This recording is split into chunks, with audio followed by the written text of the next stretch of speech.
My family secretly tried to hack my bank accounts to drain my life savings and fund my golden child brother's fake business syndicate. So, I accepted the invitation to their high society anniversary gala, hijacked the main stage projector, and proved to a room full of wealthy investors that I had just purchased the multi-million-dollar commercial building they were desperately begging to buy. Original post. I am Caleb, and I am 31 years old. For more than 2 decades, I was treated like an absolute ghost in my own home. I was a background character in the perfect, pristine family portrait my parents desperately tried to paint for the world. But everything completely shattered on a humid Sunday afternoon at our annual family reunion when I stood perfectly still on a wooden deck and watched my younger brother scream directly into my face while I was quietly minding my own business. I was nursing a watered-down sparkling water, leaning against the heavy wooden railing of the back patio at my Uncle Vance's mountain cabin. My parents stood completely silent and watched as my 28-year-old brother, Declan, pointed his manicured finger sharply at my chest. He yelled that I did not earn a single penny of what I had, and he screamed that I just mooched off our family's good name like I always did. My mother gave a nervous, high-pitched laugh to brush it off, and my father simply looked down at his expensive leather shoes, letting me be publicly humiliated in front of 40 different relatives who were all staring at us in stunned silence.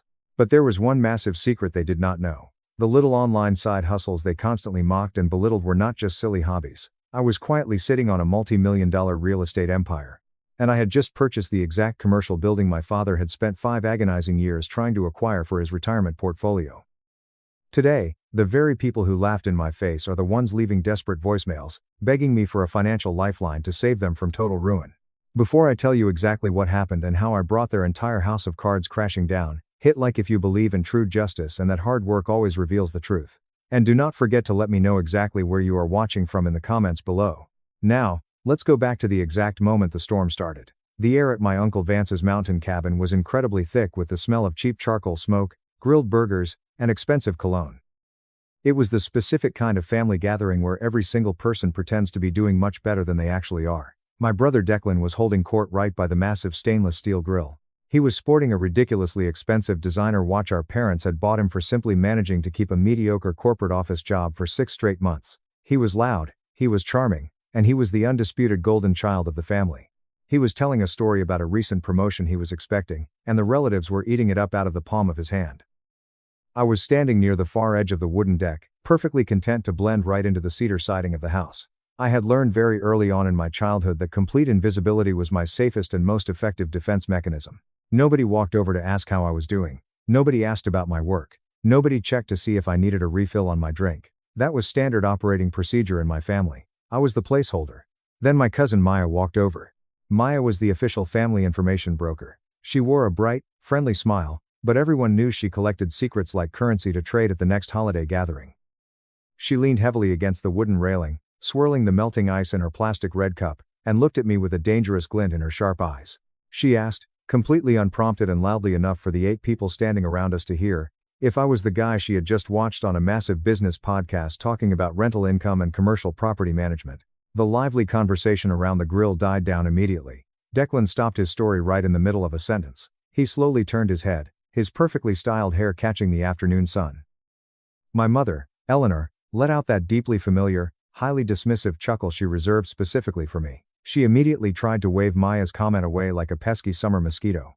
She confidently assured Maya and the surrounding aunts and uncles that she must have been mistaken. My mother announced to the group that I was just doing some little tech projects on my laptop, fixing broken computers for neighbors, and scraping by to pay my rent. She made it sound like I was running a neighborhood lemonade stand. I was entirely prepared to let it slide. I had swallowed my pride, and bit my tongue for 31 years. One more uncomfortable afternoon was not going to kill me. I just wanted to finish my water, excuse myself, and drive back to my quiet life. But Maya was absolutely relentless. She pulled out her brand new phone, tapped the bright screen a few times, and turned the media volume all the way up. My voice suddenly echoed across the silent patio. It was a high-definition clip from a video interview I did 3 weeks ago explaining the specific financial strategy behind scaling a multifamily property portfolio.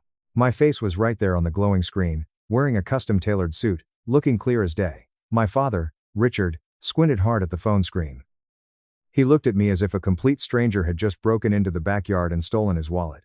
Declan scoffed loudly, crossing his arms over his chest. He asked, his tone absolutely dripping with thick, unearned disdain, what a computer nerd like me could possibly know about the real estate market. I set my plastic cup down on the wooden railing. I looked him dead in the eye. I kept my voice perfectly level, ensuring there was absolutely no emotion for him to feed on. I told him I knew enough to legally own 9 different commercial and residential properties. You could have heard a pin drop on the wooden deck.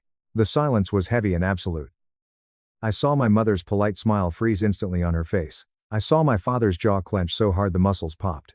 And I saw the exact moment Declan's incredibly fragile ego shattered into a million jagged pieces. The veins in his thick neck popped out against his skin. He took 2 very aggressive steps toward me, completely disregarding the large audience of family members we had gathered. He lost his mind completely. He accused me of lying through my teeth. He screamed that I was a complete fraud, that I never earned a single dollar on my own, and that any minor success I had was entirely due to the unending support and financial backing of our family. I looked calmly at the shocked faces staring at us. I saw my aunts, my uncles, my cousins. These were the exact same people who had watched me wear Declan's faded, outgrown hand-me-down winter coats while he got brand new expensive gear every single winter season. I felt a cold, hard clarity wash over my entire body. I asked him directly if he meant the support of his $25,000 graduation cruise through Europe, or the brand new Porsche they financed for him when he got his basic business degree, while I was handed a generic $75 grocery gift card for my own high school graduation. Before Declan could lunge forward and swing his fist at me, a deep, raspy voice cut straight through the heavy mountain air. Uncle Vance stepped out from the dark shadow of the sliding glass door. He wiped his large hand slowly on a barbecue towel and looked at my parents with absolute, unfiltered disgust. What he said next was the first massive domino to fall in a rapid chain reaction that would tear our family's perfect shiny facade straight down to the concrete foundation. To truly understand the absolute insanity of Declan standing on that deck and claiming the family built my success, you have to understand the harsh, undeniable reality of our childhood. My childhood home was essentially a living shrine dedicated entirely to Declan's hypothetical potential. If there was an elite, invitation-only baseball camp 3 states away, my parents magically found the money to fly him there. If he wanted private, expensive tutoring because he was failing basic calculus, they hired the absolute best university professors in the city to come to our dining room table. When our grandparents passed away unexpectedly, the family inheritance was split down the middle between my father and his siblings. But instead of dividing their portion fairly between their 2 sons, my parents marched straight to the bank and funneled every single penny of that inheritance directly into Declan's massive college fund. They sat me down in the living room and justified it with straight faces, saying Declan had a bright future in high-level corporate leadership and desperately needed a solid financial foundation so he would not have to worry about student debt. And me? I was told I was naturally resilient. That was my mother's favorite word to use when she wanted to ignore my needs, resilient. It was a polite, socially acceptable way of saying I was completely on my own and should not expect a dime. While Declan was out driving the brand new shiny Porsche they financed for him, complaining about the cost of premium gas, I was taking a freezing 45-minute public bus ride every single day to work a grueling minimum wage job at a local lumber yard. I learned to cook cheap pasta and rice because family dinners were completely forgotten whenever Declan had late sports practices. I learned to physically take apart and fix my own cheap secondhand laptop by watching online tutorials because asking my father for a new computer resulted in an hour-long screaming lecture about the value of a hard-earned dollar. It was a lecture Declan miraculously never had to sit through once in his entire life. When it came time for college applications, the brutal reality hit me like a massive freight train. Declan's tuition, housing, and meal plans were fully funded before he even picked a major. I was handed a thick stack of complex student loan applications, a printed FAFSA form, and a heavy pat on the back. My father stood in the kitchen drinking his morning coffee and told me I should really consider a cheap community college or just skipping school to get a full-time job. I looked at the terrifying interest rates on those loan documents. I knew right then and there that if I signed my name, I would spend the rest of my adult life drowning in crippling debt just to get a piece of paper that my parents still would never respect. So, I made a massive choice. I skipped college entirely. The heavy disappointment in my mother's eyes the day I told her my decision was absolutely suffocating. She treated my practical financial decision like a direct, vicious personal attack on her parenting skills. She immediately started doing damage control. She told all her wealthy friends at her weekly country club meetings that I was taking a planned, strategic gap year to figure things out. She simply could not bear the public embarrassment of admitting she had a son who worked manual labor while her friends' children were pledging fraternities. I did not argue with her lies. I kept my mouth shut, put my head down, and went straight to work. I used every single free hour I had away from the lumber yard to learn. I sat alone in my tiny, unair-conditioned bedroom and painstakingly taught myself advanced digital marketing, search engine optimization, and complex coding languages. I started freelancing under a fake business name. I took on incredibly tedious jobs building websites for local mom and pop businesses, grinding away at my keyboard until 2 in the morning, only to wake up exhausted at 6 to catch the early bus for my shift. That is exactly when I met Silas. Silas was a gruff older guy who owned a small, highly successful commercial HVAC company. I built his company's entire website system for next to nothing, just to secure a strong portfolio piece and a glowing testimonial. Silas was old school, and he saw exactly how hard I worked. He also happened to own a few very lucrative rental properties on the developing edge of our city. Over a cup of terrible burnt coffee at a cheap diner one freezing Tuesday morning, he pulled out a napkin and explained the actual math of real estate to me. He broke down capitalization rates, return on investment, and the power of utilizing bank leverage. It was like a massive floodlight switched on in a completely dark room inside my brain. I started saving my money with a wild intensity that bordered on absolute clinical obsession. I completely skipped major Thanksgiving dinners with my family so I could pick up the double-time holiday shifts at the yard. I shopped for my groceries at the local supermarket late at night, specifically hunting for the discounted bread and the meat that was marked down because it was expiring the next day. I wore my cheap work boots until the rubber soles literally detached and flapped when I walked. I funneled every single dollar of my meager salary into a high-yield savings account, completely ignoring the concept of fun or relaxation. I lived like I was entirely broke because in my mind I was secretly building an untouchable war chest. When I turned 25, a sudden and incredibly messy divorce in Silas's extended family forced his relatives to sell a rundown, neglected duplex extremely quickly to liquidate their shared assets. Silas called me immediately and tipped me off before the property even hit the public market. I took every single penny I had aggressively saved over the years, secured a strict FHA loan from a local bank, and bought the place outright. I lived in one tiny half of the building and rented out the other side. I spent all my weekends covered in dust, patching ruined drywall, fixing terribly leaky plumbing, and scraping off decades of hideous peeling wallpaper. My parents knew I had moved out of my apartment, but they never once asked for the specific details. They naturally assumed I was just renting another cheap, run-down place in a bad neighborhood. Around that exact same time, Declan landed a junior marketing job at a flashy corporate firm. My parents were absolutely ecstatic. They threw a massive catered dinner party to celebrate his new entry-level salary. They bought a custom cake with his name written in expensive frosting. I sat quietly at the very end of the long dining table, wearing a cheap button-down shirt, eating my slice of cake, and thinking about the massive rental income check that had just cleared my business bank account that exact morning. Over the next few critical years, I rinsed and repeated that exact same brutal process. I leveraged the newly forced equity in my first duplex to secure a loan for a larger triplex. Then I bought another duplex, then a fourplex. I started offering my marketing services specifically to high-end real estate agents, not for the money, but just to relentlessly network and get inside exclusive information on off-market property deals before anyone else saw them. I distinctly remember walking into a luxury real estate brokerage downtown to pitch my digital marketing services. I met an aggressive, highly successful agent named Naomi. She looked me slowly up and down, taking in my cheap off-the-rack suit and my badly scuffed dress shoes, and practically laughed me right out of her pristine glass office. She told me to come back when I actually understood the real estate market. 3 long years later, I bought a massive commercial property she was desperately struggling to sell to avoid losing her job. The massive commission she made off my purchase was the only reason she hit her required quota that quarter.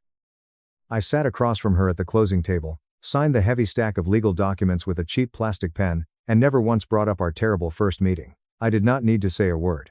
The massive wire transfer spoke entirely for itself. By the time I hit 30, my property portfolio was generating an unbelievable amount of passive income. I was completely, undeniably, financially independent. But I kept driving my old rattling car. I kept living my quiet, unassuming life. I knew deep in my bones that the very moment my family found out about the money, our entire dynamic would violently shift. I just didn't realize how truly vicious and destructive that shift would be. I thought they would simply ignore my success exactly like they ignored my struggles. I was so incredibly wrong. The back patio at the mountain cabin was so completely silent you could hear the distant wind rustling through the pine trees. Uncle Vance stepped forward, his sharp eyes locked directly onto my father. Vance was the older brother, the one who had successfully built a massive logistics company from the ground up, and my father had always carried a huge unspoken inferiority complex around him. Vance did not raise his voice at all, but his harsh tone cut through the humid air like broken glass. He pointed directly at Declan's chest and told him to shut his mouth immediately. He looked around at the stunned faces of the entire family, and loudly declared that he had watched me hustle relentlessly since I was a teenager. He revealed to the whole patio that I used to spend my weekends cleaning out his gutters and fixing his company's entire failing IT network for free because we couldn't afford proper tech support. He told them without holding back that I saved his business thousands of dollars. And when he formally offered me a high-paying job, I turned it down because I wanted to build my own empire from scratch. Vance slowly turned his head and looked directly at my father. "And what did you do, Richard?" "You told the boy to stop wasting time on the computer and get a real job."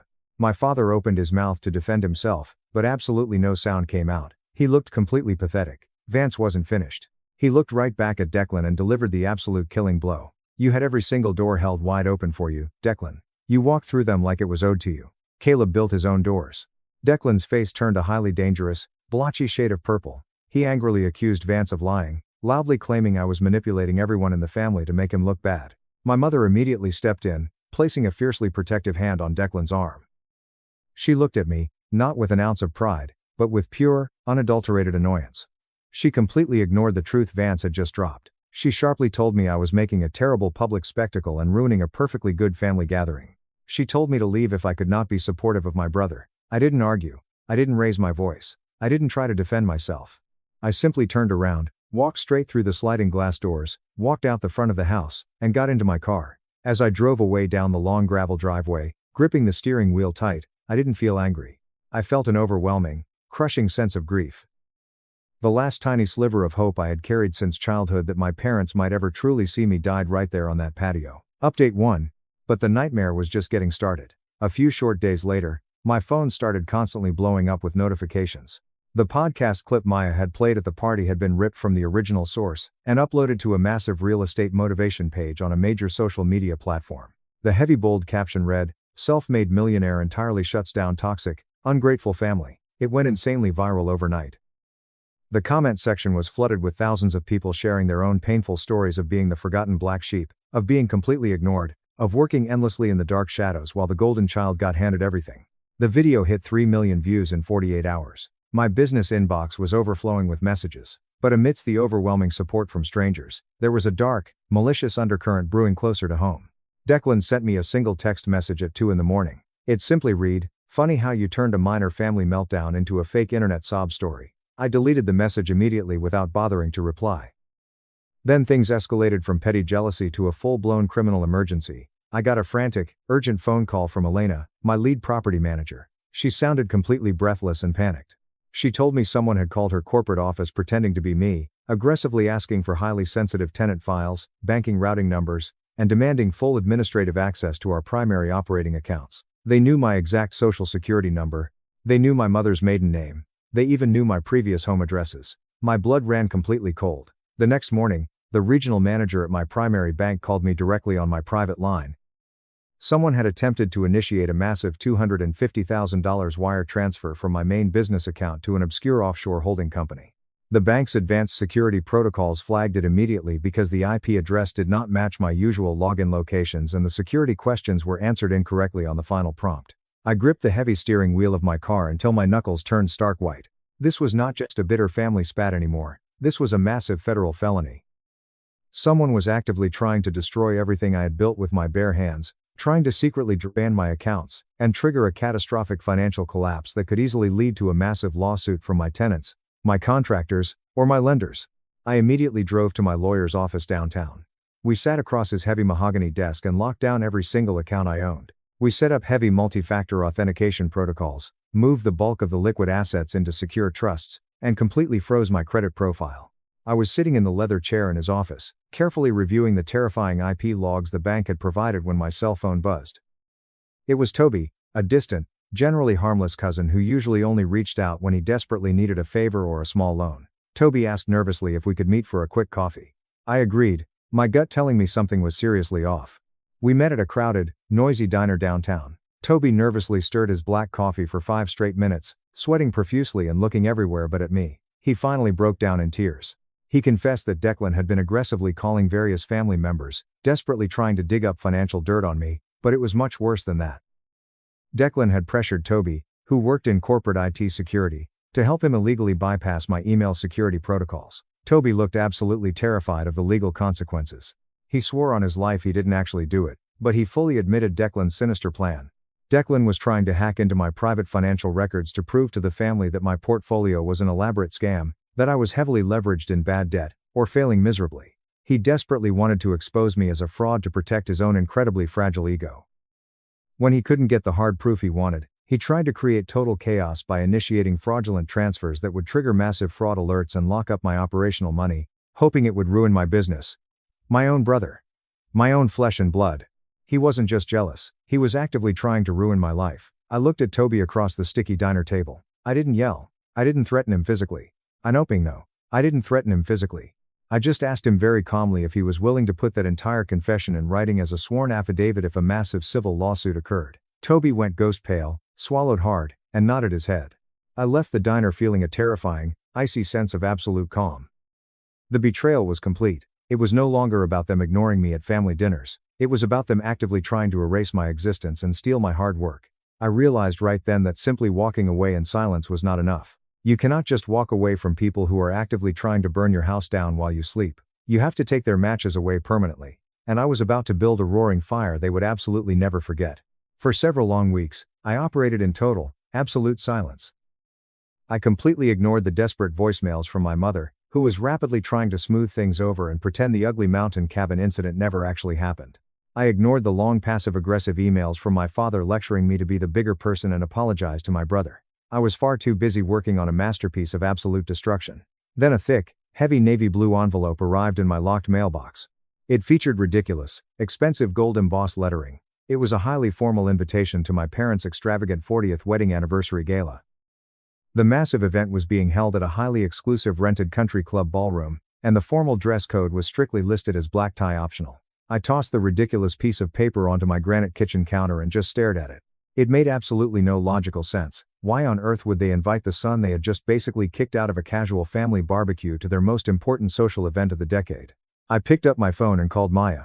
If anyone knew the exact manipulative strategy operating behind the velvet curtain, it was her. We met for an expensive lunch downtown, and after 2 large glasses of white wine, she happily spilled every single detail.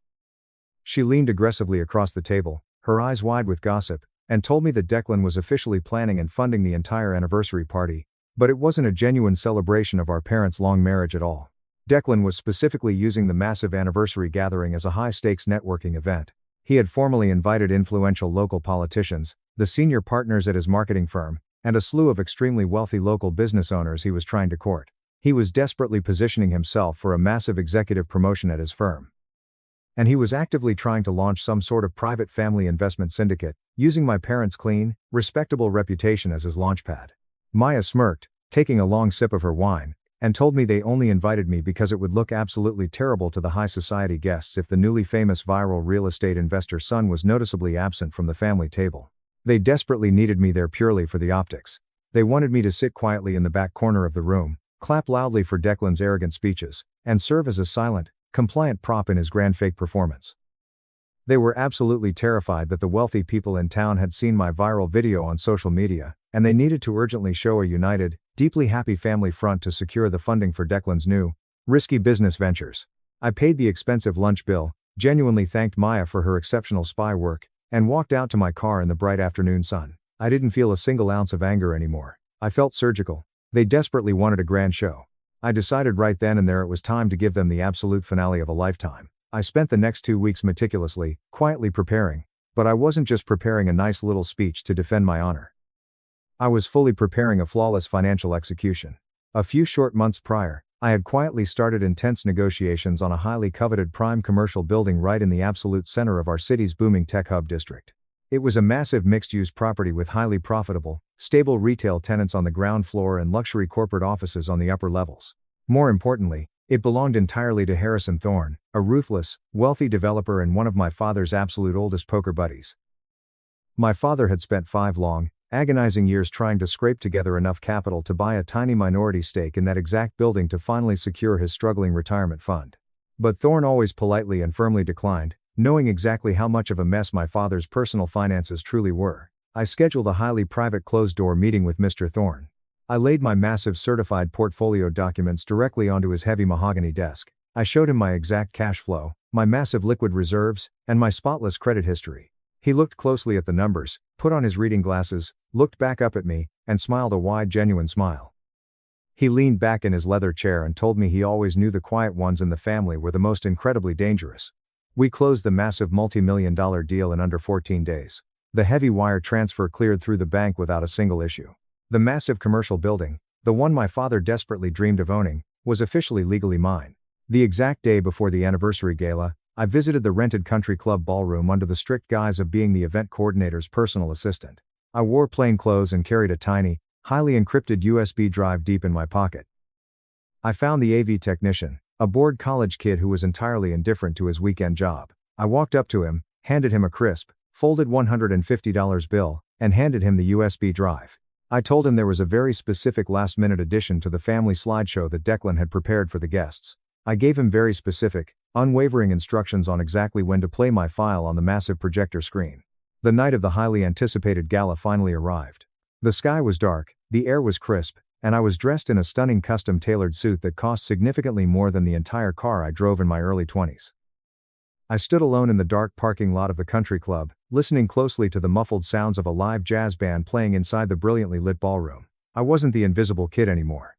I wasn't the sad, lonely boy hoping desperately for a tiny scrap of validation from parents who only ever had eyes for their golden child.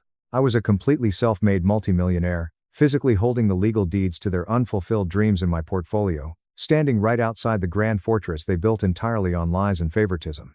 I took a massive deep breath, adjusted my silk tie, and walked confidently through the heavy double doors. I was walking straight into the violent eye of the storm, and I knew without a shadow of a doubt that when I walked back out of those doors tonight, absolutely nothing in our family would ever be the same again. Update 2. Walking into that rented country club ballroom felt like stepping onto a meticulously designed movie set where every single actor was playing a role they desperately wanted to be true. The heavy double doors swung open, and I was immediately hit by a massive wall of refrigerated air, the clinking of cheap champagne glasses, and the low, buzzing hum of forced superficial networking. The room was decorated with an aggressive amount of white linen and towering floral centerpieces that were clearly trying to overcompensate for the peeling paint on the ceiling crown molding. I stood at the entrance for a long moment, simply observing the chaotic ecosystem of my family. I was wearing a bespoke midnight blue suit tailored to the exact millimeter. My posture straight, my hands relaxed at my sides. It was a stark contrast to the slightly oversized, heavily discounted off-the-rack suits I had worn to family events in my early 20s. I watched as people milled about, totally unaware of the financial execution that was waiting for them on a tiny flash drive in the AV booth. I spotted my parents immediately. My mother, Eleanor, was wearing a sparkling silver evening gown. Her hair was sprayed perfectly into place, laughing entirely too loud at a joke told by one of the local city councilmen Declan had invited. My father, Richard, was standing next to her, puffing out his chest, trying to look like the wealthy patriarch of an influential dynasty. They were holding court near the open bar, soaking in the admiration of their peers. And then there was Declan. He was positioned strategically near the center of the room, wearing a rented tuxedo that looked just a little too tight across his shoulders. He had a glass of scotch in one hand and was gesturing wildly with the other, talking animatedly to a small circle of older, wealthy men in expensive suits. I recognized a few of them from local business magazines. These were the heavy hitters of our city's real estate and investment sectors. Declan was actively working the room entirely in his element, spinning whatever web of lies he needed to secure his massive corporate promotion and launch his pathetic attempt at an investment syndicate. I began to walk slowly through the crowd. The moment people started to notice me, the atmosphere shifted slightly. Whispers began to ripple outward from the center of the room. Aunts and uncles who had completely ignored my existence for a decade suddenly turned their heads, their eyes dropping down to my expensive leather shoes, then up to the heavy silk of my tie. They had all seen the viral video. They had all read the thousands of comments calling our family toxic. They didn't know what to do with me. I wasn't the invisible kid in the corner anymore. I was the massive, unpredictable elephant in the room. My mother caught sight of me from across the ballroom. I saw her entire body tense up. The polite, radiant smile completely vanished from her heavily powdered face, replaced by a look of sheer, unadulterated panic. She quickly grabbed my father's arm, digging her nails into his tuxedo jacket, and whispered something in his ear. My father looked up, locked eyes with me, and his face drained of all color. They clearly thought I wasn't going to show up. They had banked their entire evening on my absence. I didn't walk toward them. I simply gave them a slow, deliberate nod, grabbed a glass of sparkling water from a passing waiter, and found my assigned seat at table 12, the table located in the darkest, furthest corner of the room, right next to the swinging kitchen doors. It was exactly where I expected to be placed. Maya was sitting there nursing a glass of red wine.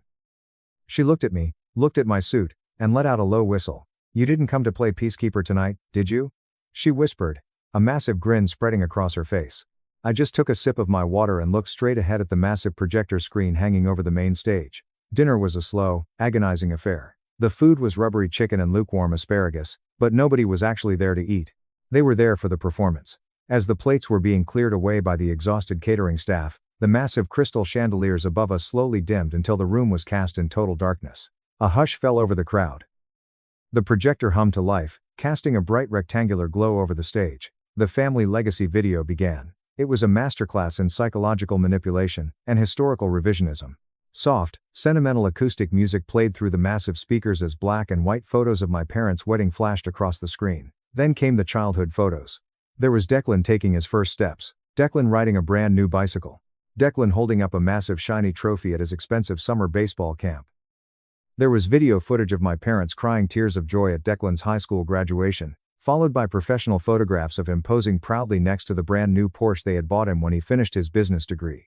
I sat back in my chair and watched 25 minutes of pure, unadulterated golden child worship. My brother's entire life was documented, celebrated, and elevated to the status of absolute royalty, and then right before the video ended, the music shifted. A single blurry photo of me from middle school appeared on the screen. I was standing awkwardly in the background of a family vacation photo looking incredibly uncomfortable. Below the photo, a small generic caption appeared in plain white text, Caleb, currently pursuing small tech projects. That was it. That was the entirety of my 31 years of existence summarized in 5 humiliating seconds. They had completely erased my real estate portfolio. They had erased my multi-million-dollar net worth. They had erased my years of grueling, agonizing hard work. To these hundreds of wealthy guests, I was nothing more than Declan's weird, unsuccessful older brother who fixed broken laptops in a dark basement. The lights came back up to a round of warm, polite applause. I didn't clap, I just stared at the stage. Declan confidently walked up the wooden steps to the stage, adjusting his tuxedo jacket. He grabbed the microphone off the stand, flashing a massive, blindingly white smile at the audience. The wealthy investors in the front row leaned in, completely captivated by his practiced charm. Thank you, everyone. Declan began, his voice echoing loudly through the ballroom. I just want to say how incredibly grateful I am to be part of this amazing, supportive family. The core values my mother and father taught us. Hard work, absolute humility, and unbreakable resilience. They made me the man I am today. I actually let out a quiet laugh. Hard work? Resilience? The kid hadn't paid for his own cell phone bill until he was 24 years old. He droned on for another 10 minutes using every corporate buzzword in the dictionary. He talked about legacy, about financial vision, and about passing the torch to the next generation. It was a heavily rehearsed, carefully built illusion designed specifically to extract money from the wealthy people in the room. And then he finally dropped the bait. He leaned into the microphone, looking directly at the city councilmen and the wealthy developers. I hope to carry my parents' incredible legacy forward, Declan said smoothly. In fact, I am currently bringing our family together for a massive new project, a long-term wealth strategy. I am launching an exclusive private investment syndicate, pooling our resources with select partners in this room to dominate the local commercial market. Because if there is one thing the people in this family know how to do, it is build things from the ground up. The applause was loud, genuine, and completely sickening. People were nodding their heads, actively buying into the massive lie he was selling. He was literally using the word family to secure investment capital, while actively trying to steal my identity and hack my bank accounts just weeks prior. Declan handed the microphone back to the stand, waving to the clapping crowd, looking like a victorious king addressing his loyal court. He was soaking in the absolute peak of his miserable artificial life. He thought he had completely won. He thought he had buried me forever. He didn't know I was holding the shovel. The moment Declan finished his grand, manipulative speech, the ballroom buzzed with the sound of polite, wealthy applause and shallow, meaningless smiles. He stood right there at the edge of the stage, soaking it all in. A few of the older businessmen even stood up and patted him heavily on the back as he stepped down the stairs. I waited. I didn't rush.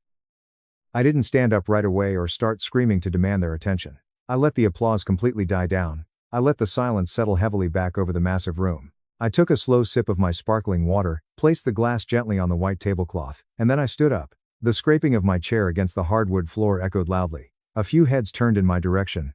My Uncle Vance, sitting 3 tables away, caught my eye and gave me a very slow, subtle nod of absolute approval. Maya raised her eyebrows, gripping the edge of the table. Declan paused mid-step, his fake smile freezing instantly on his face. His eyes narrowed to dangerous little slits as he watched me calmly bypass my table and start walking directly down the center aisle toward the main stage. My mother gasped audibly, a sharp intake of breath that carried across the silent room. She half stood from her chair, her hands trembling, but my father pulled her back down, paralyzed by the sudden unscripted turn of events. I walked up the short wooden steps, my expensive leather shoes clicking loudly against the stage floor. I didn't look at Declan, I walked straight over to the microphone stand, adjusted it to my height with cool, terrifying precision, and looked out over the sea of hundreds of confused, wealthy faces. "Good evening, everyone," I said, my voice completely steady, calm, and utterly devoid of fear.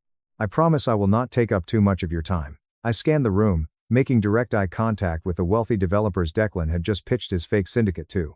I just wanted to take a moment to say a very quick thank you to my parents, Eleanor and Richard, for extending an invitation to me tonight. 40 years of marriage is no small feat. That kind of longevity absolutely deserves recognition. And this party. I gestured broadly around the expensive ballroom. It is incredibly impressive. Declan stood frozen near the front row.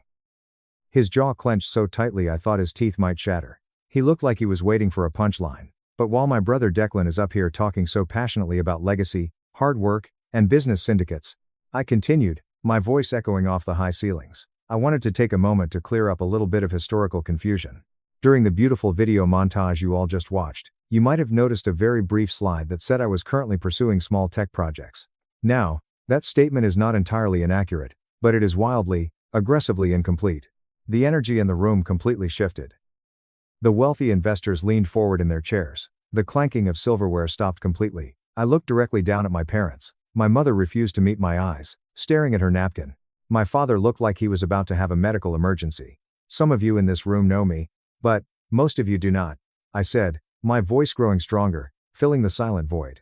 "My name is Caleb. I am 31 years old. I never went to an expensive university. I never got a fancy business degree. I was never scouted for elite sports, and I was certainly never praised at our family dinner table. I did not get a $25,000 graduation trip to Europe. I did not get a brand new Porsche bought for me, and I absolutely did not get a fully funded college account. When it came to money in this family, I was entirely on my own."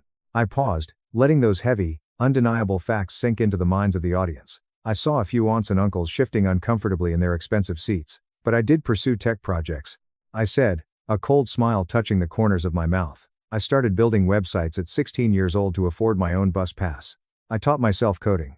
I worked grueling night shifts at a lumber yard to save up every single penny I could physically grasp. And at 25 years old, while my brother was out partying on the family dime, I bought my very first rental property, a rundown duplex that I renovated with my own bleeding hands."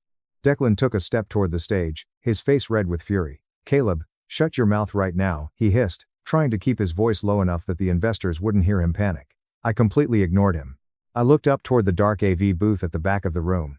I gave the college kid a sharp nod. "Since Declan so graciously mentioned investing together and dominating the local commercial market," I said, tapping the microphone stand, "I thought it would be incredibly useful to share a few actual verified numbers with the room."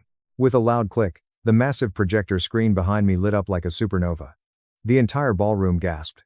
Slide 1 hit the screen. It was a massive high-resolution photo of me standing in front of an entire complex of multi-family townhouses I owned. Overlaid on the image were certified bank documents showing a massive 7-figure liquid cash reserve. Slide 2 clicked over. It was a highly detailed professional timeline of my property acquisitions over the last 6 years. 15 different properties, duplexes, triplexes, and a massive storage facility. Next to the timeline was a certified legal document proving that I had recently filed a massive police report and a federal cybercrime investigation against an unknown family member for attempting to illegally hack my bank accounts. I looked down at Declan. His face went entirely white. He looked like he was going to vomit right there on the carpet. He knew the FBI would be knocking on his door within the week. Slide 3 illuminated the room. A massive passive income chart. It detailed my monthly revenue, my massive cash flow, and my unbelievable market appreciation. Then came slide 4, the final nail in the coffin. The screen displayed a massive, beautiful photograph of the prime commercial building in the center of the downtown tech hub. The exact building my father had desperately tried to buy for 5 years. The exact building Declan was secretly trying to convince these investors to help him buy. Next to the photo was the legally certified signed property deed.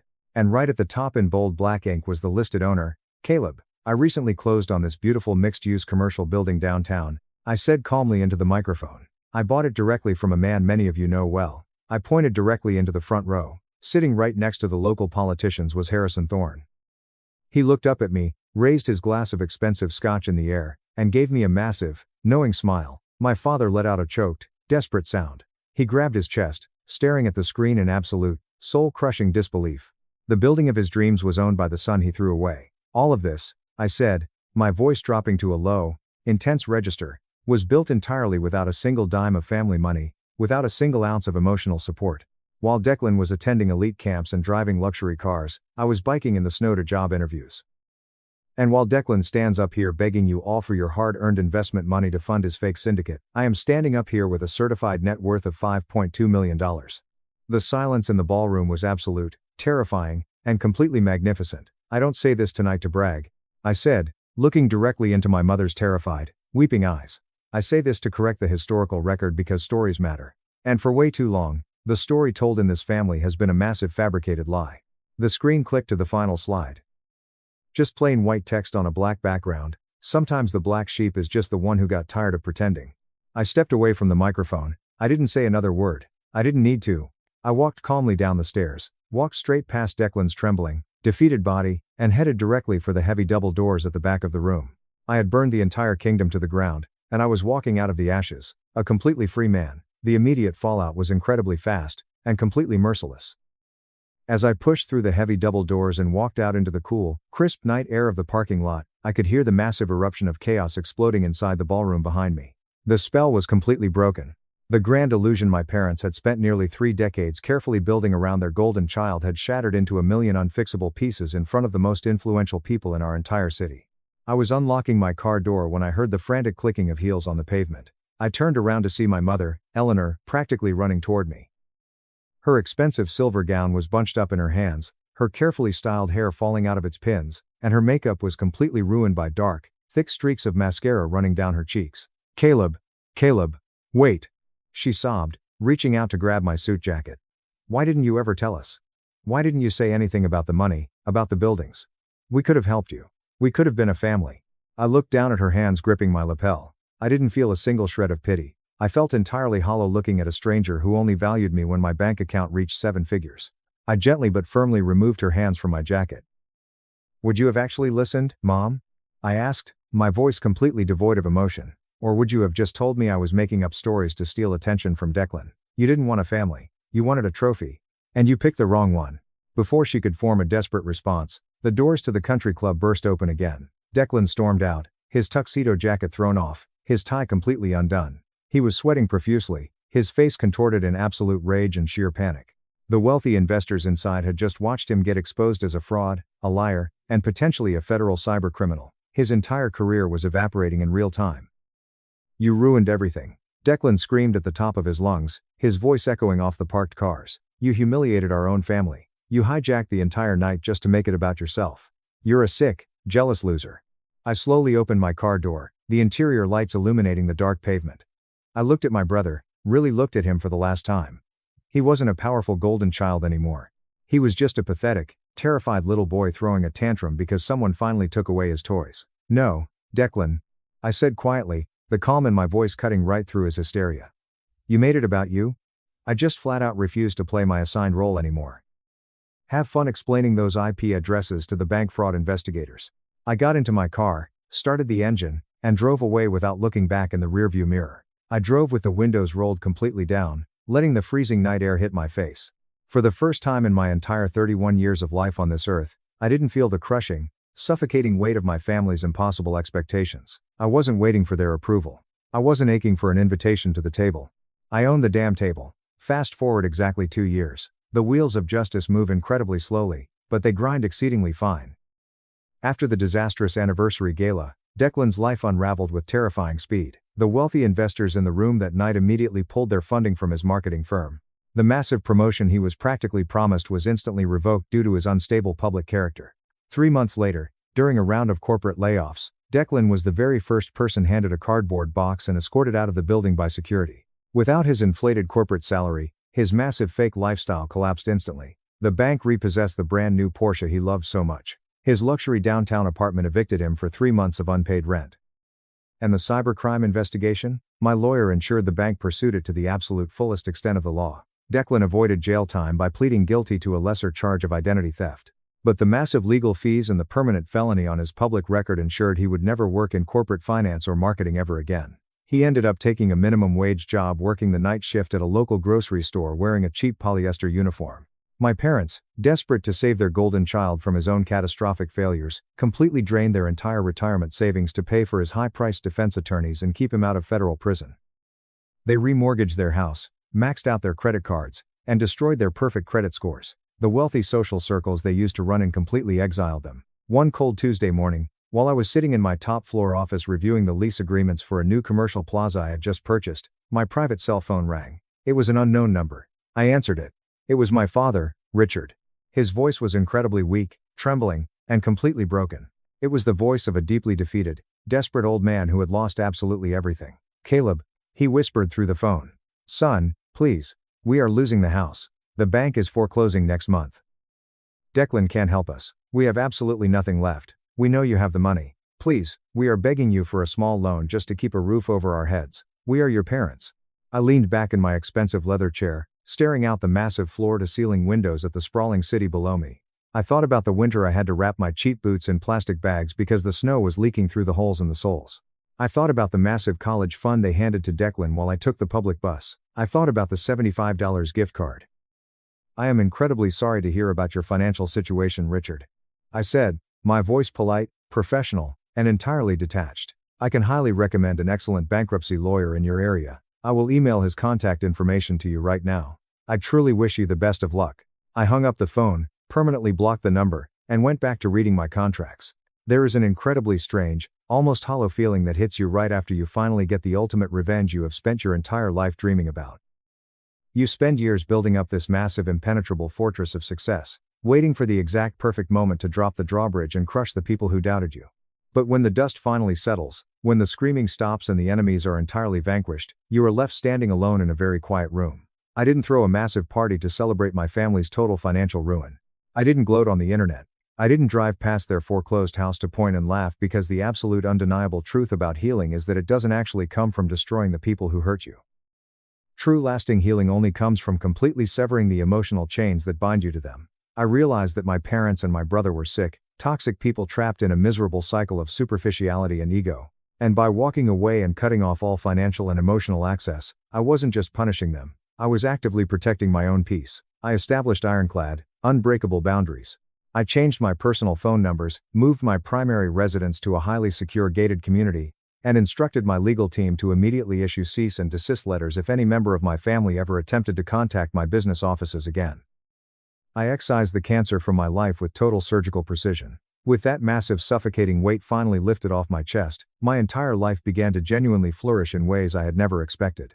I didn't just accumulate more wealth. I started actively searching for a true meaningful purpose.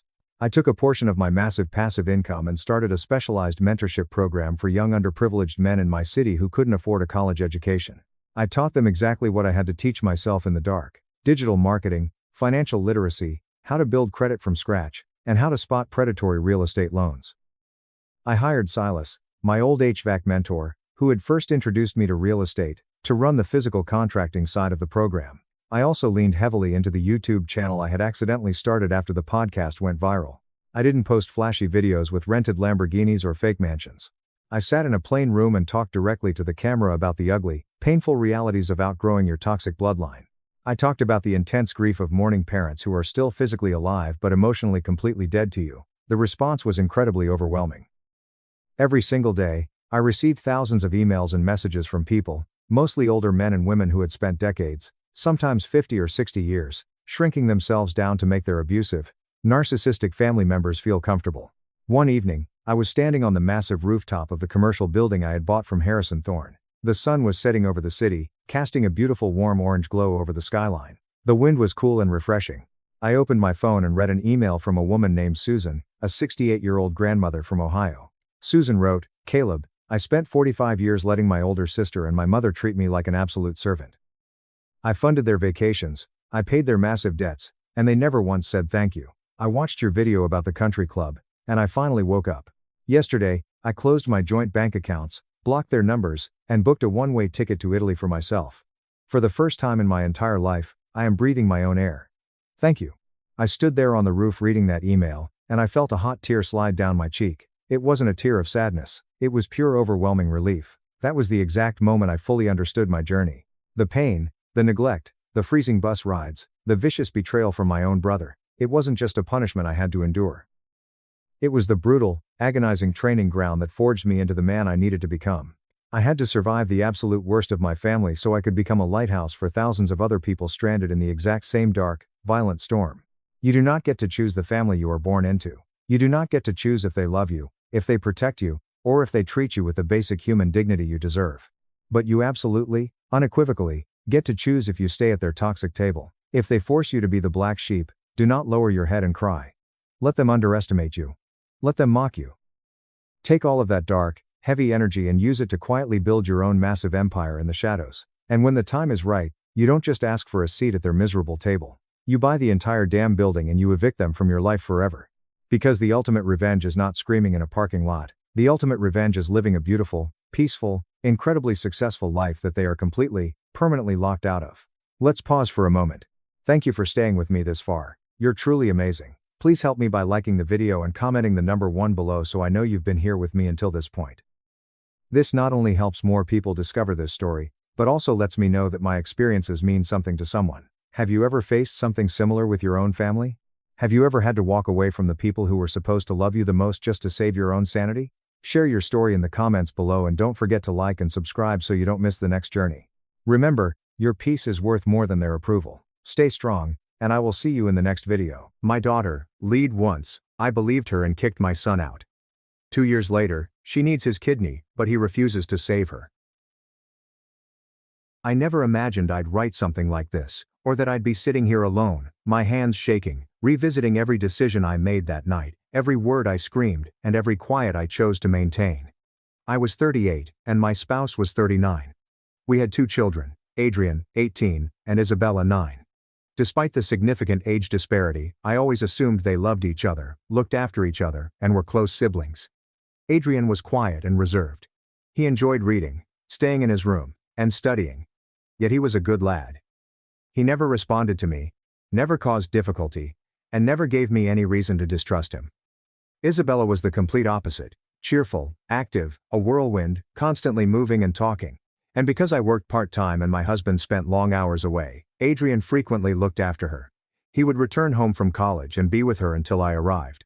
There were no indicators. Until that night, it was a family meal. We'd prepared spaghetti. My sister-in-law provided the wine. My nephews were playing in the living room. My husband, my children and I were all at the table, along with a couple of cousins. Nothing unusual, nothing out of the ordinary. And then Isabella spoke it plainly, without drama or tears, like if the neighbor's dog had bitten her. Adrian touched me down there, she said simply and coldly, as if she didn't realize the gravity of the situation. Everything ceased. My cousin quit speaking. My spouse stared at me. I gazed at my kid. "What did you say, my love?" I asked softly, trying not to shake. My brother touched my private parts twice. I coughed on my own breath. Nobody said anything for a few seconds. Then my hubby got up. His chair tipped backward. I followed him as if my legs were moving themselves. I called Adrian. He didn't respond. I called again. This time he picked up. "What's wrong, Mom? Come home now." "What happened?" "Just come home." He got off the line. It took him 20 minutes to arrive. He stepped in with his knapsack on his shoulder, perplexed. "What happened?" Before he could respond, my husband pushed him hard against the wall. "Did you touch her? Did you touch your sister?" "What? What are you talking about?" Adrian couldn't grasp. I swear it. I could see it on his face. He was pale, terrified, stammering and shaking his head. "No, of course not. I would never do that." I don't know why she's saying that. But my husband wouldn't let him go on. He punched him in the face. Adrian collapsed to the floor, bleeding from his nose, and looked up at us with a mixture of terror, amazement, and something more. Something I'd never seen before in him. Betrayal. I did nothing. I simply gazed at him. I did not hug him. I did not defend him. I did not believe him. My husband went to his room and got his backpack, clothes, and paperwork. He went outside, flung everything on the doorstep and screamed, "You're dead to us, never come back." Adrian was crying, practically begging. He said he didn't comprehend and it wasn't true. "Please don't kick me out." And I simply stood there clutching Isabella. No word, not a single one. We excluded him from everything. We changed the locks and canceled his college support. He never returned to that house or made another call. He ceased to exist for us. We spent weeks convincing ourselves that we had done the right thing by sheltering our baby. We questioned her multiple times if there was anything more that had happened. She only said no twice. And we never took her to a psychologist because we thought our love was enough, and we blindly believed her. For a while, it appeared that peace was returning. Isabella played, smiled, and slept better. I started sleeping too, until the dreams started. I would see Adrian on the floor, his face bleeding, his eyes wide, gazing at me, his mother, and asking, why? Because I didn't inquire, I didn't doubt, I simply acted. That was the night I completely destroyed him. Months have passed since we kicked Adrian out. Months of silence, denial, and thinking we'd done the right thing. Isabella smiled again, playing. She even mentioned that she felt safer today. I viewed that as a sign that we had acted appropriately. My husband never brought up Adrian's name again. Whether I indicated that I missed him or inquired whether we knew anything about him, his expression would freeze me from the inside. Adrian didn't exist for him anymore. Until that Saturday, Isabella was on her way to art class. An elder cousin was driving her. It was a calm afternoon. I was folding laundry when the phone rang. I don't recall much of the call. Only a few words remain in my ear. Accident, head-on collision, ambulance, 1 person killed. The girl is in critical condition. My husband followed me as I hurried to the hospital. We arrived as she was being brought to the ER. There was blood, there were shrieks. Doctors were scurrying everywhere. I saw her pale, unconscious little face covered in tubes. For a little moment, the world fell silent again.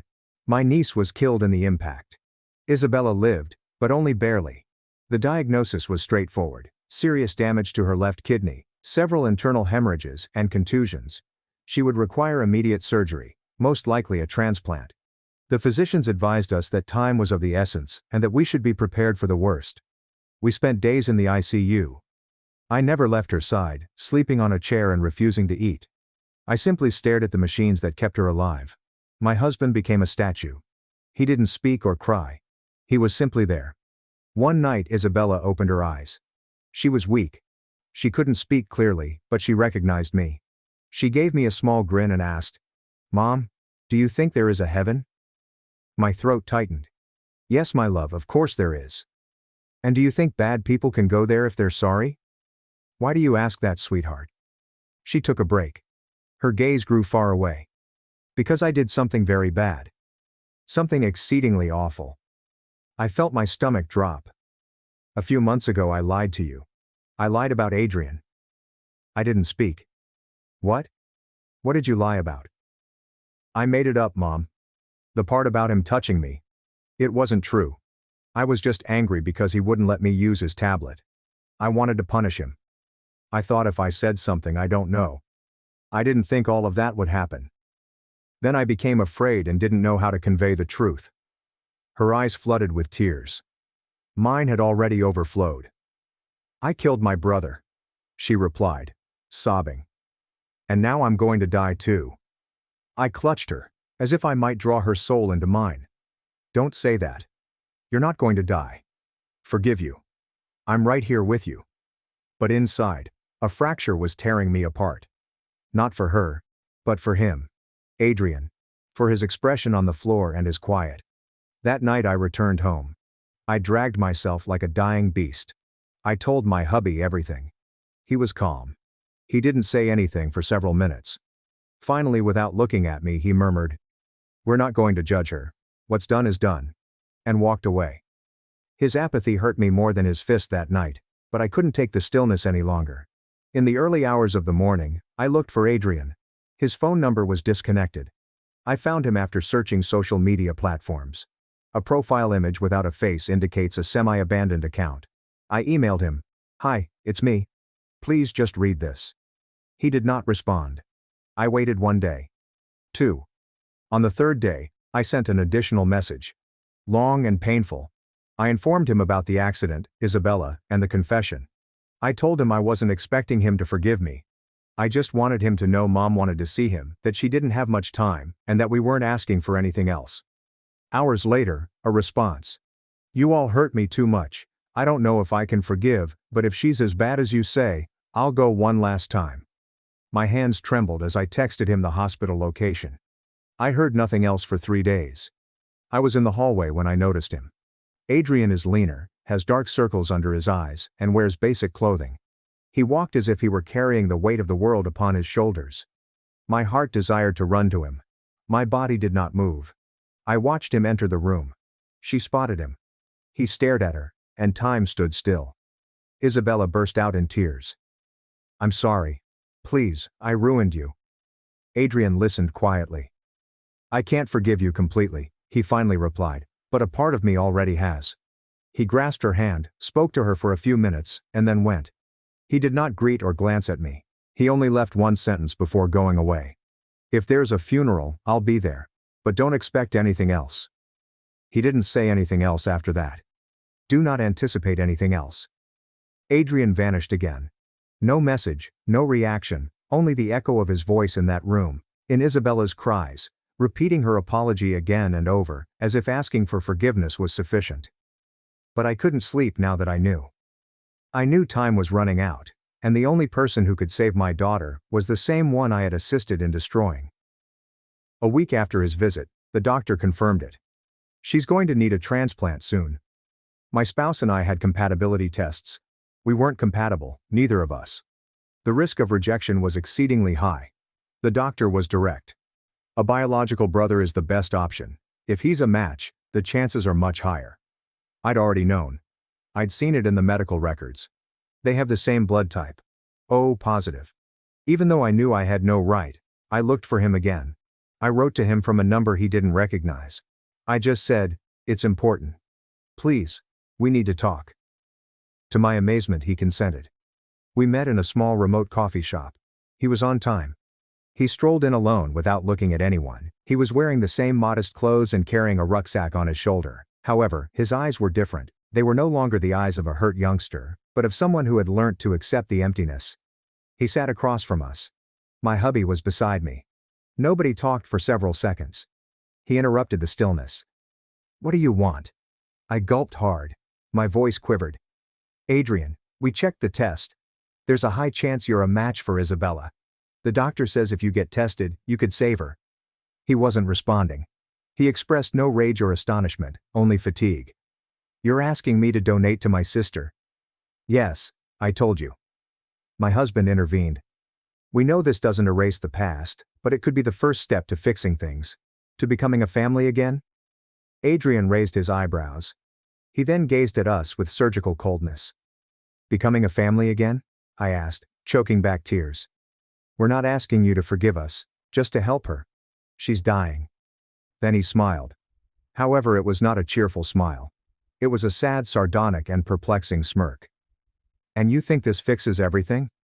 My spouse asked, winking. It's not for us. It's for her.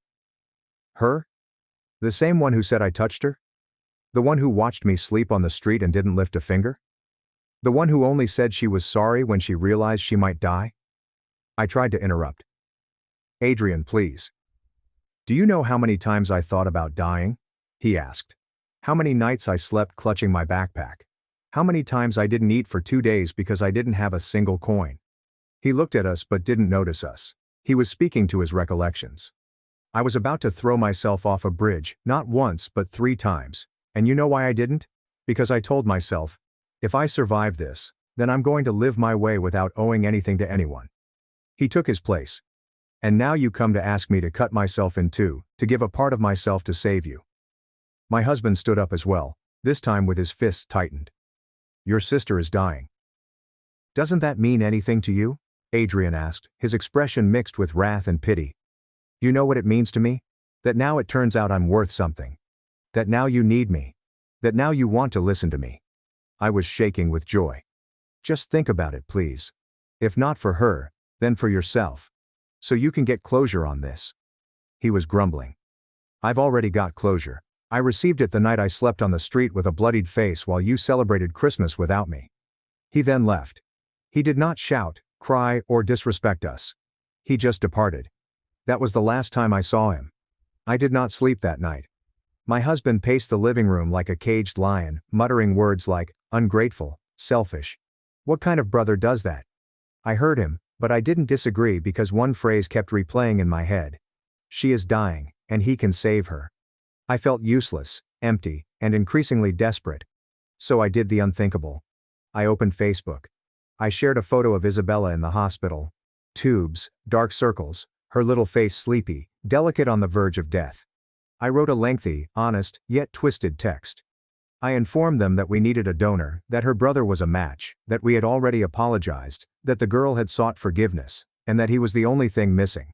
I tagged him, using his full name, and concluded with a condemnatory sentence. What kind of monster refuses to save his sister when he has the power to do so? First there was silence. Then the post blew up. Dozens of reactions, hundreds of comments, initially from acquaintances, then relatives, and finally from complete strangers. Everyone held an opinion. Everyone pointed fingers. Everyone judged. Seriously, he's going to let a little girl die?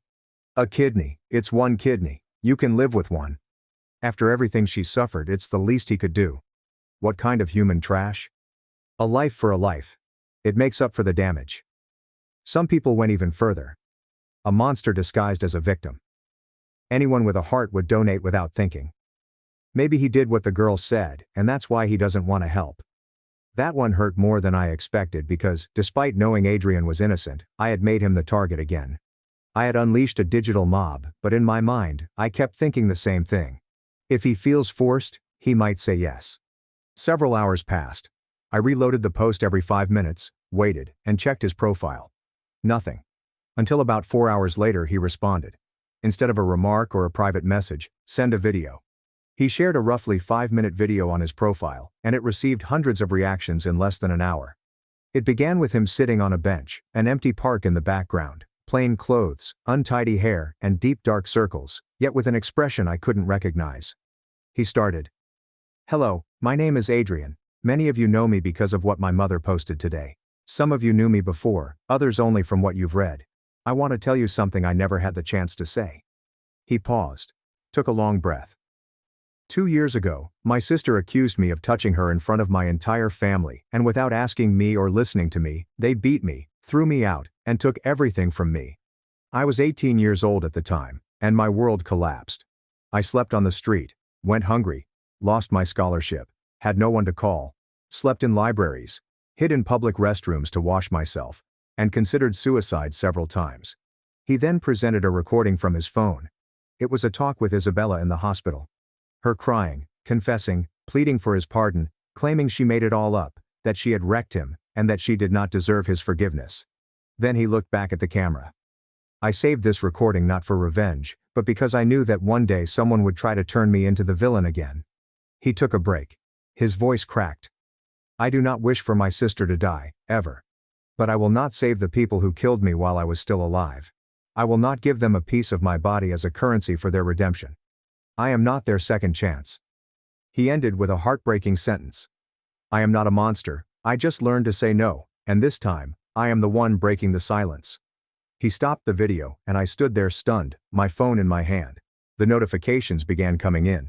But now the comments were intended for us. What kind of mother allows that? You are the real monsters. She lies. You attack. And he's supposed to save you? Disgusting. I hope you live with that guilt for the rest of your lives.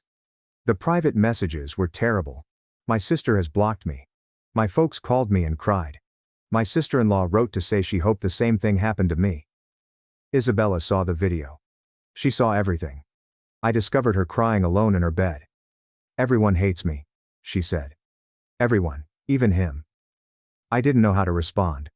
I just hugged her, but I'm not sure if it was out of love or remorse. The video has gone viral. In less than 24 hours, Adrian's post was shared on Facebook groups, Reddit, TikTok accounts that collected family confessions, and even Twitter threads arguing whether he should give the kidney. It wasn't only our narrative anymore, now everyone had an opinion. The majority supported him. Some argue that forgiveness does not force you to sacrifice yourself. Others replied, a kidney doesn't pay for a ruined life. And many simply said what I couldn't ignore, they deserve it. Isabella, who had before been just another victim in a hospital, was now viewed as a manipulator and liar. The phrase false accuser began emerging in the comments. One that cut me like a dagger was, let her die, just as she almost killed her brother. I had to erase the message. But it was too late. The damage had been done. But Adrian was not finished. A day after the first video, he posted another. This time, he wasn't speaking in the park, he was sitting at a table, holding a piece of paper in his hand. I've received a lot of questions, and the most common one is, why can't you just forgive? I'm going to try to explain it without anesthesia. His voice was calm, tired, and precise. I was accused of child abuse. There was no trial or proof, just a phrase shouted aloud, and that was enough. I lost my house, my schooling, and my name. I became a pariah, and no one wanted to be near me.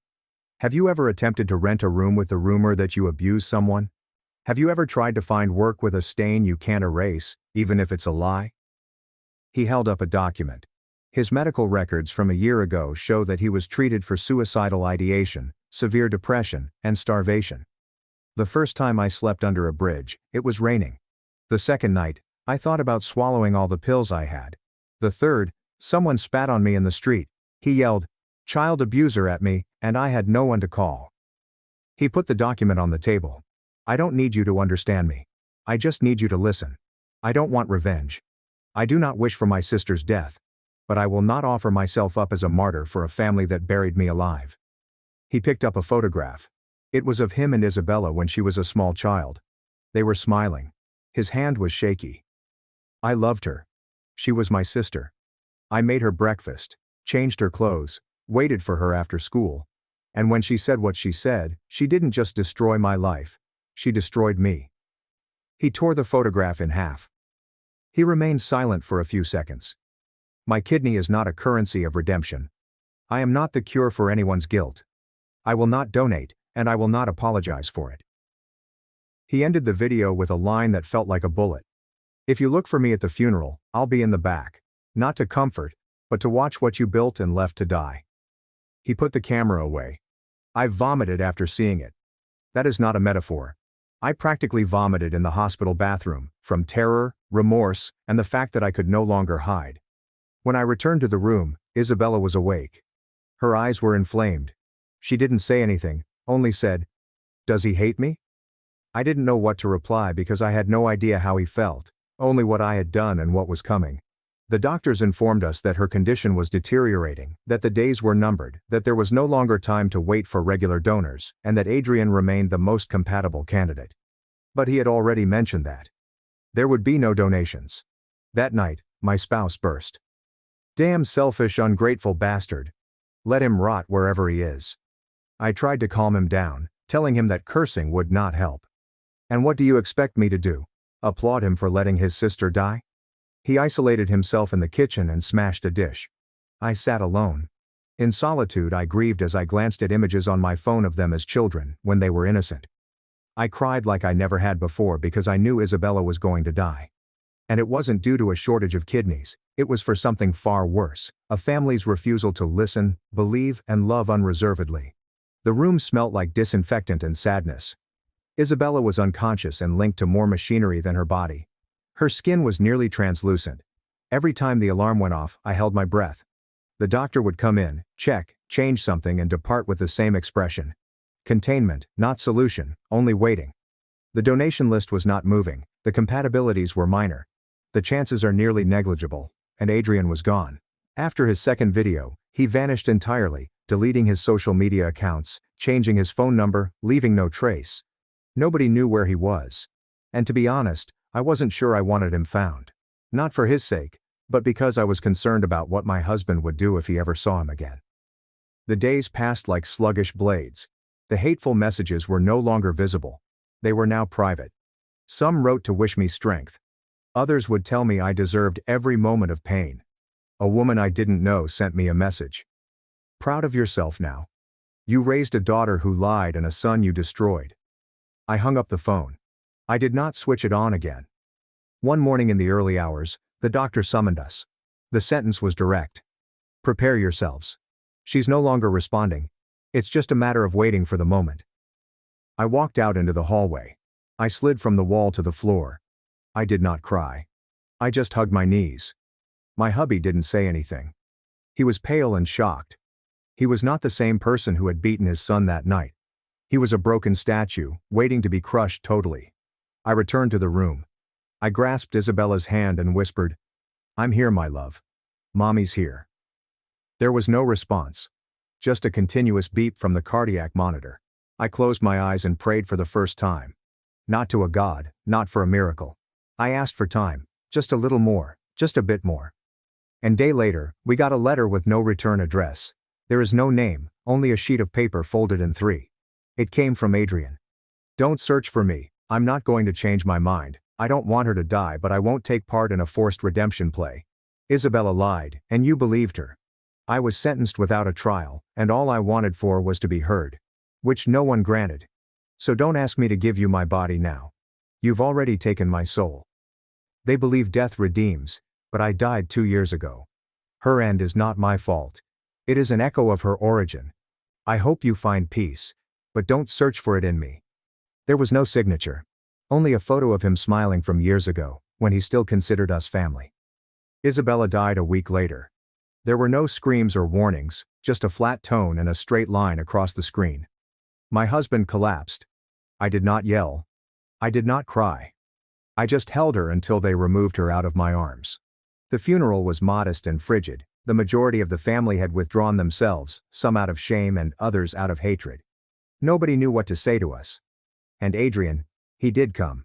He arrived in quiet, sat in the rear, did not cry, look at us, or approach the casket. Finally he rose up, left a single flower, and walked away silently. Today, I'm writing from a silent house. My husband no longer speaks. He spends his days watching television with the volume turned off. I stroll through the empty rooms with my daughter's clothes still folded on her bed. Every now and then, I look back at her last photo, when she was still breathing and had a chance. And I think of Adrian, of his words, his broken stare, of what we did and did not do. And I remind myself, death does not come alone, it carries remorse and memories with it. And neither can be buried. One suggestion. I read your whole story. I sat in silence and could only think. What an insane mother. You literally killed him in life and then you expect him to save you. After you took everything from him, now you're asking for an organ. If I were him, I wouldn't have given it to you either. In fact, I'd be in the line of people spitting in your face. I hope his gaze haunts you until your last day. 2 further comments. You left him without a home, without food, without emotional support, without a future, and you wanted him to risk his health for you. How can you even ask why he didn't want to donate? The answer is obvious and painful, because you killed him first.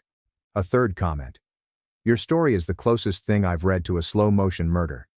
Adrian died when you threw him out on the street like trash, and now you're crying because he wouldn't save the one who lied. Did it not occur to you that every time he saw his sister, he was reliving the trauma? The nerve?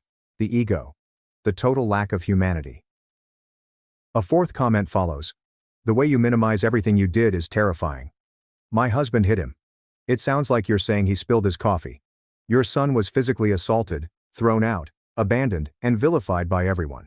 And you recount it as if it were an uncomfortable anecdote. What kind of emotional psychopath are you? The fifth comment is, you know what the worst part of all this was? That your daughter confessed she lied and you still decided to use her tragedy to manipulate your son again. You learned nothing. You just changed tactics. First it was guilt, then fear, then public blackmail. You are the nightmare of any human being with a mother. The sixth comment. I refuse to feel sorry for you. You made your son's life impossible. Then you tried to paint him as a monster for not donating a damn kidney. You used him like a piece of meat, and when he said no, you tried to manipulate the entire internet. How shameful. What moral depravity. I hope you never find peace. The seventh comment. Adrian is a hero for still being alive after what you did to him. He was the one who deserved help.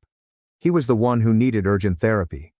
But you were too busy protecting your parental egos to see that you were destroying him. And even today, you continue to blame him. Monstrous. The eighth comment. What did you expect? That he would give you the kidney and then you'd all pose for a reconciled family photo? This isn't a fairy tale. This is real life. And in real life, the people you destroyed don't come back when it's convenient for you.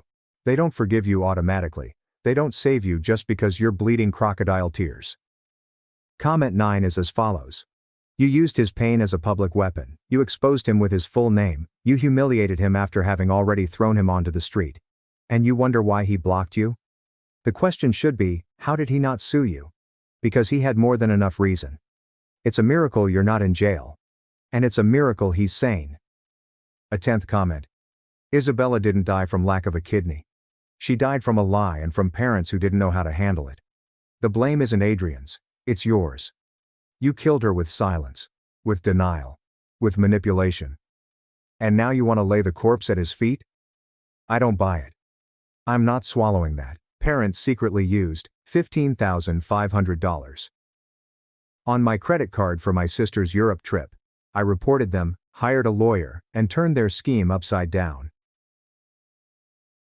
I am Lucas, a 28-year-old man, and my younger sister Lily, a 22-year-old female, recently graduated from college. Our parents have always had an odd approach to parenting, but this newest act has made me enraged. To provide some context, I've always been the responsible member of the family. I worked hard in school, received scholarships, and found a nice career in finance right out of college. I've been financially independent since I was 22, and I'm pleased of my accomplishments. Lily, on the other hand, has always been the baby in the family. Don't get me wrong, I adore my sister, but she's clearly been coddled by our parents. Growing up, it was obvious that Lily was the favorite. She was given the latest clothes and gadgets and was never forced to work part-time or help with home duties. I tried not to let it affect me too much, focused instead on my own aspirations and future, but occasionally the partiality was difficult to ignore. I recall one specific instance when I was 16 and Lily was 10. I'd been saving for months to buy a new gaming console. When I finally had enough money, I joyfully informed my parents that I was going to the store to buy it. To my surprise, they answered, "Oh, we already bought one for Lily last week. You can share hers." I was upset, but I swallowed my disappointment and tried to be pleased for my sister. Let's fast forward to the present. Lily recently finished with a communications degree. I am truly proud of her. She worked hard and earned the right to celebrate her accomplishment. I also sent her a wonderful graduation gift. A new laptop she had been wanting. My mom called me last week. She was overjoyed, telling me how they had prepared the ideal graduation gift for Lily, a month-long vacation of Europe. I was overjoyed for Lily, believing it was a lovely gift from our parents, but then the bombshell dropped. "We used your credit card to book it all," my mother explained nonchalantly, as if it were the most natural thing in the world. "We'll pay you back, of course, but we needed the points from your card to upgrade some of the flights and hotels." I was speechless. I couldn't believe what I heard. When I finally recovered my voice, I inquired about the amount they had spent. The response made me feel as if I had been punched in the gut. $15,500. $15,500 was charged to my credit card without my knowledge or consent. "Mom," I began, trying to keep my voice steady. "You can't just use my credit card without asking me. That's illegal, and $15,500 is a lot of money." She dismissed my concerns. "Oh, don't be so dramatic, Lucas. It's for your sister's graduation. We're family, and family helps each other out. Besides, we're good for it. We'll pay you back eventually." Eventually? What exactly did that mean? And since when has $15,500 been considered casual? I tried to explain to my mother why this was such a significant deal, the effect on my credit score, the possibility that I may need the credit limit for an emergency, and the sheer breach of trust. But she didn't hear it. "You've always been so selfish," she replied, her voice becoming cold. "Can't you just be happy for your sister? This is her big moment, and you're trying to ruin it with your penny-pinching ways." I couldn't believe what I heard. I was considered selfish for being concerned about a $15,500 unauthorized charge on my credit card. I hung off the phone feeling angry, wounded, and incredulous. Over the next few days I tried to talk to my father, hoping he'd be more reasonable, but he agreed with my mother, telling me I was overreacting and that I should be more supportive of my sister. Lily, for her part, appeared clueless to the entire event. When I tried to talk to her about it, she just gushed about how happy she was for the trip and thanked me for helping with her graduation gift. I felt crazy. Was I truly the unreasonable one here? I decided to phone the credit card company to dispute the charges, but to my astonishment, I learned that my parents had used my card information, which they kept in case of an emergency, to book everything online. The credit card company stated that because I had provided them my information, it was not deemed fraud. Now I'm faced with a $15,500 bill, a maxed-out credit card, and a family who thinks I'm greedy for refusing to pay my sister's lavish vacation. I am hurt, furious, and feel betrayed by those who are supposed to love and support me. I do not know what to do. Part of me wants to cancel the entire vacation, but I know it would cause a major schism in our family. Another part of me wants to just pay it off to avoid the fuss, but $15,500 is a large sum of money, and the principle of the situation bothers me. Plus, I'm concerned that if I let this go, it may set a precedent for future financial exploitation. Am I overreacting? Should I just suck it up and pay for my sister's vacation, or should I remain firm, even if it means risking my connection with my family? I'm feeling lost and could use some advice. Update 1. I appreciate everyone's encouraging remarks and advice. I was stunned by the huge response to my post. Reading through your comments helped me realize that I wasn't insane for feeling violated and outraged over this scenario. I took your counsel and decided to take action. First, I called my credit card company again to escalate the situation. I described the scenario in detail, emphasizing that, while my parents had my card information for emergencies, I had never allowed this exact use. After some back and forth, they decided to look into the charges as possible fraud. Next, I sent a group text to my parents and Lily, requesting a Zoom call to discuss the problem. I wanted to give them the opportunity to set things right before taking more serious actions. The call was intense. I began by calmly describing why their actions were unacceptable. The legal consequences, the violation of trust, and the financial strain it placed on me. I informed them that I had reported the transactions as fraudulent and that they needed to cancel the trip immediately. My parents' reaction did not meet my expectations. They were furious, accusing me of being dramatic and attempting to derail Lily's graduation party. My mom went so far as to say, "We raised you, clothed you, and put a roof over your head. The least you could do is help give your sister the trip of a lifetime." I took a deep breath before responding. "You chose to have children. Providing for us was your responsibility as parents. It doesn't mean you get to commit credit card fraud in my name." And Lily, who had remained calm until now, burst into sobs. "I can't believe you're trying to ruin my graduation gift," she said. "You've always been jealous of me. Why can't you be happy for me for once?" Her comments hurt, but they also bolstered my determination. I saw that this pattern of entitlement and favoritism was pervasive, and it was necessary to establish some clear boundaries. "Lily," I began, trying to keep my voice calm but firm. "I'm happy for you. I'm proud of your graduation. But this trip was booked illegally using my money without my permission. It's not a gift from me, and it's not okay." My father, who had been unusually silent, eventually spoke up. "Son, we didn't think it was such a big deal. We've always had access to your card for emergencies. We just thought, as family, it would be okay this one time." I couldn't believe what I heard. "Dad, $15,500 is not a small amount, and this was not an emergency. You can't just decide to spend my money without asking me." The call concluded with my parents outraged, Lily in tears, and me exhausted yet determined. They declined to cancel the trip, claiming that I was overreacting and that they would reimburse me. Soon after the call, I took the next move. I contacted a lawyer buddy of mine and discussed the circumstances.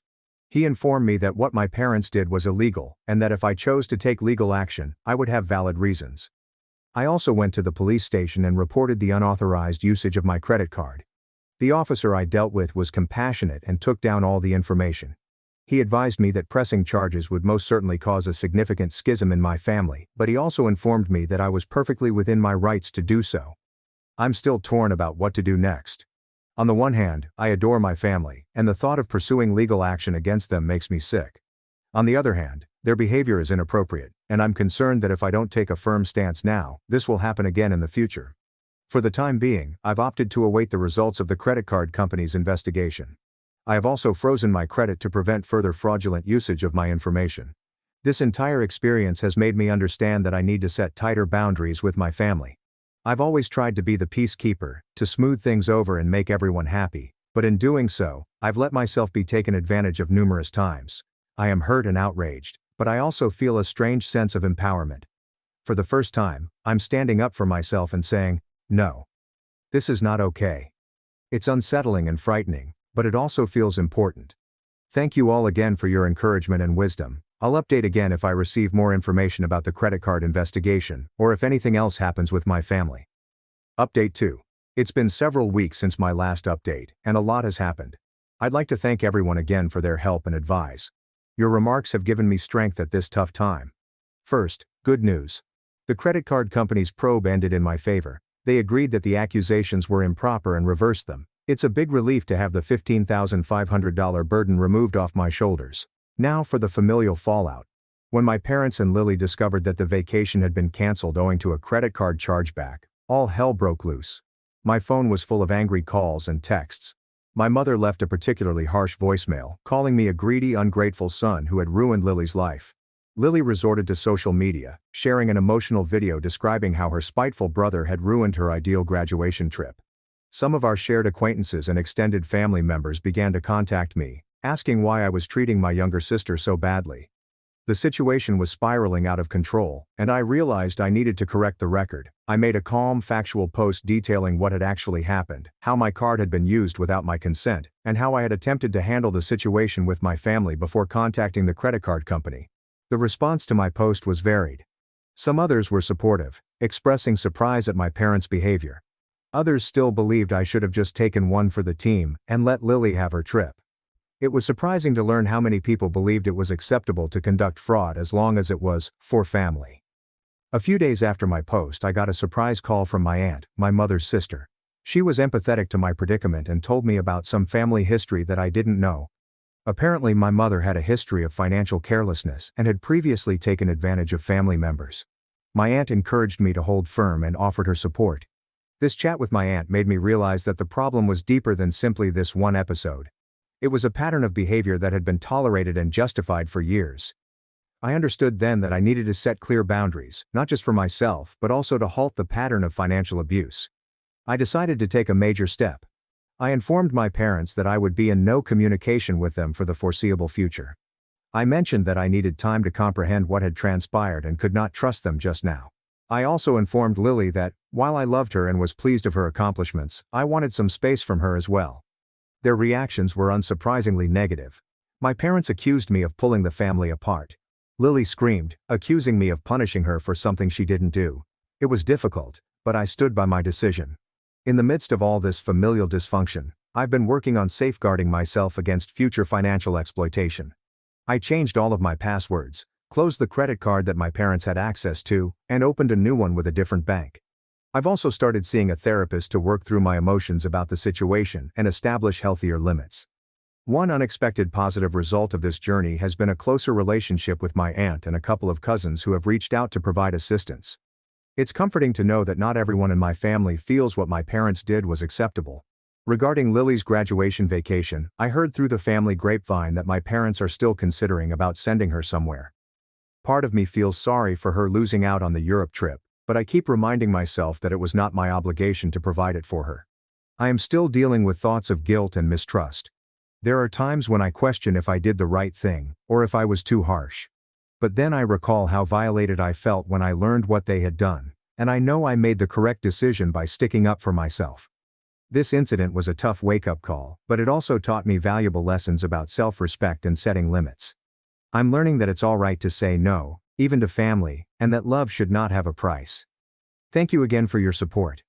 I'll keep you updated if there are any important developments, but for the time being, I'm focusing on healing and moving forward. Post 3. It's been approximately 2 months since my last post, and I'd want to share some developments with you all. Your ongoing support and advice have been vital during this difficult time.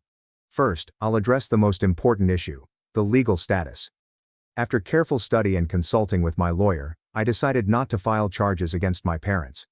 This was not an easy decision, and I know many of you advised me to pursue legal action. However, my lawyer said that because the credit card company had reversed the charges, prosecuting a criminal case would be hard and potentially costly, with no assurance of success. Instead, we wrote my parents a formal cease and desist letter, informing them that any future attempts to use my financial information would result in instant legal action. Now for the family situation. My no-contact period with my parents and Lily has been both difficult and educational. It's given me time to ponder on our family relationships and improve myself. I've been going to therapy on a regular basis, which has been quite beneficial in helping me process my feelings and set healthier limits. About a month into the no-contact period, I got an unexpected email from Lily. Compared to her prior crying claims, this email was rather sophisticated. She wrote that she had thought a lot about our parents' actions and realized how wrong they were. She apologized for her first reaction and for not advocating for me. Lily said that she had always known about the favoritism but had been too afraid and comfortable to question it. I was cautiously optimistic about Lily's email but decided to take it slowly. We've had a few phone talks since then, and I can tell she truly wants to understand my point of view. She revealed some of her own experiences with our parents' financial irresponsibility, which she had previously kept to herself. The aborted trip to Europe appears to have served as a wake-up call for her as well. My parents have been less inclined to accept responsibility. They've made multiple attempts to reach me, including angry voicemails and guilt-tripping emails. My mother even showed up at my place unexpectedly one day, causing quite a ruckus in the hallway. I held firm and refused to engage, which was difficult but important. The situation with extended family members has been mixed. Some family have been helpful, particularly my aunt, who first contacted out. She has become an important ally and source of support. Others, however, continue to encourage me to reconcile with my parents, citing the "but their family" argument. I've had to distance myself from some of these family for my own mental health. On a good side, this predicament has resulted in some unanticipated personal development. With the time and energy I used to devote to dealing with my family's problems, I've been able to concentrate more on my own life and ambitions. I've started a new passion, photography, and I'm spending more time with pals that respect my boundaries. I've also made important financial decisions. I've upped my payments to retirement accounts and begun to construct a more substantial emergency fund. This entire experience has truly emphasized the significance of financial independence and stability. Last week, I had an especially satisfying moment. I was promoted at work, which came with a big wage increase. Previously, I might have felt forced to share this news and the financial rewards with my family. This time, I celebrated quietly with a few close friends, pleased of my successes but free of shame or obligation to share. Regarding Lily's graduation vacation, my aunt informed me that our parents decided to send her on a 2-week tour of California. Lily seemed to appreciate it. Looking ahead, I am cautiously optimistic. I've chosen to extend my no-contact period with my parents for at least 3 more months. I need more time to recuperate and to determine whether they are capable of respecting my boundaries. I'm willing to gradually re-establish our relationship with Lily, but I'm treading carefully and setting firm boundaries. This event taught me a lot about setting boundaries, advocating for myself, and understanding the actual meaning of family. I've understood that family is more than just blood links, it's about mutual respect, support, and love. The friends and relatives who have supported me during this ordeal have taught me what true family is like. I also learned an important lesson about financial freedom. I've always been good with money, but this situation has made me even more attentive. I've increased security measures on all of my accounts and grown more forceful about protecting my financial information, even from family members. There have been moments of doubt and sadness, particularly when I have missed family gatherings due to the no-contact policy. Mother's Day was very painful, but I remind myself that this separation is essential for my mental health and personal development. One unanticipated result of this scenario is that I've become a resource for friends who are coping with financial problems in their own families. Several people have contacted me for guidance on setting boundaries and dealing with financially irresponsible family members. It is great to be able to assist others in similar situations. My aunt informed me that my parents are experiencing financial difficulties. Apparently, they had planned to use my credit for more than simply Lily's vacation. This has resulted in some arguments between them, with my father blaming my mother for going too far with the credit card fraud. Part of me feels awful knowing they're struggling financially, but I remind myself that it's not my obligation to correct their poor financial decisions. Lily has provided some insight into our parents' reactions to all of this. She claims they're still not sure why I responded so strongly. They regard their acts as a natural part of being a family and don't understand why I'm making such a big deal about it. This lack of understanding is frustrating, but it also confirms that I made the proper decision to distance myself. I've been reflecting a lot about my upbringing and early adulthood, noticing patterns of financial and emotional exploitation that I had internalized. It's been both heartbreaking and liberating. I'm learning to validate my own emotions and experiences without needing permission from my parents. In my personal life, I've begun dating again. I was scared to become involved with anyone while dealing with so much family dysfunction, but I recently met someone who has been quite sympathetic of my position. It's early days, but it feels fantastic to be connecting with someone that respects my boundaries and principles. I'm also considering making some major life adjustments. I've always wanted to get a master's degree, but I put it off because I was concerned about how it would affect my capacity to support my family financially. Now I'm actively researching programs and contemplating taking the plunge. It is empowered to make decisions based simply on what is best for me and my future. As I write this report, I am impressed by how much has changed in only a few months. The initial shock and indignation have subsided, replaced by a sense of quiet determination. I am no longer simply responding to my family's activities, I am actively building the life I desire for myself. To those of you who are coping with similar family troubles, I want to express that it will get better. Setting boundaries is difficult, and there may be reaction. But stay strong. You have the right to safeguard yourself, your wealth, and your mental health. Thank you all for your continued support throughout this adventure. Your counsel and encouragement have been lifelines. I am not sure what the future holds for my relationship with my parents and sister, but I am confident that whatever happens, I will be fine. I'm stronger, more confident in myself, and prepared to face whatever comes next. I will provide an update if there are any important developments, but for the time being, I am focused on moving forward and creating the life I want, surrounded by people who respect and support me. Here's to new beginnings and hard-gained wisdom. Update 4. It's been 6 months since my previous update, and I felt it was time to share the most recent developments with everyone who has been so supportive along this trip. First, the major news. I've been accepted to a master's program at a city around 3 hours from where I now live. It's a 2-year financial technology curriculum that precisely coincides with my professional ambitions. I start this fall, and I'm both eager and scared about this new chapter in my life. The decision to seek this degree was not simple. It entails leaving my work, relocating to a new city, and taking out some student debts. However, it also entails investing in myself and my future in ways I've always wanted to. I realized I had been holding myself back by constantly considering how my decisions would affect my family. Now I'm making decisions based on what's best for me, which feels extremely liberated. My family situation has taken unexpected turns. My no-contact period with my parents officially ended 2 months ago. I consented to participate in a family therapy session led by a professional therapist. It was intense. My parents responded defensively, arguing that they had done nothing wrong. However, as the discussion went, several shocking truths emerged. It turned out that my father had lost a considerable amount of money in a disastrous venture, which he had kept from everyone, including my mother. They'd been discreetly struggling financially for months and saw my credit card as a method to keep up appearances. This discovery caused a lot of tears and recriminations. My mother felt betrayed by my father's secrecy.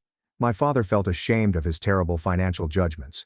And both of them seemed to realize the significance of what they had done to me.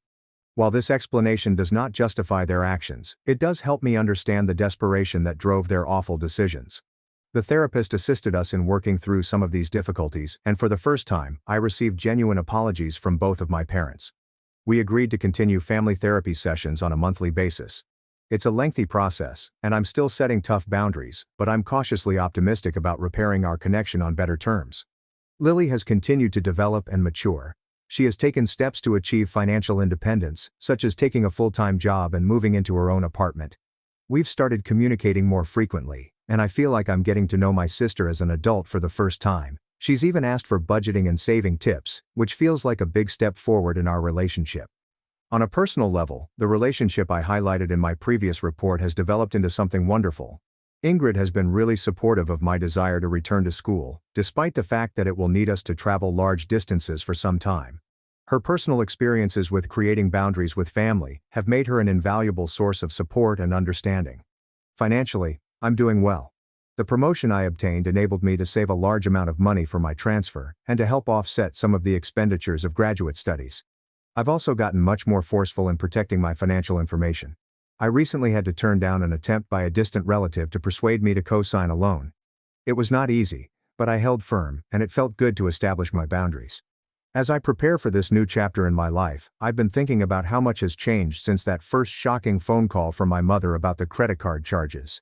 The pain and rage I felt back then have mostly vanished, giving way to a sense of empowerment and self-assurance I had no idea I had. I've learned a lot from this experience. I've learned the value of establishing and keeping boundaries, especially with family. I've realized that it's acceptable to prioritize my own well-being and future, and I've learned that true family, whether blood or choice, encourages growth and respects personal limits. Thank you to everyone who has followed my story and contributed support and advice along the way. During some of the most trying times, your words have provided me with strength and insight. Those going through comparable family issues should know that they can come out stronger and wiser. As I pack my flat and prepare for this new journey, I experience a surge of excitement and possibilities that I haven't felt in years. I am proud of how far I have come, and I am excited about what the future holds. I may not be able to update for a long due to my upcoming move and start of school, but I will always be grateful for the support I've received here. My brother tackled my groom before the vows. I screamed at him, then realized he'd tried to save my damn life. As I came down the aisle, my brother dashed past me with a gas can, doused the entire altar in gasoline, and set it on fire before tackling my groom directly into the burning flowers. My veil caught fire as guests stampeded toward the exit, shouting, while my brother pinned my fiancé down amid the flames, hitting him and yelling something I couldn't understand over the noise. The groomsmen carried my brother away, while my fiancé rolled on the ground, second-degree burns covering his hands and arms. My mother sobbed so hard that she vomited on her dress. My father was yelling at my brother for destroying our family, and 300 guests screamed and dialed 911. My brother continued to resist the 4 men who were holding him down, blood gushing from the nose where the best man had struck him, still shouting that my fiancé was attempting to kill me. Everyone was soothing my burned and bleeding fiancé, who was crying, while older guests need medical attention because of the panic, and the flower girl was devastated beyond words. The priest was praying over the broken altar while a bridesmaid wailed over how my brother had ruined the most important day of my life, when security arrived to arrest him. "Check the champagne he was about to give her for the toast," my brother yelled as cops handcuffed him, his voice raspy from smoke inhalation. "He's been poisoning her with mercury for months, and today's dose would have killed her before you cut the cake." Everyone became silent, except for the fire that remained blazing through what used to be our ceremonial space. And my brother continued to speak quickly since he knew he just had a few seconds before being hauled away. "Look at her hands shaking, her hair falling out in chunks. The confusion she thinks is wedding stress, but it's actually mercury poisoning from the makeup he's been switching out since March when they moved in together." My quivering hands moved to my thinning hair, which I had been finding on my pillow every morning. And my brother kept going, exhibiting texts from his phone that the officers hadn't yet collected. I have screenshots of him asking his pharmacist friend about lethal doses and how to make it look like sudden illness, plus receipts for mercury compounds he bought online using cryptocurrency so it couldn't be traced. My fiancé attempted to stand, but the best man stopped him, though I noted the grip had shifted from supporting to restraining as uncertainty crept across his face. He took out a $3 million life insurance policy on her last month without telling her, and their honeymoon suite already has a syringe of concentrated mercury hidden in his luggage that would have caused complete organ failure within hours of injection. My aunt, a nurse, approached the champagne table and dipped her finger in my glass, then jerked back, saying it smelled off, like metal and chemicals mingled with the champagne. More guests began checking their phones, looking up mercury poisoning symptoms, and staring at me as they recognized the symptoms I'd been exhibiting for months, which we'd all attributed to wedding planning stress.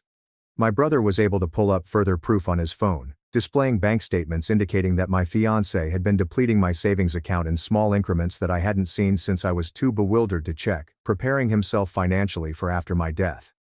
But that's not even the worst part, my brother exclaimed as 2 officers grabbed his arms and his voice broke with despair. "My fiancé had already given me a partial dose this morning in my breakfast smoothie, knowing it would take effect during the reception to make my death look more natural, and the antidote window was closing fast because mercury binds to your organs within hours." My brother had broken into my fiancé's apartment last night and discovered his journal documenting every dose he'd given me for 6 months, with notes about my increasing symptoms and calculations for how much more He'd gone to the police at 2 a.m., but the chief, my fiancé's uncle, stated there wasn't enough evidence for an arrest, and then called my fiancé right away to warn him that my brother was causing trouble, which is why my fiancé bumped up the timing. That's when my brother understood that the only way to save me was to cancel the wedding before I drank the last dose. And lighting the altar on fire was the only way to ensure that the wedding could not proceed because my fiancé had duped me into believing my brother was envious and unstable.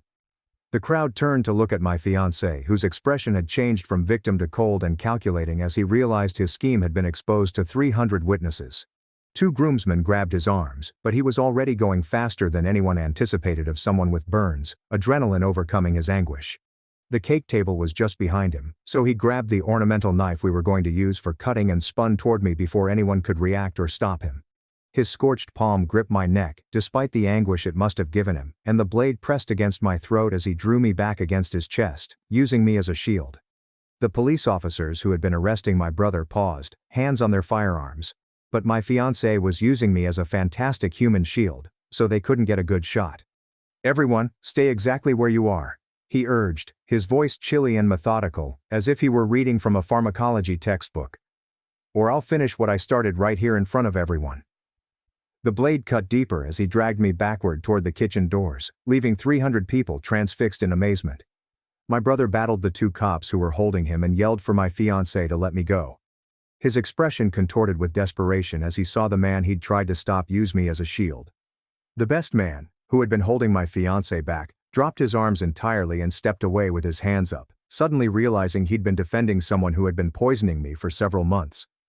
Even with the knife digging into my skin, I pushed myself to speak, telling my fiancé that everyone knew the truth, and that hurting me would make no difference. He drew me closer to his scorched chest and remarked that if he was going down anyhow, he may as well finish what he started because the mercury was now in my system. The priest stepped forward with both hands raised, as if confronting a ferocious animal, and begged my fiancé to consider his soul and what this meant for eternity. My fiancé chuckled at that bitter sound, which was unlike anything I'd ever heard from him before, and stated God stopped listening to him years ago when the debt began to pile up and I became his only way out. A massive crack split the air as a portion of the blazing altar collapsed, sending sparks flying over the church floor, making everyone flinch, including my fiancé. I pushed my elbow back into his scorched ribs as hard as I could, and his grip relaxed just enough for me to drop my whole weight while turning away from the blade. As I dropped, the knife grabbed my shoulder, slicing through my dress and into my skin, but I kept moving, landing hard on the marble floor while my fiancé lunged for me. Before he could reach me, 3 officers rushed him, sending the knife flying across the floor as they pinned him down, his scorched hands leaving bloody prints on the white marble as he battled them. EMTs hurried up to me as cops handcuffed my fiancé, who screamed that I deserved it because I was too ignorant to see what he was doing for 6 months. My brother broke free from the officers who were holding him and went on his knees beside me, again apologizing for not finding another way to save me. Tears mixed with the blood that still flowed from his nose. The EMTs put bandages against my shoulder wound while stating that I needed to be sent to the hospital straight away for something called compilation therapy to treat the mercury poisoning. My mother sank into my father's arm, sobbing, and I overheard him tell my brother that he had saved my life. His voice breaking on the words. The EMTs pulled me onto a stretcher and rushed me out, past all of the wedding guests who were still stunned, past the flaming altar, which was now mostly smoking ruins, and past the champagne table, where my poisoned glass remained.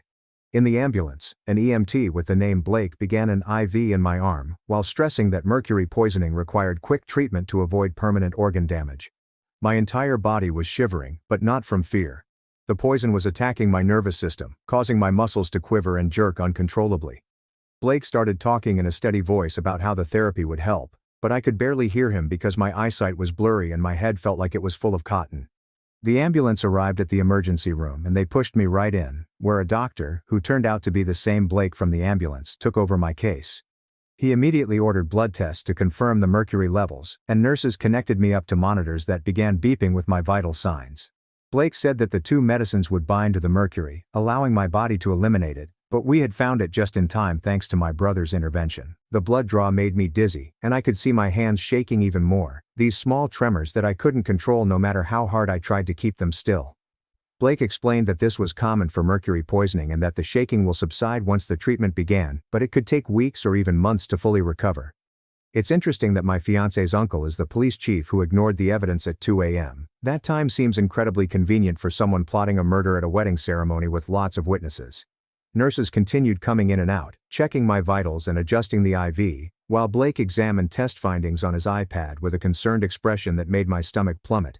He ultimately informed me that my mercury levels were alarmingly high, far exceeding what they would ordinarily see in industrial accidents, proving that my fiancé had been administering enormous quantities. The compilation treatment burned my veins and made me nauseous, but Blake said that indicated it was working, removing the mercury from my organs, where it had been piling up for months. My parents arrived with my aunt, who immediately began asking Blake about treatment methods and recovery times in medical language that I didn't understand. The door opened, and a lady in a dark suit entered, carrying a state police badge, and introduced herself as Detective Kara Holt, who was taking over the case due to a conflict of interest with the local police chief. She took out a notebook and began writing down what Blake told her about my mercury levels, while my mother continued caressing my arm as if she wanted to ensure I was still present. My aunt was asking Blake about something called chelation cycles and how long it would take for the shaking to stop, using medical terminology that made my head hurt much more than it already did. Detective Holt stated that with 300 wedding guests as witnesses and all of the physical evidence my brother discovered, my fiancé would not get away with what he did to me. She left to collect evidence, but returned 20 minutes later with plastic bags containing the champagne glass from the wedding and a sample of the smoothie my fiancé had prepared me that morning. The field tests revealed extremely high amounts of mercury in both, enough to kill me if I drank it all, so she sealed everything up for the crime lab. My brother arrived with 2 officers holding his arms, burns on his flesh from the altar fire, and swollen eyes where the best man had hit him. Detective Holt instructed the officers to remove the handcuffs because my brother's actions were clearly protective and had saved my life. So they were releasing him on his own recognizance. He just stood there staring at me with a relieved expression on his face while the nurses drew more blood from my arm for further testing. The results revealed that my mercury levels were significantly higher than expected, nearly fatal. But Blake claimed the interrupted dose indicated that my organs hadn't entirely failed yet. He started me on aggressive chelation therapy, stressing that I'd need repeated rounds for the following 3 months with careful monitoring to ensure the mercury was out of my system. The police chief stormed through the door, demanding to see his nephew. But Detective Holt stood directly in front of him and informed him that he was suspended pending an investigation for obstruction of justice. He began ranting about litigation and how she lacked authority, but she presented documents proving that state police had taken over jurisdiction due to his involvement in covering up an attempted murder. He stormed out, slamming the doors while Detective Holt called for someone to follow him to ensure he did not interfere with the inquiry. A lady called Rachel Monroe from the district attorney's office arrived next, putting up a chair beside my bed to take my statement on everything that had happened over the previous 6 months. She was writing quickly as I described the symptoms I'd been experiencing, the confusion and shaking I assumed were due to wedding stress, and how my fiancé had been so supportive when I was sick. Rachel stated that she was moving forward with charges for attempted murder in the first degree, as well as poisoning and fraud, and that she was certain of obtaining a conviction based on the evidence and witnesses. The wedding photographer then knocked on the door, carrying a bag full of memory cards and stating that he had documented everything on video, from my brother's attack to my fiancé holding the knife to my throat. Detective Holt confiscated the memory cards as evidence, claiming that the footage would be critical in showing the jury exactly what happened and establishing that my brother was trying to save me, not harm anyone. A man in a suit arrived, introduced himself as Victor Shaw, and stated that he was representing my brother and needed to discuss defense strategy for the fire and assault accusations. My brother informed him he didn't want any defense that said he was insane or didn't know what he was doing, since he knew precisely what he was doing and would do it again to save me. Given the imminent threat to my life, Victor continued to push the temporary insanity or necessity defense. But my brother shook his head and said he'd sooner go to jail than apologize for stopping a murder. Blake returned with more test results, this time from hair samples gathered, and his expression was dismal as he showed us the charts. The mercury levels in my hair dated back 6 months, beginning small and then increasing, demonstrating that my fiancé had been systematically poisoning me, as my brother had claimed. The timetable corresponded exactly with the notebook my brother discovered, demonstrating how my fiancé gradually increased the doses to avoid rapid death, which would appear suspicious. Each sample revealed increased quantities, along with notes on which portions of hair belonged to which months, resulting in a perfect record of attempted murder. Blake stated this type of evidence was uncommon because most poisoning victims do not live long enough for testing, but my brother's intervention saved not just my life, but also the proof. My hands shook even more as I realized that the man I was about to marry had been slowly killing me for half a year, calculating doses and watching me get sicker while appearing to care. Detective Holt photographed all of the test findings and stated, "This evidence, combined with the journal, would make it impossible for my fiancé to claim innocence or accident. She was putting together a case that would land him in prison for decades, if not life, and she guaranteed me he'd never be able to harm me or anybody else again." The next morning, Detective Holt called to say they had arrested the pharmacist friend at his workplace, bringing him out in handcuffs as his co-workers looked on in disbelief. She informed me he tried to flee when he saw the authorities approaching, but they apprehended him in the parking lot, and he was now in jail, with a lawyer urging him not to say anything. The cops had tracked down all of the cryptocurrency transactions my brother discovered, as well as hundreds of text exchanges between him and my fiancé discussing specific doses and how to make it appear natural. 2 days later, my fiancé was legally charged with attempted murder in the first degree, as well as poisoning, fraud and assault, with a deadly weapon for holding the knife to my throat. His lawyer attempted to secure bail, but the court looked at the evidence and concluded, no way. Not with him being a flight risk and the danger he posed to me. The courthouse was packed with media and wedding guests, and my fiancé sat there in his orange jumpsuit, charred hands still bandaged, glaring at me as if this was my fault. After 5 days in the hospital, they finally let me go home, but I had to return every day for additional chelation treatments, which made me feel ill and weak. My hands wouldn't stop trembling, and I kept discovering clumps of hair in the shower drain. but the doctor suggested the symptoms would improve with time and treatment. While I was packing up my hospital room, the insurance company called to inform me that the $3 million policy was void due to the fraud and attempted murder, and that insurance fraud had been added to the allegations against my fiancé. My brother was charged with arson and assault, but Rachel from the district attorney's office recommended reduced charges because he had saved my life. The judge consented to probation and community service instead of jail time, citing my brother's conduct as justified given the circumstances and the urgent threat to my life. That's when the media learned about everything, and our wedding fiasco became front-page news, with reporters camped outside my parents' house and calling everyone we knew for comment. We had to employ a publicist to manage all of the media inquiries and keep them from following me to my medical appointments. The church sent us a bill for $30,000 in fire damage, but they instantly withdrew it after our publicist described the complete story.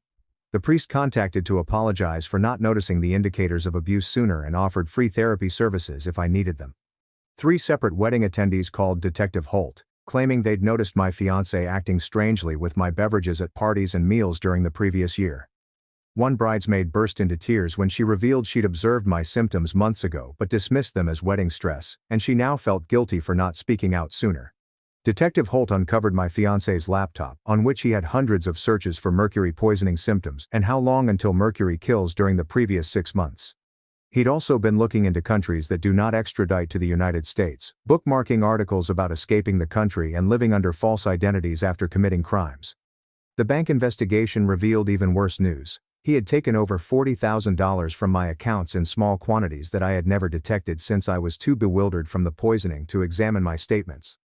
He'd also applied for 5 credit cards in my name without my knowledge, accumulating $20,000 in debt and purchasing expensive items he might sell later for cash.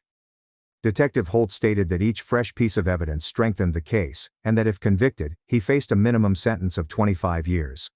The pharmacist friend's lawyer approached me about a deal, stating his client would testify against my fiancé in exchange for a reduced sentence because he was only an accomplice. Why did the pharmacist buddy believe he could simply walk away from helping poison someone? The fact he tried to flee when cops arrived tells me he recognized how bad this was all along. Rachel stated that they would most likely accept the offer because his evidence would seal the case, despite her desire for both of them to languish in prison for what they had done to me. My parents had to change their phone number because reporters kept calling, and my father installed security cameras when someone attempted to climb over the fence to take photos. The story went widespread online, with people debating whether my brother was a hero or a criminal, while the majority thought he did the right thing, even if his methods were excessive. My fiancé's family tried to see him in jail, but he declined, most likely because he knew they'd find him guilty once they heard all of the evidence. His mother sent me a letter through her lawyer claiming that I had ruined her son's life and destroyed their family, but I threw it away after reading the first sentence. The fire marshal completed his investigation and officially declared the altar fire a legitimate emergency response to prevent a murder in progress. This greatly aided my brother's case because it demonstrated that his actions were necessary and proportionate to the threat, rather than random violence or retaliation. As Detective Holt investigated deeper, more evidence emerged, including receipts for mercury compounds hidden in my fiancé's storage unit, as well as syringes and medical equipment. She also discovered a draft email he never sent explaining his plan to make my death appear to be abrupt organ failure caused by an undiscovered disease, complete with fabricated symptoms he claimed I had.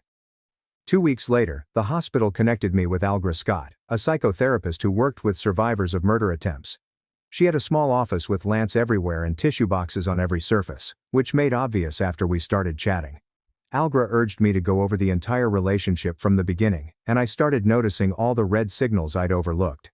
My fiancé had pressured me to move in together quickly, isolated me from people who didn't like him, and made me feel crazy whenever I questioned anything. She explained how abusers act, how they gradually push boundaries, making you doubt yourself until you can't believe your own thoughts anymore. The poisoning was simply the culmination of months of mental breakdown. While I was in treatment, my fiancé's family sent me a letter through their lawyer that made me feel angry. They were not remorseful for what their son did. They were furious with me for wrecking his life by refusing to assist him pay off his gambling debt.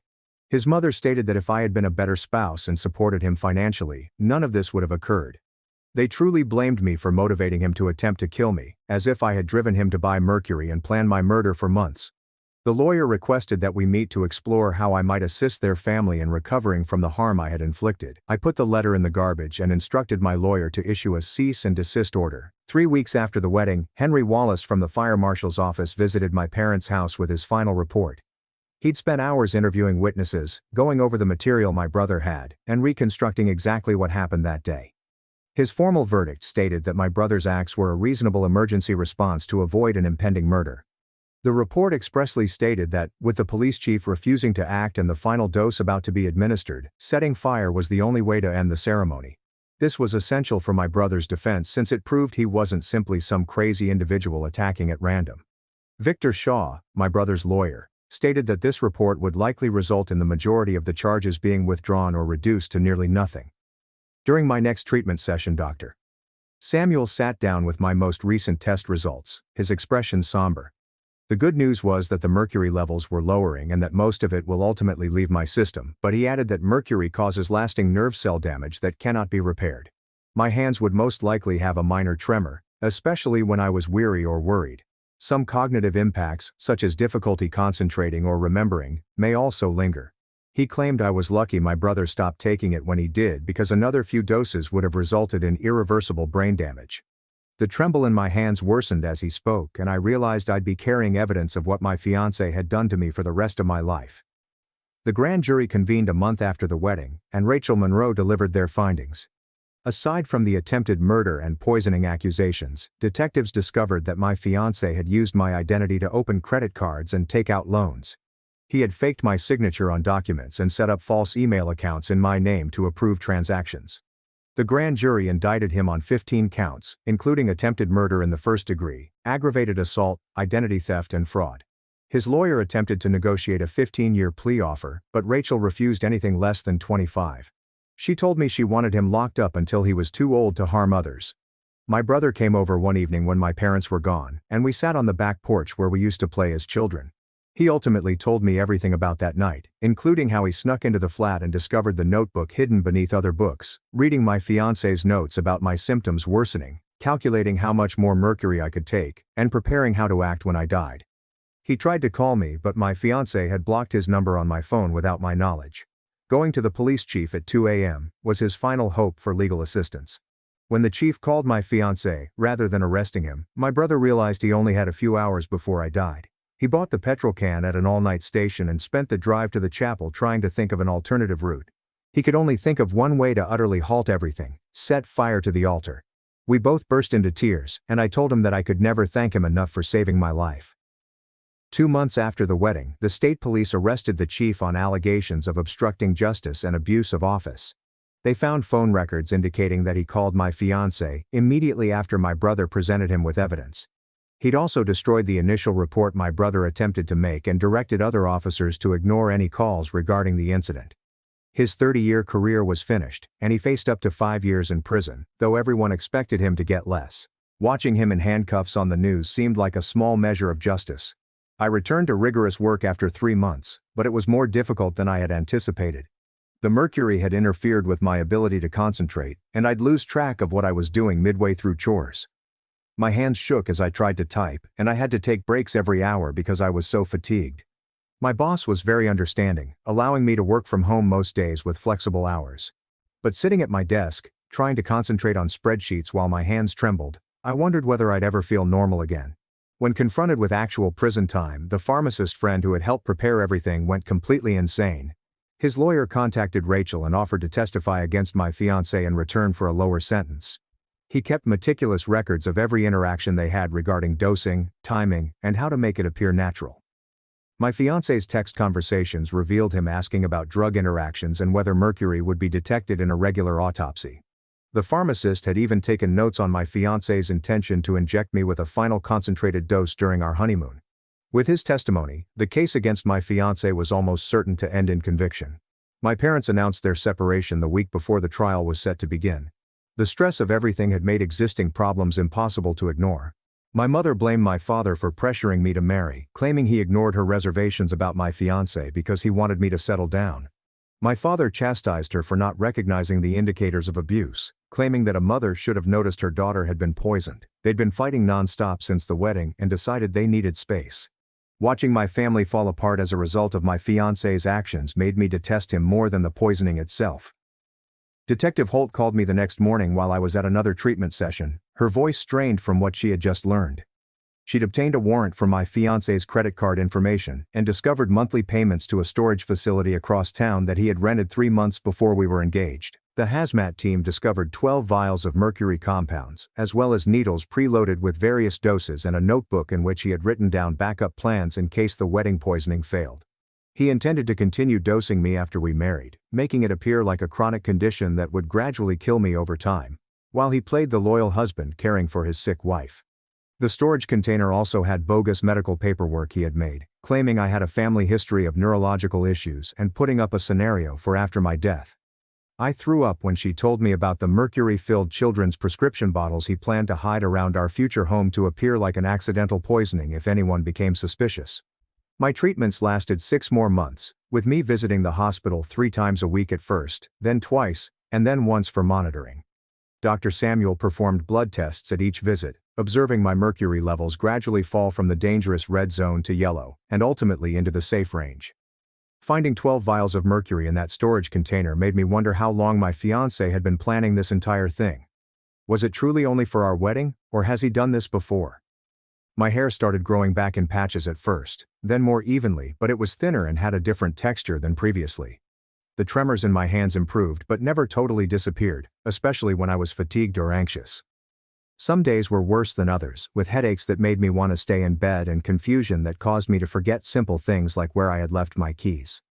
Dr. Samuel told me that I was fortunate to have survived it all, as most people with my levels of exposure would have lifelong kidney damage or worse. The trial date was established for 8 months after the wedding, giving both parties time to prepare and allowing me to heal sufficiently to testify. Jury selection alone took 2 weeks due to the media hype, with potential jurors admitting they had already formed opinions after seeing the wedding video that had been released online. The judge had to summon people from nearby counties to discover anyone who had not heard about the burning altar or the hostage situation. Seeing my fiancé in court for the first time since that day made my entire body shake, and I had to rush to the restroom to throw up before we even began. He had lost weight in jail, and his burns had healed to leave brilliant pink scars on his wrists and arms. But his eyes were cold and calculated, much as when he held the knife to my throat. I testified for 3 days in a row, detailing every sign I'd ignored, every lie I'd believed, and every time I'd trusted him with my life without realizing he was steadily stealing it away. His lawyer attempted to make me appear insane, questioning if I had invented or exaggerated symptoms for attention, but the medical records spoke for themselves. She questioned why I hadn't seen my money vanishing, or my health deteriorating, attempting to make me appear ignorant or reckless. I detailed how the mercury had confused me, how he had convinced me that the symptoms were caused by wedding stress, and how he had isolated me from people who could have detected something was amiss. When I described the moment he seized the knife and pushed it against my throat, several jurors appeared distraught, and one woman had tears streaming down her cheeks. My brother stood up next, still looking terrible about the fire, despite the fact that everyone knew he had saved my life. He burst into tears when the prosecutor showed him the notebook entries in which my fiancé estimated exactly how much mercury would kill me, with notes such, "She's weaker than expected," and "Increase morning dose." The courtroom was dead silent except for my brother sobbing as he read aloud the entry from the night before the wedding that said, "Tomorrow she dies." He testified about finding the evidence, attempting to get help from the police, and making the desperate decision to burn the altar when he realized no one could stop the wedding. Even the court was moved when my brother recalled watching me degenerate for months, noting the indications but not knowing what they meant until it was too late. As part of his plea agreement, the pharmacist testified next, staring at the floor the entire time as he admitted to assisting in my murder plot. He validated every allegation, displaying text messages in which my fiancé inquired about prescription combinations and how to make mercury poisoning appear to be a natural disease. My fiancé gazed at him with absolute contempt throughout the testimony, his hands gripped so tightly that his knuckles turned white. The pharmacist stated that he knew it was wrong but required the money promised by my fiancé and that he had provided the precise substances and dosing regimens. The defense attempted to prove temporary insanity by bringing in an expert who discussed financial hardship and mental breaks. However, their own witness had to admit that the months of planning, comprehensive journal, and backup plans demonstrated clear premeditation and knowledge of right and wrong. The notebook entries were particularly upsetting, as they demonstrated how he had followed my symptoms with scientific precision and altered doses based on my reactions. After 5 days of waiting while the jury debated, they returned with guilty verdicts on all charges. My fiancé did not react at all, instead staring straight ahead as if he had expected it. However, his mother began yelling from the gallery that I had wrecked their family and ruined her son's life. At my sentencing 3 weeks later, I gave my victim impact statement, my voice quivering as I detailed how he had taken away my ability to trust anyone, my health, and my sense of safety in my own house. I informed the court about my nightmares, therapy sessions, and how I couldn't leave my apartment because I was frightened of everyone. The judge listened to everything and sentenced my fiancé to 35 years in prison with no chance of release for 25 years, calling it one of the most calculated and vicious attempted murders he'd seen in his 30 years on the bench. 3 weeks later, the police chief's trial began, and I had to witness him sit there in his dress uniform, attempting to be dignified, as the prosecutor explained how he shielded his nephew despite seeing proof of attempted murder. The chief continued fixing his tie and glancing at the wall behind the judge, as if he couldn't believe what was happening to him after 30 years in law enforcement. His lawyer attempted to argue that he was only protecting family members and had no knowledge of the full scope of the conspiracy, but phone records proved that he called my fiancé within minutes of my brother approaching him with a notebook. The prosecutor produced text conversations, in which the chief instructed his nephew to handle the matter and cautioned him that my brother was making waves, which directly led to my fiancé hastening his plan to kill me that day. When the verdict was guilty of obstruction of justice and abuse of authority, the chief's wife began crying in the gallery, while he sat with his mouth clenched. The judge sentenced him to 2 years in state jail, as well as the permanent loss of his pension and law enforcement certification, saying he had abused the public trust in the worst way possible. The pharmacist's sentence occurred a month later, and he appeared to have aged 10 years since his arrest, his hands shaking as he stood before the judge. He had fully cooperated with prosecutors, and his testimony had been critical in convicting my fiancé, as his lawyer repeatedly emphasized when pleading for leniency. The judge acknowledged his assistance, but stated that supplying poison to kill someone constituted attempted murder regardless of who delivered it.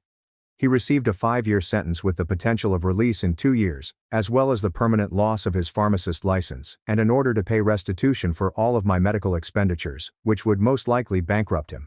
My brother's community service began that spring, and it didn't escape anyone's notice that he had to teach fire safety courses in the same community center where we had taken swimming lessons as children. He turned up every Saturday morning for 6 months straight, teaching folks about controlled burns and emergency procedures while making dark jokes about becoming an expert through first-hand experience. The kids in his classes adored him because he'd play out the demonstrations and make them interesting rather than boring, even if their parents would mutter about him being the guy who set the church on fire. By summer, I'd started attending a crime victim support group that met every Tuesday in the library's basement, sitting in a circle of metal chairs and drinking awful coffee. That's when I met Victor, who was there because his ex-girlfriend attempted to run him over with her car after he broke up with her for stealing from his business. He understood why I startled when people moved too quickly, or why I still checked my food for strange odors, and he never pushed me to talk about topics I wasn't ready to discuss. We began with coffee after meetings, then supper once a week, taking things so slowly that it was 3 months before he even clasped my hand. My parents' divorce papers were filed that fall, and they sat me down together to explain that the trauma had just exposed existing problems, not created new ones. Mom had obviously been unhappy for years, and Dad had been ignoring it, but seeing their daughter nearly die made them realize they were wasting their lives pretending. They were strangely better as friends than they had been as couples, arriving separately to my therapy appointments yet sending each other updates on my progress. The 1-year anniversary of the wedding arrived faster than planned, and I spent the day with my brother at his apartment, both of us avoiding discussing it while watching movies and eating takeout. I gave him the most recent test results from Dr. Samuel, which revealed that my mercury levels had finally returned to normal, and my liver function had nearly fully recovered. He kept a paper with a magnet on his fridge next to his fire safety instructor credential, which he had acquired after fulfilling all of his community service hours. Through this ordeal, we'd grown closer than we'd ever been as children, texting every day and eating supper together twice a week. That winter, the church contacted to inform me that they had finished rebuilding and that the priest wanted to invite me to a blessing ceremony for the newly constructed altar. I thanked them but declined, knowing that I'd never be able to step into that building without smelling gasoline and burning, or witnessing my brother shove my fiancée into the fire. The priest understood and said he'd pray for my continuous healing, which was great because I hadn't been religious since that day. My fiance's mother wrote a letter through her lawyer, stating that her son wanted to confess and explain his misdeeds, praying for forgiveness before his first parole hearing in 25 years. Victor was at my flat when it arrived, and he snatched it from my hands before I could finish reading the return address, went straight to the kitchen and discarding it unopened. I didn't need to hear what my fiancé had to say, and I wouldn't give him the comfort of believing I cared about his apologies or explanations. Before his parole hearing, his mother wrote to me and asked for forgiveness. That's ironic given that she claimed I ruined her son's life when he was convicted of attempting to murder me with mercury poisoning. 2 years after the wedding, Victor and I were making supper at my apartment when he turned off the stove and got down on one knee in my little kitchen. He didn't have a ring or a speech prepared. He simply stated that he loved me and wanted to spend his life with me if I would let him. There is no pressure or urgency. I said yes since I'd regained trust through treatment and patience, but we both agreed right away that we'd marry at the courthouse with only our immediate family there. My health had mostly recovered by then, but I still experienced tremors in my hands when I was upset, and my hair never came back as thick as it once had. These reminders of what occurred did not define me, but they became part of my tale, battle scars from surviving someone who claimed to love me while slowly poisoning me to death. My brother began giving those fire safety workshops every Tuesday night at the community center, demonstrating correct extinguisher use and evacuation procedures to groups of 20 or 30 individuals who most likely puzzled why the instructor's hands shook when he lit the demonstration fires. The third week, a woman lingered after class to ask him about the scar on his forearm from being caught in burning debris that night, and he told her the entire tale while they stacked chairs and scrubbed the floor. She returned the following week with handmade cookies for the class and stayed to assist cleanup, this time asking about his job as a carpenter and whether he had always been protective of his family. They went for coffee after the 6th session, and within 2 months they were dating, holding hands at family meals and squeezing his fingers whenever the wedding was discussed. I observed them together at Thanksgiving, how she eased his nerves and made him laugh with anecdotes about her kindergarten kids. And I felt true joy seeing him make something positive out of the darkest night of our lives. 3 years after the wedding, I stood in the state capitol with a large folder containing evidence, medical documents, and testimony from dozens of victims who had contacted me after our tale made national headlines. Our district's representative introduced the Protective Partners Act, which requires banks to flag suspicious account activity in joint accounts, insurance companies to notify both parties of new policies worth more than $50,000, and medical professionals to report suspected poisoning in domestic situations. The committee questioned me for 2 hours about detection procedures, warning indicators, and how my situation could have been avoided with sufficient safeguards in place. Victor sat in the gallery, taking notes, while my brother watched from the back row. They were both present for every hearing and revision until the legislation passed with only 3 dissenting votes. The signing ceremony took place on a Tuesday afternoon, and the governor signed his name with 5 separate pens, giving me the first one in a small wooden box that now hangs on our mantel next to our courthouse wedding photo. Victor and I had our daughter 14 months later, named her after my aunt, who had first verified the poison that day, but we simply call her Sophie. She emerged screaming, with thick dark hair and her father's nose, clutching my finger so tightly that the nurse joked she had inherited her uncle's protective instincts. My brother cried when he held her for the first time, whispering promises about keeping her safe that I knew he'd keep because he'd previously demonstrated his loyalty to family. As she grew, we told her more age-appropriate variations of the narrative. Uncle protected Mommy from a bad man, but we preserved the facts until she was old enough to understand without being terrified. My brother took the fire investigator exam 4 years after the wedding, scored in the top 5%, and was recruited by the county right away. He worked 60-hour weeks analyzing burn patterns, accelerant traces, and witness accounts, eventually becoming the go-to person for tricky cases in other departments. His reports were so detailed that prosecutors relished having his cases because convictions were practically inevitable, and he testified with the same zeal he'd displayed at the altar. He discovered his destiny in protecting others in the same way he had protected me, turning his trauma into a purpose that prevented other families from losing everything to arson. 5 years after the wedding, I was getting coffee downtown when someone yelled my name, and I turned to see the best man standing there with his own drink and a look like he'd seen a ghost. He asked if we could sit for a minute and spent 10 minutes apologizing for striking my brother, not recognizing the truth sooner, and being a part of the group who nearly killed me. I told him it wasn't his responsibility because my fiancé had duped everyone, but he shook his head and said he should have recognized the indications, questioned the life insurance, and done something. We didn't exchange numbers or commit to remain in touch, but the chat offered us both the closure we didn't realize we needed. My mother met her second husband at grief counseling, A widower whose wife had died from cancer, not attempted murder disguised as illness. He was compassionate with her guilt for not protecting me, gentle when she awoke screaming from nightmares of the burning altar, and unconcerned when family dinners involved lengthy conversations about the trial or my continuous medical care. Their wedding was small, with just his immediate family in his backyard, a justice of the peace and grocery store cake. But seeing her smile again, without that haunting look in her eyes, helped me recover as well. Sophie's 5th birthday party was held at a park near our house, with 30 children from her preschool running around while parents spoke over juice and pizza. My brother pushed her on the swing, and she screamed with delight. Victor manned the grill and flipped burgers for the adults. And my parents were sitting at a picnic table, peacefully making vacation plans with my mother's new husband. This ordinary occasion with chocolate cake, party games, and kids bickering over toys felt like the greatest win after everything we'd been through.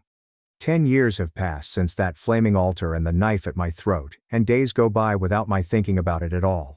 Too busy with Sophie's school projects, Victor's promotion, my brother's engagement party, and my mother's garden club fundraising. My tremor only appears under high stress.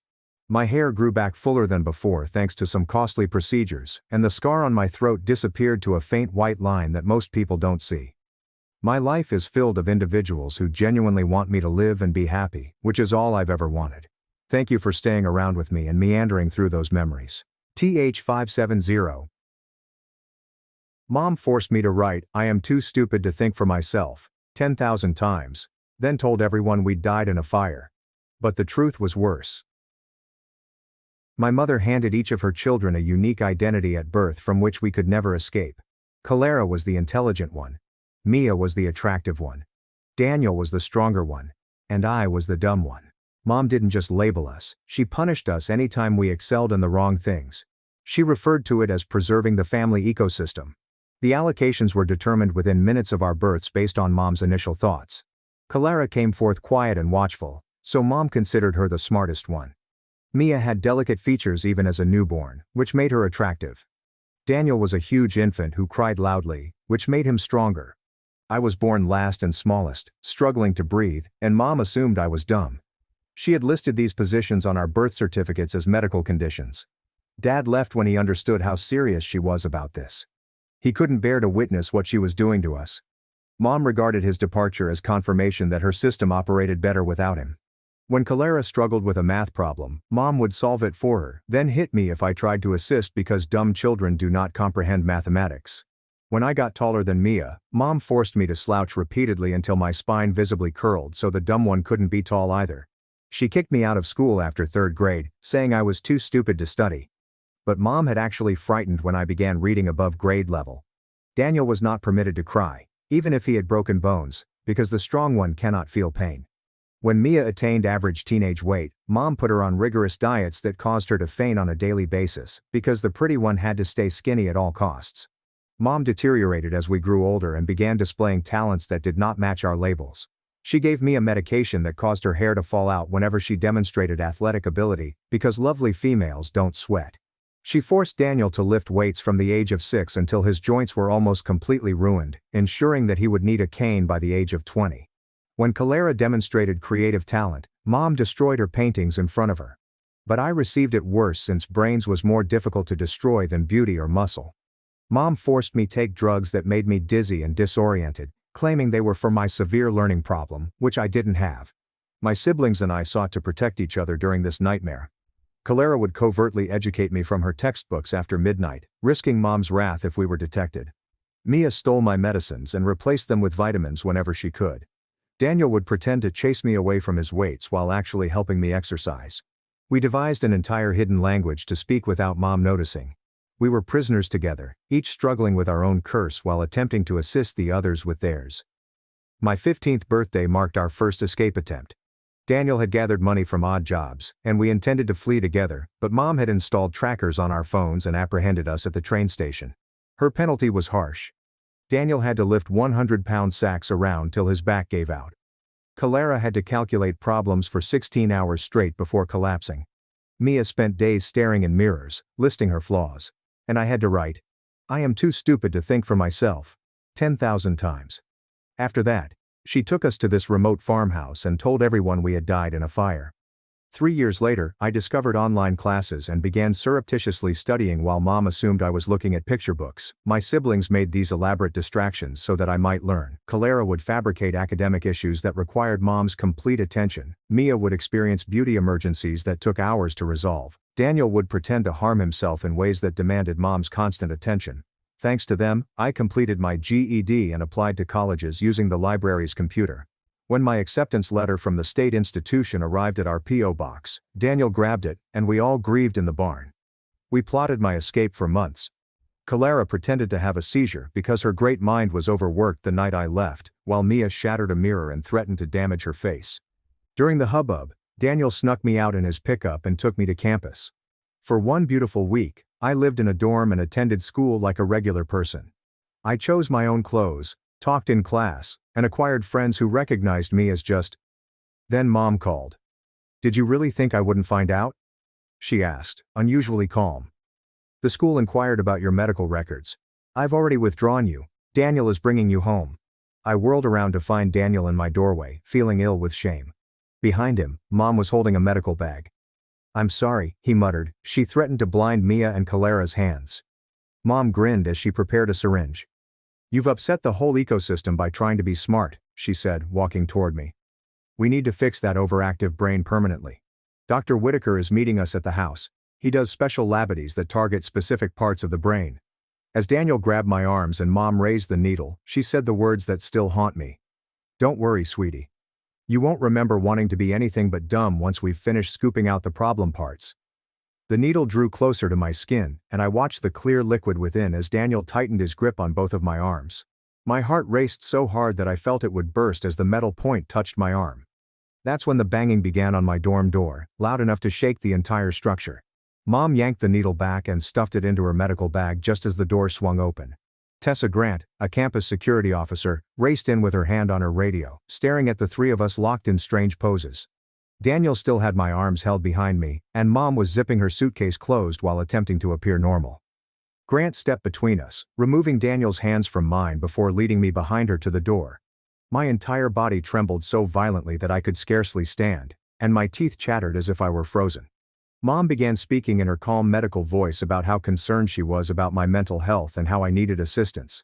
She claimed I had been having episodes and making up stories about the family. Grant stared at the red marks on my arms where Daniel had grabbed me, then at mom's medical bag on my desk. I attempted to speak, but the shaking caused my voice to crack and sound strange. Grant inquired what was in the bag, and I managed to answer syringe between chatters. Mom said it was merely medication for my condition, but Grant didn't buy it.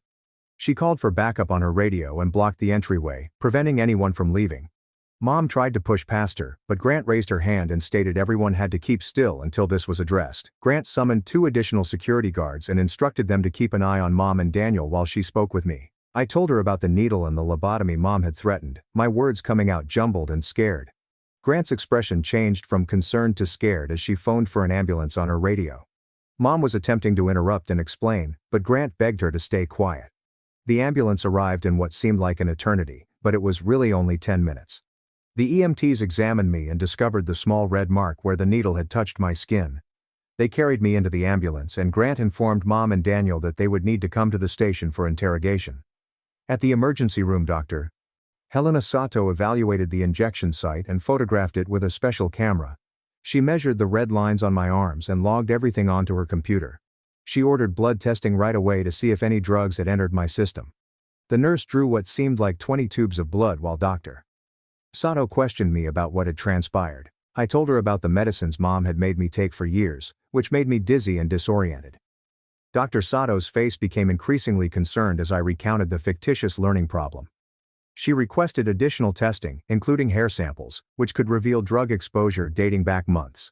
The nurse cut little bits of my hair from various locations on my head and placed them in evidence containers. They also made me pee in a cup and take swabs from my mouth. Dr. Sato stated that they will perform every conceivable test to determine what Mom had been giving me. I spent the entire night in the hospital undergoing tests and scans. They performed a brain scan to look for any effects from the long-term drugging. The next morning, a woman named Amelia Cross from the university came to see me. She introduced herself as a case manager and sat down with a large packet of paperwork. She stated that the registration office had discovered the documents Mom had used to withdraw me from school. The papers claimed that I had serious cognitive impairment and could not operate in an academic environment. Amelia stated that the documents were plainly falsified, despite the fact that I had been attending classes for a week without issue. She helped me fill out a FERPA block, which prevented Mom from accessing any of my school records. We spent an hour reviewing several forms for campus safety measures. Amelia began the paperwork for a no-contact order, which would bar Mom from campus. She said it would take a few days to process, but campus security already had Mom's photo. I grabbed my phone to send my siblings our old code word, which meant, "Are you okay?" Mia responded that Mom was home and screaming at everyone about how I had wrecked everything. She stated Mom was on the phone with lawyers, attempting to file for guardianship over me. Mom claimed I was mentally incompetent and needed someone to make decisions for me. Mia informed me that Mom had already called 3 different physicians to ask them to sign documents regarding my alleged handicap. There's something extremely disconcerting about this mother's meticulous control system, which assigns duties from birth based on initial impressions. I'm curious why she is so wedded to these rigid classifications that she would drug and physically hurt her own children. Amelia called legal aid, and within an hour, an attorney named Rachel Monroe arrived. She was young, but she seemed quite sharp and took notes on everything I told her. She told we had to document everything to fight the guardianship attempt. She asked me to write out whatever I could remember about the medications and the abuse. We made lists of all the instances Mom had punished us for excelling at the wrong things. Rachel stated that my college acceptance and grades would help indicate that I was not mentally challenged. Detective Harper Quinn arrived that afternoon to collect my official statement regarding what occurred in the dorm. She asked me to go over everything step by step as she filmed it on a little gadget. She inquired about the long-term pattern of maltreatment, and I explained the roles Mom assigned us. She wanted to know whether I had any proof of what Mom had been doing to us. I remembered the birth certificates Daniel described earlier, where Mom had inscribed our allocated duties. Detective Quinn jotted it down and said she'd look into getting copies from the county record office. I spent the next 2 days going through everything I had, pulling out my GED certificate from the folder I'd hidden in the barn, printing out my college acceptance letter from the library computer, and screenshotting every text message my siblings had sent me about what Mom was doing to us over the years. Rachel sat with me in the hospital cafeteria, going through everything, making copies and putting everything into folders designated educational competency, pattern of maltreatment, and medical proof. She continued shaking her head at some of the messages, especially when Mia described being forced to throw up after eating normal meals, or Clara talked about having to pretend she didn't comprehend basic ideas in front of Mom. The financial aid office called while we were working, and the woman on the phone sounded perplexed when she stated that my financing had been frozen because Mom had contacted them, claiming I was psychologically unable to manage money. Amelia met us there the next morning, and we waited in those terrible plastic chairs as she completed the override paperwork, explained the issue to the financial aid director, and showed him the police report from the dorm incident. He stated that it would take weeks to process, but promised to expedite it due to the circumstances. Mom began sending emails to my school account that afternoon, long meandering rants about how I was damaging the family ecology and how the foolish one accepting their place was critical for everyone's well-being. She talked on how Clara's knowledge would suffer without contrast, how Mia's beauty would be meaningless if everyone was equal, and how Daniel's strength stemmed from defending the weak. Rachel instructed me to keep every email but not respond, claiming that these texts were ideal evidence of Mom's abusive mindset and would aid our case. I moved them all to a separate folder and avoided reading them too attentively since they made my hands quiver. Dr. Sato called 3 days later with the blood test results, her voice careful as she explained that they'd discovered traces of sedatives in my system consistent with long-term exposure. Specifically, a type commonly used to treat severe anxiety, but which would cause confusion and cognitive impairment in someone who didn't need them. She was ordering hair follicle testing, which could reveal drug exposure dating back months or perhaps years, and she claimed this information could be critical in pursuing criminal charges against Mom for poisoning or assault. That following evening, Daniel called me sobbing so hard that I couldn't understand him at first. He kept saying he was sorry until finally admitting that Mom was forcing him to pick between helping her bring me home and allowing her to damage Mia and Clara much more than before. His voice trembled as he told me she had hired someone, some guy who discovers people who don't want to be found, and that this person was already tracking my location via phone, computer, or something. I could hear Mom in the background instructing him to quit being weak and that a strong person does not cry over necessary discipline. Detective Quinn set up a meeting for the next day to discuss obtaining a restraining order against Mom, explaining that between the assault attempt in my dorm, the stalking behavior with the tracker she'd mentioned discovering, and the documented pattern of abuse we were establishing, we should have enough for at least a temporary protective order.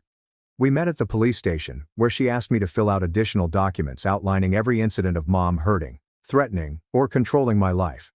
3 days later, we went to court for the temporary restraining order hearing.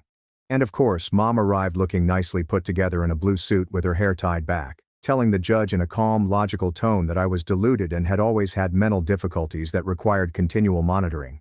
But then the judge looked at the medical evidence Dr. Sato had given over, read through the letters Mom had written me about the ecosystem, and saw the images Officer Grant had taken of the marks on my arms from the dorm incident, and his expression hardened.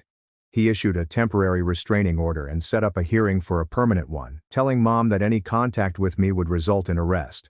Within hours after leaving the courthouse, Mom began contacting me through other people, cousins I hadn't heard from in years suddenly messaging me about how I was tearing Mom's heart, and old family friends calling the dorm phone to tell me I was selfish and destroying my family. Rachel documented every single contact as a violation of the spirit, if not the law, of the restraining order, bolstering our argument that Mom couldn't respect boundaries even with legal ramifications.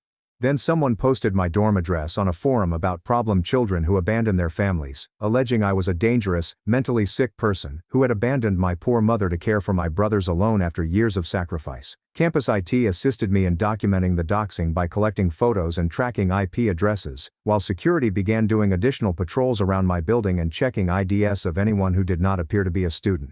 The next day after the doxing incident, the university issued an official no trespass order against Mom, with Officer Grant personally driving out to deliver it to Mom at the farmhouse and warning her that any appearance on campus would result in immediate arrest and criminal trespass charges. 2 days later, I discovered a little parcel crammed in my mailbox among bills and school flyers. Inside was a thumb drive with a sticky note in Daniel's handwriting that simply stated proof. I connected it to my laptop and found scanned copies of all 4 of our birth certificates. My hands began to shake as I saw what Mom had written on each one. She had put our allotted roles in exquisite cursive handwriting right in the official medical condition boxes. Clara said, "Smart one, exceptional cognitive function." Mia said, "Pretty one, aesthetic priority." Daniel said, "Strong one, physical dominance required." Mine said, "Dumb one, severely limited capacity." She literally labeled our legal documents as if they were real medical diagnoses. I printed copies and dashed to Rachel's office without even retrieving my coat. Her cheeks turned white as she examined the birth certificates. "This is premeditated abuse documented from birth," she told me. "I've never seen anything this clear in 20 years of practice." She immediately began making copies for our case file, saying it will be the focal point of our permanent restraining order hearing. That same day my phone vibrated with a text from Mia using our old code. When I translated that, my stomach fell. She had passed out at the farmhouse, and her mother had to rush her to the emergency room. The doctor there observed she was terribly underweight and inquired about her eating habits. Mom explained that Mia was only anxious since her troublesome sister had abandoned the home and was making false charges. Mia stated that the doctor appeared suspicious, but she did not pursue the matter because Mom was present at all times. I contacted Mia back and asked if she could get copies of the medical documents. She was terrified, but she promised to try because Mom's condition was deteriorating by the day. Mom made her weigh herself 3 times a day, and cut her food portions even smaller. The following morning, Detective Quinn called with unexpected news. A neighbor near the farmhouse had seen news coverage of the probe and alerted the police. This woman claimed she had heard odd screaming from our house for years and seen medical supply trucks making deliveries far too frequently for a regular family. She'd always questioned what was going on, but Mom had explained that we were homeschooling special needs children who needed ongoing medical care. Quinn was adding the neighbor's statement to the accumulating body of evidence against Mom. Rachel felt it was time to go after Dr. Whitaker too. She filed an official complaint with the state medical board over his role in Mom's lobotomy threats. Even if he hadn't done anything yet, simply planning such a treatment on a healthy individual would violate every medical ethics standard in existence. The medical board announced that they will conduct an investigation and subpoena his patient data. 3 days later, Rachel called to deliver dismal news. Mom had petitioned for emergency guardianship over me, alleging that I was gravely handicapped and a danger to myself without regular care. The court has scheduled an evaluation for the following week. Rachel pushed hard to get them to agree to utilize an impartial assessor instead of mom's preferred doctor. Daniel dropping off that thumb drive is like discovering the villain's diary with the wicked scheme written on the cover. Mom genuinely designated her children's birth certificates like grocery shop vegetables. She advised me on what to expect and told me to just be myself and respond honestly. The evaluation was conducted in a small office within the courthouse. The assessor was a woman in her 50s who appeared nice but thorough. I spent 3 hours answering questions, taking basic cognitive tests, explaining my educational background, and discussing the abuse. She asked me to complete math problems, read and explain texts, and demonstrate my understanding of abstract topics. She appeared startled when I handed her my GED certificate and college admission letter. "Your mother claims you have the mental capacity of a young child," she explained cautiously. I handed her the birth certificate in mom's handwriting, which identified me as the dumb one from birth. The evaluator took thorough notes and stated that she needed time to study all of the information before presenting her recommendation to the court. Meanwhile, Amelia had been striving to obtain me mental health help. She linked me with a weekly on-campus support group for survivors of family abuse. There was a long waiting list for individual therapy, but the group gave me a place to talk to people who understood. The first meeting was difficult, but hearing other people's tales helped me feel less alone and weird. One woman had fled a similar predicament in which her parents assigned her the position of family failure. That night, Daniel sent me a text that made me cry. He'd visited a clinic and had x-rays taken of his joints. The pictures revealed extensive damage from being forced to lift high weights since he was 6 years old. His knees, shoulders and spine all revealed evidence of repetitive stress injuries, indicating that surgery will be required at some point. He described witnessing the physical damage in black and white as breaking through years of mom's indoctrination. He was finally enraged at what she had done to his body in the name of making him stronger. He considered providing a statement to the police, but he was still concerned about what might happen to Clara if he turned entirely on mom. Detective Quinn contacted me 2 days later about obtaining a search warrant for Dr. Whitaker's office. She emphasized that the procedure was progressing slowly because he had not done anything wrong yet. Being threatened as a tool for mom's objectives was insufficient for most judges to issue a warrant. She required additional evidence of actual intent or preparation for the surgery that mom had threatened. I understood but was irritated that we couldn't simply stop him before something awful happened. The entire legal system appeared to be intended to wait until after crimes had occurred rather than to prevent them. That same afternoon, I returned to my hostel after meeting with Rachel and discovered something strange. A folded piece of paper was placed under my door while I was away. My hands shook as I opened it and read the words written in a familiar handwriting. "Dumb girls who run away get hurt," was all it stated. But I knew mom's method of writing letters. I called campus security right away, and Officer Grant arrived to take the note as evidence. Security spent hours studying the hallway's camera footage, but whoever departed had avoided all of them.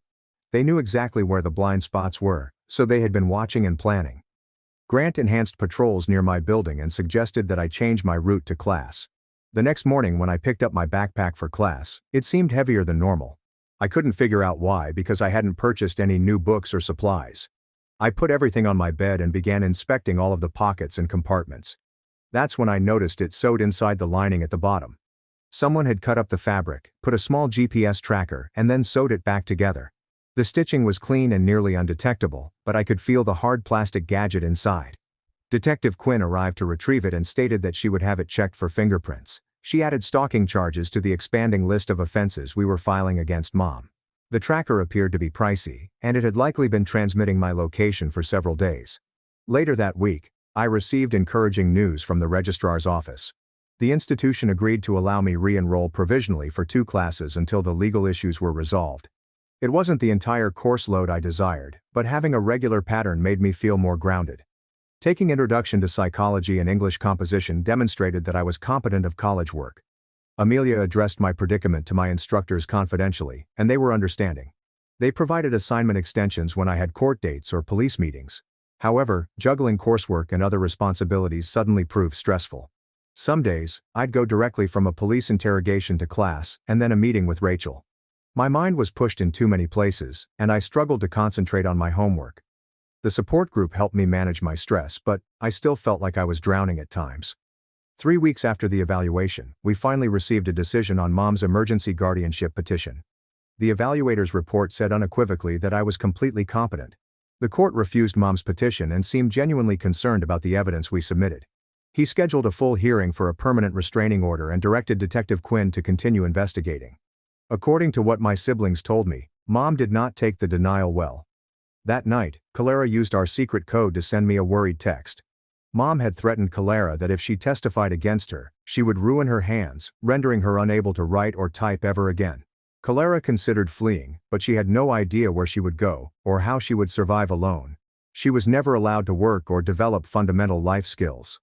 I quickly informed Rachel and Detective Quinn of the threat to Clara.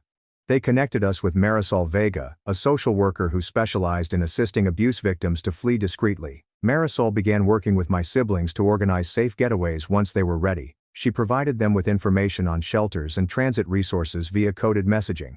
The difficult part was overcoming years of psychological control that made them scared to leave, as if Mom had convinced them they couldn't live without her, even as she devastated them.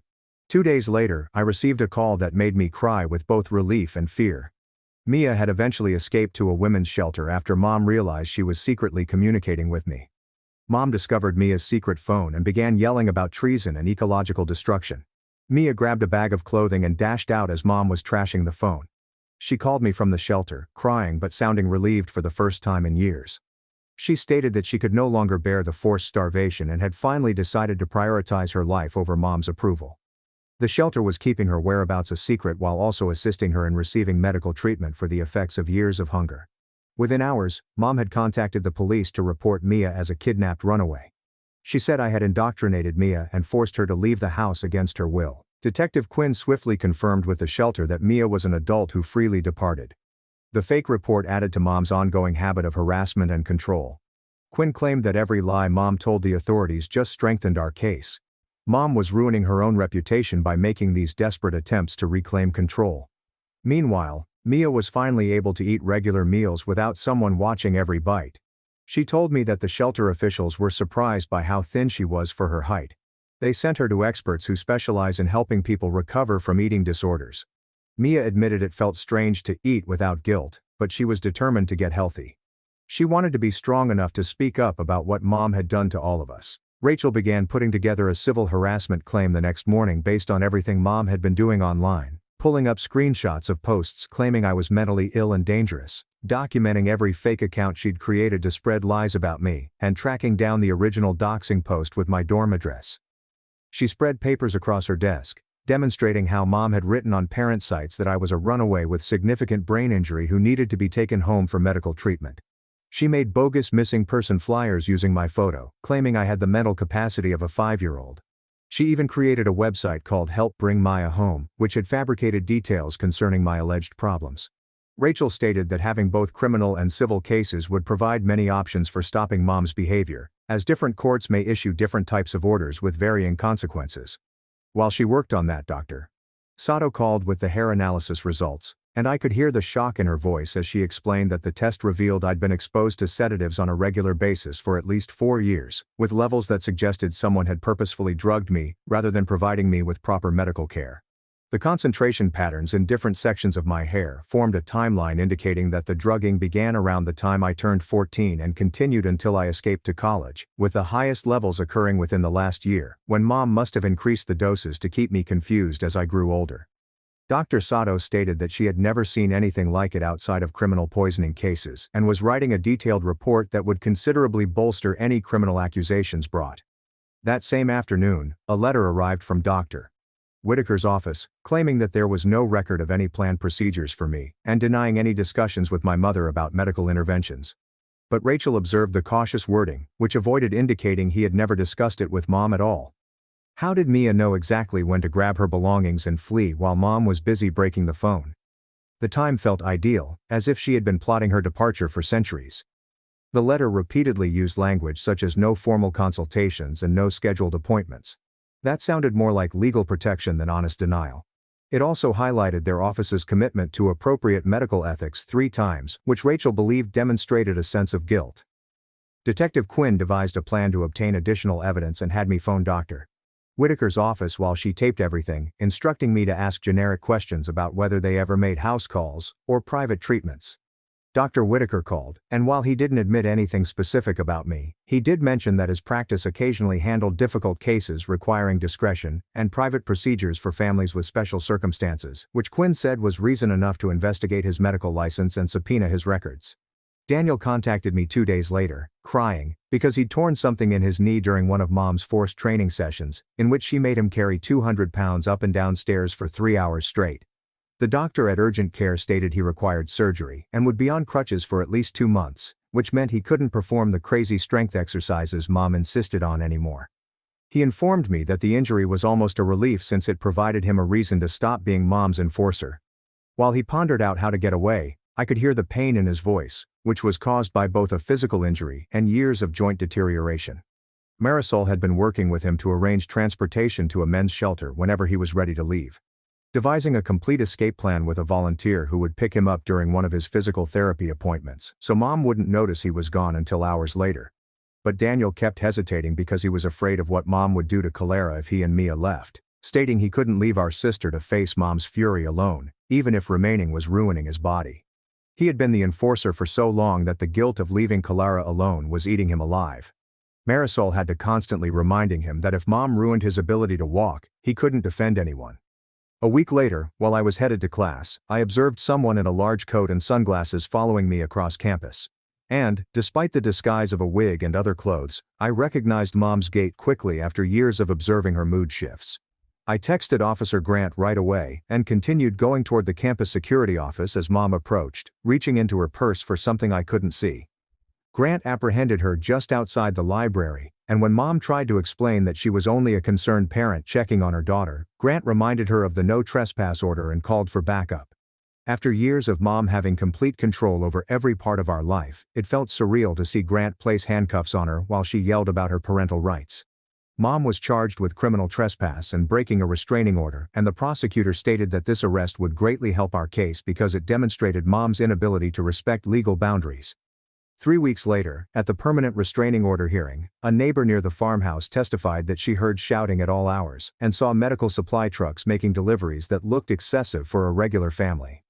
She remembered discovering me once when I was 15, stumbling around bewildered in her yard because the drugs Mom gave me had made me dizzy and I'd gotten lost, and how Mom had hauled me home, claiming I was gravely impaired and prone to wandering. Combined with all of our other evidence, including the birth certificates with our allocated responsibilities, the drugging proof, and Mom's serial infractions, the judge appeared increasingly worried as the case progressed. The judge issued a 3-year restraining order with such tight conditions that Mom could not contact us directly or through third parties, could not come within 500 feet of us, and could not write about us online. Mom's counsel claimed that it was excessive for a mother attempting to help her children, but the judge determined that the pattern of abuse and recent offenses indicated a significant ongoing threat that warranted maximal protection. Within days, Mom filed a defamation case, saying I was lying about everything and damaging her reputation with bogus charges of abuse, seeking emotional distress damages, and demanding I publicly renounce my delusions about being drugged and controlled. Rachel simply smiled when she received the case and quickly began preparing an anti-slap motion to have it dismissed, saying that this type of reprisal was frequent among abusers attempting to quiet their victims through legal intimidation. 2 weeks later, the courtroom was packed when the judge ruled on Rachel's anti-slap motion, and I saw Mom's face get crimson as he stated that her case was plainly intended to keep me from testifying about my own abuse experiences.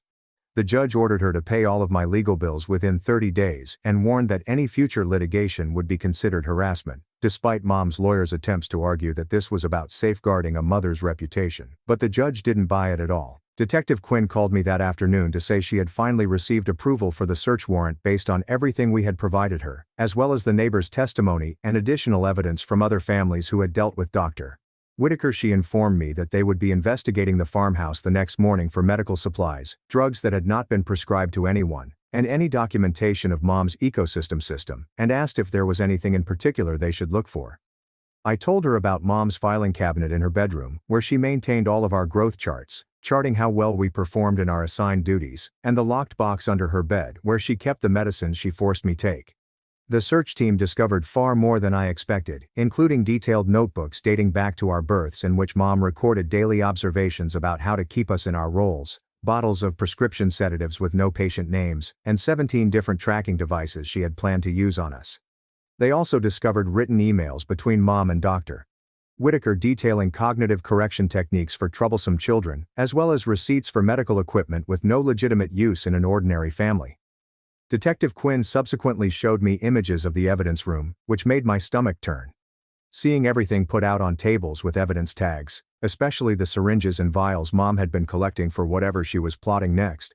Mom was arrested at her motel within hours of the search for assault, stalking and child endangerment based on the evidence discovered. Detective Quinn also stated that Dr. Whitaker was under investigation when it was determined that he had performed these specific operations on other families as well. Mom's mugshot showed her still attempting to appear composed, but you could see the wrath in her eyes as her perfect system was finally revealed to the public. The next day, Daniel was called in for questioning about his role in bringing me back from college, and I felt horrible thinking he could be in trouble for something Mom forced him to do. The detective who interviewed him called me later to say they weren't bringing charges because it was evident Daniel was also a victim who had been threatened and manipulated, which appeared to help him finally recognize that what Mom did to all of us was abuse. Mia went to the police station that week to give a sworn testimony regarding the diet pills and forced starvation, bringing photos of her at her thinnest and medical documents from many fainting episodes that Mom had disregarded. Calera submitted a written testimony that included images of her burned paintings and extensive explanations of the penalties she received for displaying any artistic talent, as well as witness testimonials from 2 former neighbors who saw the smoke from Mom's work. Their courage in stepping out bolstered the case, and the prosecution stated that having all 4 siblings confirm the abuse pattern made it nearly impossible for Mom to argue this was simply one unhappy child making things up. Mom posted bail 3 days later and began showing up at the courthouse throughout my hearings for the restraining order appeals, standing exactly 5,001 feet away, which was technically outside the order but clearly intended to intimidate me. Each time she arrived, campus security or court authorities took photos and measurements, adding to the proof that she could not respect limits, even when facing serious criminal accusations. The trauma began to strike me hard after the immediate threat had passed, and I found myself jumping anytime someone walked behind me, or unable to sleep because every sound made me believe Mom had discovered a way around the restraining order. I'd wake up at 3 a.m. I was in complete terror, convinced that I had heard her voice or smelt the medicine from the pills she forced down my throat, despite the fact that I knew she couldn't come near me. Amelia assisted me in getting on the waiting list for trauma therapy through the university counseling facility, but they stated it could take weeks before a seat became available due to the high demand. She also linked me with an online support group for family violence survivors, which was beneficial, knowing that others understood what it was like to be terrified of your own mother. Prosecutor Julianne Price arranged a conference with me and Rachel to discuss a plea deal he was considering for Mom, in which she would plead guilty to assault and stalking in exchange for the more serious charges being dropped. He said that trials are extremely difficult for victims because they require them to testify and relive everything in detail, and that this agreement ensured she would receive probation with forced mental therapy, as well as a long-term no-contact order with all of us. Finding medical supply trucks making regular deliveries to an ordinary residence makes me wonder how many people sensed anything amiss but never inquired about what was going on inside that farmhouse. The stipulations included 3 years of probation, with any violation resulting in immediate jail time, twice weekly forced therapy that she would have to pay for herself, and a 10-year restraining order that covered all 4 of us kids with no exceptions for holidays or family activities. I contacted my siblings that night, and we discussed for hours about whether to support the plea deal, with Daniel saying he simply wanted it to be finished, Mia fearing Mom would find a way around any limits, and Calera hoping the treatment would truly help Mom recognize what she had done to us. We eventually agreed that our safety was more important than seeing Mom receive the maximum sentence, and that having a predetermined outcome was preferable to risking a trial where anything could go wrong. 2 days later, we all signed letters to the prosecutor expressing our support for the plea offer, and Mom pleaded guilty in court to assault and stalking, while the judge ensured she understood she was agreeing to stay away from all of us for a decade. Detective Quinn informed me that after our story reached the local news, 3 other families had contacted the medical board regarding Dr. Whitaker offering unusual therapies for their children that were not standard medical procedures. The board immediately suspended his license while they examined everything, and Quinn stated that he would most likely never practice medicine again, which meant Mom had lost her major medical person, who would have done the horrific thing she threatened. Mia texted me a week later, saying she'd found a little apartment just 2 blocks from university with money our grandmother had left us that Mom had no idea about, and she was finally eating actual meals after years of starvation. She said her body was gradually learning what normal felt like, and she'd joined the waiting list for eating disorder therapy at the Student Health Center, even though it could take months to get in. Daniel texted me that he had begun physical therapy for the damage to his joints caused by being forced to lift weights since he was 6 years old, and that the therapist was astounded by how terrible things were. He also stated that he had joined a support group for men who had been abused, and that he was sorry for assisting Mom that day in my dorm room, even though he realized I probably couldn't forgive him just yet. I admired his efforts to make things right, even if I wasn't ready to totally trust him again after what had transpired. Clara contacted me one afternoon to tell she had acquired a job at an art supply store downtown and had resumed painting in the back room during her breaks, where no one could see her. She wasn't ready to show anyone her work yet because Mom's burning of her paintings haunted her, but just holding a brush made her feel more like herself. After weeks of paperwork and meetings, the financial aid office finally finalized my dependence override, proving Mom no longer had influence over my education. They reinstated my whole financial aid package and placed permanent blocks on all of my records, ensuring that Mom would never have access to them again, allowing me to register for full-time school next semester without fear of her interference. My siblings and I began texting each other using a combination of our old secret language from childhood and normal discourse, because we all needed to keep connected while also acknowledging that we were all suffering with trauma in various ways. Mia was concentrating on her physical recuperation, Clara on her artistic side, and Daniel was dealing with his remorse over being Mom's enforcer all these years. I was finally taken off the waiting list for treatment and met with a counselor who specialized in family trauma and control issues. She listened to my entire experience without passing judgment and informed me that what Mom did was severe psychological and physical abuse, not just rigorous parenting as she always claimed. That night, after therapy, I slept the entire night for the first time since escaping. No nightmares about Mom finding me or waking up in terror believing I heard her voice.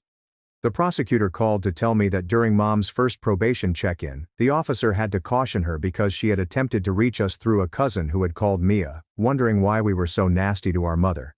The probation officer logged the infraction and informed Mom that any further efforts would result in instant jail time, making me feel like the system was genuinely protecting us for once. Mia, Clara and I decided to meet for coffee at a little shop near college, marking the first time the three of us had been together without Mom directing every word and movement. We were all injured in different ways, with Mia remaining too thin, Clara's hands shaking slightly, and me continually looking over my shoulder, but we were learning what it meant to simply exist as ourselves. Mia ordered an entire lunch without calculating calories, Clara doodled on napkins, and I discussed my classes without pretending to be foolish. We spent 3 hours being normal sisters for the first time in our lives, with no roles to perform or penalties to dread.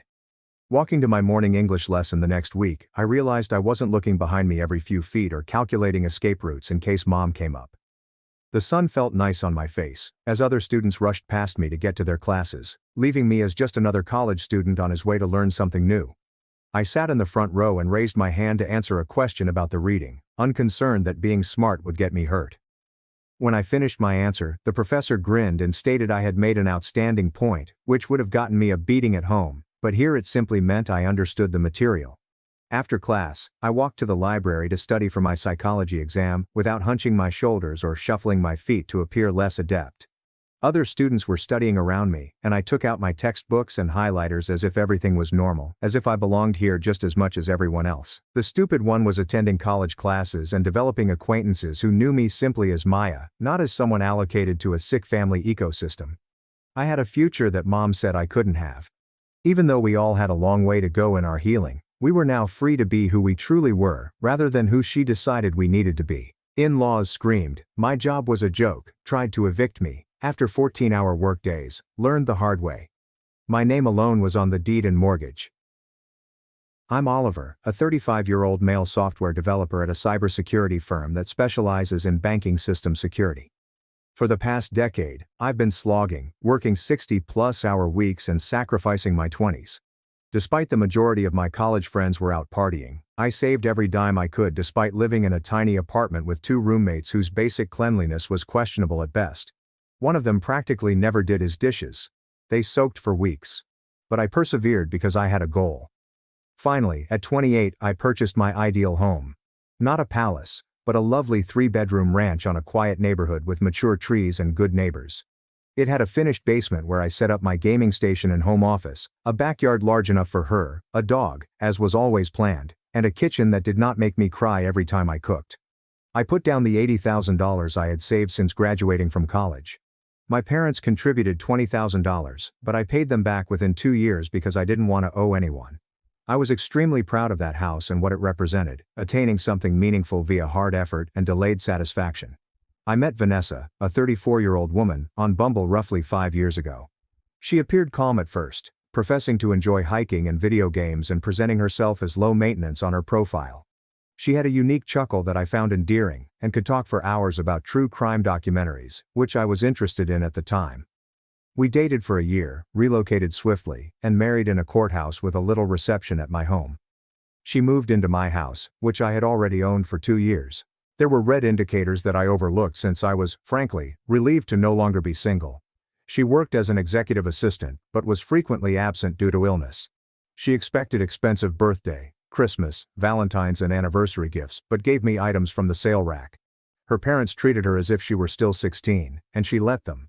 She had anxiousness, which conveniently flared up whenever there was a duty to be done. She never volunteered to split any household bills and had a strange buying habit that never harmed her limited bank account. I eventually discovered that my credit card was funding it. I arrived home about 6:30 p.m. after meeting a tight deadline. After coding for 14 hours straight to debug a vital security fix, my brain was absolutely fried, and my eyes were burning from gazing at screens all day. Dreaming of resting on my couch and maybe playing some Xbox to unwind, I came into my driveway and had to slam on the brakes due to a pile of junk on my front lawn. This is my stuff. My faded State University hoodie lay in the grass, becoming soaked. My $4,000 vinyl collection, which I had methodically built since high school, was overflowing out of a box, with some albums exposed to the elements. My gaming gadgets, books, clothes, and that silly ceramic owl Vanessa got me on our anniversary. I later realized that the item I purchased with my credit card was resting crookedly on top of the pile. There they were, the in-laws from hell.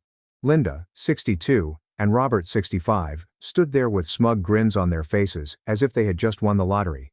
These people have never worked a real job in their privileged life. Robert handles some family property that he inherited from his father, whereas Linda's entire identity focuses around being Vanessa's mother and shopping at Nordstrom. Both were dressed in luxury clothes and were on my lawn, throwing my belongings around. Vanessa was lingering near the porch, arms crossed, and looking away as if she couldn't meet my gaze. Her body language was a strange combination of defiant and anxious, as if she knew she was doing something wrong but had convinced herself she was justified. Linda started on with her screeching voice, which sounded like a nail gun hitting sheet metal, before I could even open my car door. There he is. Finally, the worthless bum. This from a woman who previously told me at Thanksgiving that true men buy their spouses Tiffany bracelets just because, and that my career in computer stuff wasn't noteworthy because anyone can do it now. I felt a strange calm wash over me, like deep sea pressure or something. A peculiar clarity occurs when everything suddenly makes perfect sense. I exited carefully, not rushing. Robert puffed up his chest, like he often does when he wants to frighten someone. He's been living off his father's money his entire life, yet he acts like he's a self-made industrial titan. He has business cards that read entrepreneur investor, yet I've never seen him accomplish any of those things. "Okay, Oliver, this isn't working," he shouted at me in his, "I'm talking to the waitstaff who brought me the wrong appetizer" tone. "Get out, we're changing the locks tomorrow, and this is now Vanessa's house. Our daughter deserves stability and security, not you," he said dismissively. "The guy who works 60 or more hours per week to pay for everything is the problem." Vanessa finally spoke up, her voice low and thin in that baby girl tone she uses when she wants something expensive. "Oliver, it is over. I told you things weren't right, and Mom and Dad agree. It's best if you leave my house." My house? The one I purchased with a down payment 5 years before I swiped right on her profile. The one where solely my name appears on the deed, mortgage, and everything. The one I had spent thousands of dollars refurbishing piece by piece. New water heater, deck repair, and dishwasher replacement, all while she complained that we weren't prioritizing cosmetic repairs for her Instagram images. Her parents had probably paid me a visit 4 times before she moved in, always acting as if they were doing me a tremendous favor by honoring me with their presence and making comments about how I should really upgrade. The countertops are asking, "When are you getting a pool put in?" Never offering to chip in, of course. One time, Robert actually said, "When Vanessa fully moves in, we should talk about proper window treatments for this place." It was as if I was living in an unfinished construction site rather than a perfectly nice home. And suddenly, it's Vanessa's house. The mental gymnastics were Olympic level. Linda charged at me, finger slashing the air, her expensive manicure gleaming in the evening sun. She had a self-righteous expression on her face, as if she were passing heavenly judgment. "You heard her. Get out. You aren't welcome here, you worthless bum. This is our daughter's house now." She then kicked one of my boxes for emphasis. My ancient Psychology 101 textbook skidded over the moist grass and landed in a puddle from the morning rain. That's when the insanity struck me. I began laughing, not just a chuckle, but a full-throated, slightly insane laugh that astonished even me. It resonated around the peaceful street. Here was this 62-year-old woman, who I'd seen spend $600 on lunch without blinking, throwing my college textbook around like a tough enforcer in a lousy gangster movie. Linda's jaw literally fell. Robert blinked stupidly. Vanessa flinched as though I had screamed at her. "My house?" I blurted out, wiping my tears. "Vanessa's house. Wow. Did I miss the closing? Was there a memo? Because last I checked, I'm the only one who's paid a single penny toward this mortgage. I'm the only name on the deed. I've never seen any of you write a check for property taxes, insurance or repairs." The neighbors across the street had come out onto their porch, watching the show. "Don't you dare mock us," Robert exclaimed, puffing up again. His actual Rolex tragically glinted as he gesticulated frantically. "This is only fair. Vanessa dedicated years to you. She deserves this house for everything she's put up with." "Put up with what?" I replied, my face burning but my voice steady. "My stable job, paying all the bills, the vacations I've funded, the $4,000 handbag I bought her for her birthday that she used twice before deciding it was last season?" Linda exclaimed, her voice rising to a pitch that most likely disturbed satellite signals. "You clearly don't appreciate her. You work constantly. You're never home. We're stepping in to ensure she has what she deserves." "Right?" I asked, the laughter gone and replaced by frost in my veins. I took out my phone. "What are you doing?" Vanessa inquired, panic in her eyes. For the first time she appeared unsure of herself. "Call the people who handle property disputes," I said calmly. "Trespassing specifically. You know, the police. I'd never contacted the cops in my life, but this was crazy." "Don't you dare," Linda screamed, her voice striking a note that likely disturbed bats in the neighboring county. "This is a family matter. We don't need to involve outsiders." "Not when you're on my property throwing my stuff around," I said, calling 911. "Not when you're trying to illegally evict me from a house that I own, outright, with no legal claim whatsoever. That's actually a crime, by the way." Vanessa started crying. Those practicing tears that emerged whenever she didn't obtain what she wanted. The same tears that flowed when I told her we couldn't afford a $3,000 purse or recommended she contribute to our joint savings account on sometimes. "Oliver, please don't do this. We can talk about it. I just need some space right now." "And Mom and Dad thought they could steal my house," I said for her. "Yeah. I gathered that part." As I described the issue to the dispatcher, I noticed Robert whispering quickly to Linda, whose face was turning an alarming shade of crimson. Vanessa merely stood there, perhaps understanding that her great plan was unraveling before her eyes. The neighbors were staring now. Mrs. Collins from next door had come out with her phone, possibly recording. Great. By the morning, this would have spread throughout the neighborhood Facebook group. I gently supplied my address and indicated that 3 people were trespassing, refusing to leave, moving my stuff onto the lawn, and claiming ownership of my home. Linda could be heard in the background, virtually gargling with wrath, yelling at me to go. "My name is on the deed and mortgage. I've lived here for 7 years. They're trying to illegally evict me," I stated to the dispatcher, who appeared to have heard it all before. Robert approached me, his face going scarlet from his pricey haircut. He was muttering something about talking reason into me.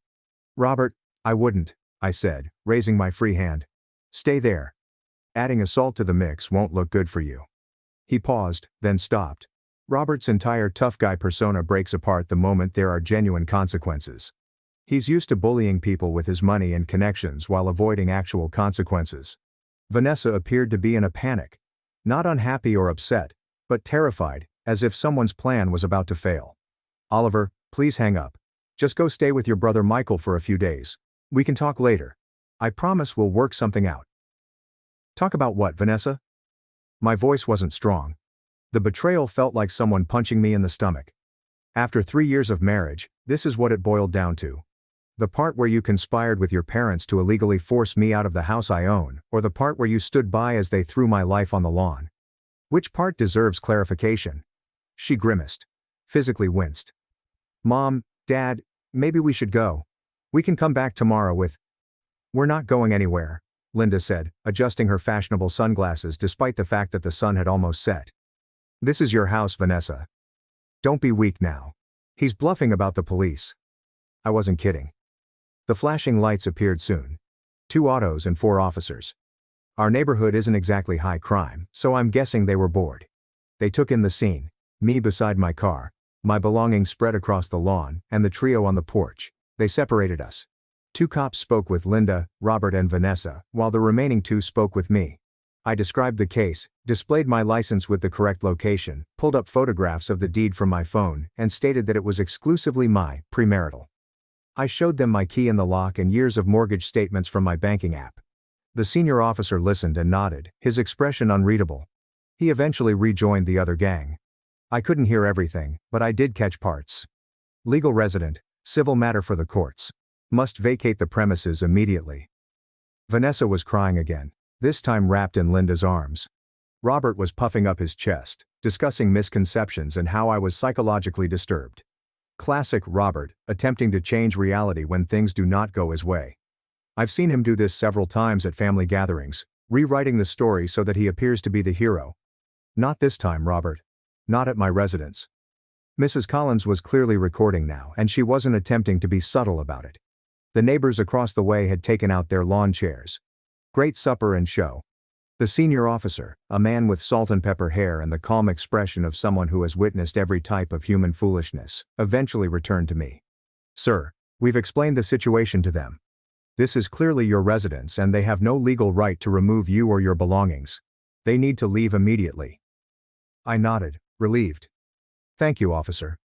"However," he replied, "I should note that this is ultimately a civil matter. If there are disputes about property ownership, those need to be settled in court." "I understand," you replied, "but there's no dispute. The house is solely in my name, purchased before marriage." He nodded. "That seems straightforward." Then what happened next will always be one of the most rewarding experiences of my life. Linda went completely nuts when the officers informed them they had to leave. Her complexion turned a strange shade of purple, which contrasted severely with her clearly dyed blonde hair. "It's her marital home, he can't just kick her out." "We're not leaving," she said, gesturing frantically. "Do you know who we are in this community?" Robert puffed up again, adjusting his Rolex as if it granted him superpowers. "We're staying to protect our daughter." This man is unstable. Rich, coming from the guy who once told me at Christmas that prenuptial agreements are for men without balls after I casually mentioned a friend having one. The officer's patience rapidly dwindled. "Ma'am, sir, this isn't optional. This is his property according to the ID provided and his legal statement. You are trespassing. You need to leave now." Linda put her luxury shoes on my yard and simply stated, "No." Then she continued, "Do you know who my husband is? We have connections in this town. We play golf with Judge Reynolds. They do not. They live 45 minutes away in a McMansion, which is probably underwater. And Judge Reynolds resigned 3 years ago." That was it. One officer forcibly grabbed Linda's arm. She screamed like she was being murdered and tried to flee, yelling, "How dare you touch me? I'll have your badge." Another officer firmly directed Robert to the pavement. It was not hard, but it was decisive. Robert kept stating, "This is outrageous," in a phony dignified tone, while threatening to terminate my career and dismiss the officers. They were physically taken off my property, making threats and slurs all the way. "You'll regret this. We'll see you in court. Vanessa deserves everything. You're nothing without her. Your job is a joke. Your family is trash." Vanessa trailed behind them, head down, crying those precisely timed tears she usually uses when she doesn't get what she wants. The same tears she shed when I refused to spend my 401k on the ideal European vacation her parents told her she deserved. She didn't look at me once, instead following her parents like a trained robot. The officers made sure they got into their car, a BMW X5, which Robert likes to highlight is always fully loaded, which was parked suspiciously down the street, as if they knew they were up to something. As they drove away, one officer turned to me and said, "Sir, I'd recommend changing your locks as soon as possible and documenting everything if there are further incidents." I nodded and thanked them greatly for their assistance. As they walked away, my phone burst with texts, missed calls and voicemails. Linda's involuntary outburst. "You pathetic excuse for a man. My daughter deserves your house and everything in it. You will pay for humiliating us. I thought you were a better man than this, Oliver. After everything our daughter did for you. After we welcomed you into our family. Translation: after I paid for their anniversary meal last year and repaired Robert's laptop for free several times. Vanessa's groaning messages. Oliver, please call me. It's not what it looks like. My parents were just worried about me. We can fix this. I'm at the Marriott and it's so uncomfortable. I miss our bed. I disregarded them all. I carefully retrieved every object from the lawn, checking for damage. I discovered a unique first pressing of Pink Floyd's Dark Side of the Moon that has water damage on the cover. I noticed her Instagram open on our shared iPad. She'd already shared a tearful selfie with the statement, "Sometimes the people you trust the most betray you." And her parents had commented with encouraging platitudes. There are already more than 40 likes. I hauled everything back inside, locked the door and searched each room for anything else missing or damaged. My first call the following morning was to a locksmith. It cost $450 to change each lock. My second stop was to the meanest divorce lawyer in town, who directed me to Mr. Turner. They truly believed this would work, that I'd simply hand over a $520,000 property I purchased with my own money to their beloved princess. Incredibly unbelievable. It has been 3 weeks since the yard incident, and things have become nasty. First and foremost, thank you for all of your comments and support on my last article. RIP, inbox. But seriously, it's comforting to know I'm not the only one who has dealt with psychotic in-laws attempting to claim stuff that isn't theirs. I met with my lawyer, Mr. Turner, a smart, focused ex-military man who doesn't take crap from anyone. His workspace exudes a minimalist aura that says, "I will destroy your enemies without using a single threatening word." I laid out the entire story. Documentation in hand, deed, mortgage, and tax bills, all predate Vanessa, and are wholly mine. I've been paying $2,250 each month for the mortgage for years, while she has contributed exactly zero. She never offered to help pay for property taxes or home insurance. He reaffirmed my position with kick-ass confidence. The home is a distinct property. This concludes the conversation. Legally, Vanessa could have a theoretical claim to a small slice of appreciation if she could demonstrate significant direct contribution, which Turner claimed was about as possible as me becoming the next Batman. Based on the information I gave, I paid for everything significant. Mortgage, property taxes, homeowner's insurance, and any repairs. When the water heater failed, I lost $1,300. When we needed a new refrigerator, I paid $2,200. It cost me a $5,000 fee, but seeing Turner organize the legal smackdown was well worth it. The man literally took notes in what appeared to be military shorthand, nodding sometimes with a little predatory smirk. He began drafting the divorce petition immediately, alleging irreconcilable differences, but providing a factual narrative of the lawn event to contextualize her behavior. "We are identifying a pattern of entitlement and attempted property theft," he explained with a small smile, which gave me chills. Judges dislike seeing this type of behavior. The harassment did not end. It simply mutated into a multi-headed hydra of gibberish. Continuous calls at all hours. Caller ID is my pal. I'd wake up with 17 missed calls from various numbers, all of which turned out to be them. Text messages ranged from Linda's all-caps threats. "No one treats my daughter this way. We have friends in this town." To Robert's attempts at manipulation. "Think of the good times. Oliver, don't throw it all away. We can work something out where everyone wins." Translation: where they win. Vanessa's pitiful plea. "Oliver, please talk to me. I miss you. I didn't mean for it to go this far. Mom and Dad just want what's best for me. I need some of my things." Then Julia, Vanessa's 38-year-old sister, joined the fray. For context, Julia has always considered herself the family fixer, but she is actually the family bully. She was the one who informed me at Thanksgiving that I shouldn't expect to be treated like family until I proved myself worthy, whatever that meant. She began by sending false lovely texts. "Oliver, honey, you need to talk to Sophie. This is tearing her apart. She's lost 5 pounds from stress." Meanwhile, Vanessa's Instagram showed her out for brunch with pals, looking good, sipping mimosas and smiling. When I ignored those, the claws emerged. Angry greetings. "You gutless coward. Answer the phone. Who do you think you are? Do you know what this is doing to my parents? They're devastated. Vanessa is a wreck. You always were selfish. But this is a new low even for you." The doorbell began ringing one evening while I was on a work call regarding a key security patch. Non-stop. Ding dong, ding dong. I checked the video doorbell. Julia was furious. She is carrying an expensive purse on her arm. I wonder who paid for that. I ignored it. Then the banging began, loud enough to vibrate the door frames. I had to mute myself during my call. Oliver. Open this damn door, you pathetic coward. You think you can just kick her out after everything? After all my family has done for you. They once brought a $7 bottle of wine to dinner and pretended they paid for my college degree. The projection was fantastic. I saved the video, called the non-emergency line, referred to the previous incident, and emailed the footage. The cops paid a visit. Officer Martinez, who deserves a medal for his patience, subsequently told me that Julia tried to convince him that I was mentally disturbed and was holding Vanessa's family antiques hostage. Julia's blatant harassment ended after what I assumed was a come-to-Jesus lecture from Officer Martinez. But I knew she wasn't done. These folks are like termites. They simply find a new way in. Psychological warfare became more nuanced.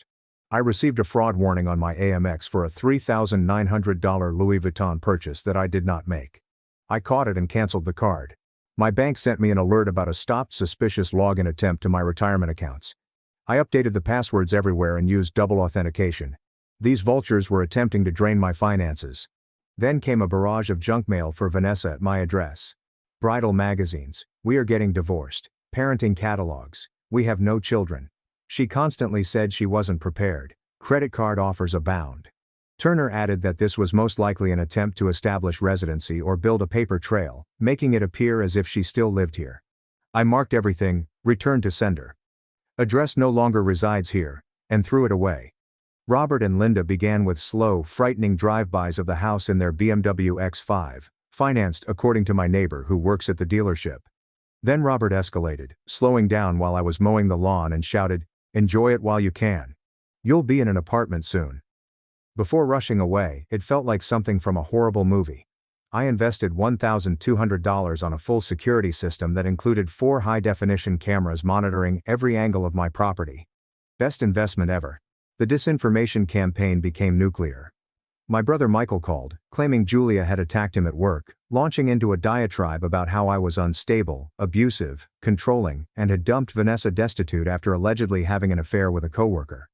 Michael not only knows me, but he has witnessed Vanessa draining my accounts for girls' excursions to Vegas, only to cry when I requested receipts. He vented to Julia. "I've watched your sister spend his money for years while contributing nothing, so forgive me if I don't believe a word you're saying. They're clearly trying to poison anyone who might support me." I received a text from Claire, Vanessa's cousin, who is quietly sympathetic because Vanessa once took her lover. That blew my head. Linda was surrounding relatives at a family meal 3 weeks before the yard incident, bragging about how they were handling things and getting Vanessa the house she deserved. Oliver doesn't realize it yet, but that house will be Vanessa's by summer. Robert has everything planned out. The pre-planning was confirmed. This was a premeditated attack from the start. Vanessa engaged the most ambulance-chasing divorce lawyer in town. Her internet evaluations contain complaints about exaggerated bills.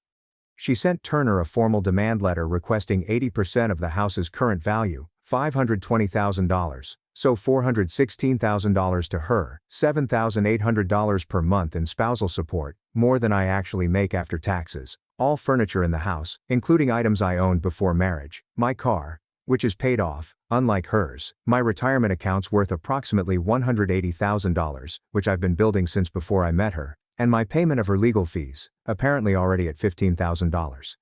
The balls are on these individuals. Simply incredible amounts of entitlement.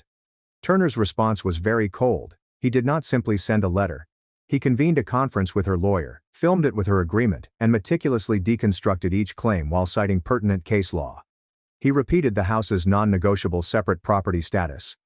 CC'd the deed again, cited the police records on the eviction attempt and Julia's harassment, and declared that spousal support was out of the question given her behavior and our brief marriage. The best part, Turner had completed his homework.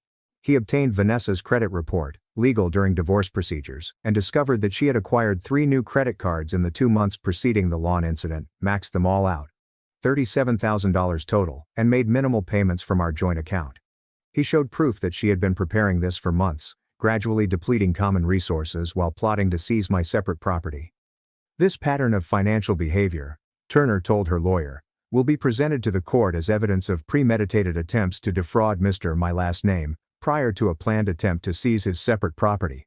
The lawyer's face appeared to become white. Turner agreed to consider the split of actual marital assets, such as joint funds, but only once the housing issue was officially resolved and we got a complete accounting of where the $37,000 credit card debt went. I blocked all of their numbers. Lawyers handle all communication these days. This is stressful, I won't lie. Some nights I don't sleep well, staring at the ceiling and wondering how someone I've shared a bed with for 3 years could do this. But every outrageous demand, every botched stunt only strengthens my resolve. They expected me to crumble. A big mistake. They assumed they were dealing with a pushover who would abandon his home to avoid conflict.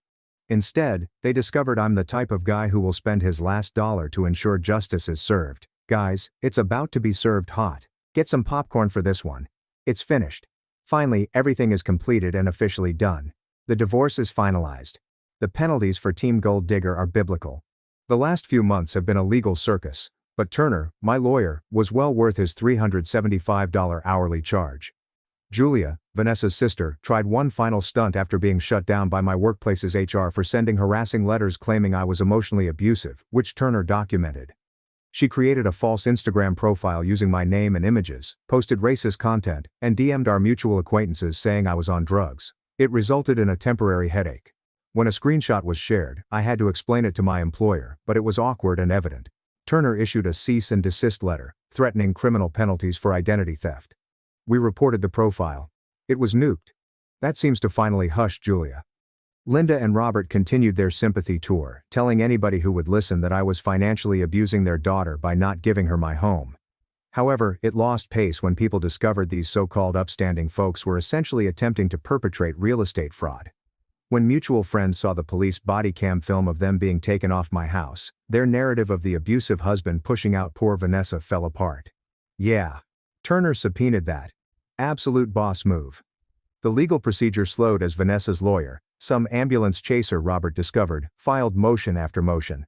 Requests for discovery, in which Vanessa was unable to produce a single document confirming her financial contribution to the residence. Conference scheduling. Her lawyer continued to press for mediation focusing on the house. Turner shut it down every time with 3 simple words. Separate premarital assets. Finally, in a pre-trial settlement conference, confronted with no legal standing on the property, documented harassment, and the court basically signaling, "Stop wasting my time," Vanessa's counsel advised her to cut her losses. The revenge is legal, pecuniary, and served cold. This is where it gets good. The divorce decree was painfully simple as Turner predicted from the beginning. The residents validated my separate premarital property. There is no equity split, there is no buyout, off the table.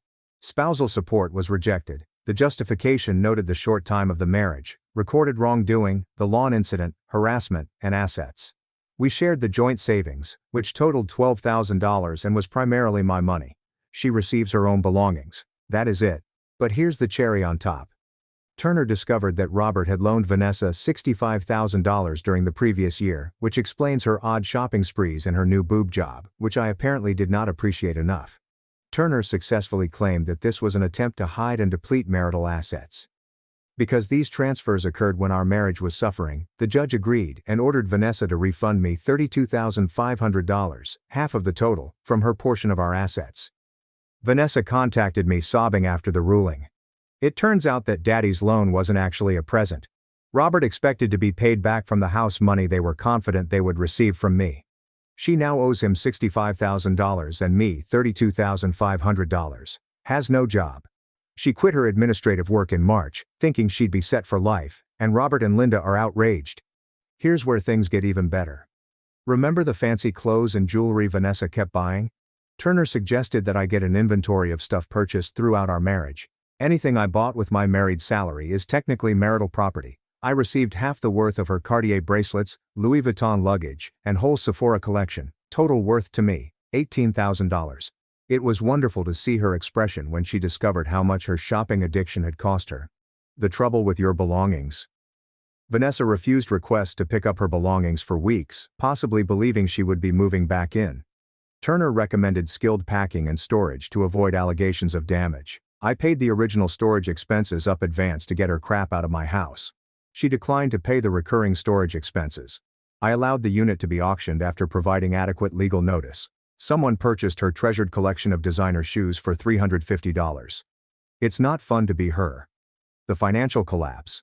Absolute perfection. Vanessa's credit is ruined because she maxed out all of her credit cards. Linda and Robert co-signed a lease for a $3,800 per month luxury apartment for her, relying on the house payment. Vanessa now has no employment and owes nearly $100,000, forcing Linda and Robert to fund her rent. My friend who works at Robert's bank, yeah, I know, small world, told me privately that Robert needed to take out a HELOC on his own home to fund their quickly rising bills. Then last week, the begging began. First of all, Vanessa. Oliver, please, I'm desperate. My parents are going to kick me out. I have nowhere to go. I made a terrible mistake listening to them. Can we please talk? I still love you. Then, unbelievably, Robert called from a blocked number.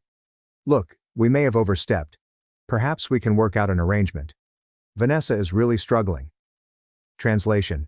Assist us in cleaning up the mess we created. Linda sent me an email, which served as the ultimate humiliation. Oliver, I know we've had our disagreements, but Vanessa is in a very bad place right now. Perhaps we could meet for coffee and discuss how to move forward in a way that benefits everyone. Robert and I are willing to be reasonable. This from the woman who called me worthless and attempted to steal my house. I forwarded all messages to Turner, who responded with an official letter stating that any additional contact would constitute harassment and result in a restraining order. He provided copies of the original police report, which showed them attempting to illegally evict me, as a pleasant reminder. They are absolutely secluded. My buddies, who had initially remained impartial, eventually apologized after seeing the facts. Vanessa's pals discovered that she was using them for free dinners and weekend crash pads and cut her off. They attempted to organize a fundraising for her legal bills. 3 individuals arrived, including Julia. How am I doing? Absolutely fantastic. I upgraded my gaming PC with the money I saved instead of funding her buying habit. I shed 15 pounds of stress weight. I was promoted at work. It turns out that focusing on your career rather than dealing with entitled in-laws has advantages. I purchased a German Shepherd puppy named Justice. I went there. I began dating a corporate attorney who believes Vanessa and her dad committed textbook real estate fraud and were borderline criminals. The house feels like mine again. I painted the living room the color Vanessa despised, transformed her meditation room, which she only used twice, into a functional home office, and built the garish hot tub she complained about in the rear. They attempted to take everything. They ended up with crippling debt, strained relationships, and a lasting record of attempted fraud. I have my house, my sanity, and the joy of knowing that every time they see a BMW like mine driving by, they are reminded of how badly their scheme failed. Justice is more than simply a name for my dog.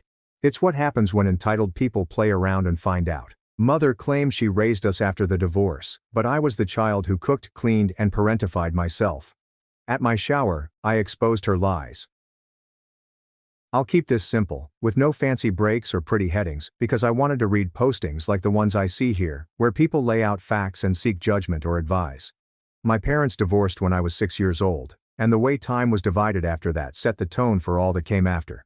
My father managed finances, school papers, pickups and drop-offs, and maintained consistent routines.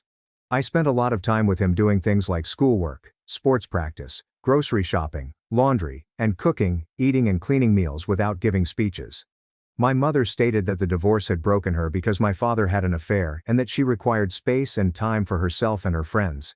She refused to sit at home alone and stated that she deserved a life. When I stayed with her, she would leave in the evening, and I would keep an eye on my 4-year-old brother. I would go over a list of everything he required for the next day, move laundry from the machine to the dryer, lay out clothes, prepare food and check his and my backpacks. By the time I was 14, I didn't need to be ordered to do anything because no one else in the apartment was going to go through the checklist. My brother was 10 and required rides, papers, signatures, lunches, clean clothes, and someone to ensure he slept at night. Our mother would text from the bars, saying she'd be back soon, then send another text, and then nothing. I learnt not to wait for her because getting up meant starting the next day with no sleep, then taking an exam or going to practice and attempting to concentrate when my head felt like it was filled with static. So I set alarms, established routines, watched the gate, and jotted down bus numbers, phone numbers, due dates, locker combinations, and notes about when the field trip money needed to be turned in, and when the clinic in town was open for Wayland's. My father did not disparage our mother, nor did he engage me in his thoughts about what she was doing. I didn't tell him much about nights at her apartment, since I knew if he tried to take action in court, the timetable might not alter, and we'd have to keep performing those exchanges while they argued. I didn't want to be in the thick of a new conflict. He paid the support, showed up, and inquired if everything was good. I answered we were because that answer kept the peace and allowed me to maintain control of the plan I had devised. If people ask me where other adults in our family were during those years, I can tell them they were present but unable to change the situation because the custody order stated what it stated. My mother told them she had it handled, and I was the one handling things, and no one wanted to pull the thread that might unravel the small stability that my plan created. I kept track of food and money by watching pricing, reading shop flyers, and purchasing what I could prepare quickly, and had enough fuel to get us through practice and homework the following day. I learned how to prepare fast foods so that they felt like a meal.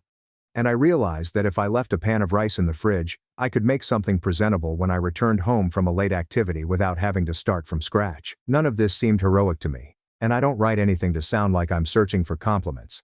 This is exactly what happened, and what I had to do to keep us from having constant emergencies. I missed activities and social gatherings with friends because if I left my brother alone at night, he would be alone. And I understood what it was like to sit in a quiet location and count the minutes. I wouldn't make him do more than he already did. When the topic of moving away for college arose at the conclusion of high school, I told them that I couldn't leave because my brother still required someone to do the work on a daily basis. My father asked if he could seek for more time, and I told him he could try, but I didn't want court battles that might not impact the outcome. We decided that I would take community classes, work nearby, and keep things stable until my brother was back on his feet. I did that, and when he was older, had a license, and spent most nights at our father's house, I moved into a modest apartment with a roommate and began to focus on my own life.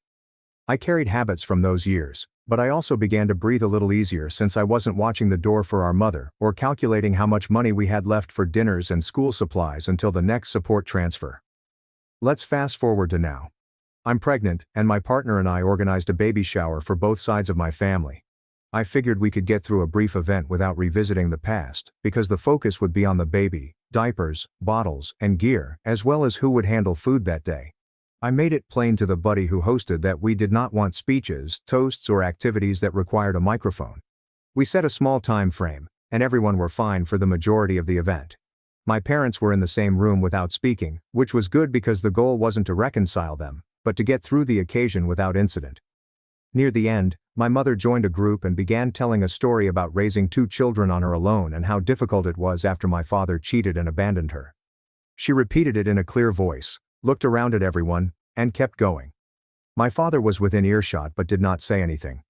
I watched people listen and nod, and I knew that if I remained silent, I would be co-signing a narrative of my life that excludes many nights, a lot of work, and a great deal of support from my father.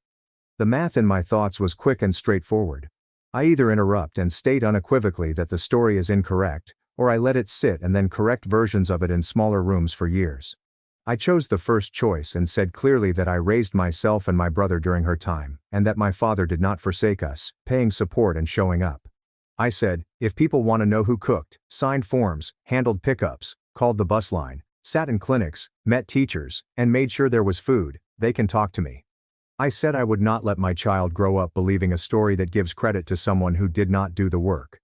My mother told me I was ungrateful and that I was embarrassing her. She left the gathering with her friends and didn't talk with me for 2 weeks. She wrote me a message the day after the shower, saying I had crossed a boundary and that she would not speak to me until I apologized.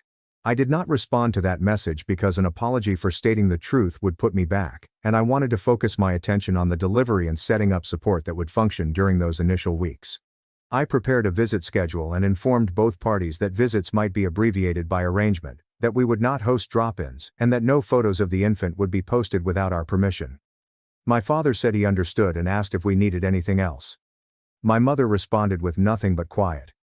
About a week before my due date, my mother requested that we meet near her home.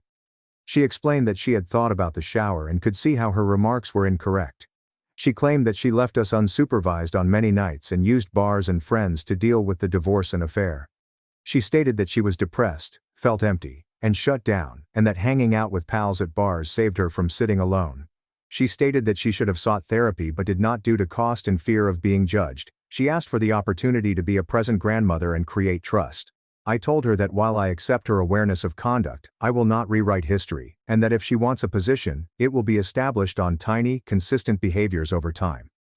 I told her I would not be her therapist or health manager, and that if she felt she needed help, she should seek it from specialists. I established clear guidelines for visits and stated that if she broke them, we would pause. She claimed she understood and cried, and I didn't rush to make her feel better because I'm no longer doing that job. My father dropped over with a bag of goods and asked if I wanted to discuss what had happened. I informed him about the cafe chat, and he said he felt ashamed in the shower because he knew his affair set off the chain of events that led to the divorce. He apologized for not pushing harder long ago when he thought that things were not stable at my mother's house. He expressed concern that a legal fight would fail, causing us to lose time with him and even destroying our lives. We sat down, and I told him that I don't want to revisit prior decisions every time something happens, and that I need him to focus on what we need right now. He stated he would and requested me to notify him if he begins to overfunction, or push too hard out of guilt. I appreciated it since it pointed to a pattern I don't want to repeat in which emotions drive behaviors that result in additional work for me. The baby shower prompted inquiries from family members who had heard two distinct accounts of the past over the years. I informed them that I'm not attempting to punish my mother, absolve my father, or rank them. I'm interested in creating a baseline for my child based on actual behavior that will keep our family free of disruption and blame stories. I informed them that I am open to individuals who show up but close to those who do not. And I added that if somebody attempts to force me into a reconciliation arc to make themselves feel better, they should stop because I am not doing that work for others. So I provided an update. People messaged me to ask what occurred shortly after the shower, if my brother reached out, and if there was any fallout. My brother called me 2 days after the incident and said he froze when our mother was speaking and wished he had stepped in with a brief message of support to end the conversation right there. He said he emailed her that night that he agreed with me, that he remembered many evenings when I was in charge, and that he would not sit through future speeches that allocate credit in a way that ignores the work I accomplished. He requested me to provide him a list of the postpartum boundaries I established so that he could reinforce them if anyone tried to push over them while I was fatigued or unavailable. I provided him the timetable, as well as the guidelines regarding brief visits, consent for photos, and no posts. And he said he would support me in any room. In terms of consequences, cousins asked my mother if she wanted to explain her side, and she said she was tired of dealing with ungrateful children. One cousin sent me a long note about how my mother's divorce had left her with fewer finances and that going to bars for social support was typical. I stated that while social support is not a problem, leaving children alone night after night is, and that I will not address that anymore. My father did not contact my mother or ask me to communicate with her on his behalf. He limited his comments to practical advice and let the social aspect fall where it would. I believe this helped to avoid me from being forced into the go-between role, which I do not want to continue in this next stage of my life. In the week following the shower, I finalized our plans for the birth and the first 2 weeks at home. My husband and I devised a simple system that included meal drop-offs on specific days and quiet days with no visits, as well as a list of duties that people might perform if they asked how to help. We put it all down since word of mouth spreads quickly, and when people are in the room, they frequently default to holding the baby and chatting when what we really need is dishes, laundry, garbage, and someone to pick up a card or a prescription. We communicated the plan to both parties and adhered to it. People who followed the plan were invited back, while those who did not received fewer windows. It was not a punishment, it was a means to keep a tiny unit safe throughout a difficult stage. After the meeting, my mother sent texts stating that she would respect the rules I established, including not bringing friends, making speeches, or sharing images. I asked her to affirm that she would arrive and depart on time, and that she would inquire before taking up the infant. She said yes. I avoided lengthy discussions since they frequently devolve into old grudges that consume hours and yield nothing useful. I wanted to preserve every interaction with her related to specific activities that I could consider later. Then the birth occurred. Labor proceeded as predicted, with the typical range of discomfort, decisions, monitoring, and checks. We kept the hospital room quiet and did not accept drop-in visitors. My father arrived during visiting hours, sat and held the baby, asked if I needed anything specific, and then went to my house to get some things in order. My mother arrived the next day during her assigned window, bringing a little bag of diapers and wipes, as well as a brief message in which she expressed her desire to do better in the future. She asked to hold the baby, and I said yes. She sat and held the baby, not talking about the past, the shower, or my father, and did not take out her phone without asking. After 20 minutes, she returned the baby and said she'd leave so I could rest. This was the first time in many years that I didn't feel like I was attempting to control her attitude or guide the room around her needs. We went home and began our schedule. People arrived and left at predetermined times and completed particular chores. We kept a log on the fridge where we recorded feeding times, diaper counts, medications, and tasks. This was useful because when someone asked how we could help, we could refer to the list rather than thinking up tasks on the fly while carrying a wailing baby. My mother arrived to our house during her allotted hours and inquired what she could do. I told her to fold the laundry, wash the bottles and wipe the surfaces, which she did. She did not modify our routines, give unsolicited advice, or attempt to take over the infant. She set a timer on her phone and departed as soon as it went off. I documented each good visit because I want to evaluate based on data, not hope. Update 2. Another update because folks asked if I would go to therapy with my mother, push her into treatment, or help manage her health. I informed my mother that if she wanted to pursue treatment, I would provide her the names of therapists and a link to an intake portal. That was the extent of my engagement. I provided her a short list that matched her insurance and asked her to let me know if she had scheduled anything. And she could keep it private if she wanted to. She texted around 2 weeks later that she had completed an intake and attended her first session, and that it was difficult to sit with comments on her patterns.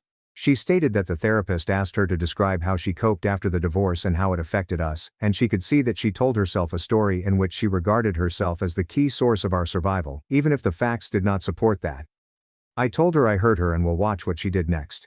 I also established a guideline regarding childcare. For the time being, only my father, brother, and 2 close friends can handle the infant on their own. My mother is welcome to pay me visits and assist with tasks when I am present. If she maintains consistency for several months, we can return. She acknowledged her understanding and asked if she might take the stroller for a short walk with me present. I agreed to a loop around the block while we were together, which we did, and it was fine. She didn't press for more, which I appreciated because it would have set us back. Money came up since my mother volunteered to help. I suggested she put up a little monthly transfer into the account we made for the baby's future. I asked her not to acquire goods without coordination because space and procedures are more important than random items. She agreed and scheduled a transfer, bringing consumables rather than huge stuff. During visits, she sometimes reads from a book while I rest, which is more useful than elaborate gestures. I prefer assistance that fits within our plan. Regarding my father, I informed him openly that I did not want him to grade my mother on a curve because of his guilt over the affair. I instructed him not to overemphasize fundamental obedience or to talk about her improvement in a way that puts pressure on me to respond with thanks. He stated that he understands and keeps his comments focused on tasks. He also stays away from any communication with her so that I am not triangulated. He focuses on running errands, taking rides, and making minor repairs around our house that are important on a daily basis. When he does something, he records it on the board and then moves on. This keeps our relationships tidy and effective. Questions arose regarding whether I should maintain relationships with extended family members who hold strong beliefs about what transpired. And some of them advised me to forgive quickly because life is short. I informed them that I am not conducting a forgiveness contest and will not be ticking down the days until a deadline. I am managing a household with a newborn and attempting to establish a sane rhythm. Anyone who assists is welcome during this season, but anyone who causes friction is not. I am explicit in text and in person, and I do not fight after I have laid out the rules. People adjust or cease coming. I'm fine with both results. Update 3 is the third update, because a test of the new regulations arose during a naming ceremony at my partner's family home, where both of my parents were invited for a brief while. My partner's family wanted a small gathering where a few relatives may sit for a while and provide words of encouragement before sharing a meal and heading home. We communicated the same regulations and timeframes for visits and stated up front that there would be no speeches from my parents or toast to the past. My mother asked if she might offer a blessing for a minute, and I told her that we don't do open mics and that she should save any words for her own time. On the day of the occasion, she arrived on time and sat in the back, helping plate food rather than attempting to join groups with my in-laws to retell history. My father arrived on time and sat beside my brother, staying in his lane as well. Halfway through the celebration, one of my partner's family members complimented both of my parents for raising me. I felt a slight push from the audience toward a familiar arc in which people stare at the elderly and wait for a response. My mother began to speak and I looked at her and shook my head once, saying, "We are keeping this focused on the baby." She paused and sat back down. My father remained quiet. The event has moved on.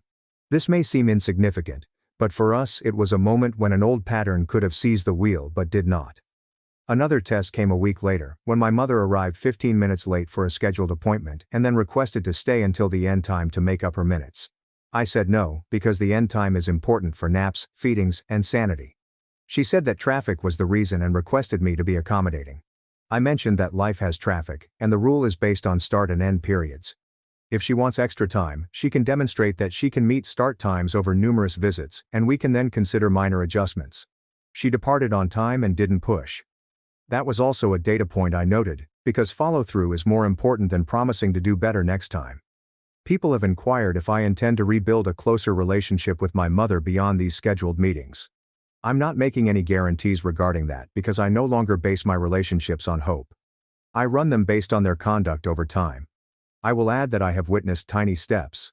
She has kept her hands busy with household activities without seeking praise. She has not expressed a desire to upload images. She hasn't repeated the shower story.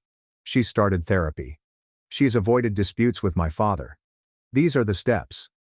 I can notice them while maintaining my limits. My brother has taken on the position of uncle in a way that indicates he is ready to put his parentified role behind. He comes by on weekends and runs the errands I assign. He cooks a pot of food, organizes containers, and labels them, saving us time for days. He holds the infant and follows instructions, and he instructs me to sleep while he does the dishes and cleans the space. I told him that seeing him in this role without the previous weight on his shoulders is something I'll never forget. He stated he feels the same way and is delighted we can have a family moment without carrying someone else's obligations. Readers have asked if I will ever accept my mother's apology as adequate. My response is that apologies don't mean anything to me until they are followed up on over time. I'm not tallying points, but I am tracking behavior because I've discovered that without tracking, I end myself in a cloud of emotions. And this brings me back to performing labor for others. I'm not doing that anymore. And I will not raise my child in that fog. I'll maintain our home on a predictable path, and everybody who wants in will fit in. Now, because this is Reddit and people ask for judgment, I'll pose a question. I don't require a label of right or wrong, but I could appreciate feedback on a number of upcoming decisions. One is whether to allow my mother a brief solo outing with the stroller in the coming weeks if she continues to arrive on time and follow instructions. I'm leaning toward waiting longer since once she leaves the apartment with the baby, I have no control over what she says to anyone she meets or whether she attempts to take a photo and pass it around. I can specify restrictions, but outside the apartment they are more difficult to enforce. I'd rather add extra in-apartment hours before we grow. Another dilemma is if I should invite both of my parents to the same future kid occasions, such as birthdays or school activities, or alternate. My tendency is to alternate for a while, because shared activities invite speeches, narratives, and sideways comments, which I prefer to avoid during the early years. Update 4. 2 months passed, and my mother maintained her therapy schedule based on what she decided to communicate, and she arrived at the majority of her appointments on time. She missed 2 and gave notice on 1, but not the other.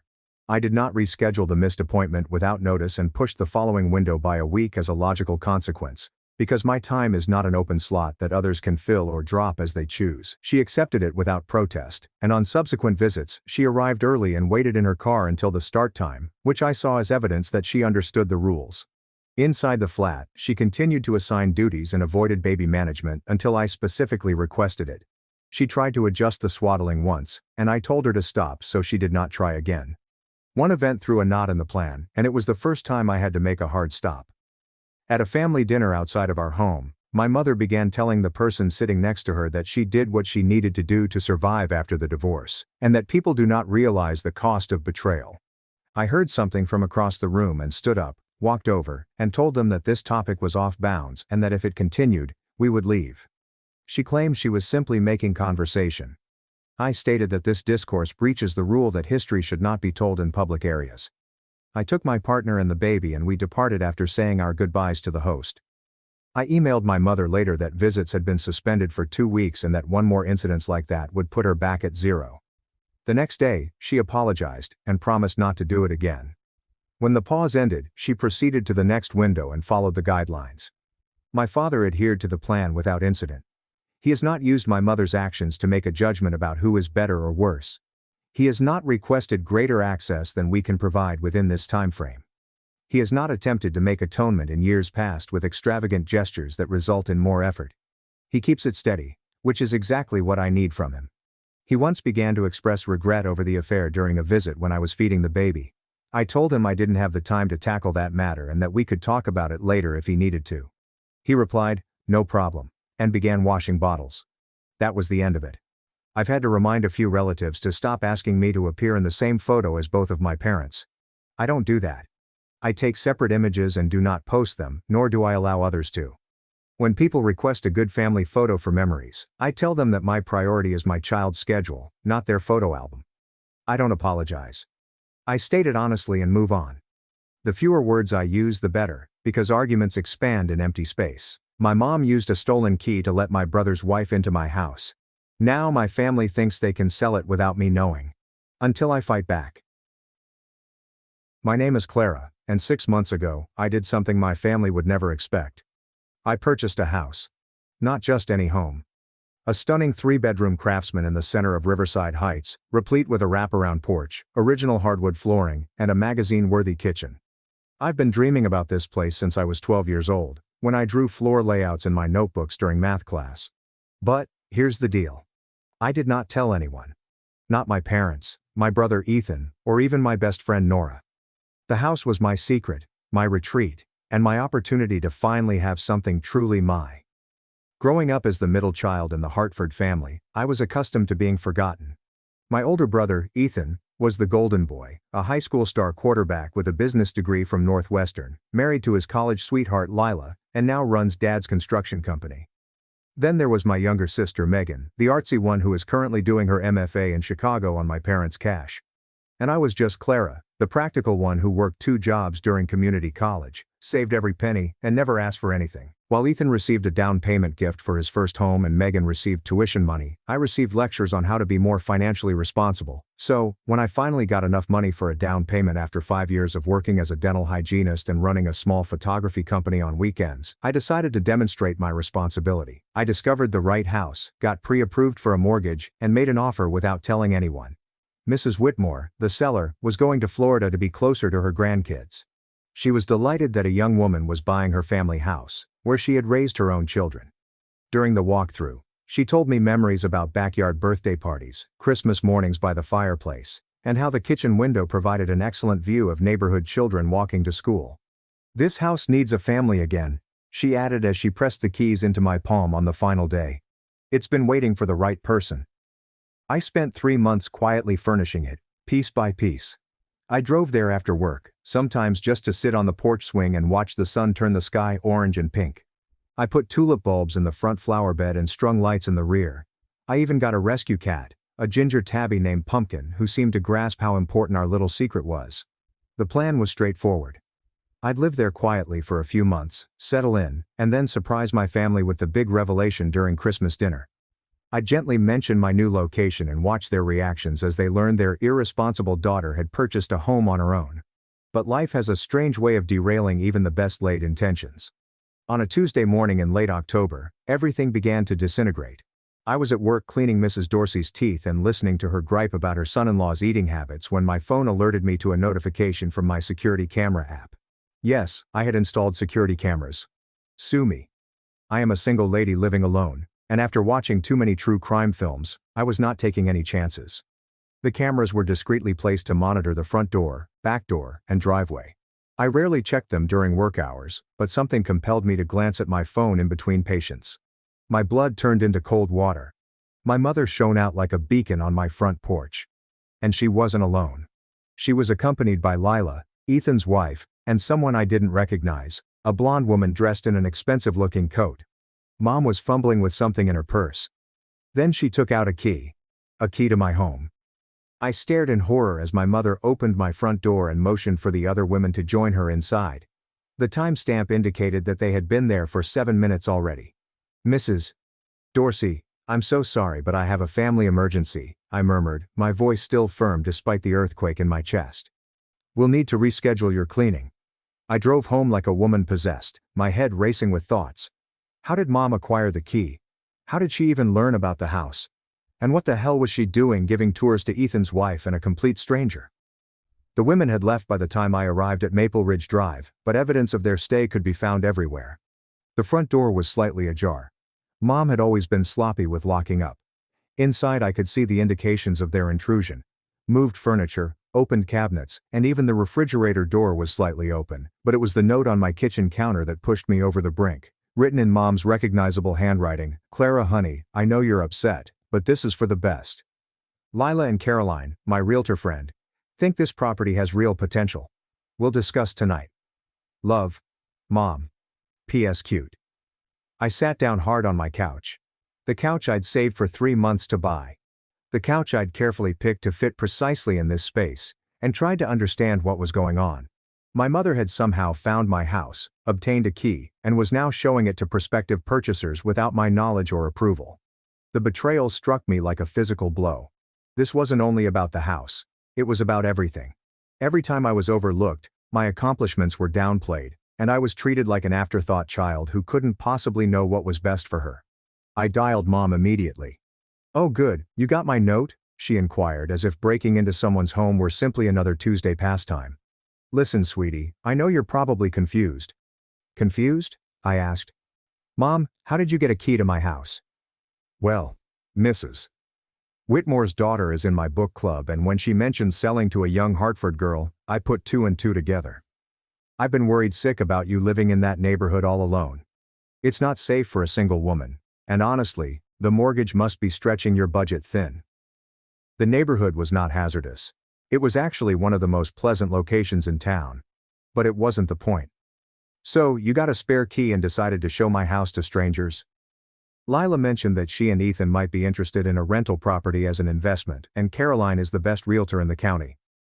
I assumed I had hung up. That evening my phone rang nonstop.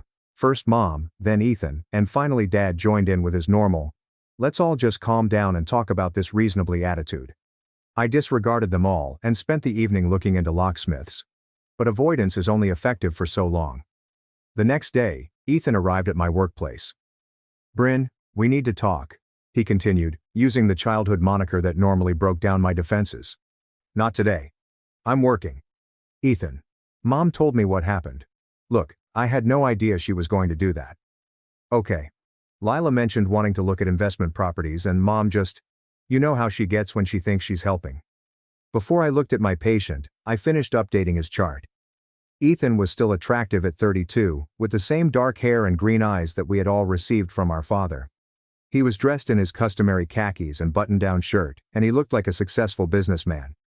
"How long have you known?" I inquired. "Known what?" "About the house, Ethan. How long have you known I bought a house?" He had the elegance to appear embarrassed. "Mom figured it out about a month ago. She was worried about you. Said you'd been acting strange, secretive. She asked me to talk to you, but I told her to mind her own business. Clearly she listened to that advice. Clara, come on, she's just trying to look out for you." "That neighborhood is perfectly safe," I concluded. "And even if it wasn't, it's my choice to make. I'm 28 years old, Ethan. I don't need Mom's permission to buy a house." "Of course not. But maybe you could have mentioned it. We're family." The word family lingered between us like a challenge, because he actually meant that families do not hide secrets from one another. Families discuss big decisions. Families ask for advice, opinion, and approval. However, in my experience, various people's definitions of family vary. For Ethan, family meant unwavering support and celebration of each milestone. For Megan, it meant financial support and encouragement for all artistic endeavors. For me, it meant skepticism, lectures about practicalities, and the presumption that I was incapable of making adult decisions on my own. "I'll call Mom tonight," I eventually stated. "But Ethan, if you or Lila or anyone else shows up at my house uninvited again, I'm calling the police." "That's not a threat. It's a promise." Ethan's face turned red. "Jesus, Bryn, she's our mother, not some criminal. She broke into my house. She has a key that I didn't give her." The waiting room began to stare, so I lowered my voice. "I have to get back to work. We'll talk later." But as Ethan went, I noticed a familiar expression on his face, the same one he'd had when we were kids, and I'd done something he didn't understand. It was a mix of annoyance and pity, as if I was being intentionally difficult rather than sticking up for myself. That night I contacted a locksmith. "Clara Marie Hartford, you open this door right now." Mom's voice rang clear through my new deadbolt lock as she hammered on my front door Thursday evening. I sat cuddled up on my couch, Pumpkin purring on my lap, gazing through the window as she angrily pressed the doorbell. "I know you're in there. Your car is in the driveway. I'd been expecting this since the locksmith departed that morning. Caleb at Secure Solutions had done a fantastic job. New deadbolts, doorknob locks, and even a new lock for the rear gate. When I delicately described the matter as a family border issue, he nodded knowingly. Family disputes are the worst, he added, testing the new key's smooth turn. Good for you for taking control of your space. Now, as I watched Mom's increasingly desperate attempts to come inside, I felt an odd mix of delight and remorse. The satisfaction came from winning. My telephone rang. Mom, of course. Clara, this is ridiculous. Open the door so we can talk like adults. We can talk through the door, Mom. Or you can call first next time, like a normal person. Normal people don't change their locks to keep their mothers out. Normal mothers don't break into their children's houses. There was a lull, and I could virtually hear her readjusting her approach. Honey, I understand you're upset. I should have asked permission before showing the house, but I was genuinely worried about you. This neighborhood, this mortgage payment, it's too much for someone in your position. My position? You know what I mean. You're doing well for yourself, sweetheart. But this house is ambitious. Ethan and Lila could help you with the financial burden if you rented it to them. Or if the market is good, you could sell and make a nice profit. Get something more appropriate. Appropriate. There was the word again. The one who had followed me throughout my life. Clara's profession choice was acceptable for someone who wasn't college ready. Her place was suitable for a single woman. Her automobile was within her budget. But this house, this gorgeous ideal house that I paid for with my own money, credit, and hard work, appears to be inappropriate for someone like me. Mom, I'm not selling my house. But if you just listen to Caroline's advice. I don't care about Caroline's advice. I don't care about Ethan and Lila's investment plans. This is my house, and I'm keeping it. Clara Marie, you're being stubborn and short-sighted. This is exactly the kind of impulsive decision-making that worries your father and me. You can't just shut out your family when we're trying to help you. I approached the window and gazed out at her. Even in the porch light, I could see the typical look of irritated concern on her face whenever I did something she couldn't control. I'm not shutting out my family, Mom. I'm setting boundaries. If you want to visit my house, you call first and ask permission. If I say no, you respect that. And you definitely don't give tours to people without my consent. I was trying to help you see your options. I didn't ask for your help. The line went silent for a long time. When Mom spoke again, her voice was choked with pain and rage. Fine, have it your way, but don't come crying to us when this house becomes too much to handle, and don't expect us to bail you out when you realize you've made a mistake. She hung up. Through the window, I saw her walk back to her car, Dad's old Ford truck, and drive away with more force than necessary. I should have felt victorious. I should have felt empowered, strong, and proud of myself for holding my ground. Instead, I felt terribly, painfully alone. The following 2 weeks were some of the most lonely of my life. Mom made no calls, and Ethan sent no SMS. Even Megan, who typically avoided family turmoil, wrote a quick message. Heard about the house situation. Maybe just apologize and move on. What do you apologize for? For buying a home? For desiring privacy? For refusing to allow my family to make life decisions without consulting me? I devoted myself to make my place feel more like home. I painted the guest bedroom a subtle lavender, added floating shelves to the living room, and finally hung the gallery wall of images I had planned for months. Pumpkin oversaw all projects from his preferred sunny place by the kitchen window. But even the thrill of designing my ideal space couldn't totally cover the void in my chest. I had gained what I wanted. Independence, boundaries, and respect for my decisions. However, the expense began to feel greater than I had imagined. Nora arrived with takeout from Luigi's and a bottle of wine. Okay, spill, she said, sitting cross-legged on the living room floor with her chicken parmesan. I heard through the grapevine that you bought a house and are currently feuding with the entire Hartford clan. As your best friend, I'm deeply offended that I had to learn this from my hairdresser, whose cousin works at the title company. Nora had been my closest friend since 7th school, when we bonded over horrible cafeteria pizza. She was the only person who had never made me feel as if I needed to apologize for simply existing, which is presumably why I avoided her. I knew she'd ask harsh questions that I wasn't prepared to answer. I wasn't trying to hurt anyone, I responded, surprised by my defensive tone. I just wanted something that was mine, you know, something that no one could have opinions about or try to fix or improve. And instead of just enjoying your gorgeous house, Which is absolutely stunning, by the way. You're sitting here eating sad sandwiches and brooding like a character in a Victorian novel. She was not mistaken. I'd been eating a lot of sad sandwiches. They don't respect me. They never have.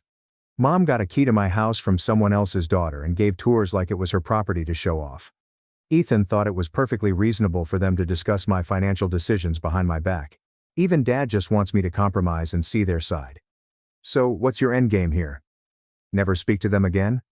I glanced at the wine in my glass, seeing how the light from my new lampshade created patterns on the surface. I don't know.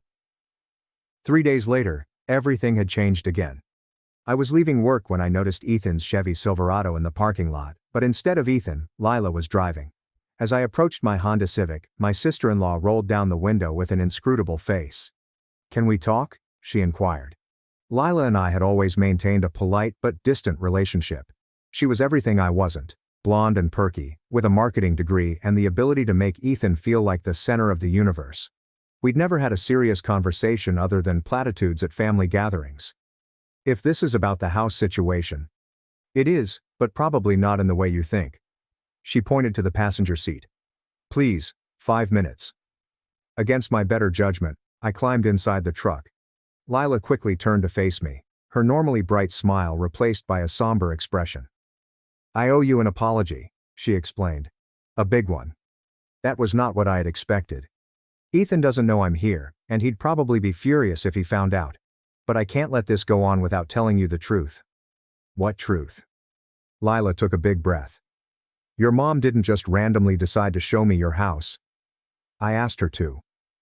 My stomach sank. What? Not the way it sounds, she quickly explained. God, this is coming out all wrong.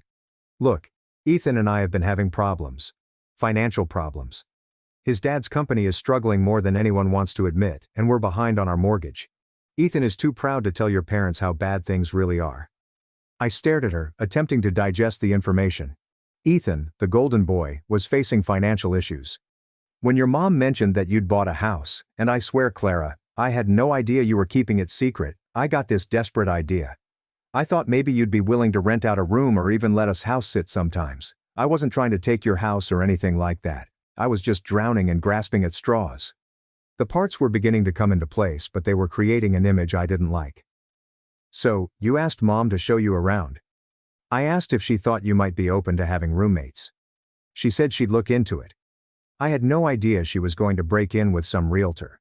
When Ethan told me what happened, I felt sick. This whole mess is my fault. We sat quietly for a bit, the weight of family secrets and unsaid conflicts falling between us. Why didn't Ethan just ask me for help? I finally inquired. Lila laughed, but the sound was more like a sob. Pride, I guess. He's supposed to be the successful one, remember? The one who has it all figured out. Asking his little sister for help would mean admitting that he doesn't. Little sister, even Lila saw me this way. I'm not little anymore, I said gently. No, Lila agreed, glancing around at my automobile, my job badge, and the evidence of my independent life. You're really not. And for what it's worth, your house is beautiful. You should be proud of what you've accomplished. That was the first time someone in my family had stated that. That weekend, I made a decision that startled even myself. I asked everyone over for dinner. Mom, Dad, Ethan, Lila, and Megan drove down from Chicago. I sent a group text Saturday morning saying, family dinner at my place Sunday at 6. Dress casual. I'm cooking. The responses were a swarm of bewildered emoticons and cautious acceptances. Mom called twice, but I let it go to voicemail. I had some things to plan. Sunday evening, I observed from my kitchen window as they drove into my driveway. Mom emerged from Dad's truck, visibly apprehensive. Ethan and Lila climbed out of the Silverado, with Lila carrying what appeared to be a bottle of wine. Megan arrived last in her beat-up Subaru, her curly hair dangling from a tangled bun. I opened the door before they could make a knock. Welcome to my home, I murmured, standing aside to allow them in. I gave them a tour that was nothing like Mom's unapproved one. I proudly showed them each room, describing my decor choices, highlighting the original architectural aspects, and introducing them to Pumpkin. I studied their faces as they glanced around the room I'd created, possibly for the first time. Dad said, Clara, this is... and then appeared to lose his words. He ran his palm over the restored mantelpiece in the living room, his contractor's eye noticing the quality. "It's gorgeous," Megan concluded. "I can't believe you did all this yourself." I told them the whole tale during dinner, which included handmade lasagna, garlic bread, and a salad cooked with veggies produced in my backyard garden. How I'd saved for 5 years. How I studied neighborhoods, mortgage rates, and home inspections. I fell in love with this house as soon as I viewed the listing. "But why didn't you tell us?" Mom inquired, her voice soft. "We could have helped." "Because I wanted to do it myself," I explained simply. "Because every time I've made a decision in my life, someone in this family has had an opinion about how I could do it better. I wanted one thing, just one thing that was completely mine." Ethan squirmed uncomfortably in his seat. "We don't do that, don't you?" I looked around the table. "Ethan, when I started my photography business, what did you say?" He was calm. "You said it was nice that I had a little hobby to keep me busy." "Dad, when I got promoted to lead hygienist, you said it was good experience for when I decided to do something more serious with my life." "Mom, when I bought my car, you spent an hour explaining why a sedan would have been more practical than my Jeep." The silence stretched awkwardly. "I love you all," I added. "But I needed to prove to myself that I could make good decisions without a committee. And I did. I bought a house, and it's perfect. And I'm proud of myself." Lila spoke up immediately. "I owe you an apology too, about the whole rental thing. I should have talked to you directly instead of going through your mom." Ethan gazed at his wife with amazement, having heard this part of the narrative for the first time. "Money problems?" I inquired gently. Ethan's jaw tensed, but Lila simply nodded. "The construction business has been slow. We're managing, but it's been stressful." I looked at my brother. Really stared at him. For the first time I could see the stress lines around his eyes and how his shoulders were tense. The golden boy wasn't as golden as everyone assumed. "If you need help," I began. "We don't need," Ethan said reflexively, and then stopped himself. "Sorry, old habits." "If you need help," I said loudly, "you can ask me. But you ask me directly, and you respect whatever answer I give. Deal?" He nodded, slightly stunned. "And Mom." I turned to face her. "I need you to understand something. I'm not angry because you were trying to help. I'm angry because you didn't trust me to know what I needed. Getting a key to my house without asking, bringing strangers inside, making plans for my property. That's not help. That's control." Mom's eyes flooded with tears. "I just worry about you. You're so independent, so determined to do everything alone. I wanted to make sure you had options. I appreciate that you worry. But I need you to trust that I can handle my own life. Even if I make mistakes, they're mine to make." We talked till nearly midnight, clearing the air after decades of miscommunication and implicit expectations. It wasn't the perfect chat. There were tears, heated words, and moments when I feared someone might storm out. But that was the most honest our family had been in years. When they eventually departed, Mom held me tightly at the door. "I'm proud of you," she whispered. "I should have said that first." As I watched their taillights vanish down Maple Ridge Drive, I felt a shift in my chest. The hollow feeling that had been with me for weeks was now giving way to something warmer. I was still standing in my doorway when my phone vibrated with a text message from Ethan. "Thanks for dinner. The house is amazing. You did good, sis." For the first time in months, I went to bed that night feeling like I genuinely belonged somewhere. Not only at home, but also among my family members. The difference was that now I could belong on my own terms, and sometimes it makes all the difference in the world. My mom stole my $45,000 college fund for my sister's house, so I slept in my car at 18. Now a millionaire, I faced them again, and turned the tables. For me, one of those occasions was seeing my sister Veronica and our mother Margaret walk into the welcome reception for my new $960,000 home. A home that reflected every single sacrifice, late night, every ounce of hustle I put into starting my IT company. Nonetheless, the knot in my stomach intensified and my skin crawled because I recognized the expression in their eyes. The exact expression I saw when I was 18, the night my entire world collapsed. Growing up in Boston, our family appeared to be rather normal. Dad works in finance, while Mom runs a boutique and has 2 daughters, as well as a golden retriever named Rusty. However, as the saying goes, appearances can be misleading. When I was 12, the cracks began to show. Dad walked out, and while the divorce wasn't spectacular, what happened next laid the foundation for years of pure family dysfunction. Veronica, 3 years my older, later married Daniel, an investment banker from an affluent family. Their wedding was spectacular, and Mom spent over $50,000 she didn't have, arguing that a daughter only gets married once. I was 19, working 2 jobs, attending community college, and barely scraping by to purchase my bridesmaid dress. Then came the babies: James, Freya, and Caleb. With each child, Veronica's attitude of entitlement developed, and Mom was always available to help them out, often at my expense. "Your sister has 3 children to feed," Mom would explain. "What do you need extra money for anyway? Books? Can't you just use the library?" Meanwhile, I was working myself to exhaustion. Scholarships helped, but without family support, I worked as a barista in the morning, a tutor in the afternoon, and a data entry clerk on weekends. Sleep was a luxury that I could not afford. Dad faded into obscurity after moving to Chicago and starting a new family. Mom honestly made it difficult for him to stay in touch with me by forgetting to notify me when he called, or mistakenly deleting his messages. But I persevered. While Veronica shared gorgeous family holiday images, I stayed up all night coding and studying. I graduated as the top of my class. Mom attended my high school graduation, but left early since Veronica called. James had a minor temperature. I've never complained. I simply accepted this as my reality and got motivated to create my own success on my own terms. I did not need their approval. What I didn't expect was how drastically things would shift on my 18th birthday. That night defined all that followed, culminating in the showdown 14 years later. My 18th birthday was on a Tuesday. I recall because I had managed to get the evening off, a rare occurrence. I wasn't expecting a major celebration. Veronica and Daniel were expecting their 3rd child, and they had the entire family's attention. Still, turning 18 seemed momentous. I was legally an adult, had completed high school, and received partial scholarships to 3 universities. When I returned home after tutoring, I found Mom and Veronica at the kitchen table, engrossed in spreadsheets. They scarcely glanced up. "Leftover lasagna in the fridge if you're hungry," Mom said, her gaze fixed on the papers. I heated a plate and joined them, intrigued. "What are you working on?" Mom asked, looking up. "Just figuring out some financial matters. Veronica and Daniel need a bigger house now that Caleb is on the way." I nodded, accustomed to such chats. But then a chill ran through me. "Why do you have my college paperwork?" Veronica sighed dramatically. "We might as well tell her, Mom."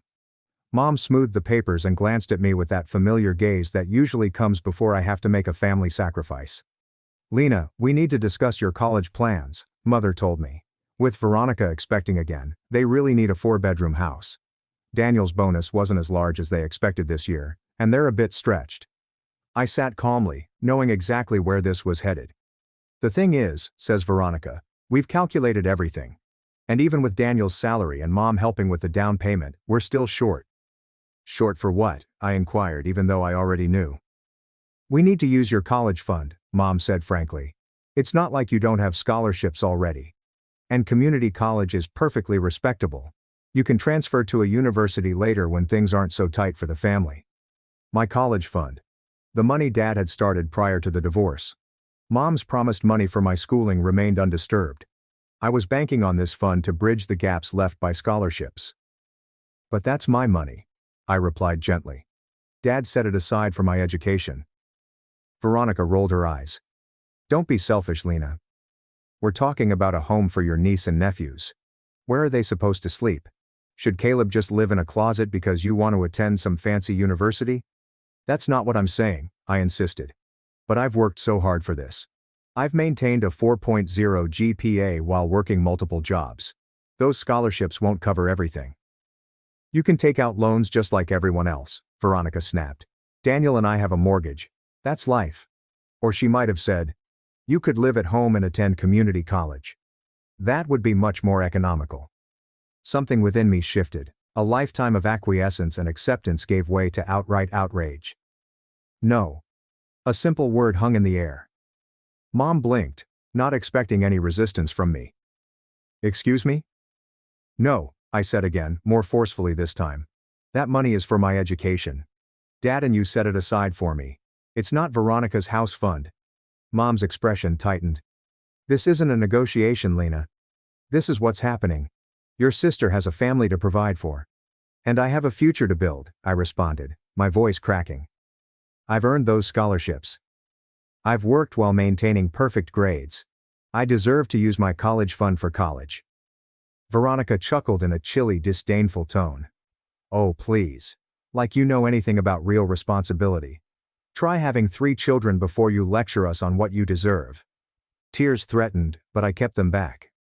This isn't fair, and you know it. Mom jumped up, scraping her chair. My priority is my education, I replied. That's not wrong. Well then, Mom said, crossing her arms. If that's your attitude, you have a choice to make. Accept that the money is going to help your sister, or pack your bags and figure out life on your own. You're 18 now, after all. An ultimatum hovered in the air. Veronica smiled, confident that I would back down as I had always done. But something had cracked within me. Years of being second best, putting Veronica's needs ahead of my own. I stood up gently. I'll pack my bags. The shock on their faces would have been satisfying if I hadn't been so afraid. Mom certainly did not expect me to choose independence. Don't be so dramatic. Veronica scoffed. Where would you even go? I didn't respond. I stepped into my bedroom and took out my largest luggage. I packed clothing, toiletries, my laptop and vital documents mechanically. Family portraits remained on the walls. They did not feel like mine anymore. Mom appeared in my doorway as I zipped the suitcase shut. You're being ridiculous. Sleep on it, and we'll discuss this rationally in the morning. There's nothing to discuss, I said, startled by my own serenity. You've made your position clear. I'm making mine clear too. I pushed my suitcase past her, retrieved my backpack from the hook near the front door, and stepped outside into the night. Nobody called after me. Nobody tried to stop me. That night, I slept in my car in the Walmart parking lot, with my work uniform as a cushion. For 2 weeks, I maintained that routine, working 3 jobs, sleeping in my car, and showering at the gym where I had a bargain membership. I told no one. On the 15th day, my computer science teacher, Professor Clara Hughes, observed me snoozing in the library. She softly awoke me and asked whether everything was fine. Something in her gentle eyes broke my carefully held composure, so I told her everything. That evening, she drove me to her house and showed me the guest room. It's yours until you figure things out, she explained simply. No one should face this alone. Professor Hughes became more than just a teacher. She became my mentor, advocate, and the first person who believed in me unconditionally. She assisted me in obtaining further scholarships, guiding me through financial aid applications, and providing a valuable reference for an internship that would eventually change my life. Everything that happened after the night I was kicked out was shaped by that experience. It showed me that I was completely on my own, but that chosen family can be more supportive than biological relatives. Most significantly, it demonstrated my personal strength. A strength I was unaware I possessed until I was forced to discover it. With Professor Hughes' help, I was able to secure enough financial aid, scholarships, and part-time employment to attend a local state institution rather than my ideal school. It wasn't Boston University, but it had a strong computer science curriculum, which I appreciated. College life was very different for me than for my peers. While they went to parties and joined clubs, I worked various jobs to remain afloat, including waitressing, staffing the university IT help desk, and completing freelance web development projects late at night. Sleep became a luxury, and social life was non-existent. Despite my hectic schedule, I maintained a flawless GPA. The computer science curriculum came easily, and I found myself assisting classmates who were struggling, one of whom was Isabella Tran. Isabella, a brilliant but distracted individual, became my best friend and eventual business partner. We were diametrically opposed in some respects. I was methodical. She was impetuous. I excelled at back-end programming. She had a knack for user experience and design. Together, we were ideal. During our junior year, we began talking about developing a money management app for young adults. The majority of existing tools were designed for those who were already financially secure, rather for those like us who were living paycheck to paycheck. We identified a gap and were motivated to fill it. Using campus resources, we created a prototype. We dubbed it SENS, an app that let users visualize their spending, automate their savings, and create responsible credit. Our teachers were impressed, but more significantly, our classmates found it quite beneficial. After graduation, Isabella and I had to decide whether to take stable corporate jobs or chase our business dreams. The safe option was appealing, especially considering my financial instability. However, I remembered Professor Hughes's words. Sometimes the riskiest path leads to the greatest rewards. We took a chance by moving into a tiny roach-infested flat to save money. We gave ourselves totally to sins. I coded while eating ramen. Isabella worked on user interfaces till daybreak. We went to every networking event, pitch competition, and startup program we could find. 6 months of rejections ensued. Investors believed we were too young, inexperienced, or focused on the wrong demographics. College students don't care about financial planning, one venture entrepreneur remarked dismissively. But we persisted. We had a breakthrough when we received a small company grant, which enabled us to hire our first employee, a marketing professional who assisted us in refining our messaging. We shifted slightly, focusing on recent graduates with student loans rather than current students. The app gained traction gradually, then exponentially. We were highlighted on a technology blog. A financial influencer with millions of followers endorsed Sens, and our user base rose from thousands to hundreds of thousands. Throughout this process, I had occasional thoughts about reaching out to my relatives. I'd had very little interaction since that night. Mom called 3 months after I left, not to apologize, but to notify me that they had spent my college fund for Veronica's down payment. Dad sent periodic texts to check in, but our relationship remained distant. Instead, I focused on growing my business and my personal life. Years passed in a flurry of code, meetings, and eventual achievement. Isabella and I relocated from our shabby flat to a proper office. We employed additional developers, customer service agents, and marketing specialists. Sens developed into a comprehensive financial platform. 5 years after our start, we received an acquisition offer from one of the country's top financial technology organizations. The amount was staggering, enough to make Isabella and me wealthy multiple times over. We finally agreed after weeks of negotiations. I was 30 years old and suddenly richer than I had ever believed possible. The worried 18-year-old sleeping in her car appeared to be a completely different person. Financial security provided the freedom to make intelligent decisions rather than frantic ones. I invested the most of my windfall, gave to scholarships for first-generation college students, and eventually allowed myself to consider building a home, a genuine home, not just a place to sleep between work shifts. After months of searching, I discovered it. A lovely craftsman-style home in an upmarket neighborhood. At $960,000, it was a hefty investment, but it was well within my budget. The 4-bedroom home has character and charm, with hardwood floors, huge windows, a wraparound porch, and a large backyard. It needed modifications, but I spotted its potential right away. As I signed the closing forms, I considered the irony. 14 years ago, my college fund was depleted to help Veronica buy a larger home. Now, I was able to buy a property for about $1 million via my own work. During the restoration, I got an unexpected note from my father. He'd seen the news about SENS's acquisition online and wanted to congratulate me. Our chat was unpleasant, yet it opened up possibilities. He stated that he had lost track of me after I left and was too embarrassed to try harder to find me. He got divorced again and moved back to Boston. Would I consider meeting for coffee? That coffee meeting was tense, yet healing. Dad apologized for being absent during my challenging years. He confessed he was aware of the college fund predicament but felt unable to intervene. I didn't forgive him right away, but I appreciated his honesty. We agreed to focus on progressively restoring our connection. During our talk, he revealed that Veronica and Daniel were experiencing financial difficulties again. Apparently, they had to downsize once Daniel's company was restructured. Mom continued to help them in any way she could. "They don't know about your success," Dad remarked. "I haven't told them." I nodded, not sure how I felt about it. Part of me wanted them to know I was successful despite their lack of support. Another part preferred that my accomplishments remain quiet. As my house renovations neared completion, I planned a housewarming celebration. After considerable thought, I included my relatives on the guest list. Isabella worried I was setting myself up for disappointment, but I felt it was time to end that chapter of my life, one way or another. I extended formal invitations to Dad, Mom, Veronica, and Daniel. Dad answered promptly with acceptance. Mom called, astonished but agreeable. Veronica texted, "Looking forward to seeing how you're doing. We'll be there." The stage was set for a reunion I never expected, one that would be more dramatic than I could have imagined. The morning of my housewarming party was sunny and lovely. Despite staying up late to finish up the house, I awoke early. Every room was perfect. The living room with its comfortable sectional and built-in bookshelves, the gourmet kitchen with marble countertops and professional-grade appliances, the dining room that could comfortably seat 12 people, and 4 beautifully appointed bedrooms upstairs, including a master suite with a balcony overlooking the backyard. Isabella arrived about 10 o'clock, laden with champagne and decorations. "Are you sure you want to go through with this?" she inquired, arranging flowers. "It's not too late to uninvite them." "I need closure," I said, my stomach churning at the prospect of seeing my mother and sister again. Besides, they're just 3 people out of 30 guests. If things get uncomfortable, we'll have plenty of buffers. The caterers arrived at midday and set up stations on the first level.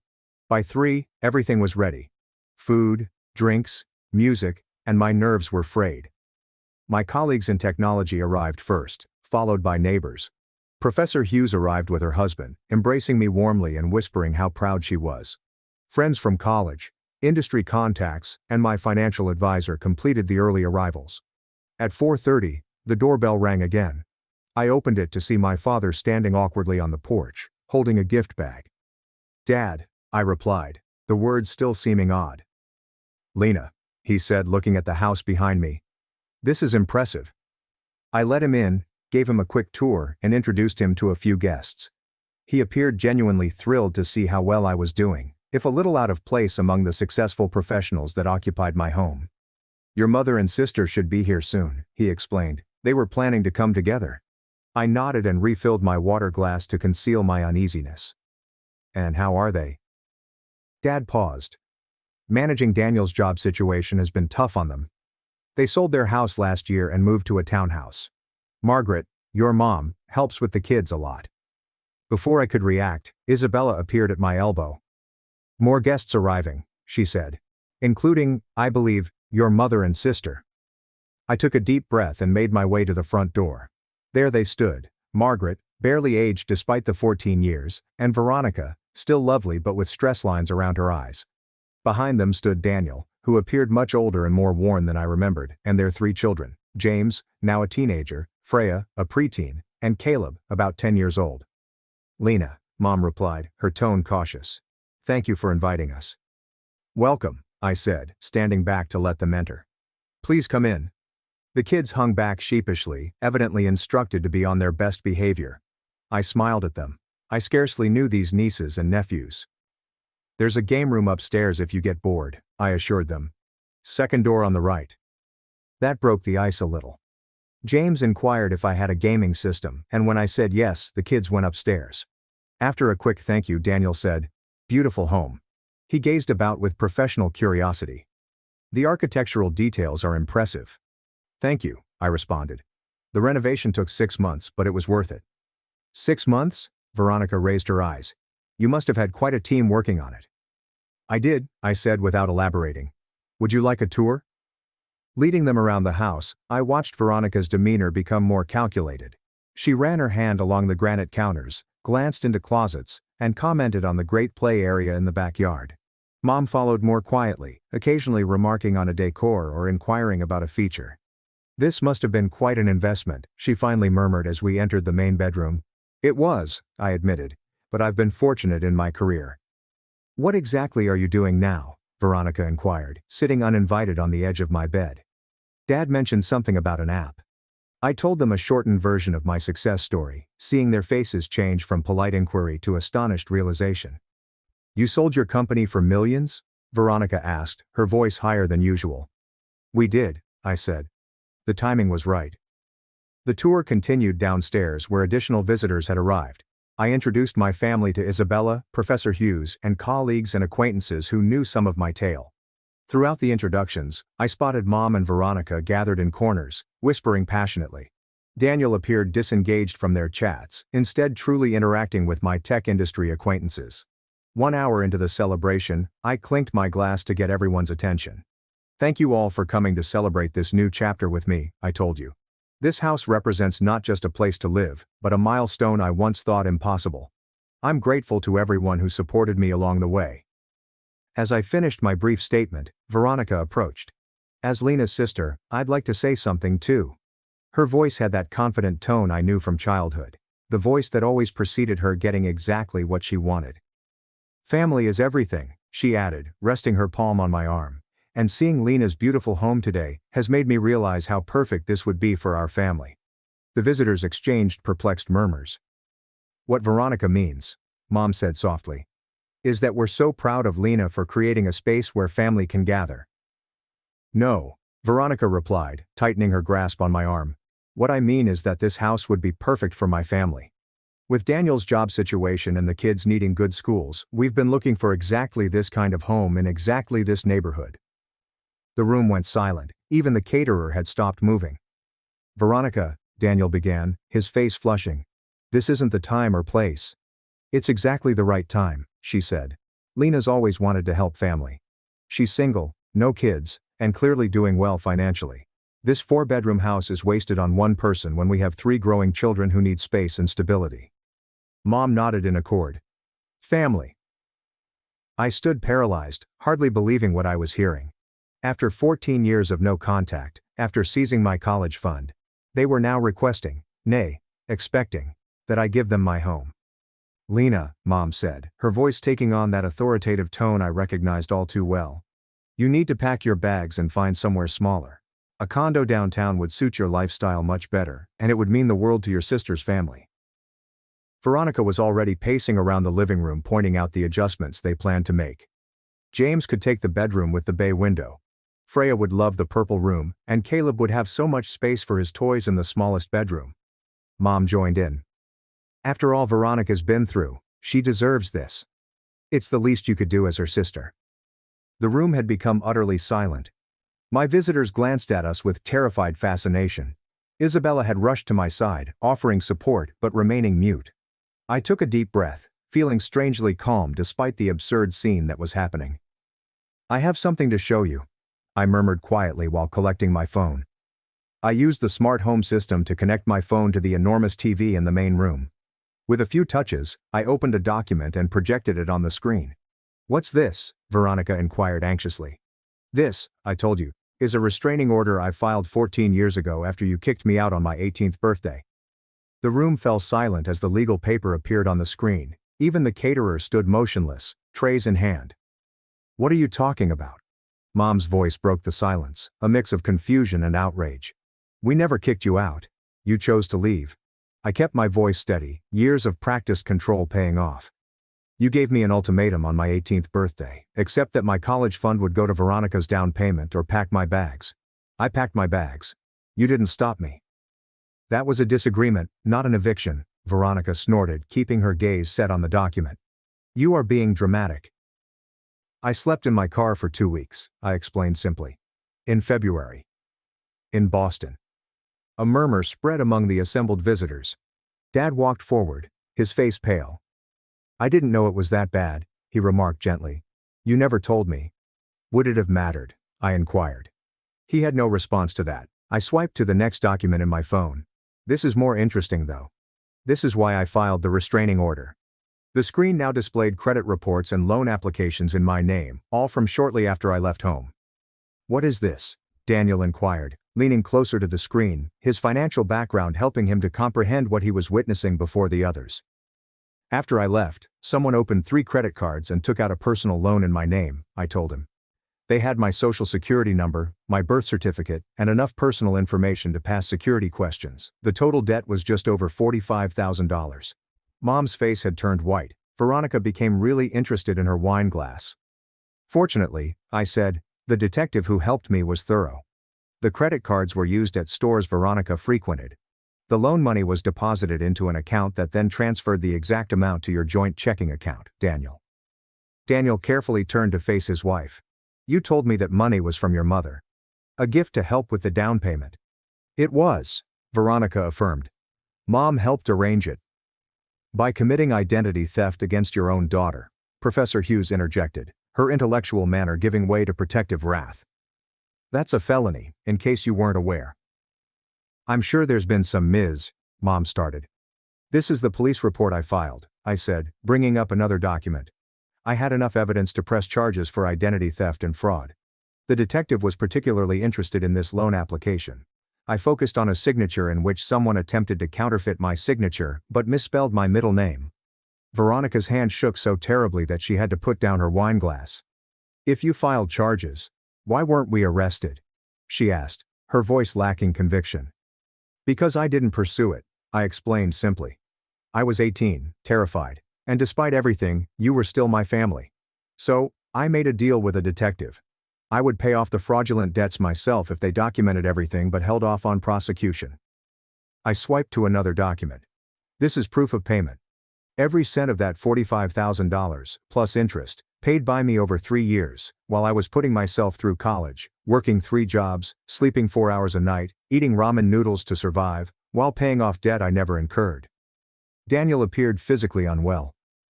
I had no idea, he murmured, his voice scarcely audible. Veronica told me her parents were helping with the down payment as a gift. Just one parent, I said gently. And it wasn't a gift. It was theft. Mom has finally found her voice. You're twisting everything to make yourself the victim, she was saying. We've always done everything we could for you. Sometimes families need to make hard choices for the greater good. The greater good? Dad asked, his voice rising unexpectedly. Margaret, she was 18, our daughter, and you stole from her. Mom turned against him. Don't you dare judge me, Richard. You walked away. You left me to handle everything. I left you, not our daughters, he replied. And I certainly didn't authorize you to steal Lena's college fund or commit fraud in her name. I knew about the college fund, he said, and he turned to me. I'm sorry I didn't fight harder for you, but the credit cards, the loan, I had no idea. I nodded and accepted his incomplete apology for what it was. Veronica adjusted her approach after witnessing her support crumble.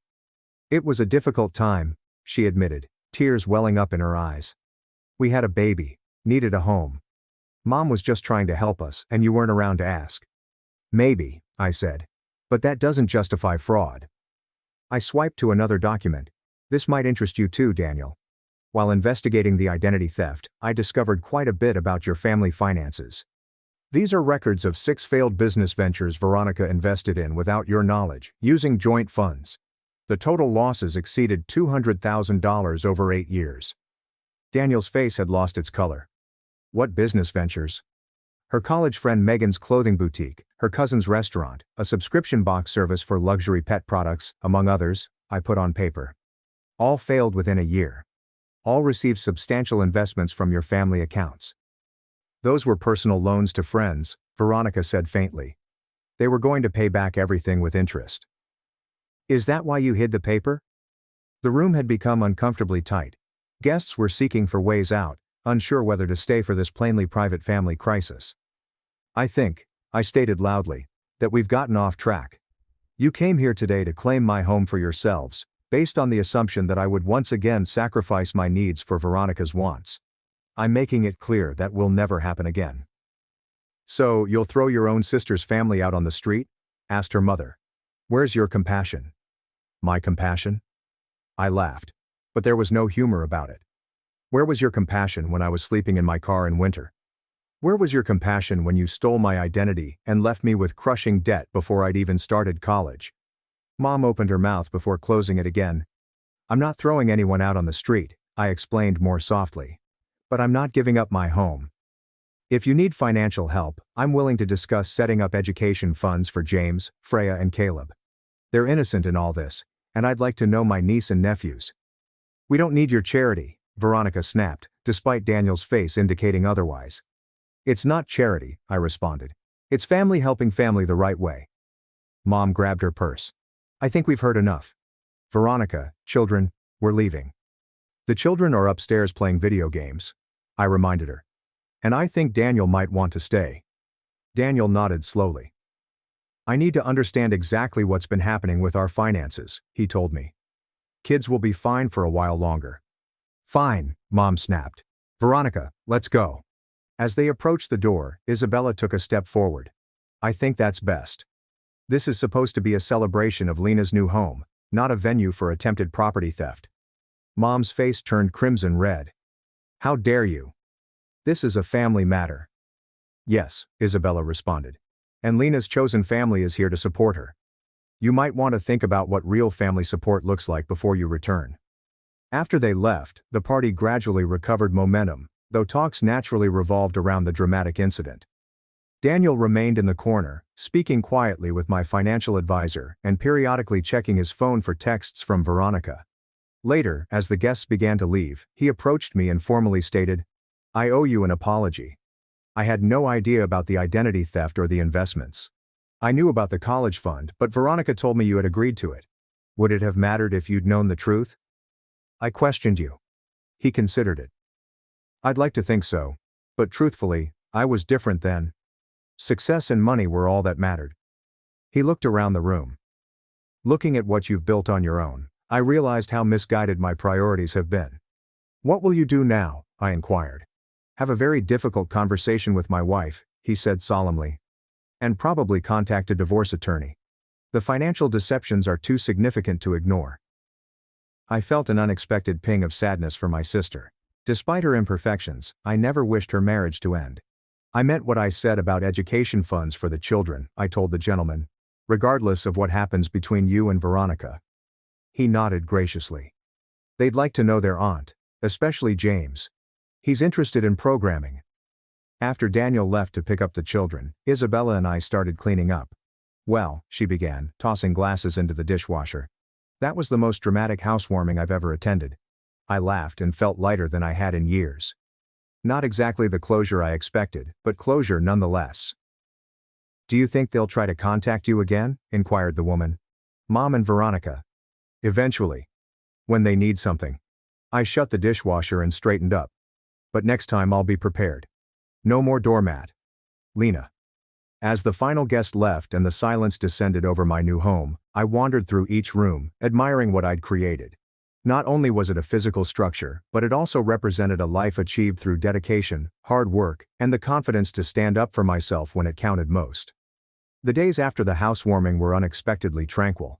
I expected Mom and Veronica to torment me, angry phone calls, manipulative texts, and possibly even unannounced visits. Instead, quiet. Daniel phoned me and asked to meet at a coffee shop near his office. Veronica moved in with your mother, he told me over lattes, 3 days after the party. She took the kids for now, but we've agreed to equal custody while we sort things out. I'm sorry about your marriage, I stated truthfully. He shrugged, appearing fatigued and relieved. After what came to light at your party, I started digging deeper into our finances. It's worse than you know. We're not just struggling, we're nearly bankrupt. How's that possible? You had a good position at the investment firm. Had, he reiterated. I was let go 6 months ago, downsizing. I've been working as a financial consultant since then, but making about a third of my previous salary. Meanwhile, Veronica continued spending as though nothing had changed. He pushed the folder across the table. These are statements from accounts I didn't even know existed. Credit cards maxed out. Loans I never signed for. Second mortgages on the house before we sold it. While reviewing the records, I experienced a sense of déjà vu. She did to you what she and Mom did to me? I inquired. Except on a much larger scale. He agreed grimly. We're talking hundreds of thousands in debt. What will you? Bankruptcy seems inevitable. He admits. I nodded in understanding. My offer for education funds still stands. I can set up accounts that can only be used for educational expenses. That would mean everything, he remarked with sincere gratitude in his voice. And maybe, would you consider spending time with them occasionally? They need stable adults in their lives right now. That conversation signaled the beginning of a new chapter for myself, Daniel, and the children. They were intelligent, inquisitive children who withstood their parents' disagreement with surprising perseverance. Around 2 weeks after the housewarming, Dad invited me to supper. Over pasta at a quiet restaurant, he expressed his thoughts on years of family strife. I failed you, he admitted honestly. After the divorce, Margaret made it difficult to maintain contact. But that's no excuse. I should have fought harder to stay involved in your life. Why didn't you? I asked, finally putting my thoughts into words after 14 years. He sighed heavily. Partly guilt. The divorce was my fault. I had an affair with my second wife before leaving. Margaret knew, and she used that as leverage to control everything, including access to you girls. This discovery altered my view of our family relationships, but it did not excuse his absence. I also failed to protect your college fund, he added. It was in a joint account with Margaret. I trusted her to use it appropriately despite our problems. When I found out what happened, I was too ashamed to confront you about it. You could have helped me, I stated. When I was sleeping in my car. I didn't know, he said. Margaret told me you'd moved in with a friend from school. By the time I learned otherwise, months had passed and you'd stopped responding to my messages. We talked for hours that night, clearing up years of misconceptions, half-truths, and downright lies. Dad wasn't blameless, but I realized he'd been manipulated by Mom almost as much as I had. Your mother wasn't always like this, he clarified. After Veronica was born, something changed. She became obsessed with creating a perfect life for her, often at your expense. I tried to balance things, to advocate for you, but it only created more conflict. Why the favoritism? I inquired, the question that had plagued my boyhood. He pondered this attentively. I think Veronica reminded Margaret of herself, the self she wanted to be. Beautiful, socially adept, traditional. You are more like me. Analytical, independent, questioning. And I think that scared her. The first communication from Veronica came 2 days after my meal with Dad. A long email that alternated between apology and justification. She admitted to identity theft, but blamed it on financial desperation and her mother's influence. She apologized for the housewarming argument but insisted that her family's needs took precedence over my luxury. Classic Veronica, Isabella observed as I gave her the email. Apologizing without actually accepting responsibility. At least she's acknowledging what happened, I said, feeling more generous now that I was safe from her influence. That's progress. Mother's approach was more straightforward. She began phoning every day, leaving voicemails that ranged from angry accusations to sad pleas. Families should forgive each other, she said in one message. We made mistakes, but so have you by embarrassing us in front of your friends. I did not respond to either of them right away, instead focusing on setting clear boundaries with my therapist, Dr. Jennifer Blake. Your mother and sister exhibit classic patterns of manipulative behavior, Dr. Blake observed during one session. They're used to you eventually giving in. Your continued boundary setting is unfamiliar and threatening to them. I feel guilty sometimes, I told you, especially about the kids being caught in the middle. That's natural, she promised me. But remember, you're modeling healthy boundaries for those children, and you're supporting them directly through the education funds and quality time. That's genuine family support. Not the conditional kind you received. Daniel and Veronica's circumstances worsened over the course of several weeks. Their divorce processes uncovered other financial deceptions. Daniel filed for bankruptcy, as planned. Veronica and the children remained in Mom's modest home, which had become cramped and tense. 6 months after the housewarming, Daniel got a better job at a smaller company and rented a 3-bedroom apartment. The custody arrangement granted him access to the children every other week. Throughout his weeks I would pay James several visits, assisting him with programming assignments or simply offering another supporting adult presence. During one of these encounters, Daniel mentioned that Veronica had started therapy. Her therapist suggested it might help with the divorce and financial issues, he told me. I'm skeptical about her commitment, but it's a start. Around the same time, I finally agreed to meet Mom for coffee. The conversation was difficult but respectful. She had aged significantly in the 6 months since the celebration. Living with Veronica and the children is challenging, she told me. There's no privacy, no peace, and her spending habits. She paused, shaking her head. You enabled those habits, I kindly pointed out. I wanted her to have everything I didn't, Mom explained. An uncommon example of self-awareness. I grew up poor, wore hand-me-downs, never had the nice things other girls had. I swore my daughter would have better. You had 2 daughters, I reminded her. She had the decency to appear embarrassed. I know. I convinced myself you were stronger, more independent, that you didn't need the same support. It wasn't a complete apology, but it was the closest I'd ever gotten. This decades-long pattern of financial deception taught me that Mom's behavior was more than just favoritism. It revealed underlying concerns of control, entitlement, and possibly untreated mental health problems. Meanwhile, Veronica's therapy looked to be generating actual results. Our weekly meals with the kids moved from awkward to cautiously enjoyable. She got a job as an administrative assistant at a local company, her first serious job since marriage, and moved into a modest apartment when living with Mom became too expensive for both of them. I've never learned to stand on my own, she admitted at one of our discussions. Mom did everything for me, then Daniel took over. When everything fell apart, I had no idea how to function independently.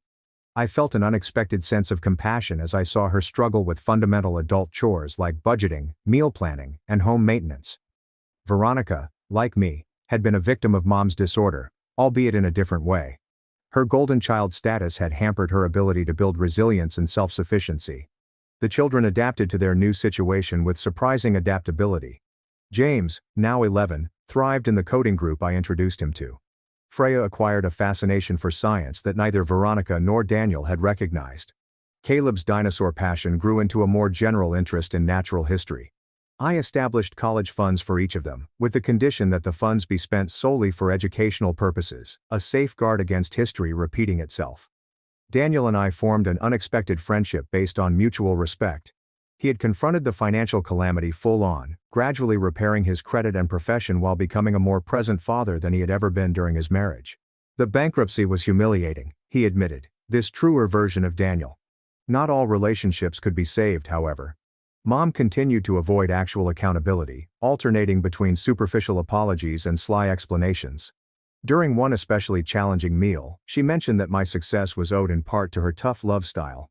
If we hadn't pushed you out of the nest, would you have developed the same drive? She wondered, as if my homelessness had been a deliberate teaching moment rather than an abandonment. I cautiously set down my fork. That's like saying abuse makes people stronger. Some survive despite it, not because of it. I succeeded in spite of how you treated me, not because of it. She swiftly changed the subject, since she was always uncomfortable with direct confrontation. These incidents confirmed Dr. Blake's assessment that, while Mom may change her conduct to preserve touch, true remorse or insight may never arrive. Some people aren't capable of the depth of self-reflection necessary for genuine change, Dr. Blake told me. You can adjust your expectations accordingly and decide what kind of limited relationship, if any, serves your well-being. By the time my house's one-year anniversary neared, I had set clear guidelines for family interaction. Monthly lunches with Veronica and the kids, occasional coffees with Mom, regular dinners with Dad, and more frequent time with the kids during Daniel's custody weeks. To commemorate the event, I arranged a small gathering, in stark contrast to the previous year's grand housewarming. Isabella accompanied her new fiancé. Professor Hughes and her husband attended. Dad arrived with Laura, their relationship now serious. Daniel brought the kids for a few hours, even Veronica made a brief and charming visit. Mom was noticeably absent. Her choice after I declined to invite certain toxic family friends she insisted on including. It was a little but crucial win in keeping my boundaries. As the evening progressed and people had dessert on the patio, James approached me with his laptop.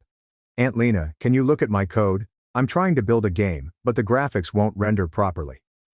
We sat on the porch swing, solving his JavaScript issues, as fireflies blinked in the coming dusk. The simple moment, an aunt assisting her nephew, family members supporting one another in healthy ways, brought tears to my eyes, which I quickly wiped away. Are you okay? James inquired, noting my emotion. More than okay, I told him. Just happier here. Later that night, when everyone had left, I wandered through my home, which was genuinely mine in every way. The house had become a haven, not only from the outer world, but also from the harmful family habits that had nearly ruined me. Within these confines, I had created new rituals, connections, and a new understanding of family that was based on mutual respect rather than duty or manipulation. My journey from sleeping in my van at 18 to owning this lovely home at 32 was not solely about financial gain. It was about reclaiming my worth, setting healthy boundaries, and creating a life that reflected my ideals rather than others' expectations. My ties with my family would most certainly remain complex. Mom may never fully admit the devastation she has caused. Veronica's growth potential may be limited. Dad's attempts to make amends could not undo years of absence. However, I no longer required their validation or approval to feel whole. The terrified 18-year-old who drove away from her childhood home with nowhere to go had discovered not just safety, but also strength. She had realized that family is sometimes chosen rather than born, and that standing in your truth, no matter how difficult, results in genuine connection rather than hollow performance of obligation. As I sat on my veranda with a cup of tea, watching the stars appear in the summer sky, I felt tremendous serenity. The voyage had not been easy, but it had taken me exactly where I needed to be. Home in all senses of the word, my sister laughed while excluding me from the reunion. Days later, I mailed a letter that forced her to sell her $300,000 house in 30 days. I, a 34-year-old male, have spent my adult life serving as my family's unseen safety net. The dependable guy who never asks for anything but is always contacted when bills need to be paid or emergencies need to be resolved. My family includes my parents, Thomas and Margaret, who are in their early 60s, and my golden child sister Claire, who is 37. Growing up middle class in Ohio, the partiality was obvious from the start. Claire made cheering front-page family news. I've won the state science fair twice. That's nice, honey. Claire immediately pivots to the boy she's dating. The tendency became more pronounced during high school. Claire received a carefully restored Honda Civic Dad for her 16th birthday. My 16th, a lecture on responsibility and a Goodwill bicycle. Her graduation party had 150 guests and catering. My meal was pizza with family, and Mom spent it on the phone with Claire discussing her college roommate trouble. College was where everything went nuclear. Claire required the whole college experience at a pricey private school, necessitating the second mortgage. I attended state school on academic scholarships, worked 2 jobs, and finished debt-free with a computer science degree. Claire finished with a communications degree and $80,000 in loans, which suddenly became family debt because we all benefited from her education. Still trying to figure out that rationale, after college, I got a tech job in Columbus, lived cheaply, and saved everything. Claire alternated between employment, always looking for something more meaningful or escape terrible work settings. The first money request came when I was 23. $500 for car repairs so Mom could get to her new job. 11 years later, we are still waiting for that revenge. However, that $500 unlocked the floodgates. Suddenly I became the family's ATM, paying Claire's rent, credit cards and groceries, as well as my parents' water heater, car maintenance, and property taxes. Every time it was simply a short loan to get us back on our feet. The paybacks never materialized, and asking resulted in guilt trips and controversy. So I stopped asking. By 30, I was earning $200,000 per year from startup stock options and freelance consulting. My family didn't have specific figures, but they knew I was doing well. Well enough that when Claire announced her engagement to Ryan, I somehow became wedding planner and banker, venue deposit, caterer, flowers, photographer, $45,000 total that they'd pay back once settled. Ryan merits a special note. He's constantly launching the next great idea that will make him wealthy. Insurance, cryptocurrencies, day trading, and MLM energy drinks. Zero actual earnings, but he talks a good game, and Claire is charmed. After the wedding, I was co-signing leases, paying deposits, and covering monthly gaps when Ryan's latest business ultimately failed. It's like clockwork now. Ryan calls with tragic stories about unpaid clients or failing investments that require assistance just this one time. Welcome to my existence as the family's constant unpaid financial advisor /ATM emotional support system, the unseen safety net that everyone relies on but rarely sees. The breaking point should have occurred when they chose to purchase a home. They had been renting for 3 years, had bad credit, and Ryan's job history resembled a game of career hopscotch. No bank would consider them for a mortgage. Mom called me and asked for a favor. "Jack, honey, you know how much Claire and Ryan want to start a family," she said. Her guilt-ridden tone developed over decades of practice. "They really need a stable place to raise children, but their credit isn't quite where it needs to be yet." I knew what was coming before she finished the statement. They located the ideal property in Worthington, excellent schools, safe neighborhood, but they require someone with good credit to co-sign the mortgage temporarily until Ryan's new business takes off and they can refinance on their own. I should have said no. I should have hung up the phone. I should have learnt from the decade of temporary loans that were never paid. Instead, 2 weeks later, I found myself at a mortgage broker's office, signing documents that rendered me legally accountable for a $300,000 house loan. The house was excellent, with 4 bedrooms, 2.5 bathrooms, a large yard, and an attached garage, everything a young couple could want. Claire cried as they handed her the keys, saying how grateful she was, and how this would alter their lives. Ryan shook my hand, promising that this would be the last time they needed my help. That was 2 years ago. Since then, I've paid 7 mortgage payments when Ryan's salary was temporarily disrupted. I've paid for a new roof when theirs leaked, updated their HVAC system when it failed during a heat wave, and paid their property taxes twice when they forgot to save for them. Overall, I've probably invested another $30,000 in the house in addition to co-signing the original loan. But here's the thing. They've never acknowledged anything I've done for them. In their perspective, I'm just a family member with money, so I should help. It is not viewed as a sacrifice or favor. It is viewed as an obligation, as if I owe them anything for the honor of being linked to them. The familial dynamics did not change either. Claire remained the center of attention at every gathering. Her work at the pharmaceutical firm was extremely significant. Her husband was extremely clever and ambitious. Their aspirations to start a family were incredibly exciting. Meanwhile, I was still simply Jack, the computer guy who had little to contribute to conversations about everyday topics. I didn't date much, partially because I was usually working and partly because I'd been burned a few times by women who seemed more concerned with my financial security than with me as an individual. My family interpreted this as proof that I was antisocial or overly choosy. Mom was continually attempting to link me up with the daughters of her colleagues or coworkers, generally with the pitch that these women were searching for a stable, responsible man. Translation: they needed someone to pay their expenses. The isolation worsened with time. Family dinners became exercises in listening to Claire and Ryan's most recent plans, while everyone ignored my attempts to participate to discussions. Claire and Ryan's holiday celebrations revolved entirely around their preferences. Birthday parties, anniversaries, and special occasions, I was invited as an afterthought, expected to contribute monetarily, but not treated as an equal participant. I began declining invitations, citing work or other responsibilities. This prompted lessons on family loyalty and responsibility. However, it also meant spending less time listening to Ryan discuss his latest get-rich-quick plan, or seeing Claire be praised for accomplishments that I had helped finance.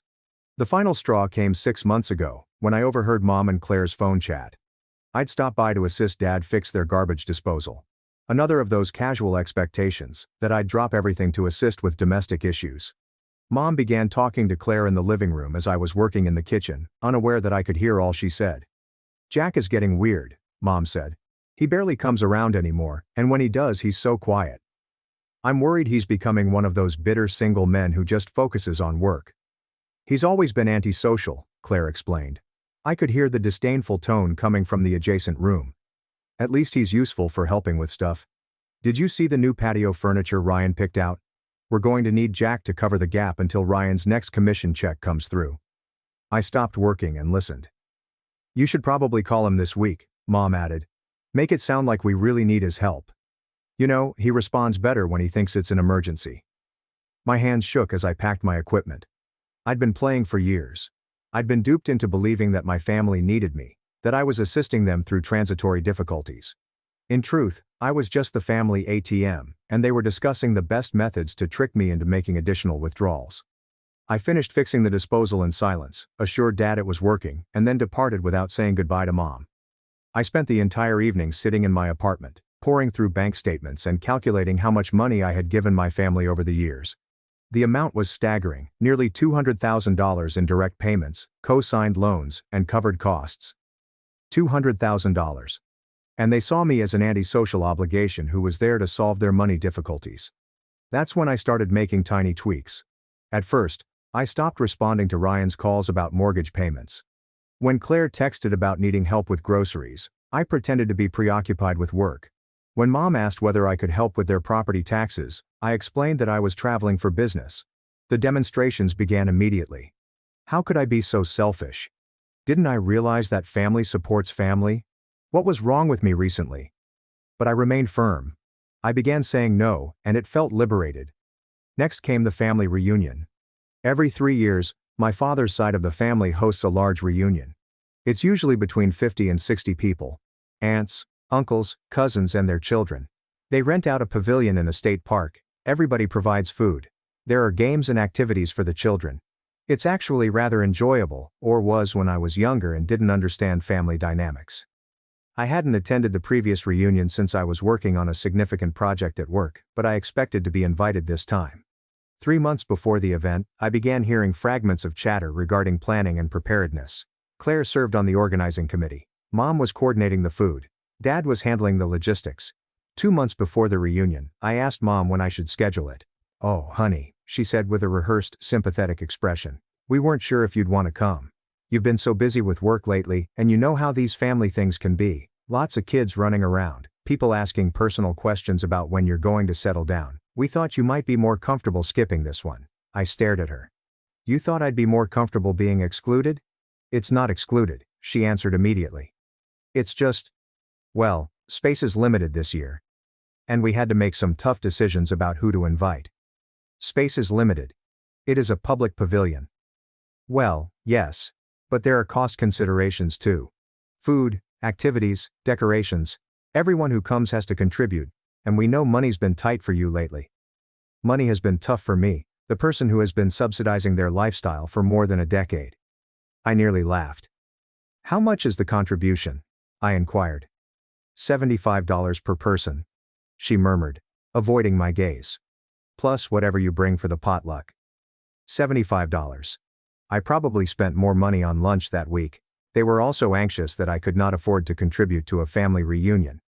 Who made the decision about who to invite? I requested an answer. The organizing committee, she explained. Claire, your Aunt Susan, Uncle James and me. We tried to balance family participation with practical considerations. And the practical consideration was that I could not afford $75. She shifted uncomfortably. Jack, you know that's not, it's just that you haven't seemed interested in family events lately. We thought, you thought wrong, I said. I'm interested. I'd like to come. Well, I'll have to check with the committee, she told me. Maybe we can figure something out. Maybe. Perhaps they might find out how to invite their own son and brother to a family reunion. That night I phoned Claire immediately. Mom says there might not be room for me at the reunion, I stated without elaborating. Oh Jack, she groaned, as if I were being difficult. You never come to family stuff anymore. We didn't think you'd want to come to this either, but you didn't ask. Come on, be honest. Would you have come? You hate those things. All those kids running around, Uncle James asking about your love life, the cousins talking about their jobs and mortgages. It's not really your scene. It's a family reunion, Claire. My scene is being part of the family.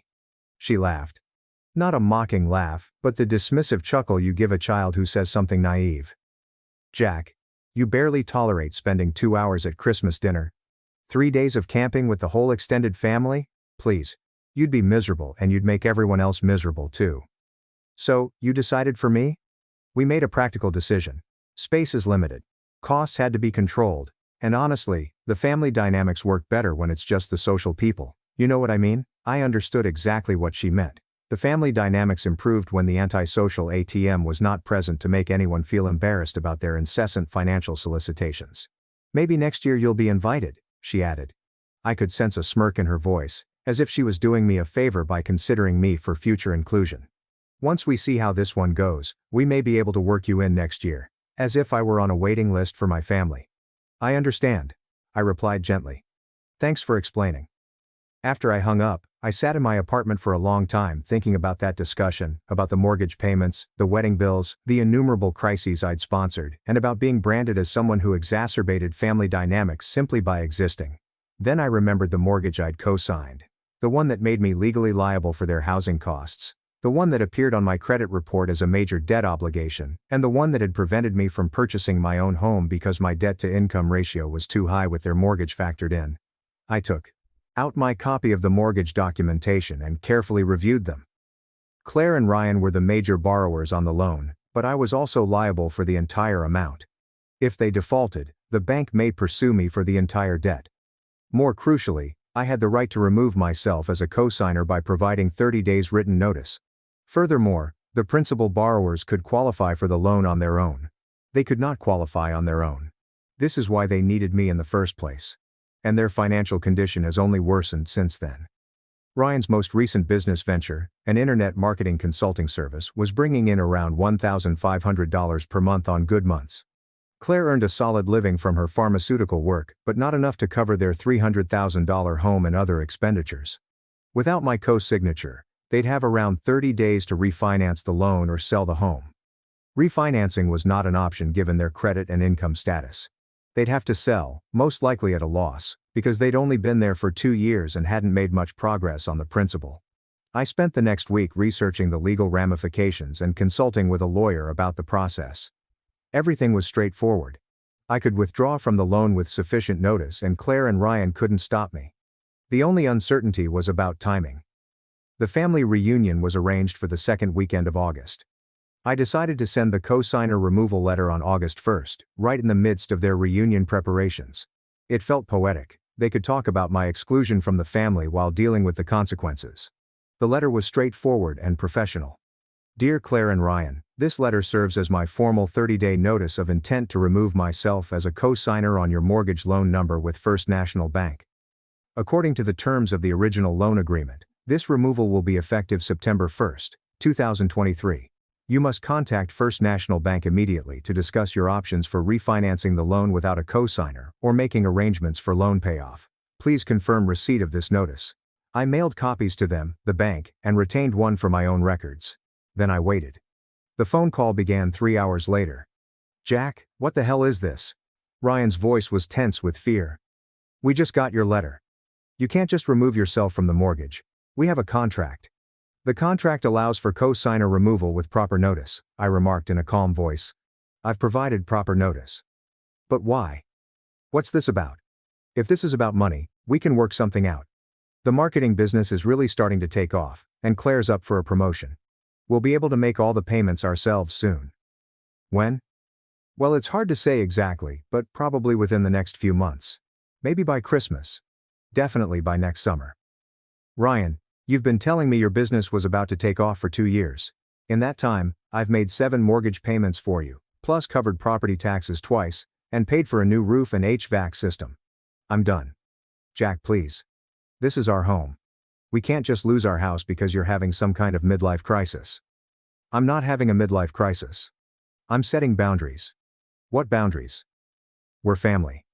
Family that doesn't invite me to family reunions. There was silence on the other end. That's what this is about? The reunion, Jack, that was just a space issue. We can still work something out if you really want to come. I don't want to come, Ryan. I want you to understand that actions have consequences. You can't treat someone like they don't matter and then expect them to keep funding your lifestyle. We never said you don't matter. You're being ridiculous. Look, forget about the reunion. That was Claire's decision anyway. I'll talk to her. We'll figure it out. Just don't pull the co-signer thing. Please. The notice has been sent. You have 30 days to refinance or sell. I hung up. Take a quick pause, gentlemen. YouTube just introduced a new buzz tool. If you're hooked on this news, hit the hype button. It informs YouTube that this video deserves to go viral, and it continues to bring you even weirder stories. Thank you very much for your support. Okay, back to the drama. Claire called 20 minutes later, between crying and angry. Jack, you can't do this. This is our home. Ryan's business is just starting to work, and I'm pregnant. That completely stopped me. You're pregnant? 8 weeks. We were going to announce it at the reunion. She started crying again. Real tears. We've been trying for 2 years and it finally happened. You can't take our house away from us when we're about to have a baby. I felt a stab of guilt but brushed it away. Congratulations on the pregnancy, Claire. But that doesn't change the situation. You have 30 days to figure out your housing situation. Jack, please. I'm begging you. The reunion thing was stupid. I admit it. We should have invited you. We can fix that. But don't punish our unborn child because you're mad at us. I'm not punishing your child. I'm removing myself from a financial obligation that I should never have taken on in the first place. But where are we supposed to go? We can't afford rent on a place big enough for a family, and our credit is still bad. We'll end up in some terrible apartment in a bad neighborhood. You'll figure it out. You always do. How can you be so cold? This is your nephew or niece we're talking about. It's also my financial future. I've been carrying your expenses for over a decade, Claire. I've given up opportunities, delayed buying my own home, put my life on hold to fund yours. I'm done. She hung up on me. My parents called that evening, both on the line with carefully controlled voices. Jack, Dad said.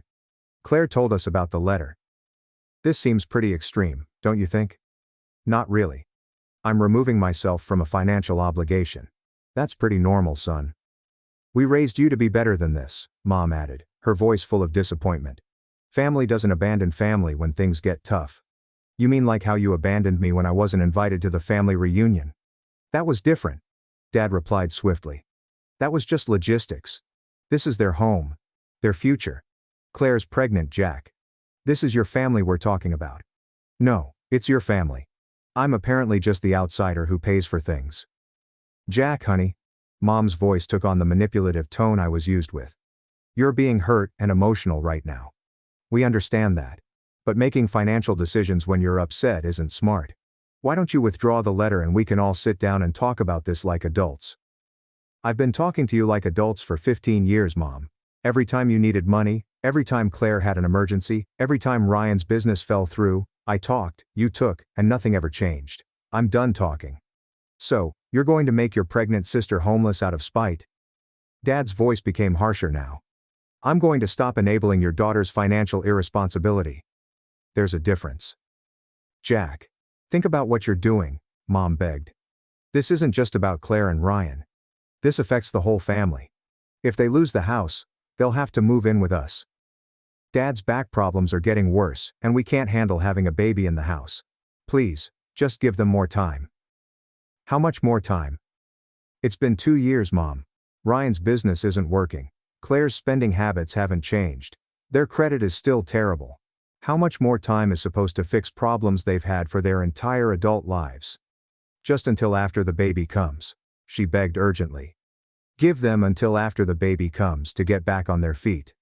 And then what? When the baby's here and they need money for childcare, medical expenses, a bigger car, all the things that come with having a child, do I keep the co-signature then too? Silence. This conversation is over, I said. The notice stands. The following 3 weeks were terrible. The calls came regularly, often several times a day. Claire crying about the hardship of house shopping while pregnant, Ryan swinging between fury and desperate negotiating, and my parents attempting various approaches: guilt, manipulation, threats, and promises. They also tried to involve other family members. Aunt Susan called to lecture me on family loyalty. Uncle James left a voicemail expressing his disappointment with my selfishness. Cousin Emily wrote a lengthy email explaining how my actions were harming the entire family's interpersonal dynamics. But here's the thing. None of them offered to help. None of them offered to co-sign a new loan or provide financial support to Claire and Ryan. They were all concerned about my moral commitments, but none of them appeared eager to take on any themselves. The reunion took place without me, of course. I saw the photos on Facebook. Everyone appeared cheerful and comfortable, with children playing games and adults sitting around conversing. Claire was there, proudly displaying her tiny baby bulge and getting congratulations and pity for her housing situation. I wondered if anyone had asked where I was. I wondered if they talked about my departure from the mortgage during their family bonding time. I wondered whether any of them felt terrible about excluding me and then asking me to continue funding their lives. Probably not. On August 25th, with 6 days till my co-signer removal took effect, Ryan contacted with what he plainly believed was a wonderful idea. Jack, I talked to a guy who knows about real estate, and he says we can probably get a private mortgage from an investor. The interest rate would be higher, but we could qualify without a co-signer. That sounds like a great solution, I replied. The thing is, we need $15,000 upfront for the loan fees and closing costs. I know that sounds like a lot, but it would solve everything. We could pay you back over the next year, and then you'd be completely off the hook for the house. I actually laughed aloud. Ryan, you want me to give you $15,000 so you can get a loan to replace the loan I'm co-signed on? It's not giving, it's lending. And it's a solution that works for everyone. You get out of the mortgage obligation, we keep the house. Everybody wins. Everybody except me, who'd be out another $15,000 that you'd never pay back. We would pay it back. This is different. How is it different? Because it would be a smaller amount and my business is really picking up now, and Claire's promotion came through. We'd have the cash flow to handle it. Ryan, if your cash flow had improved, you'd be able to make your mortgage payments without me covering them. Those were special circumstances. The business has seasonal fluctuations. And the answer is no. Jack, please. Claire's stress levels are through the roof. The doctor says too much stress could affect the pregnancy. Do you really want to be responsible if something happens to your nephew? I'm not responsible for Claire's stress levels, Ryan. You are. You're the one who's failed to provide stable housing for your pregnant wife. How can you say that? I've been busting my ass trying to build something. Just because it's taken longer than expected doesn't mean. It means you're not reliable, Ryan. It means you make promises you can't keep and commitments you can't honor. It means I'm done trusting you with my financial security. He hung up on me. September 1st arrived and passed peacefully. I received a letter from the bank confirming my removal as a co-signer. Claire and Ryan were now fully responsible for their mortgage. They ceased phoning me after that. The familial pressure lasted another week or two, but it gradually dissipated as well. I believe they knew I was not going to change my opinion and that it was pointless to continue wasting energy trying to persuade me. I learned from mutual acquaintances that they were looking at smaller rental homes to locate something they could afford on their own. Claire had to give up some of the lifestyle components she had grown accustomed to, the pleasant neighborhood, the large yard, and the attached garage. Reality was setting in. In October, Mom texted me that Claire and Ryan had secured a rental, a 3-bedroom residence in Whitehall. It's not the most aesthetically pleasing neighborhood, but it's economical and near to Claire's workplace. The baby is expected in March. I did not answer, but I was happy they had discovered anything. Despite everything, I didn't want them to become homeless. In November, I purchased my own home.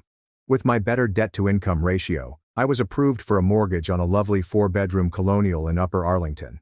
Nothing extravagant, but enjoyable.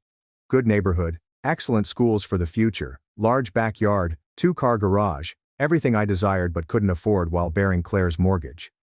I shared a few photos on social media after moving in. Just some casual pics of my new home office and backyard. The response was interesting. My co-workers and friends congratulated me profusely, but my family said nothing. My parents sent me a generic holiday card with a handwritten letter saying, "Hope you're doing well. Love, Mom and Dad."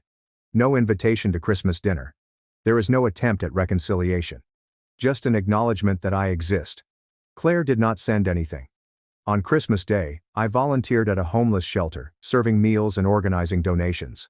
It felt better than any family event I'd ever attended, being around people who were genuinely grateful for assistance, understood what it meant to suffer, and didn't take charity for granted. Mom called in February to tell me Claire had given birth to a healthy baby boy named Noah. She sent me a picture via text, and I must say that it hit me more than I expected. He was small but perfect, and for a brief moment, I felt sadness for not being a part of his life. But then I remembered all the years I'd spent being treated like a walking ATM, all the times my own needs and feelings had been ignored, all the casual cruelty of being alienated from my own family while yet expected to support their lifestyle. I responded with a simple congratulations and erased the picture. Ryan called me 3 months later, in May, for the first time since September. His voice was different, humbler and more defeated. "Jack, I know we haven't talked in a while, and I know you probably don't want to hear from me, but I need to ask you something." I did not say anything. "The baby's been having some health issues. Nothing life-threatening, but expensive. Claire's on maternity leave, so money is really tight. We're behind on rent, and our landlord is starting to make noise about eviction. Still no word from me." "I'm not asking for a handout," he added hurriedly. "I know those days are over, but I was wondering, do you know anyone in real estate who might be hiring? I'm thinking about getting out of the consulting business, maybe getting a real job with steady income. I'd take anything, assistant, paperwork, whatever. I just need something reliable." Ryan contacted me for help finding a job for the first time in 15 years, rather than asking for money. "I might know someone," I admitted finally. "Send me your resume and I'll see what I can do." "Really, Jack? Thank you. I mean it. This could really turn things around for us." I knew someone, a colleague who had started a property management company and was seeking for someone to manage tenant relations and maintenance coordination. It wasn't a glamorous job, but it was stable and paid well. Ryan landed the job. 3 weeks later, he called to thank me again and tell me that he was doing well, and that having a monthly salary was helping them catch up on bills. "I should have done this years ago," he said. "All that time chasing big dreams when I should have been focusing on taking care of my family. I get it now." I hoped he did. 6 months later, Ryan called back. This time his voice was full of confidence, which I had never heard before. "Jack, I wanted to thank you," he told me, "and I wanted to apologize for everything. The way we treated you, the money stuff, all of it. I've been doing some thinking, and I realized how unfair we were to you." "Okay," I replied, unsure where this was headed. The thing is, having a real job, having to actually show up and be responsible every day, it's made me understand some things about myself, about how I was living before. I was basically a child letting other people, you, handle the adult responsibilities while I played around with fantasy businesses. "Ryan, let me finish, please. I know I can't pay you back for everything. We calculated it out and it's close to $200,000 over the years. That's insane. Jack, I can't believe we took that much from you." Actually, the figure was closer to $250,000, but I did not correct him. "But I want to start paying you back anyway," he said. "Even if it takes 20 years. We're putting together a payment plan. Maybe $200 a month to start, more as we get our finances in order. It's not much, but it's something." "Ryan, you don't have to." "Yes, I do. Because here's the thing I figured out. You weren't just giving us money all those years. You were giving us the chance to avoid growing up, to avoid taking responsibility for our choices. And that wasn't helping us in the long run." He paused. "Claire's been doing some thinking too. She wants to call you, but she's scared. She knows she messed up, especially with the reunion thing. That was... God, Jack, I can't believe we excluded you from a family event and then expected you to keep paying our mortgage. That's so screwed up. Yeah, it was. Would you be open to talking to her? She's different now. Having Noah, almost losing the house, it changed her perspective on things. She knows she took you for granted. I thought about it. Maybe. I replied finally. But Ryan, no more loans. No more financial help. That part is over permanently. I understand. And Jack, thank you for everything. I know we didn't deserve it, but you kept us afloat for years. We wouldn't have made it without you. After we hung up, I sat in my home office, looking out at my backyard, reflecting on the conversation. Ryan had never acknowledged the full amount of what I had done for them before. It was the first time anyone in my family acknowledged the sacrifices I had made. It felt nice. Not good enough to erase 15 years of being taken for granted, but good enough to hint at the prospect of forgiveness. Someday. 2 weeks later, Claire called. Jack, it's me. I recognized her voice, but it sounded different, older and possibly more tentative. Hi Claire. I don't really know where to start. Ryan said you two talked, and he told me what he said about paying you back and everything. I wanted to call and say, well, a lot of things. She took a breath. First, I'm sorry. For all of it. For taking your money. For taking you for granted. For treating you like you didn't matter. For the reunion thing especially. That was cruel. And I knew it was cruel when we decided it. But I told myself it was practical. That you wouldn't want to come anyway. Why didn't you want me there, Claire? Honestly? Because you made me feel guilty. Every time I saw you, I was reminded of how much you'd done for us and how little we'd done for you. It was easier to exclude you than to face that reality. At least she was honest. And I was jealous. She went on. Here you always having your life together, always being responsible, always being successful, and I was the older sister who couldn't keep a job, couldn't manage money, couldn't even afford to live without my little brother's help. It was embarrassing. So, you decided the solution was to treat me worse? I decided the solution was to pretend it wasn't happening. To pretend we were equals, that you helping us was just normal family stuff and not something extraordinary. It was easier than admitting I was the screw-up. We talked for about an hour. She told me about Noah and how becoming a mother caused her to reconsider duty and values in ways she hadn't before. She discussed the hardship of almost losing their house, Ryan's metamorphosis since gaining a real job, their current budget, and how different their lives appeared. I want you to meet Noah, she stated near the end of the conversation. When you're ready. No pressure, and no agenda.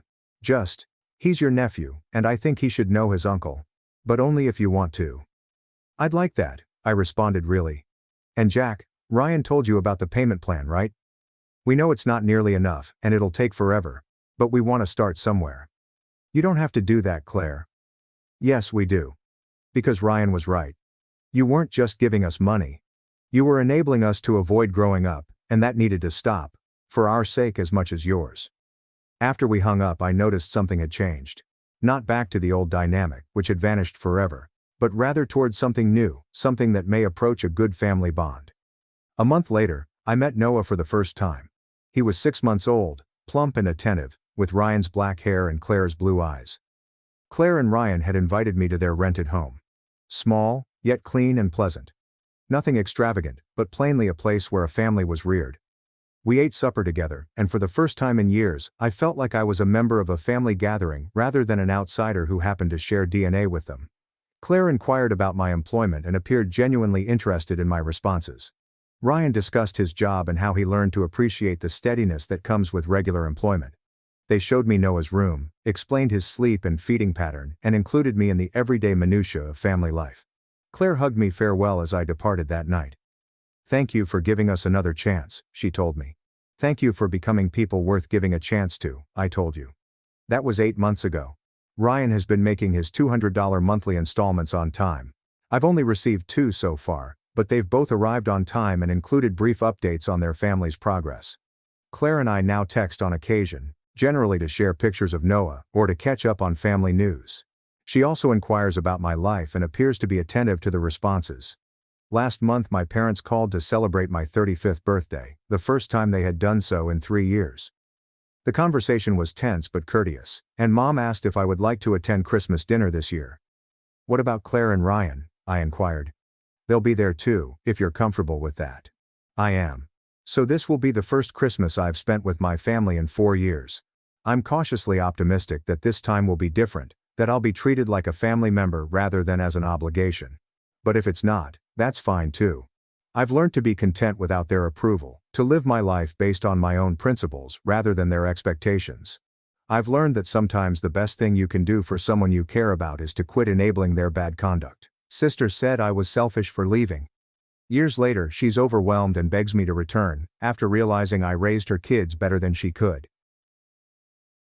My name is Kevin, and if someone had told me 10 years ago that I'd be living across the country from my family, entirely estranged from them, I would have laughed. Not because it appeared impossible, but because I couldn't picture a life in which I wasn't continuously required, available, and responsible for everyone else's children. I was the middle child in a family of 5 children. Rachel was 3 years older and living her life carefree.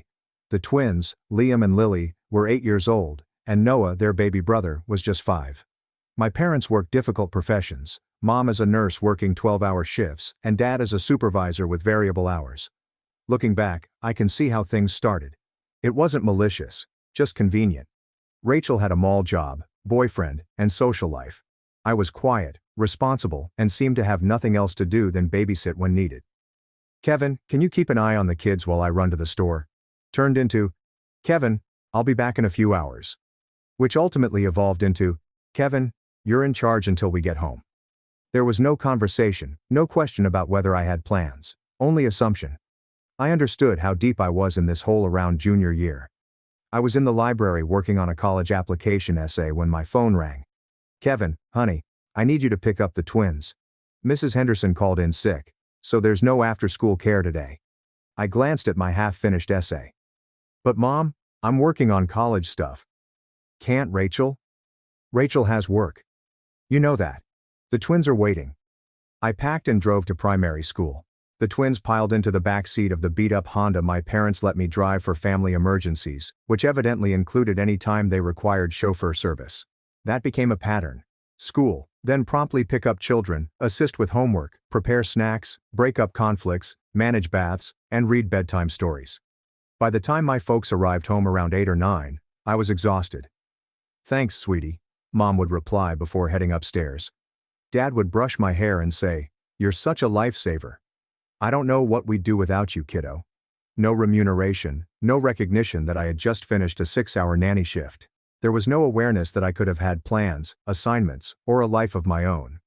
Meanwhile, Rachel saved money for college through retail, went to parties, met guys, and had the typical adolescent experience that I was supposedly too responsible to have. When I mentioned it, Mom just sighed. Rachel's different, Kevin. She's not as mature as you are. We know we can count on you. Translation. Rachel can be young and careless, but you are the dependable one, thus you can be a grown-up at the age of 17. When Rachel departed for college, there was no conversation about dispersing responsibilities. Instead, it was assumed that I would fill the void. The senior year became a whirl of squandered opportunities. Noah got the sick, and Mom was working doubles, so he couldn't join clubs, do SAT prep, or attend homecoming. There will be other dances, she announced. Family comes first. I returned my dress clothes and went grocery shopping instead. My guidance counselor began drawing me away. Your grades are good, but colleges want well-rounded applicants. I wanted to say that I was well-rounded. I could change diapers, help with calculus, referee conflicts, and cook for 5 people in one afternoon. However, professional unpaid nanny was probably not what admissions committees wanted. Noah knocked on my door one night when I was filling out applications for local schools. He was holding his one-eyed pet elephant. Kevin, I can't sleep. Can you read me a story? I looked at the application and then at his optimistic expression. Sure, buddy. As I tucked him up and read Dr. Seuss for the umpteenth time, I noticed something that made my chest tighten. I truly and deeply love these children. But somewhere along the way, love morphed into obligation, and obligation into a cage. The tipping point occurred in February of my senior year. Rachel called home in tears. She'd failed 2 classes and been placed on academic probation. She needed to return home to straighten things out, which meant relocating to her old room and having Mom and Dad support her while she worked at the mall again.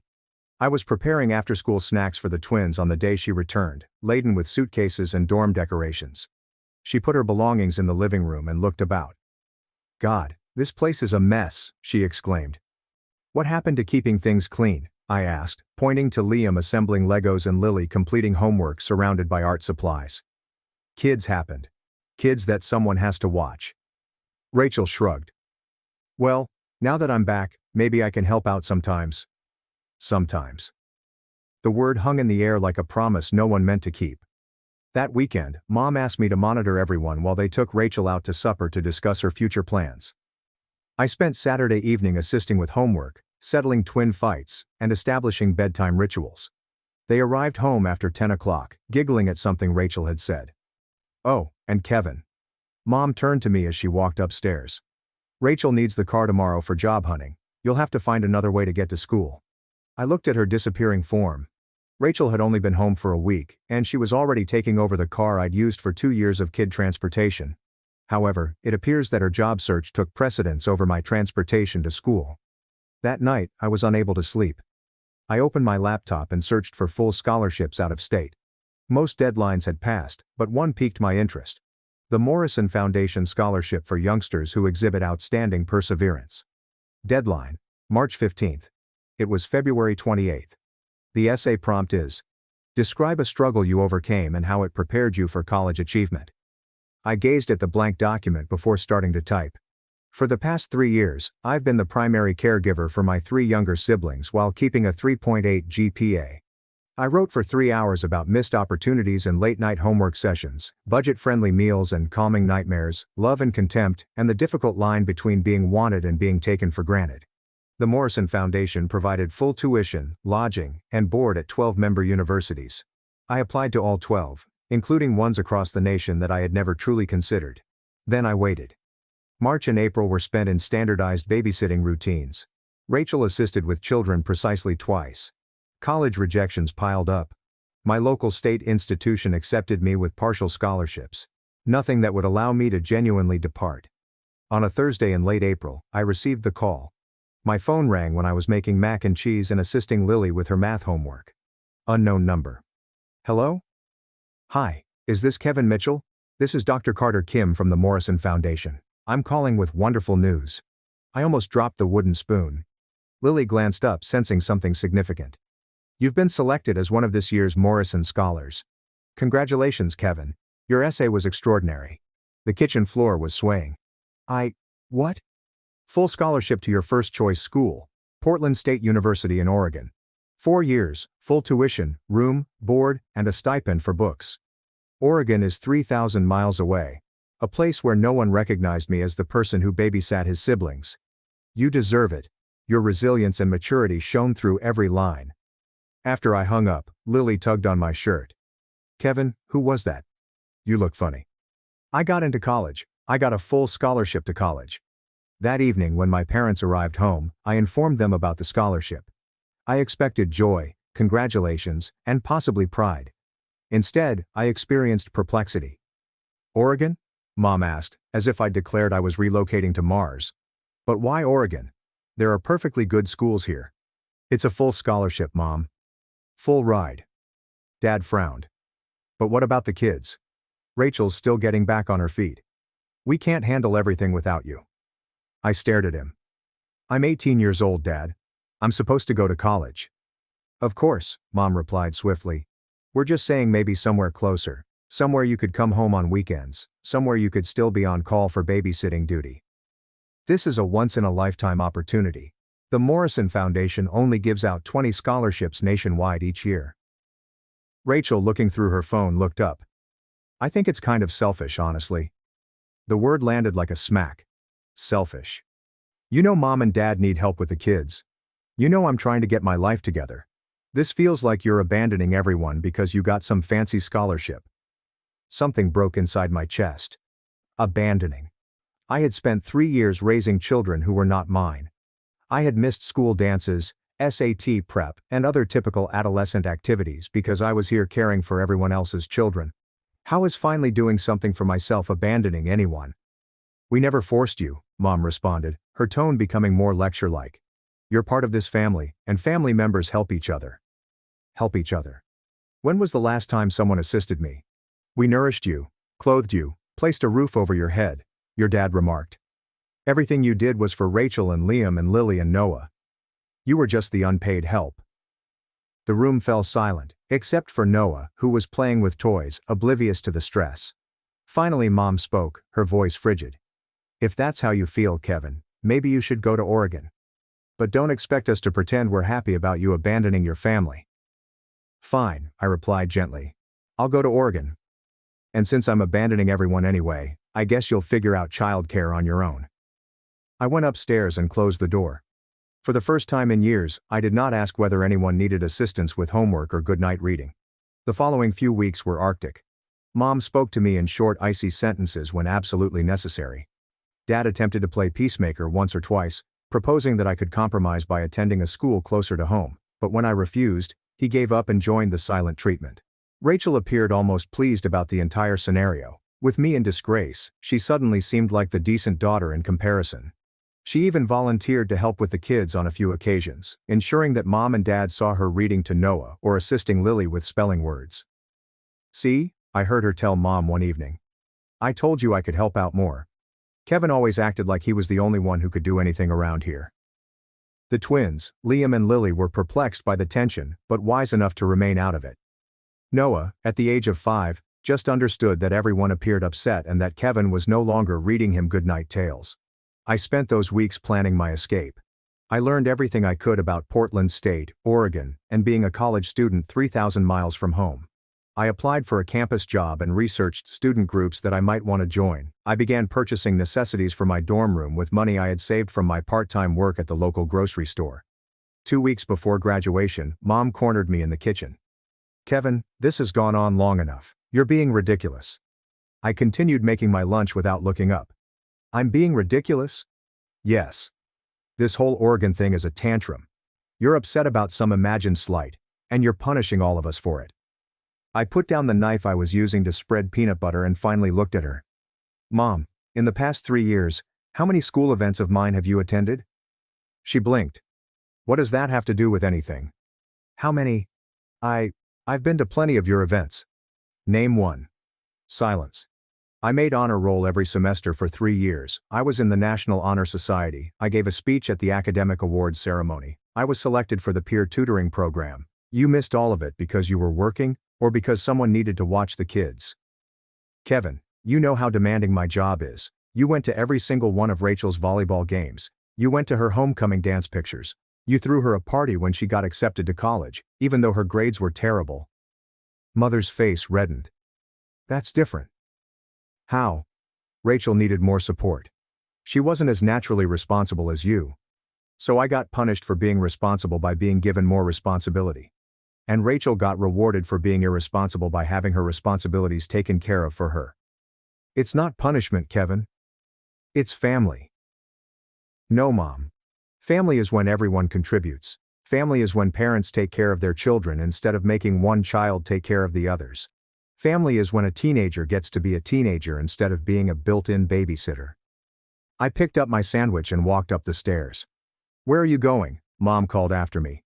To my room to work on scholarship paperwork, for the opportunity I'm being selfish about by accepting.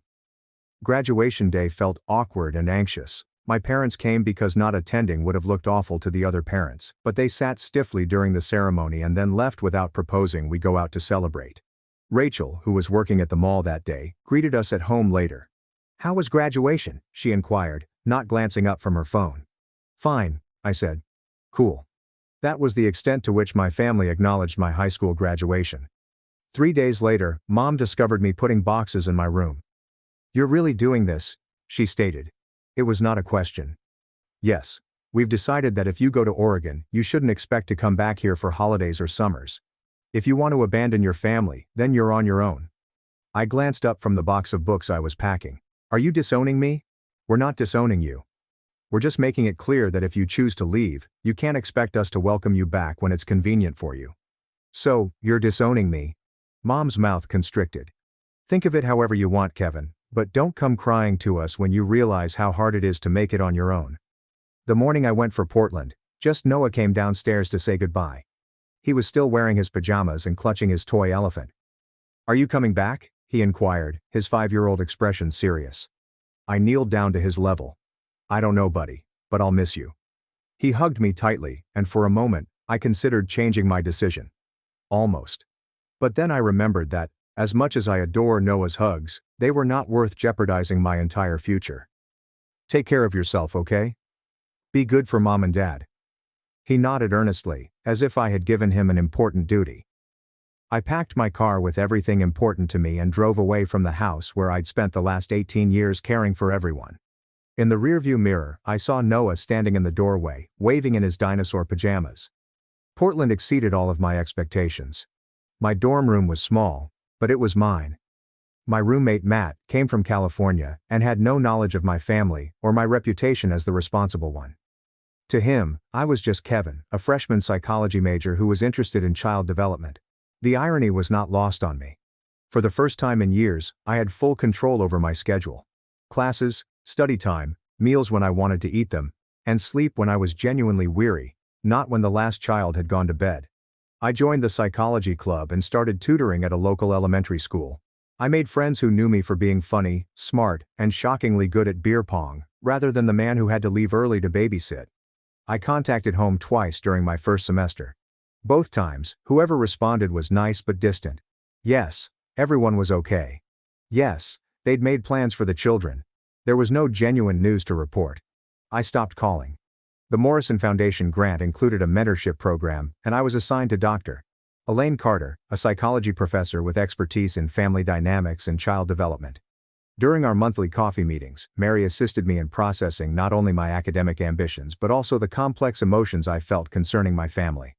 It's normal to feel guilty, she explained during one of our meetings. You were parentified as a child, forced to take on adult responsibilities before you were ready. When parentified children finally set boundaries, they often struggle with feelings of guilt and abandonment, even though they're the ones who were originally abandoned by their parents. But I did abandon them, I said. The kids needed help, and I left. The kids needed their parents to figure out appropriate childcare, not to continue relying on their older son to sacrifice his future. You modeled something important for them, that it's okay to prioritize your own well-being, and that adults should be responsible for their own choices. It took 2 years of treatment and numerous sessions with Dr. Carter before I realized that quitting had not been selfish. It had been survival. By junior year, I was thriving. I had a 3.9 GPA, a part-time job as a research assistant, and a girlfriend named Grace who thought my childhood memories were sad and out of the ordinary. I was applying to graduate school programs in child psychology, motivated by my own experiences but now able to perceive them through a professional rather than personal lens. I had established a life in Portland. I had friends, teachers who recognized my name and potential, internship prospects, and a sense of self as an individual rather than just an extension of my family's demands. For the first time in my life, I was content. Then, one Tuesday evening in October of my junior year, my phone rang. I almost didn't respond. I didn't recognize the number, but something compelled me to take it up. Hello, Kevin. It's Rachel. I sat down on my dorm bed. I hadn't spoken to my sister in over 2 years. Hi, I said cautiously. Hi. How are you? I'm fine. How are you? There was a pause. I'm well. I'm pregnant. I waited for her to proceed. And I'm no longer with my father, and I'm living at home with Mom and Dad. Her voice trembled. Kevin, I don't know how you did it. I can't handle the twins and Noah and everything, and now I'm going to have a baby, and I don't know what to do. The irony was astounding. Rachel, who had labeled me selfish for leaving, was now seeing just how much effort I'd been doing all these years. Have you talked to Mom and Dad about getting help? I asked them. They're working even more hours now. Dad got laid off last year and had to take a job at a different plant with worse pay, so Mom picked up extra shifts. They're barely home, and when they are, they're exhausted. What about professional childcare? Rachel laughed, but it sounded like tears. With what money? Do you know how much daycare costs for 3 kids? Even if we could find someone to take Noah after school and watch the twins all summer, we can't afford it. I felt the old familiar tug of remorse and obligation. She was continuing talking about my siblings. Noah was 7 now, and the twins were 10. They were children, and they needed to be cared for. But then I remembered Dr. Carter, and all our discussions about limits, enabling, and the distinction between assisting and fixing. I reflected on my life in Portland, the graduate school applications on my desk, and the research project I was working on, which could lead to publication. Rachel, I'm sorry you're struggling, but I can't come back. I'm not asking you to come back permanently, she replied hurriedly. Just for a while, just until I figure things out, just until the baby comes and I can get back on my feet. And then what? You'll be a single mother with 4 kids to take care of instead of 3. How is that going to be easier? Kevin, please. I'm desperate. I was wrong before. I know I was wrong. You weren't selfish. I get it now. I'm sorry. I had been waiting for an apology for years, but it came at the worst possible time and for the wrong reasons. Rachel, me coming back won't solve the problem. It will just enable everyone to avoid solving it themselves. Mom and Dad need to figure out sustainable childcare arrangements. You need to figure out your situation with the baby. The twins and Noah need stability that doesn't depend on whether or not I'm available to provide it. So, you're just going to let your family fall apart. There it was. The manipulation I was expecting. Even though I lived 3,000 miles away, I was responsible for my family's troubles. My family fell apart years ago, I answered gently. When parents decided that one child's future was less important than their convenience. When you called me selfish for accepting an opportunity that could change my entire life. When I was disowned for refusing to sacrifice my education to be your permanent babysitter. Rachel was crying now. Kevin, please. I know we messed up, but we need you. You need help. You don't need me specifically. There are resources, Rachel. Look into state programs for single mothers. Look into sliding scale childcare. Look into family support services. But don't call me asking to resume a role that nearly destroyed me. I don't know how to do any of that. Then learn. The same way I learned how to take care of 3 kids when I was barely older than Liam and Lily are now. The same way I learned to fill out college applications while working essentially full-time as a nanny. The same way I learned to build a life for myself without any support from the people who were supposed to love me unconditionally. After I hung up, I sat in my dorm room for quite some time. My roommate was at his girlfriend's apartment, so I had some alone time to contemplate what had just happened. Part of me wanted to buy a plane ticket home. The part of me that had been trained since childhood to solve everyone else's issues and to put my own wants aside for the sake of the family. But a greater part of me, the one that had grown stronger over the previous 3 years, realized that returning would solve nothing and cost me everything. I called Dr. Carter instead. Kevin, she replied, her voice filled with anxiety as I told her about Rachel's call. How are you feeling? Guilty and angry and relieved. I think relieved that I'm not there, that it's not my problem to solve this time. That's growth, she joked. Recognizing that you can care about people without being responsible for their problems. The calls persisted for several months, first from Rachel, then Mom, and then from Dad. Always the same subject. Things were challenging, they needed aid. Couldn't I just come back for a short while? The guilt was unbearable at times. I'd lie awake at night worrying if Noah was doing well in school, if the twins were getting help with their homework, and if Rachel was taking care of herself while pregnant. But I remained firm about my boundaries. Rachel gave birth to a baby girl named Grace in December. Mom texted me a single snapshot. She's gorgeous. We are all doing nicely. When I glanced at the image of my niece, a tiny red-faced infant with dark hair, I felt a complex range of emotions. Love since she was family, and completely innocent in all of this.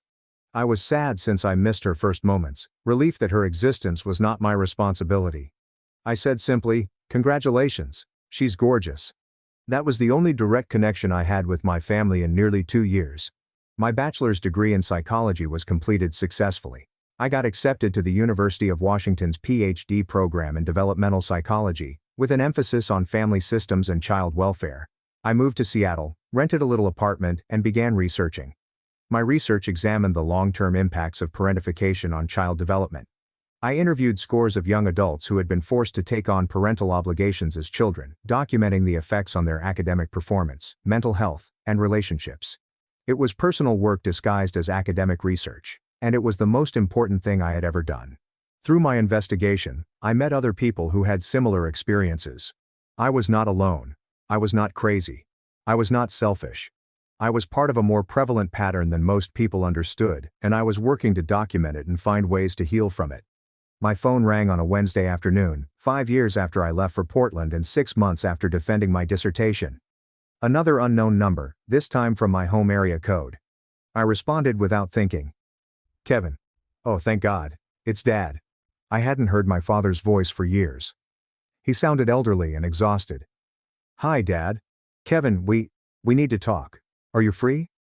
I was in the middle of evaluating data from a research on trauma-informed childcare practices, but something in his tone made me stop.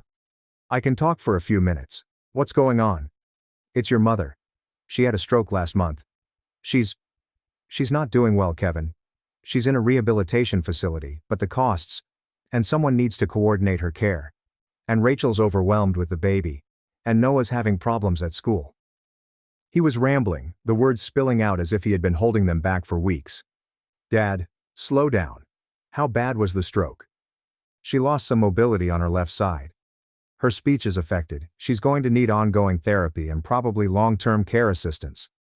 I'm sorry. That must be really difficult. There was a pause. Kevin, I know we haven't talked in a long time. I know things ended badly between us, but we need help. Rachel can't manage everything, and I'm working 2 jobs just to keep up with the medical bills. The twins are in middle school now, and Noah's struggling. And what are you asking me, Dad? Could you come home just for a while?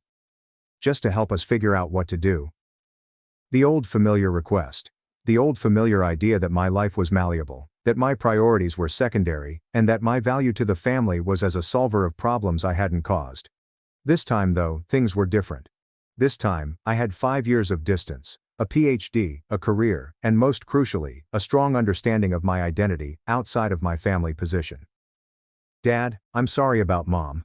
I really am, and I'm sorry you're all struggling, but I can't come back. Kevin. Please. I know we made mistakes. You disowned me. Mom told me I was selfish for accepting a full scholarship to college. None of you spoke to me for 5 years. You don't get to call me now and ask me to fix problems that were building long before Mom's stroke. That's not. We didn't disown you. We were hurt that you left. You were hurt that I stopped being your free child care. Silence. Dad. I love you. I love Mom. I love all my siblings. But loving someone doesn't mean sacrificing your life for them. Especially when they've made it clear that your life doesn't matter to them. Your life does matter to us. Then why didn't it matter 5 years ago? Why didn't anyone care that I was missing out on normal teenage experiences to be a full-time babysitter? Why didn't anyone care that I was passing up local colleges to get an opportunity that could change my entire future? Why didn't anyone support me when I finally tried to build something for myself? We were scared.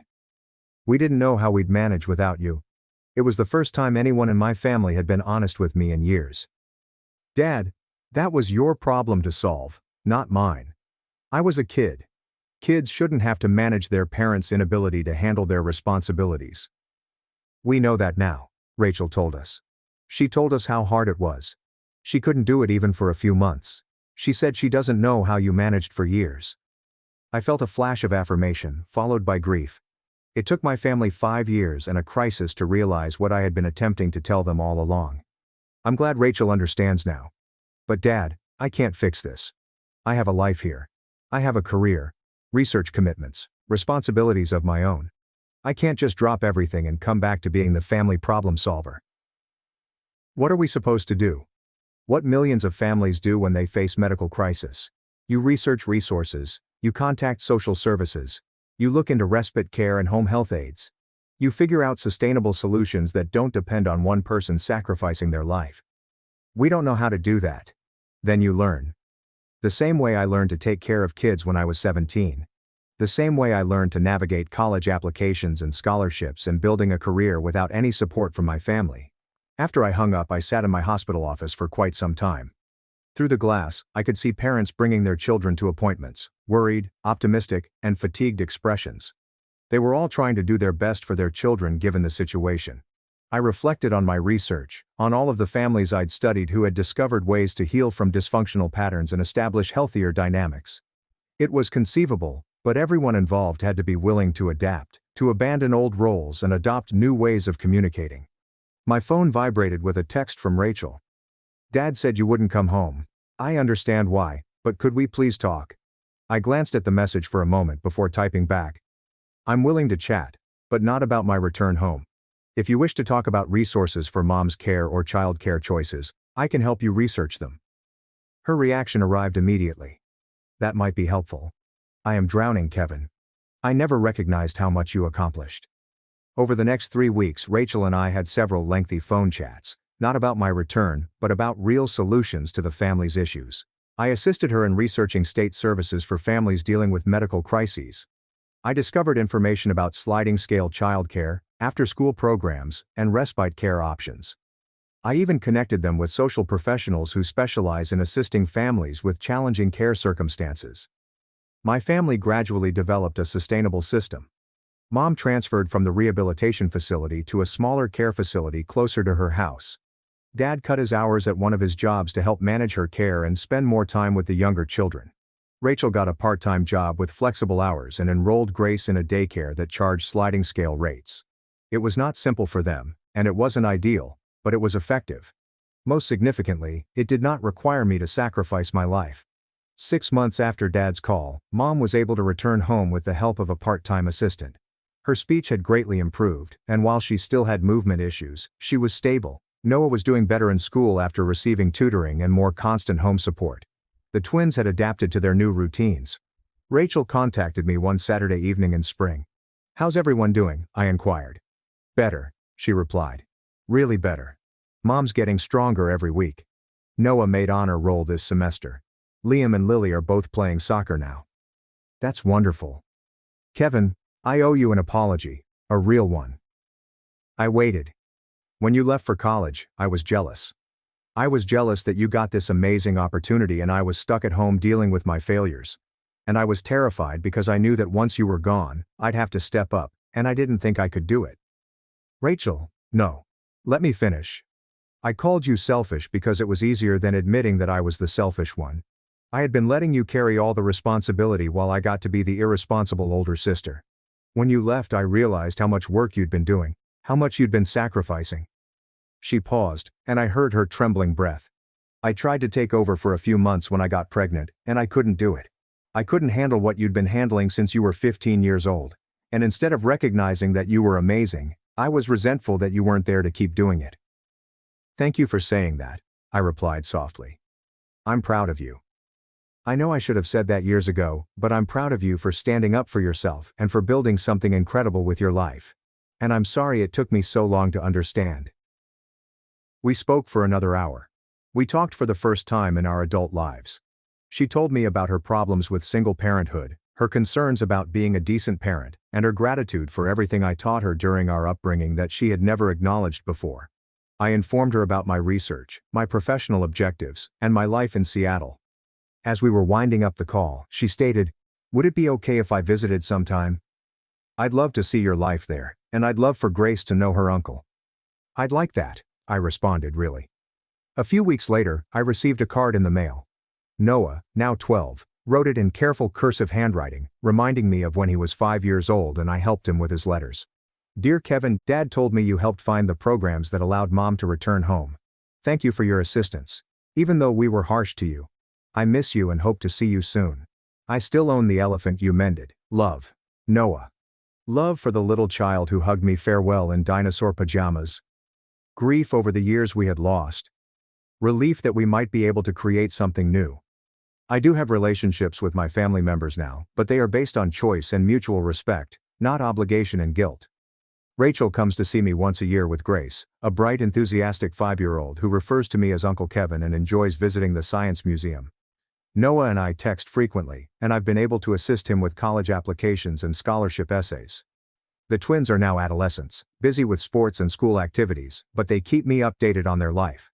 Mom and I have video calls every few weeks. Her speech has almost fully restored.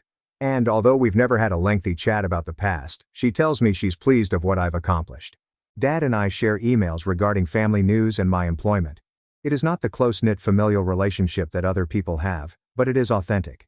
It is based on recognizing who we all truly are, rather than who circumstance and dysfunction have forced us to be. My mom left me to go on a 2-week Bali trip with her new husband. I found 12 letters and chose a new family before she even cleared customs. My name is Elowen, and when I was 15, my mother abandoned me at the airport. I still recall her careless shrug as she handed me $200 and went away with her new husband and their children. That event at Gate 24 devastated all I believed I understood about family and love.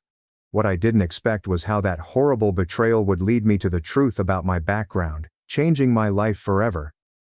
Before I tell you how I went from being abandoned at Gate 24 to discovering my true family, believe me, you'll want to hear what happened when my mother arrived to find my room completely vacant. My early childhood memories of my mother were largely cheerful.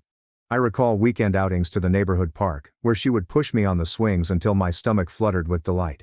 On my 6th birthday, she cooked a lopsided chocolate cake and decorated our small flat with homemade paper streamers. We had little, but we had each other. And at the time, that felt plenty. Everything changed when I was 8 years old. When I got home from school one day, I found my parents sitting stiffly at opposite ends of our ancient couch. The air felt heavy with anxiety, as they said they were getting divorced. The explanation was brief, stating simply, "Sometimes adults stop loving each other," leaving me with more questions than answers. I recall weeping myself to sleep that night, clutching my teddy rabbit as the faint sounds of their disputes crept through my bedroom wall. My mother was granted primary custody, and my father quickly withdrew from my life.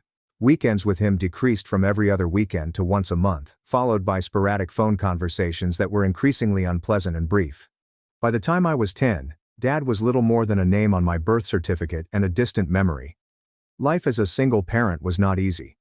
My mother worked 2 jobs to support us: waitressing during the day and cleaning office buildings at night. I grew accustomed to eating microwave dinners and entering our flat with the key I wore around my neck. Despite our financial difficulties, our routine remained rather stable. I knew the rules, what was expected of me, and how important I was to my mother. When I turned 13, everything changed again.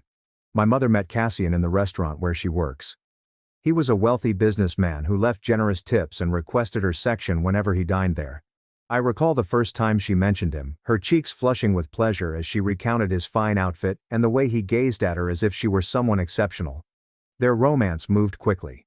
Within 6 months, Cassian had proposed to my mother with a diamond ring so huge that it appeared comically out of place on her work-worn hand. Before I could get used to the thought of having a stepfather, we were moving into his large suburban mansion, complete with a pool, home theater, and more bathrooms than I could count. Cassian's 3 children from his previous marriage lived in the residence as well. Aurelia was 14, only a year older than me, and her persistent expression of disdain made me feel instantly inferior. Ronan, 12, was silent and aloof, barely noticing my presence. Leora, the youngest, was 10 years old and first the most welcome, but her goodwill rapidly faded once we were all under one roof. From the start, it was evident that I didn't fit into this pre-made household. Cassian was cordial but remote, saving his true smiles and compassion for his own kids. Cassian and my mother talked private schools, country club memberships, and vacation homes during family dinners, topics I had never heard of before. When I talked, my remarks on school or books were welcomed with polite nods before the subject returned to the stepchildren's achievements in tennis, debate club, or piano performance. What stung the most was seeing my mother alter. The woman who had previously cut coupons and shopped clearance racks suddenly spoke intelligently about designer goods and exclusive eateries. She dyed her hair, whitened her teeth, and began referring to our old life as the struggle years, with an awkward giggle if Cassian's friends were present. It was as if she was shedding her old skin, along with the portions of herself that were attached to me. I was trying to blend in with my new step-siblings. I volunteered to help Aurelia with her arithmetic homework, complimented Leora on her artwork, and inquired about Ronan's video game collection. My efforts were treated with chilly politeness at best, and blatant rejection at worst.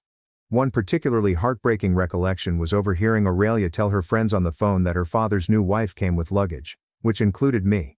As summer neared, Cassian announced a family trip to Bali, 2 weeks at a luxurious resort with private villas and personal butlers. Despite the growing gap between my mother and me, I had a burst of excitement. Perhaps this trip would allow me to finally bond with my new family away from the stresses of school and daily life.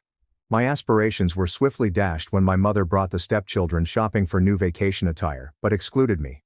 When I inquired why, she nonchalantly stated that I already had plenty of clothes.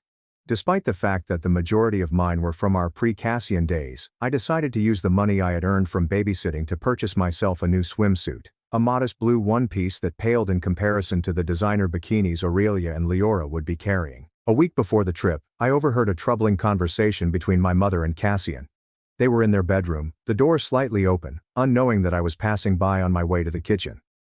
"What about the arrangements for Aloan?" Cassian inquired, his tone low. "All taken care of," my mother said dismissively, making my stomach knot. "She will not be a problem." When I asked her about it later, she dismissed my worries with a casual, "Just trip details, honey. Nothing for you to worry about." The morning of our trip was filled with chaos and excitement. The house was a hive of activity as suitcases were put into Cassian's luxurious SUV.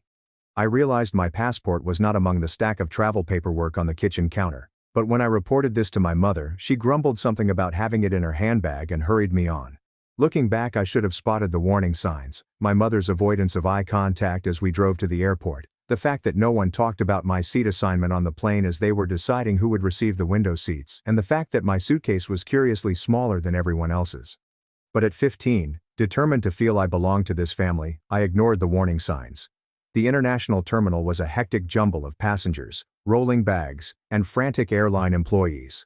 Cassian guided our group through the mob with practice speed, my mother by his side, clutching her luxury handbag. Aurelia, Ronan and Leora followed closely after, their expressions filled with excitement. I followed in the back, struggling to keep up while rolling my small suitcase. When we arrived at the check-in counter, Cassian handed the airline attendant our passports and confirmation information. I observed he handed over 5 passports, not 6. I felt a knot in my gut as I saw each family member receive their boarding permits except for myself. "Excuse me," I said, moving ahead. "I think you forgot my boarding pass." The aircraft attendant seemed perplexed. "I only have 5 passengers listed for this reservation." Cassian cleared his throat. "Your mother needs to speak with you about that. We will go ahead to security." As the stepchildren and Cassian left with the luggage cart, my mother grabbed my elbow and led me to a quiet area near a gift shop. Her face bore a look I had never seen before. A curious blend of detachment and faint displeasure. "Listen, Elowen," she continued, her tone unusually calm. "There has been a change of plans. You are not coming with us to Bali." The words struck me like a physical blow. "What? Why? Did I do something wrong?" She groaned and looked across to Cassian and the children waiting in the security line. "Cassian thinks this should be a trip just for us and his kids. A chance to really bond as a family." "But I am family too," I shouted, my voice shaking. "I am your daughter." "Do not make a scene," she said, rummaging inside her purse. She took out a bundle of cash and put it into my hand. "Here is $200. You can figure it out. Just take an Uber home." I looked at the money in surprise. "You are leaving me at the airport alone? I do not even have a house key." She gave a careless shrug that would haunt my dreams for years. "Mrs. Voss next door has the spare. You will be fine.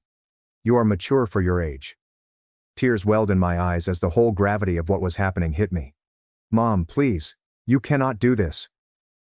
"Cassian is waiting," she added, looking nervously at the security checkpoint. "This vacation is important for our future. Alowan, sometimes we all have to make sacrifices." "A sacrifice would be giving up a concert ticket or postponing a shopping trip," I responded, my amazement giving way to wrath. "This is abandonment." She startled at the term, but immediately gathered herself. "Do not be so dramatic. It is just 2 weeks. The refrigerator is stocked, and I left money for pizza in the kitchen drawer." She leaned in and gave me a brief, dry kiss on the forehead. "I will call you when we land." With that, she turned and walked away, her high heels clicking on the airport tile as she returned to Cassian and the stepchildren. I watched in startled silence as they passed through security, my mother never looking back. Aurelia caught my attention quickly and smirked before they vanished from sight. I stood motionless, the $200 clasped in my quivering fist. Around me, the airport's typical rhythm continued. Travelers rushing to their destinations, families hugging farewell, and airline announcements resounding overhead. However, when the gravity of my mother's deception became clear to me, time seemed to stand still. As I slumped onto a nearby bench, hot tears streamed down my face without warning. Several passers-by gave me interested or concerned looks, but no one stopped. In an airport, a crying teenager was just another part of the scenery, easily noticed and quickly forgotten. I spent the next hour in a fog, staring at the departure board as their flight status moved from boarding to departed. Each update added a new twist to the story. I tried phoning my mother's cell phone several times, but the calls went directly to voicemail. My messages were delivered but stayed unanswered. Having fun at the airport, I finally texted, fury briefly overpowering pain. Hope abandoning your child was worth the first-class upgrade. No response arrived. Not that I anticipated one. By now my mother would have settled into her seat, probably sipping champagne next to Cassian, pleased to be free of the burdens of her prior life, including me. As the afternoon progressed into nighttime, my situation got more hazardous. An airport security officer approached me as I sat in the food court, drinking a beverage I had purchased to explain taking up the table. "Everything okay, miss?" he said, his expression a mix of suspicion and worry. "You have been here for several hours now." "I am waiting for my ride," I lied, avoiding his gaze. "They got stuck in traffic." He appeared doubtful, but nodded and moved on, warning me not to leave my suitcase unattended. I felt another wave of embarrassment flood over me. How could I admit that my own mother had left me? The words remained in my throat, pulled back by a mix of humiliation and lingering loyalty. As the evening throng dispersed and airport businesses began to close their security gates, the truth of my situation became impossible to ignore. The $200 would not last very long. Even if I made it back home, I'd be alone for 2 weeks, with no transportation and minimal cash. I found myself in the airport bathroom, spraying cold water on my puffy face and attempting to devise a strategy. The girl in the mirror appeared to be a stranger, her eyes crimson and disturbed. At that instant, I realized that something basic had changed. The invisible link that had kept me connected to my mother, the fundamental belief that she would always protect me, had been permanently broken. My mother had walked away 6 hours ago. I'd moved from bench to bench in the terminal, seeing families and couples go on journeys together. Each passing hour increased my sensation of solitude. My phone battery was running low, adding to my already stressful scenario. Around 8 p.m., I went to a still-open airport restaurant. I sat at the counter and ordered the lowest item on the menu, a side of fries, to stretch my restricted budget. The waitress, a woman with gentle eyes and a name tag reading Soraya, brought my dinner and then lingered to observe my face. "Are you okay, honey?" she inquired, her voice soothing. "You look like you have been crying." I tried a smile that felt more like a grimace. "I am fine. Just a long day." She did not press any further, but returned a few minutes later with a chocolate milkshake that I had not requested. "On the house," she added with a wink. "Whatever is going on, sugar and chocolate never hurt." Her simple compassion nearly broke me. I thanked her despite the lump in my throat and ate slowly while scanning through my phone contacts, looking for someone who could help. My selection of alternatives was disappointingly short. Most of my pals from before the relocation had moved on, and I hadn't met many new ones in Cassian's area. I tried texting 2 of my mother's friends, women who had been in our life before Cassian. One did not respond, and the other left a quick message indicating she was out of town. My mother's former support network appeared to have been completely abandoned when she went on to her new life, just like our modest apartment and cheap groceries. As I went through my contacts, a name stood out and made my heart skip a beat. Dad. I hadn't communicated with him in over 3 years. Our final conversation was a short, unpleasant phone call on my 12th birthday. After that, he seemed to vanish. My mother had always hinted that he didn't want to be a part of my life since he had a new family that came first. "Your father has moved on," she would respond when I inquired about him. "Some men just are not cut out for parenthood."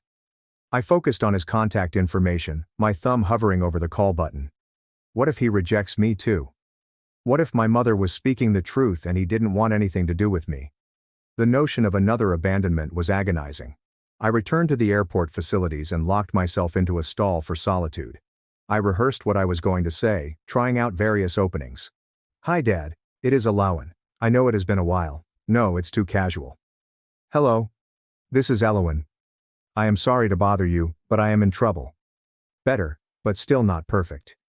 In the end, necessity triumphed over pride. With shaky fingers I pressed the call button and held my breath until the phone rang. Once, twice, or 3 times. I was about to hang up when a deep voice responded. "Hello?"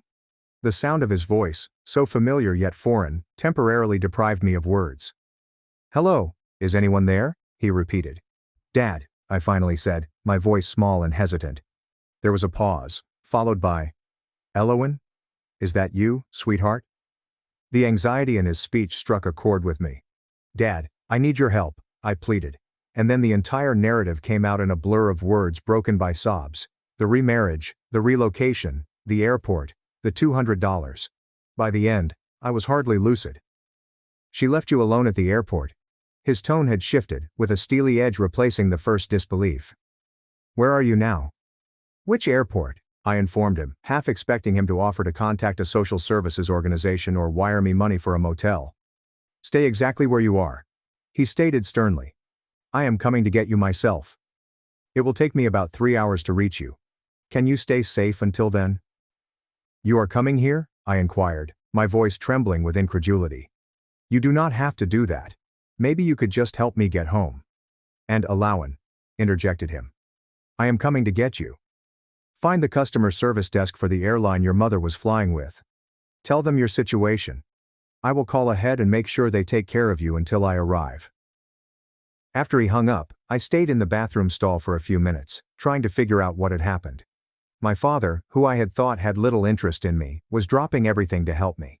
It seemed too wonderful to be true, and my life's failures had taught me to be skeptical of hope. Nonetheless, I followed his directions and approached the customer service desk, my heart in my throat. To my amazement, the airline employees were immediately empathetic. They led me to a private waiting area, served me a sandwich and juice, and promised me that they would look after me until my father arrived. Unfortunately, this happens more often than you would think, the customer support manager said gently. Parents changing plans at the last minute, leaving kids to fend for themselves. The 3-hour wait seemed long and weird. I alternated between optimism, anxiety, and tiredness. What happens if my father does not show up? What if he did but disliked having to save me? What if this was all a setup for another rejection? My thoughts turned to the few memories I had of him before the divorce. Teaching me to ride a bike in the park, his steady hand on the seat as I wobbled forward, reading bedtime stories in a different voice for each character, and a Christmas morning when he built me a dollhouse, his face lighting up with delight. If he loved me, why had he left my life? Why hadn't he fought to see me? The questions swarmed in my fatigued thoughts as the minutes passed. As I was starting to doze off in the uncomfortable airport chair, a voice came over the PA system. Attention please, will Alawan Williams please come to the information desk? Alawan Williams to the information desk please. My heart rushed into my throat as I packed my small suitcase and followed an airline employee who had arrived to accompany me. Instead of going to the main terminal, we proceeded via a series of hallways and security gates until we arrived at what appeared to be a VIP terminal area. Your father has arranged for you to meet him here, the staffer said as we reached the glass doors leading to the tarmac. That's when I spotted it. A beautiful private jet with stairs leading down from its entrance. And heading down those steps was a tall man dressed in a business suit. His familiar visage made my breath catch. My father appeared different than I remembered. His dark hair was now streaked with silver at the temples, and he held himself with a confidence I had not seen since childhood, but as his eyes met mine, they were just as I remembered. Friendly and crinkled at the corners. For a time, we both froze, taking each other in from a distance. Then he strode forward, closing the distance between us in seconds. He stopped just short of embracing me, hesitation on his face. Alawan, he said, his voice full of emotion, I cannot believe it is really you. I wasn't sure what to say or do. Part of me wanted to fall into his arms like the little girl who used to meet him at the door. Another part, the devastated youngster who had felt abandoned by both parents, withheld information. He seems to detect my uncertainty. I am so sorry, he grumbled gently, for everything. For not being there, for not fighting harder to stay in your life. Something in his genuineness penetrated my defenses. The tears I thought were gone hours ago resurfaced with new vigor. She said you did not want to see me anymore, I gasped out. That you had moved on. His face clouded. That was never true. Not for a single day. He tentatively opened his arms, and this time I didn't hesitate. Stepping into his hug and releasing years of pent-up sadness onto his shoulder.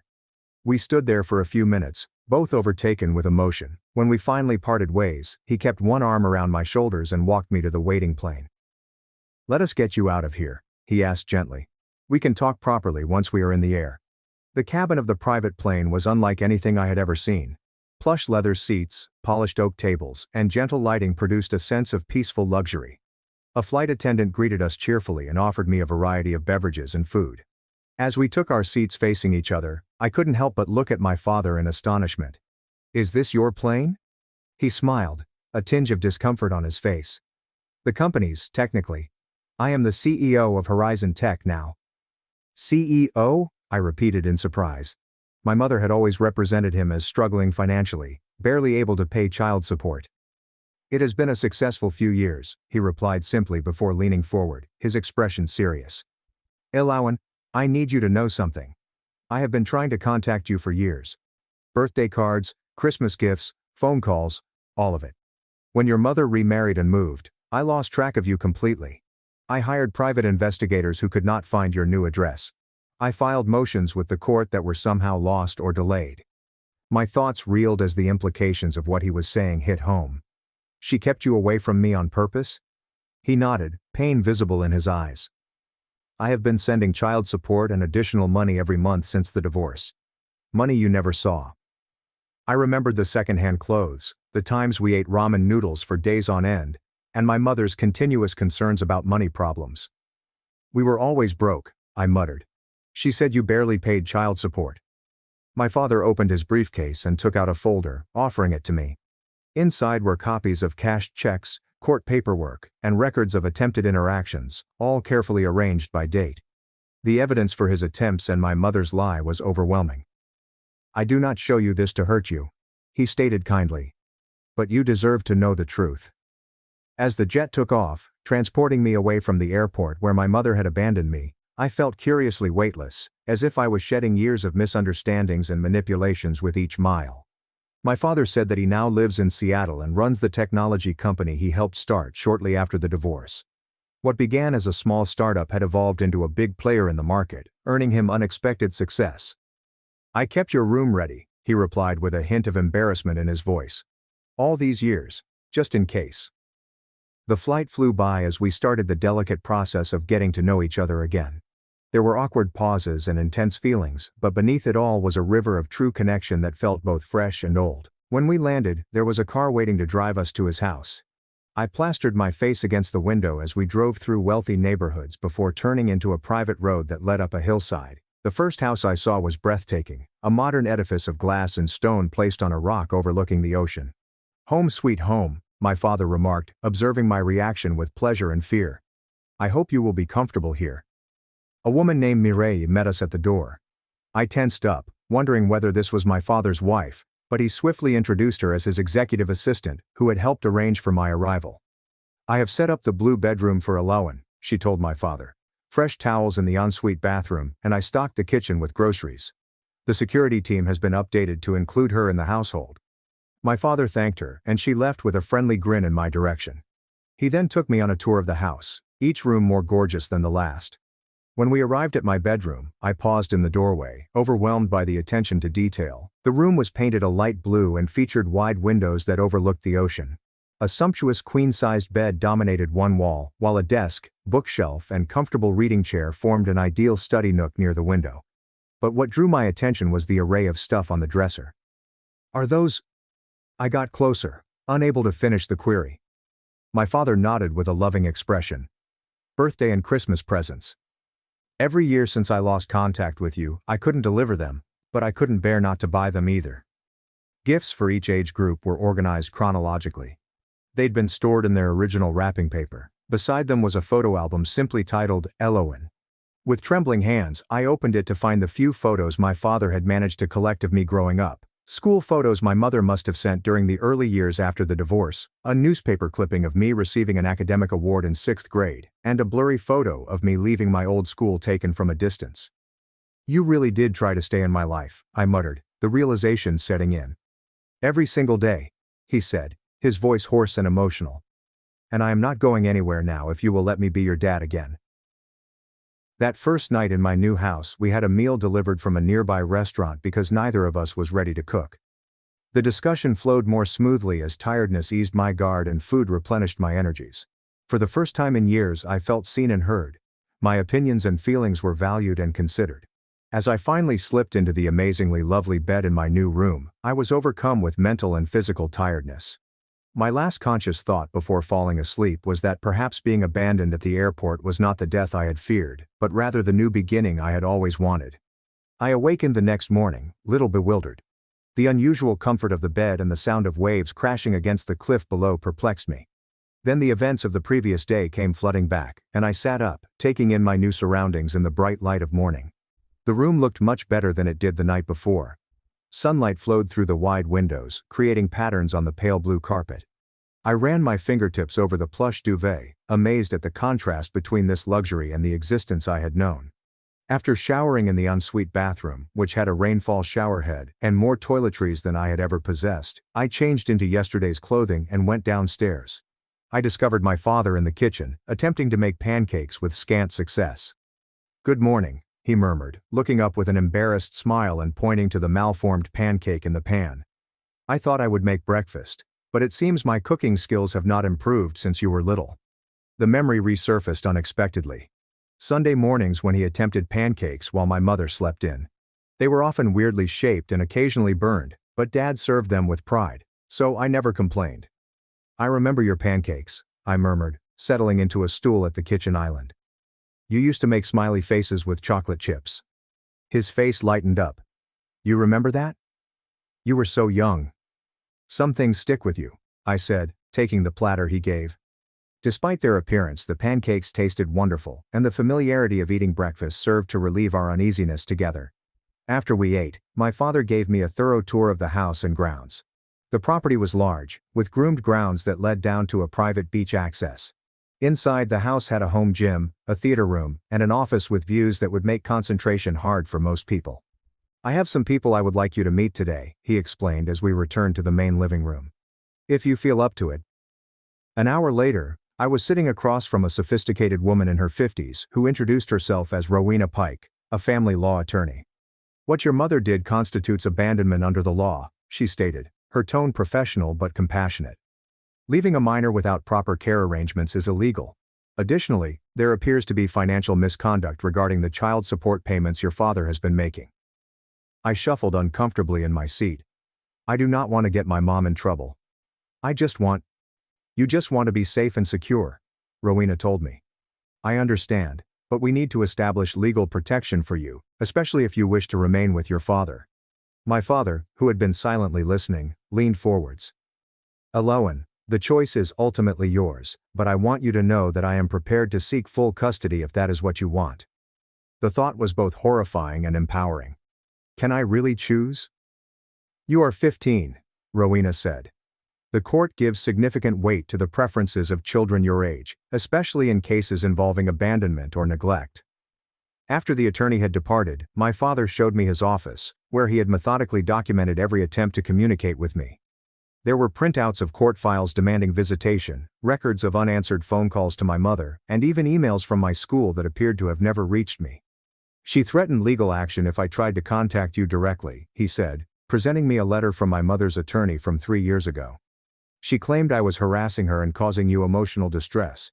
Each revelation added another piece to the puzzle, painting a picture of intentional estrangement that made my heart hurt. "Why would she do this? Just to keep you away from me?" My dad sighed. "I think it was more complicated than that. After the divorce, your mother struggled financially, which was partly my fault.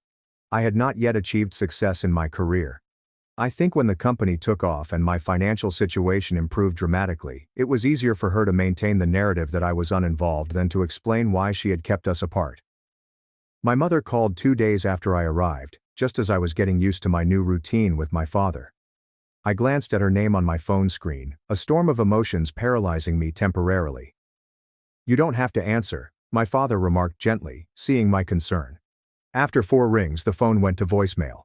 A minute later, a notification flashed, suggesting that she had left a message. With shaky fingers, I hit play and placed the phone on speaker. "Eloan, honey, there appears to have been a terrible misunderstanding." My mother's voice rose, deceptively bright. "I thought you understood the plan was for you to stay home during our trip. Cassian felt it would be good for you to have some independence, and I agreed. I did not abandon you, sweetie. That is such a harsh word. Call me back so we can clear this up. The resort Wi-Fi is spotty, but I will try to check my messages. Love you." The blatant distortion of reality made my stomach turn. There was no plan for me to stay at home, and no discussion about independence. She had abandoned me unexpectedly and was now attempting to gaslight me into disbelieving my own experience. "Classic," my father muttered while shaking his head. "She has not changed at all." I chose not to return the call. Instead, with Rowena Pike's and my father's backing, I decided to stay in Seattle permanently. The attorney started the process of filing for a change of custody by gathering evidence of my mother's abandonment and financial malfeasance. With the urgent legal issues in hand, my father turned his focus to practical problems. "You need clothes, school supplies, whatever personal items you want," he told me. "We can go shopping today if you feel up to it." The shopping experience was weird. My father's insistence that I chose whatever I wanted without checking price tags overwhelmed me, as I was used to thrift stores and clearance racks. By the end of the day I had new clothes, a laptop for homework, and a phone with unlimited data. A stark contrast to the restrictive plan my mother had reluctantly granted.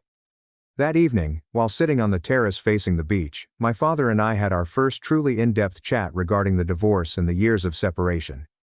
"Why did you and Mom split up?" I said, finally giving voice to a topic that had tortured me since I was 8 years old. He remained quiet for a long time, gathering his thoughts. "The simplest answer is that we wanted different things from life. Your mother wanted financial security and social status above all else.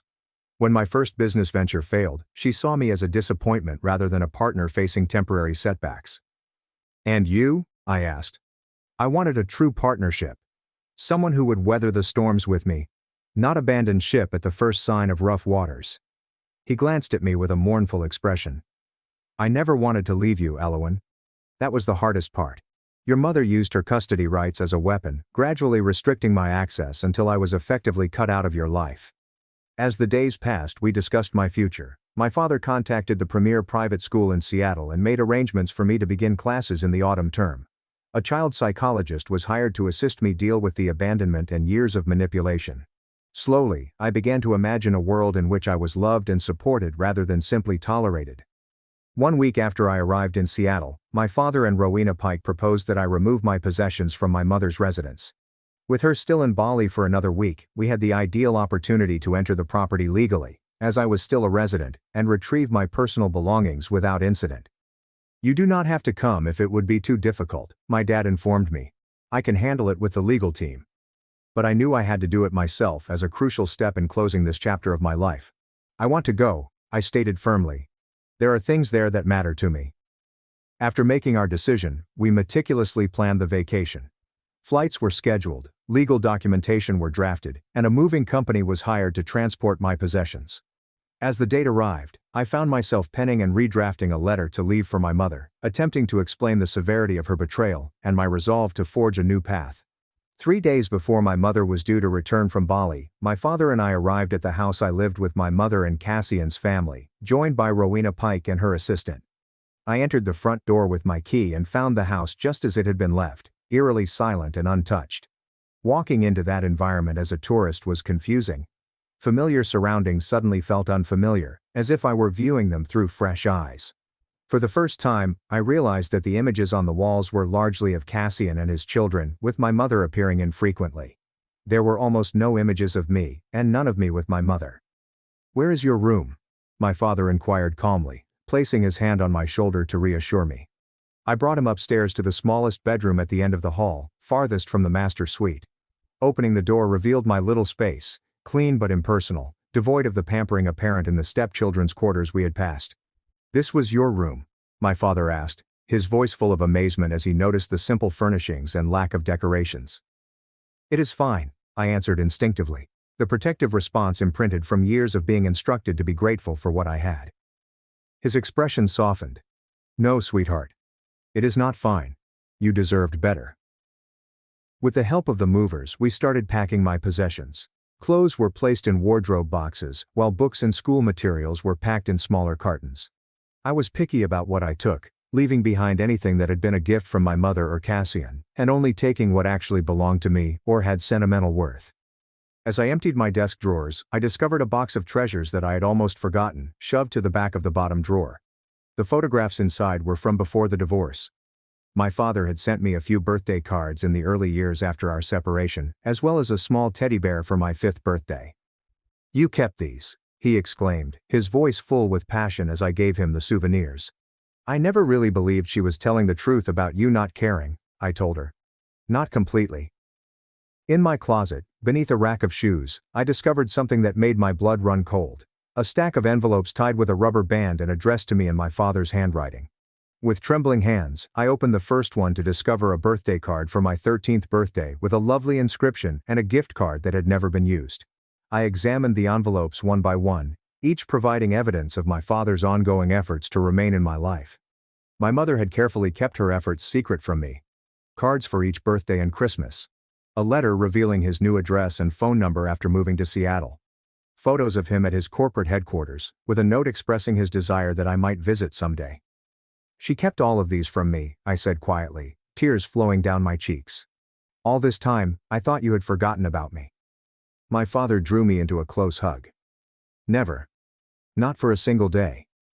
As the movers resumed their work, I strolled inside my mother's home office, motivated by a need to understand why she had gone to such great pains to isolate me from my father.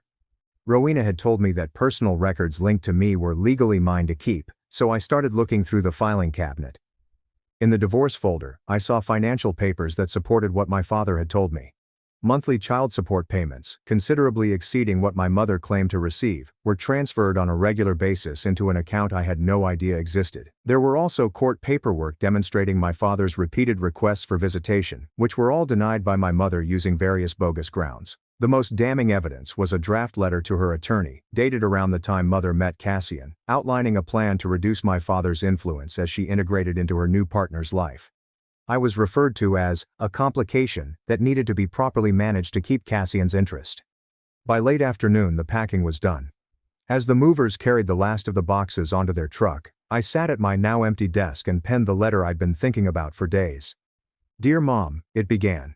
The formality of mother felt too remote, and the tenderness of mommy seemed impossible to reach. I expressed my sentiments of betrayal, not only from the airport abandonment, but also from years of being treated as a nuisance. I said that I had discovered the concealed letters and financial records, and that I knew the truth about her methodical attempt to keep my father from me. I am choosing to live with Dad now, I said near the end. Not as revenge, but because I deserve to be somewhere I am wanted and valued. I hope someday you will understand the damage your choices have caused, not just to me, but to yourself. Despite everything, I do not hate you. But I need to love myself enough to leave. I laid the letter on the naked mattress of what had been my bed, the white paper standing out against the bare blue sheet. Finally, I left the home key alongside it as a mark of my departure from this household. Walking out of that house for the final time, I felt a mixed mix of loss, relief, and resolution. My father waited near the car, his expression anxious. All done? He inquired. I nodded, unable to speak with the lump in my throat. He appeared to understand, opening the car door for me without more explanation. As we drove away, I didn't look back at the house. Instead, I looked ahead, at the future I could now construct. My mother returned from Bali 3 days later. Within hours, my phone was inundated with notifications, an onslaught of increasingly urgent texts. Where are you? Why is your room empty? Call me immediately. Eloan, this is not funny. Come home right now. I just spoke to your father's lawyer. How could you do this to me after everything I have done for you? Please come home, sweetie. We can work this out.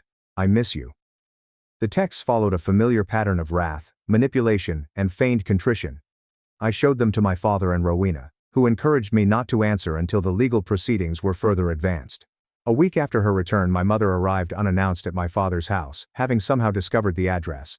The security system notified us of her presence at the gate, with her expensive SUV visible on the monitor while she repeatedly hit the intercom button.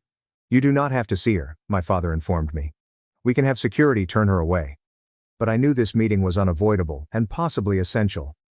I will talk to her, I responded firmly. But I want you and Rowena there too. When the front door opened, my mother's face was a study in mixed emotions. Relief at finding me and indignation at the circumstances. She wore an expensive sundress and fashionable sunglasses pushed up into her nicely highlighted hair, the epitome of affluent suburbia. Eloan, thank God, she exclaimed, moving up to embrace me. I took an instinctual step back, and her arms fell to her sides. What is going on? Why did you leave? Why are you with him? The final phrase was so venomous that I flinched. Perhaps we should continue this conversation inside, Rowena said. My father had sent me a few birthday cards in the early years after our separation, as well as a small teddy bear for my 5th birthday. You kept these, he exclaimed, his voice full of passion as I gave him the mementos. I never really believed she was telling the truth about you not caring, I told her. Not totally. In my closet, beneath a rack of shoes, I discovered something that made my blood run cold. A stack of envelopes tied with a rubber band and addressed to me in my father's handwriting. With trembling hands, I opened the first envelope to find a birthday card for my 13th birthday, containing a heartfelt message and a gift card that had never been used. One by one, I opened the envelopes, each containing evidence of my father's continued efforts to remain in my life, efforts that my mother had purposefully hidden from me. Cards for every birthday and Christmas, a letter explaining his new address and phone number when he moved to Seattle, photos of him at his company. I muttered, tears flowing down my cheeks. All this time, I thought you had forgotten about me. My father drew me into a tight embrace. Never, not for a single day. As the movers continued their work, I wandered into my mother's home office, drawn by a need to understand why she had gone to such lengths to separate me from my father. Rowena had advised that personal documents related to me were legally mine to take, so I began searching through the filing cabinet. In a folder labeled Divorce, I found financial records that confirmed what my father had told me. Monthly child support payments, far larger than what my mother had claimed. There were also court documents showing my father's repeated petitions for visitation, all of which were opposed by my mother with various fabricated excuses. The most damning of all was a draft of a letter to her attorney, dated around the time she met Cassian, outlining a strategy to minimize the father's influence as she integrated into her new partner's life. I was referred to as a complication that needed to be carefully managed to ensure Cassian's ongoing interest. By late afternoon, the packing was finished, and as the movers loaded the last of the boxes into their truck, I sat at my now empty desk and wrote the letter I'd been thinking about for days. Dear Mom, it began, the formality of mother feeling too distant, the warmth of mommy impossibly out of reach. I poured out my feelings of betrayal, not just from the airport abandonment, but from years of being treated as an inconvenience. I explained that I had found the hidden letters and financial records, that I knew the truth about her systematic campaign to keep my father from me. I am choosing to live with Dad now, I wrote near the conclusion, not as payback, but because I deserve to be somewhere I am loved and cherished. I hope someday you will comprehend the damage your actions have caused, not only to me, but also to yourself. Despite everything, I don't detest you. But I have to love myself enough to leave. I laid the letter on the stripped mattress of what had once been my bed, the white paper standing out against the bare blue sheet, and as a finishing touch, I left the house key beside it, symbolizing my departure from this family. Walking out of that house for the last time, I felt a strange combination of loss, relief, and resolution. My father waited by the car, his look anxious. Is everything done? He asked. I nodded, unable to speak past the knot in my throat, and he seemed to understand, opening the car door for me without further inquiries. As we drove away, I didn't look back at the house. Instead, I focused on the future I was now free to make. My mother returned from Bali 3 days later, and within hours, my phone was inundated with notifications, a barrage of increasingly urgent messages. Where are you? Why is your room empty? Please call me quickly. Alawan, this isn't funny. Come home immediately. I just spoke with your father's lawyer. How could you do this to me after all I've done for you? Please come home, sweetheart. We can work it out. I miss you. I showed the text to my father and Rowena, who urged me not to answer until the legal proceedings had progressed. The communications followed a predictable pattern of fury, manipulation, and feigned contrition. A week after her return, my mother arrived unannounced to my father's house, having somehow found the location. The security system alerted us to her presence at the gate, and her luxurious SUV was visible on the monitor as she repeatedly punched the intercom button. You do not have to see her, my father informed me. We can have security turn her away. But I knew this meeting was unavoidable and possibly essential. I will talk to her, but I want you and Rowena there too. When the front door opened, my mother's face was a study in conflicting emotions. Joy at finding me, and indignation at the circumstances. She wore an expensive sundress and designer sunglasses pushed up over her nicely highlighted hair, the picture of affluent suburbia. Alawan, thank God, she exclaimed, moving up to embrace me. I took an instinctual step back and her arms fell to her sides. What's going on? Why did you leave? Why are you with him? The last word was so venomous that I flinched. Perhaps we should continue this conversation inside. My father proposed, his voice calm but forceful. Once sat in the living room, with Rowena as both legal counsel and witness, my mother's veneer began to shatter. Her gaze darted over the lovely space, soaking in the obvious riches and taste visible in every detail. So this is what this is about, she exclaimed with a brittle laugh. He enticed you away with promises of luxury. I should have known. That is not why I am here, I said, attempting to keep my voice calm. I am here because you left me at an airport. I came here because you have been lying to me about Dad for years. I'm here because I discovered all the letters and cards you hid from me. Her expression faltered and then stiffened. You went through my private belongings. How dare you? They were addressed to me, I said. They were mine to read. You are 15 years old, she snapped. And everything under my roof, including your correspondence, belongs to me. I was protecting you from his inconsistency and broken promises. My father, who had been quietly observing, eventually spoke. Vivian, there were no broken promises. Only your relentless attempts to remove me from our daughter's life. You have no right to judge me, she said. You have no idea what it was like raising her alone while you were off becoming a millionaire. I sent child support every month, he said evenly. Much more than the court required. You appear to have spent money on yourself while telling Aloan you were struggling. My mom's face reddened. That's a lie. I gave up everything for her, even dumping her at an airport so you could go on vacation with your new family. Rowena intervened, her professional tone making the charge even more damning, and my mother seemed at a loss for words for a moment before narrowing her eyes and returning her gaze to me. I have not abandoned you. I offered you the possibility for independence. If you had simply gone home as instructed, none of this drama would have occurred. The brazen distortion of truth made my chest tighten with rage. You abandoned me at a foreign airport with $200 and no house key. You didn't tell me to go until you were walking away. You did not respond to my calls or SMS. How is that an opportunity? You are twisting what happened, she insisted, her voice losing some confidence. My father leaned forwards. Vivienne, we have security footage from the airport. We have witness statements from airline employees. And we have the text messages you sent Elowen after the fact, attempting to conceal your tracks. My mother's face lost its color. You're developing a case against me.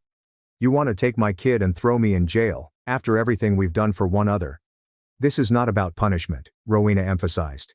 It is about determining what is best for Elowen going forward. She has clearly stated a desire to live with her father, and given the circumstances, the court is very likely to grant her demand. My mother's composure cracked completely, tears flowing down her cheeks as she turned to me. Elowen, please. I made an error. I was mistaken. But you can't leave me for him.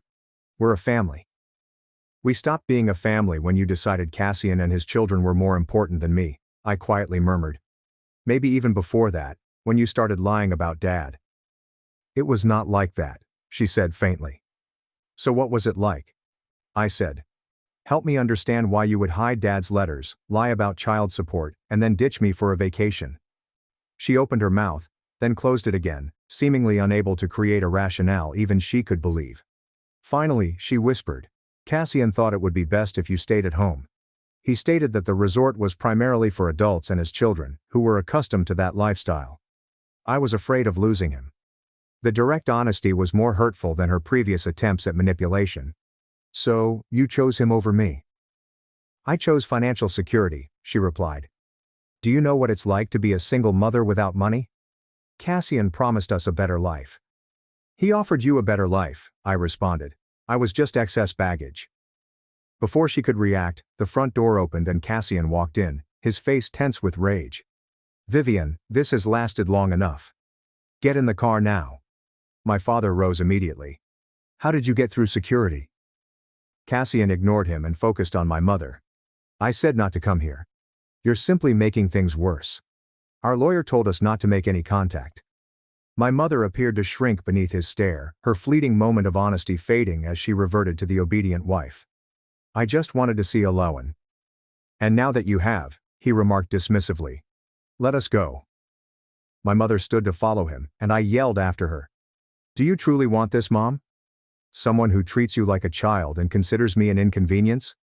She halted, her countenance conflicted, but Cassian firmly grasped her elbow. The car, Vivienne. Now. The last sight I had of my mother that day was her back as she walked away, exactly like at the airport, except this time, I wasn't the one being left behind.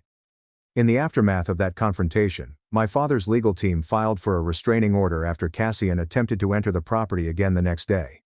The court granted the order, and a temporary custody arrangement was put in place pending a full hearing. The most difficult part was accepting that my mother had chosen her new life over me. Not just once at the airport, but repeatedly over the years, with each hidden letter and lie about my father. The girl who had once felt she was the center of her mother's existence had to face the awful fact that she had been, at best, an afterthought. The months that followed my mother's dramatic visit were difficult but transforming. My weekly sessions with Dr. Cressida Hale, a therapist specializing in adolescent trauma and parental abandonment, provided a safe space for me to process the complex emotions surrounding my mother's betrayal and years of manipulation. Creating new routines, establishing boundaries, and learning to trust that his presence in my life was permanent were all part of the adjustment process. "What you are feeling is entirely normal," Dr. Hale assured me during one especially painful session. "Anger, grief, relief, guilt, all of these can coexist. Healing isn't a linear process." With her coaching, I began to see that my mother's behaviors reflected her own brokenness rather than my worth. While this insight did not excuse what she had done, it did help me bear the load with less self-blame. "People who are whole do not abandon their children," the doctor said. "Your mother's choices speak to her limitations, not yours." My father enrolled me in Westlake Academy, one of Seattle's premier private schools, for my sophomore year, and the transition was both exciting and intimidating. After years of being the outsider in Cassian's home, I was wary of making new connections, but to my surprise, I found myself making genuine friends for the first time in years. Leora and Evren, twins who shared my love of literature, welcomed me into their friend group with an ease that felt almost suspicious at first. Juniper, a gifted artist who recognized my tentative attempts at sketching, offered to teach me proper techniques during lunch periods. I gradually began to lower my defenses, allowing these new friends glimpses of my true self. "You are different from when you first came here," Leora said one afternoon as we walked home from school. "Less guarded." "I guess I am learning that not everyone has an agenda," I said, surprised by my own realization. Developing a relationship with my father was a delicate dance of rediscovery. We were getting to know each other as we were now, while also reconciling memories of who we had been. Sometimes the past and present were perfectly aligned, such as when he remembered my childhood love of stargazing and installed a telescope on the deck. Other times, the years of separation created unexpected gaps, moments of disconnect that reminded us of everything we had missed. "I wish I could have been there for your first day of middle school," he said one evening as we looked at photos I had brought from my mother's house. "Your science fair projects, your first crush. We cannot get those years back," I told him, surprised at the role reversal, me soothing him. "But we have now and the future." He squeezed my hand, his eyes unsettlingly bright. "When did you become so wise?" "Trauma has its benefits," I remarked, the dark humor a symptom of my ongoing recovery. After Rowena presented the overwhelming evidence of abandonment and financial misconduct, the judge ordered my mother to repay the misappropriated child support funds and established a structured visitation schedule that would begin only after I was compensated. The court granted my father full legal custody 6 months after I moved in with him. My mother, who was represented by an expensive attorney Cassian had hired, initially opposed the decision, but eventually agreed to it. It was more care than she deserved, in my opinion, but my father gently reminded me that having a relationship with her could be beneficial to my long-term emotional health. "You can be angry with her, even hate what she did, without severing the connection completely," he urged. "But the choice is ultimately yours. I will support whatever decision you make." My mother's narrative had shifted from denying abandonment to framing it as a misguided attempt to please Cassian, as if that somehow made it less damaging. Even though the first few sessions were excruciating, she alternated between tearful apologies and subtle attempts to justify her actions. "I just wanted us to have security," she said repeatedly. "So you made sure I ended up alone at an airport instead," I said during one very stressful session. Over time, I established firm boundaries with my mother. I would not return to live with her despite promises or emotional appeals. I would not pretend the past did not exist, and I would not allow her to rewrite our history to relieve her guilt. These terms were non-negotiable, and she gradually seemed to accept them. My father remained unusually impartial during this process, never speaking ill of my mother despite everything she had done. When I confronted him about this restraint, his response stuck with me. "Hating her will only damage you," he said. "You are half her whether we like it or not. Besides, she gave me you, so I can forgive practically anything." My first holiday season with my father and his extended family, grandparents and cousins I barely remembered, was a revelation. The genuine warmth and inclusion I experienced stood in stark contrast to the performative family dinners at Cassian's house, where I had always felt like an unwanted guest. My paternal grandma, a vivacious woman in her 70s, approached me at Christmas dinner. "You have your father's perseverance," she told me, her eyes crinkling with love. "And his heart. But that spark, that fire when you talk about things that are important to you, that is uniquely yours." 3 years later they graduated from high school. My father was beaming with pride as I delivered the valedictorian address, and my mother sat awkwardly in the row behind my father and his parents. Our relationship had evolved into something cordial, if not close, based on careful honesty rather than the false harmony she preferred. In college I moved to the East Coast to pursue a degree in psychology with a minor in family law. The distance from both parents allowed me to define myself beyond the dynamics of their divorce and the drama of my adolescence. I discovered passions and strengths that I might not have recognized if my life had continued on its previous path. In my junior year, I interned with a nonprofit organization that helps children of divorce, and I used my experience to help others navigate similar challenges. This work eventually led to my career path, which is to develop programs for family courts to better consider children's needs during custody proceedings. The journey to forgiveness was long and non-linear. Some days, the memory of my mother's casual shrug as she abandoned me at the airport still had the power to steal my breath. On other days, I could acknowledge her humanity, flaws, and limited capacity with compassion rather than bitterness. My therapist had explained years ago that forgiveness does not mean that what happened was okay. On my 25th birthday, I wrote my mother a letter expressing my hard-earned understanding that people can only give what they have within themselves. I wrote, "Your capacity for unconditional love was damaged long before I came along. Recognizing this has freed me from anticipating something you can never deliver." Her response was surprisingly self-aware. "You deserve better than what I could be as a mother," she wrote back. "I am sorry for that, every day." When I married at 28, my father walked me down the aisle with tears in his eyes. "From the moment you called me from that airport, all I wanted was to see you happy and whole," he whispered before handing me over to my soon-to-be husband. "Look at you now." My mother attended the wedding with her new companion, Cassian, who was long gone after their final divorce. She participated correctly, but without seeking to take credit for the lady I had become, a restraint that represented her own maturation over time. My mother taught me the value of self-sufficiency and the dangers of prioritizing status over genuine connection, while my father taught me the patient perseverance of true love and the courage to start over after a loss. These lessons served as a roadmap for me as I started my own family. The airport abandonment, which previously defined me, gradually became simply one chapter in a much longer journey, a critical point, but not the finish. In an unexpected way, being left behind spurred me ahead, forcing me to discover strengths I may not have discovered otherwise. I sometimes wonder what would have happened if my mother had taken me to Bali that day, if she had chosen me over Cassian's preferences. Would I still be stuck in the cycle of seeking her conditional approval? Would I have discovered my father's unwavering love? Would I have found my voice and purpose? Of course, these questions have no answers. My father taught me that families are defined not by biology or legal documents, but by a consistent choice to show up, value, and prioritize one another. In her absence, my mother confirmed this. If you have ever felt abandoned or betrayed by someone who should have protected you, you know that their failure does not determine your worth. Family can be found and created in unexpected places if you remain open to connection, even after heartbreak. Thank you for listening to my story. Take care and best wishes. Parents orchestrated my eviction on my birthday. A decade later, they tried to seize Grandpa's estate, until lawyers said 3 words that ended them. My name is Lucas. I am 27 years old, and if you had told me 10 years ago that I would one day inherit my grandfather's whole inheritance, worth a staggering $3.5 million, I would have laughed in amazement. Back then, I had no idea whether I'd make it through the week, let alone to a lawyer's office with my estranged parents staring at me like vultures circling their prey.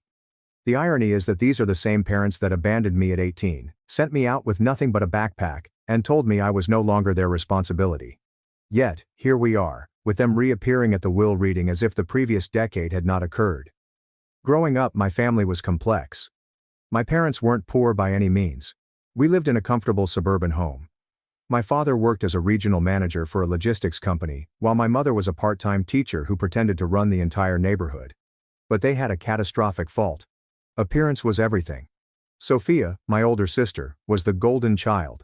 Straight-A student and cheerleader who never caused them any trouble. She could do no wrong. I, on the other hand, was represented as a letdown. I was not rebellious. Not really. I just didn't fit the mold. I preferred art to sports, literature to vehicles, and I had a stubborn streak that made me question things they expected me to embrace. That was unforgivable for them. When I was a teenager, the cracks became more noticeable. When money was involved, it became a weapon. Sophia received a brand new automobile for her 17th birthday, whilst I was instructed to be grateful for hand-me-downs. She had her college tuition completely covered, whereas I was told that if I wanted to go, I would have to figure it out on my own. And when I tried to question why things weren't equal, I was lectured about being a man and earning my place. My mother would roll her eyes and say things like, "You've always been too sensitive. You expect the world to hand you things." My father would mutter about how I'd never make it without them. I'll never forget one evening at dinner when my father leaned across the table, looked me dead in the eye, and said, "If you're still under our roof by 18, you're a failure." I laughed, because what else could I do? But internally, I was crushed. When my 18th birthday arrived, they didn't just kick me out. They orchestrated it as a play. They sat me down, informed me they were cutting me off financially, and said, "It's time for you to learn the value of hard work." They provided me with no money, assistance, or even a safety net. I walked out of that house with a backpack, 2 changes of clothes, and a part-time job that barely covered groceries. That night, I slept in the back seat of my automobile. Meanwhile, Sophia was sharing Instagram images from her sorority home, smiling while holding a sparkling new MacBook and a credit card from her father. The only person who did not desert me was my granddad. He was my father's father, and he had always been distinct from the rest of them. My parents saw weakness, but he saw possibility. When others teased me for being silent, he responded, "Ol, that's because you think before you speak." He didn't care if I wasn't the athlete or golden child. He saw me for who I am. He'd invite me over on weekends, feed me, and let me sleep on his couch when things went tough. I never told him the whole scope of what my parents had done. But he was not foolish. He noticed the strain. He noticed how I flinched when my father's name came up. And over time, he became more like a father to me than my biological father ever was. Fast forward almost a decade. I'd created a modest lifestyle for myself. It was not glamorous. I worked long hours, saved where I could, and maintained a distance from my family. Sophia would occasionally send me smug texts about her travels or new house, reminding me that I was still beneath her. My parents remained silent, until they needed anything. Then, all of a sudden, I'd get a call from my mother. "Lucas, honey, how are you doing?" I knew better than to believe it. I always kept my responses short. I was not going to be their backup plan. Then came the phone call I had both dreaded and anticipated. My granddad passed away. It gutted me. Even though he'd been sick for a time, I was certain he'd recover. Losing him felt like losing the only true family I'd ever known. When the lawyer called to inform me that I would be attending the will reading, I expected to receive a watch or a letter, something sentimental. I never imagined me inheriting everything. When I walked into the oak-paneled office, I froze. My parents and Sophia sat there dressed as if they were going to a gala. My mother's smile was big. My father's hand rested smugly on his knee. And Sophia gave me this once-over, as if she were calculating how much I was worth today. I wanted to turn around and leave, but I pushed myself to sit. The air was thick with her phony sweetness. My mother leaned over and whispered, "Don't worry, Lucas. We'll make sure the estate is taken care of properly." My father added, "Yeah, of course. We'll manage it for you." They had already begun to mentally count the money. I saw it in their eyes. They assumed I was still the weak youngster they had kicked out. But then the lawyer cleared his throat, shuffled the documents, and delivered the words that made my heart race. Per the wishes of the late Mr. Walter Montgomery, his entire estate, valued at approximately $3.5 million, is hereby left to his grandson, Lucas Montgomery. I swear time has stopped. I looked up, and for a single second, I believed I saw my grandfather's smirk in my head, as if he had planned this moment all along. My parents' smiles were frozen in place. Sophia's jaw actually fell, and then the lawyer turned the page and said, "There are additional stipulations you'll want to hear." Which is when things took a turn that none of us expected. My mother was the first to recover from the shock, but her voice was too high and pleasant, as if she was attempting to hide her worry. "Well, of course that makes sense," she responded, cheerfully clapping her hands. "Lucas was always so close to Dad. But naturally Lucas will need our guidance. He's inexperienced with finances. We'll step in, won't we, dear?" She glanced to my father, who nodded as if the whole thing was already determined. My father sat back in his chair, steepling his fingers. "Yes, Walter meant well, I'm sure. But Lucas is not equipped to handle an estate of this size.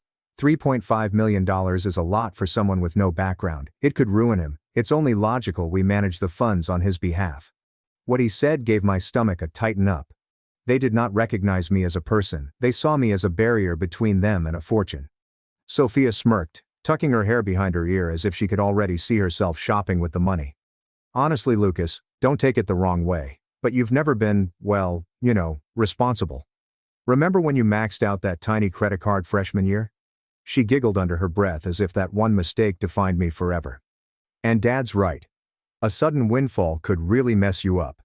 Let us help. The lawyer cleared his throat again, cutting through their little performance. If I may, Mr.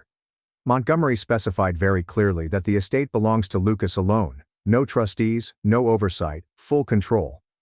His eyes flickered toward me quickly, as if to suggest, your grandfather knew what they'd try to do. This did not deter my parents. My mother placed a hand on my arm, her claws pushing slightly into my sleeve. Lucas, sweetheart.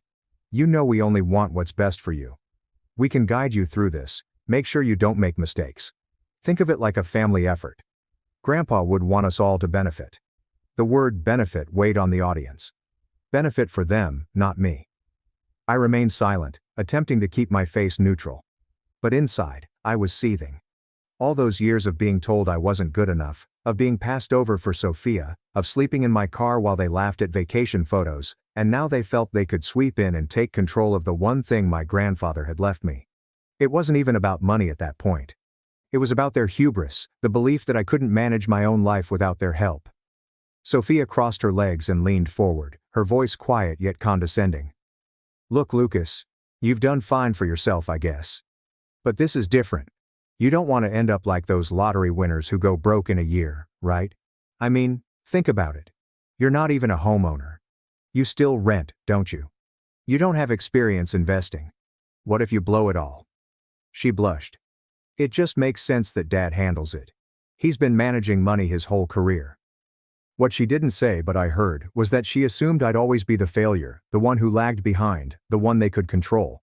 This time the lawyer didn't look up from his papers.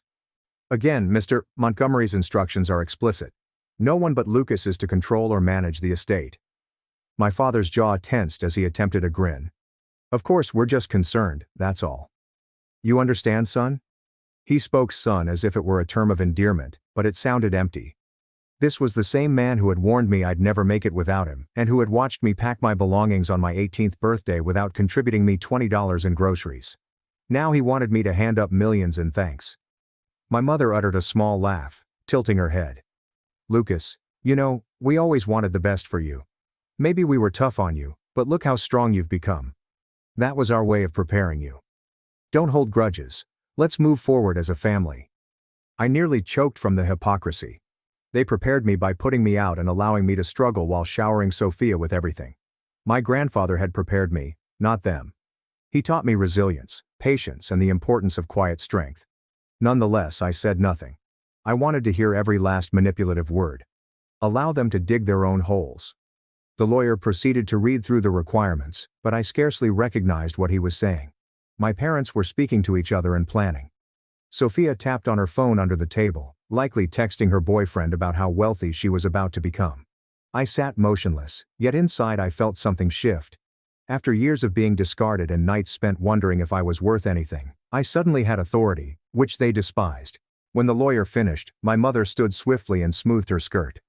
Well, thank you, Mr. Caldwell. Lucas, we'll discuss the details at home. You'll come over tonight, won't you? She said it as if it was all planned, as if I'd fall back into their circle.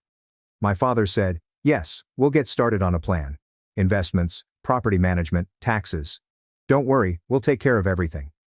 Sophia leaned in close as we walked out, with that same smug little smirk. You're lucky, Lucas. If it weren't for us, you'd drown in all this. Don't forget who actually knows what they're doing. I tightened my teeth and held my fists at my sides. Lucky? No, I was not lucky. I was chosen. My grandfather saw through them all and chose to put everything in my hands. They were no longer in charge, no matter how much they tried to appear otherwise. But I didn't say anything. Not yet. I felt deep down that this was only the beginning. I left the law office that afternoon, my head whirling, clutching a copy of my grandfather's will like a lifeline. My parents walked out with the brittle grins that come with suppressing disappointment, but I could feel their eyes burning into my back as I walked away. I knew them well enough to realize that this was not the end of their plans. It was merely the beginning. And I was not wrong. That evening, around 9 p.m., I had a knock on my apartment door. When I opened it, Sophia stood there, as if she'd just come off a runway, scent filling the air. She gave me the same sneer and slipped away without asking. "Cute place," she murmured, raising her eyebrows as she looked about the little living area. "But let's be honest, Lucas. This won't do anymore. You'll need something bigger, and you know who can help with that." Me. I closed the door gently, already fatigued. "What do you want, Sophia?" She dropped down on my couch and crossed one leg over the other. "Simple. I'm here to make sure you don't embarrass yourself with this inheritance. You've been living small for so long, you don't even realize what you've got. Think about it. Dad knows investments, Mom knows people, and she twirled a strand of hair around her finger. I know style. Imagine the three of us helping you. We could turn Grandpa's estate into something bigger, but only if you stop being stubborn." Her remarks stung not because they were true, but because they echoed every abuse my parents had ever hurled at me. Small, stubborn, and incompetent. She knew the script by heart. "I don't need help," I stated firmly. "Grandpa left it to me. Not you. Not them. Me." Her smile slipped somewhat, but she compensated with a laugh. "Oh, Lucas. You really think that? You think Grandpa didn't expect you to lean on the family? You wouldn't even have met with that lawyer if Mom hadn't told you the time." That's when I understood she wasn't there to help. She came here to check whether I could bend. But the true betrayal happened a week later. I received a call from the lawyer, his tone clipped. "Lucas, I need to ask, did you authorize any changes to the estate account?" My stomach sank. "No." "What?" "There have been attempts to access the funds. Someone presented themselves at the bank as your representative. Luckily the bank flagged it because of the stipulations in the will, but they were very insistent, claiming you had verbally authorized it." I immediately recognized who it was. My parents. That night, I drove by their house. It looked just like I recalled. 2 automobiles in the driveway, the porch light blazing warmly, the epitome of suburban contentment. I sat there in the dark, hands grasping the wheel, staring at the home from which I had been exiled. And for the first time, I felt neither grief nor longing. I felt cold and calculated, because this wasn't just manipulation anymore. This was theft. They were willing to breach the law, fabricate, and lie in order to deprive me of what my grandfather had trusted me with. Sophia emailed me later that night, as if the cosmos wanted to twist the knife. "Don't be naive, Lucas. Money belongs in the hands of those who understand how to use it. Be smart, or you will lose everything." I looked at the message for a long time, my heart pounding in my chest. That was when something snapped. The betrayal was not simply an attempt to steal from me. It was the understanding that they would always perceive me as the weak link, the throwaway one. They had cut me off at 18, laughing as I struggled to make ends meet, and now that I had something of my own, they wanted it as well. I set down my phone and sat in the dark, thinking about my grandfather. I remembered his voice, calm and forceful. The way he looked at me and said, "Oh, don't let anyone tell you what you're worth. You decide." I hadn't believed him for years. But now with my folks hovering like sharks, I finally understand. That night was the tipping point. I was not going to let them control me anymore. And I wasn't just going to safeguard what I owned. I was determined to make them regret underestimating me. But I had no clue how far they'd go next, or how vicious the fight was about to go. The days following the bank incident were some of the saddest I'd experienced since the night I was kicked out at 18. At first, I assumed I could simply disregard my parents' plots, cut them out entirely, and move on with my life. But that was not how they worked. They had a habit of clawing into every gap and forcing themselves into areas they didn't belong, until you felt suffocated. I started to notice unusual things. One morning, I went down to my car and discovered a deep scratch along the side. It was not arbitrary, it looked purposeful and jagged, as if someone had dragged a key from the front bumper to the taillights. Later that week, I received an email from my landlord stating that they had gotten numerous anonymous complaints about noise from my unit. I lived alone. I rarely played music and worked late most nights. Someone was obviously trying to cause trouble for me. Then came the murmurs. My parents still lived in the same town where I grew up, and they had their own small group of friends. The country club set, the church crowd, and the gossipy neighbors. When I was running errands around town, those individuals began to look at me differently. The grocery store cashier, who used to grin, raised her eyebrows as I paid in cash. The woman at the gas station whispered, "Must be nice living off an old man's money." I knew where it had come from. My parents had begun to portray me as the greedy, undeserving grandson who swooped in and seized the family estate. The worst part was not even the defamation. It was the silence. My few friends in town stopped calling. They had heard the rumors too, and perhaps some of them believed them. I'd worked so hard to build a reputation as someone dependable and trustworthy, and now my parents were ruining it all. I reached a low point one night as I sat alone at my kitchen table, staring at the mound of bills in front of me. Not because I couldn't pay them, I had money now, but because I was afraid. I was terrified that if I utilized my grandfather's money too freely, it would feed into the story my parents were crafting. I was terrified that every action I made would be used to prove that I was incapable of handling what I had been handed. That's when the old doubts came back. Maybe they were correct. Perhaps I was not strong enough. Perhaps I'll drown in this fortune, as they said. For hours, I sat there repeating every insult, dismissal, every memory of being told I was useless. It felt like I was 18 again, sleeping in the back seat of my car and wondering if I'd make it through the week. But then I opened the table's drawer and discovered something I had almost forgotten. My grandfather gave me an envelope on my 21st birthday. I had kept it for years without actually looking at it again. Inside was a message written in his firm, slightly wobbly handwriting. "Lucas, if you're reading this, I hope you've realized by now that the world does not provide you anything it attempts to take. Don't let them. You are stronger than you realize, and one day you will need to show it. When that time comes, do not back down. Stand tall. They can only take from you if you give it to them." I read it often until the words became ingrained in my memory. My granddad had known. He saw through my parents long before I did, and he believed in my ability to overcome them. That night, something changed in me. I was still at rock bottom. Lonely. Beaten down. And overwhelmed. But I began to plan discreetly and deliberately. I started capturing everything. I retained copies of the bank's report on the attempted account access. I saved Sophia's texts. I jotted down every rumor I heard in town and where it came from. I began staying late at work, using the company's public computers to conduct research on estate law, trust funds, and property administration. If they wanted to treat me as if I was incapable, I would make sure I was the most capable person in the room. I did not inform anyone what I was doing. I smiled when people sneered, remained cool when my parents threw tiny jabs, and pretended to back down. All the while, I was silently constructing something beneath the surface. It was lonely and unpleasant. Every day seemed like walking a tightrope over an infinite drop. The silence, however, held a curious force. For the first time, I didn't respond. I was prepared. And I had a strong sensation that my grandfather would have been proud. I wasn't sure when or how. But I promised myself that one day the balance would shift. That I'd stop being the target and start holding the strings. I just had no idea how quickly that moment would come, or how violently my parents would try to force my hand.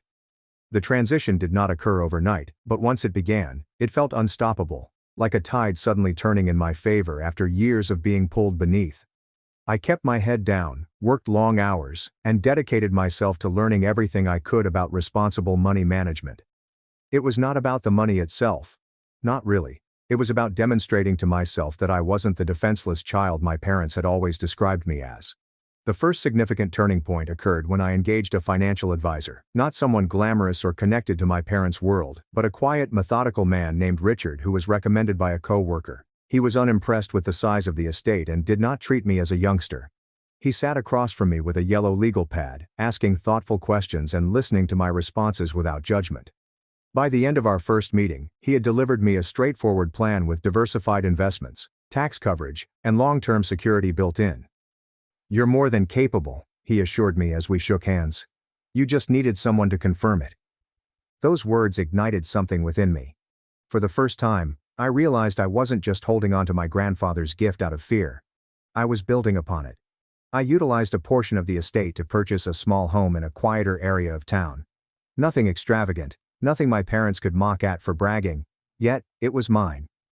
Walking through those empty rooms the first night, I paused in the midst of the living room, allowing the silence to wash over me. Nobody could throw me out here. Nobody could tell me I didn't belong. The keys in my pocket demonstrated that I had finally carved out something real. At work too, things began to shift.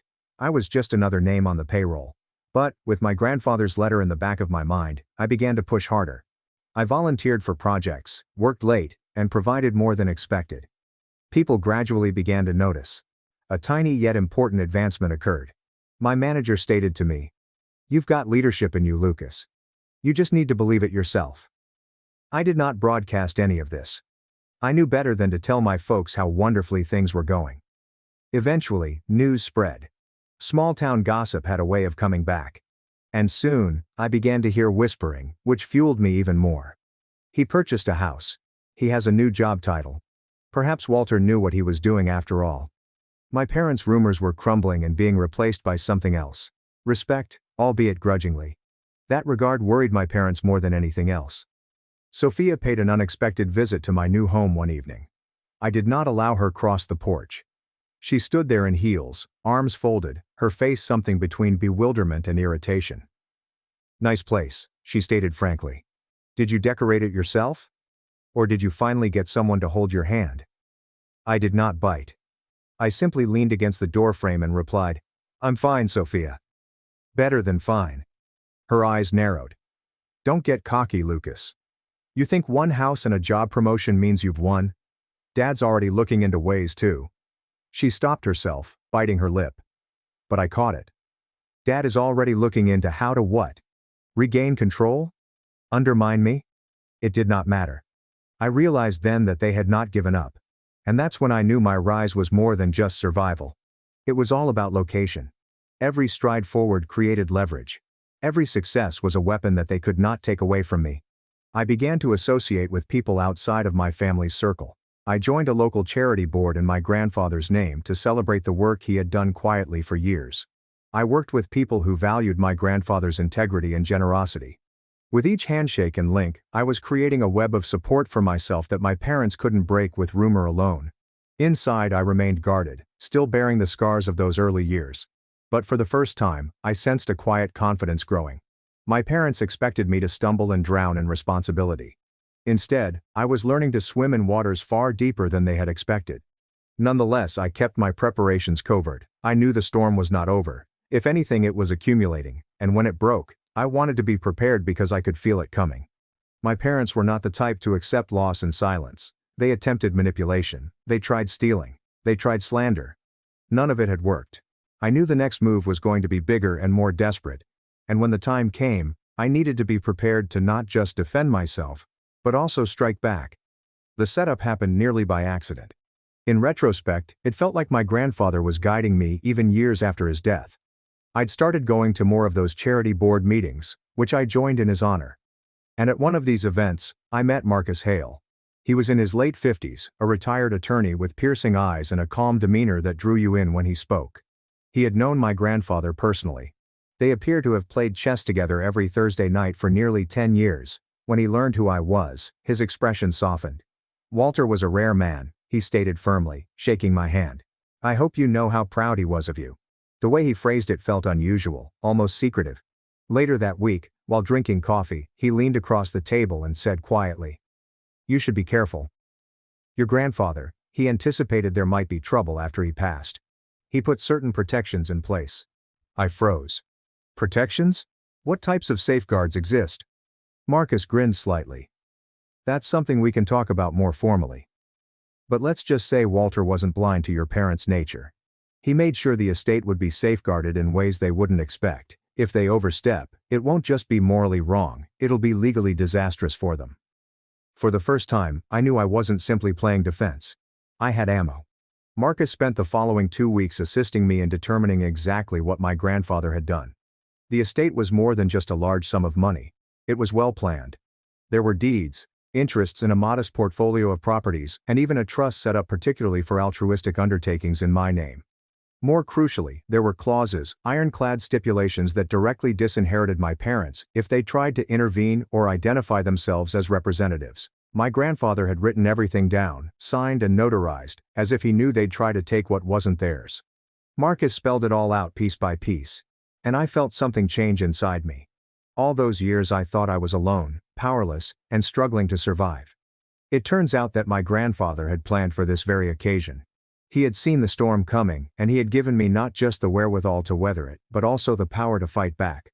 My parents' confidence strengthened over time. I began receiving letters in the mail, formal-looking envelopes with their names neatly written on the bottom. Proposals about how I should divide the inheritance. One person proposed placing Sophia on the payroll as a family liaison. Another suggested selling off the estate properties to eliminate management issues, and then funneling the revenues into trusted family accounts. I didn't respond to any of them, but I did keep each letter properly packed in the folder Marcus asked me to keep. He told me that paper traces are powerful. Every word they write is another rope around their own neck. At the same time, I was moving up in my own right. Work acknowledged me again, this time with a big promotion that included increased authority and a place at the table during strategy sessions. People who had previously neglected me were now asking for my opinion and nodding as I spoke. It wasn't about money anymore, it was about respect. Genuine respect is acquired through persistence and ability. With respect came allies. The more people saw me come into my own, the more they quietly countered the rumors my parents had spread. At community functions, I overheard statements like, "Lucas's really turned out well," and, "You can tell Walter raised him right." Each remark chipped away at the false image my parents had attempted to create. The nicest part was that they didn't know. They had no idea that while they plotted behind closed doors, I was gathering allies, records, and quiet power. They assumed I was still the boy they had sent out with nothing but a rucksack. They expected me to capitulate, hand over the reins and thank them for it. But I wasn't that boy anymore. I was a man with power. They were unprepared for the power that was approaching. Then came the moment that brought everything together. Marcus handed me a little, worn-edged, leather-bound notebook one evening. "Your grandfather asked me to hold on to this until I felt you were ready," he told me. Inside were pages of my grandfather's handwriting, notes and comments, as well as a precise description of how to fight every move he predicted my parents would make. He had not only left me money, but also a playbook. As I closed the journal, my hands quivering, I knew something with absolute conviction. The time for just surviving had passed. I wasn't just going to defend what I owned. I planned to set the setting so that when my parents made their next move, I'd be fully prepared to destroy it. They wanted to play games with me. They had no idea I was already holding the winning hand. The breaking point came faster than I anticipated. My parents had been circling for months, writing letters, dropping hints to neighbors, and making not-so-subtle remarks whenever we crossed paths in town. But when they did make their move, they went big. Too big. Marcus called me on a fresh fall morning. His voice was quiet, yet it had a sharpness that I had not heard before. "Lucas, your parents filed a petition with the court this morning. They're claiming you're unfit to manage the estate and are requesting guardianship of the assets." Guardianship? They were literally attempting to deem me incapable at 27 years old. After everything I'd accomplished for myself, I nearly laughed when he told me. The absurdity of it is almost astounding. But then it hit me. This wasn't simply another attempt to manipulate me behind closed doors. This was public. This was them dragging my name through the mud and attempting to portray me as inadequate in front of the entire community. And it was their error. Marcus and I had been preparing for months, silently gathering every scrap of proof of their interference, the attempted bank access, the manipulative letters, the stories they'd circulated, the will requirements my grandfather had meticulously crafted. Piece by piece, we had constructed an airtight casing that virtually sparkled. The court date came on a gray Tuesday morning. I came into that courtroom wearing a basic suit, with no entourage or theatrics. My parents were already sitting, flanking Sophia like devoted warriors. They looked arrogant and cocky, as if the outcome was already decided. My mother even mustered the courage to grin at me, her look syrupy sweet, as if she was forgiving me for causing this show. But as the judge called us to order and my parents' attorney began his opening statement, the fractures appeared right away. He described me as irresponsible, emotionally unstable, and prone to financial recklessness. He mentioned my lack of experience and modest upbringing. Sophia nodded dramatically at each time, playing her part perfectly. And then it was our turn. Marcus rose gently, commanding attention without raising his voice. "Your Honor, what we have here is not a question of competence, but of greed." He started laying out the documents one by one. The fraudulent effort at the bank. The letters proposing that I relinquish authority. The SMS messages were filled with disdain. The will had provisions that plainly disinherited my parents if they sought to meddle. The courtroom became quieter with each piece of evidence. My parents shuffled uncomfortably, their smugness fading. Sophia's jaw hardened as her arms folded across her chest. Then came the final blow. Marcus raised the leather-bound notebook my grandfather had left me behind. Mr. Montgomery anticipated this very situation. In his own handwriting, he described his concerns about his son and daughter-in-law's history of manipulation. He wrote, and I quote, "If they attempt to take what is not theirs, it will be proof enough of why I chose Lucas."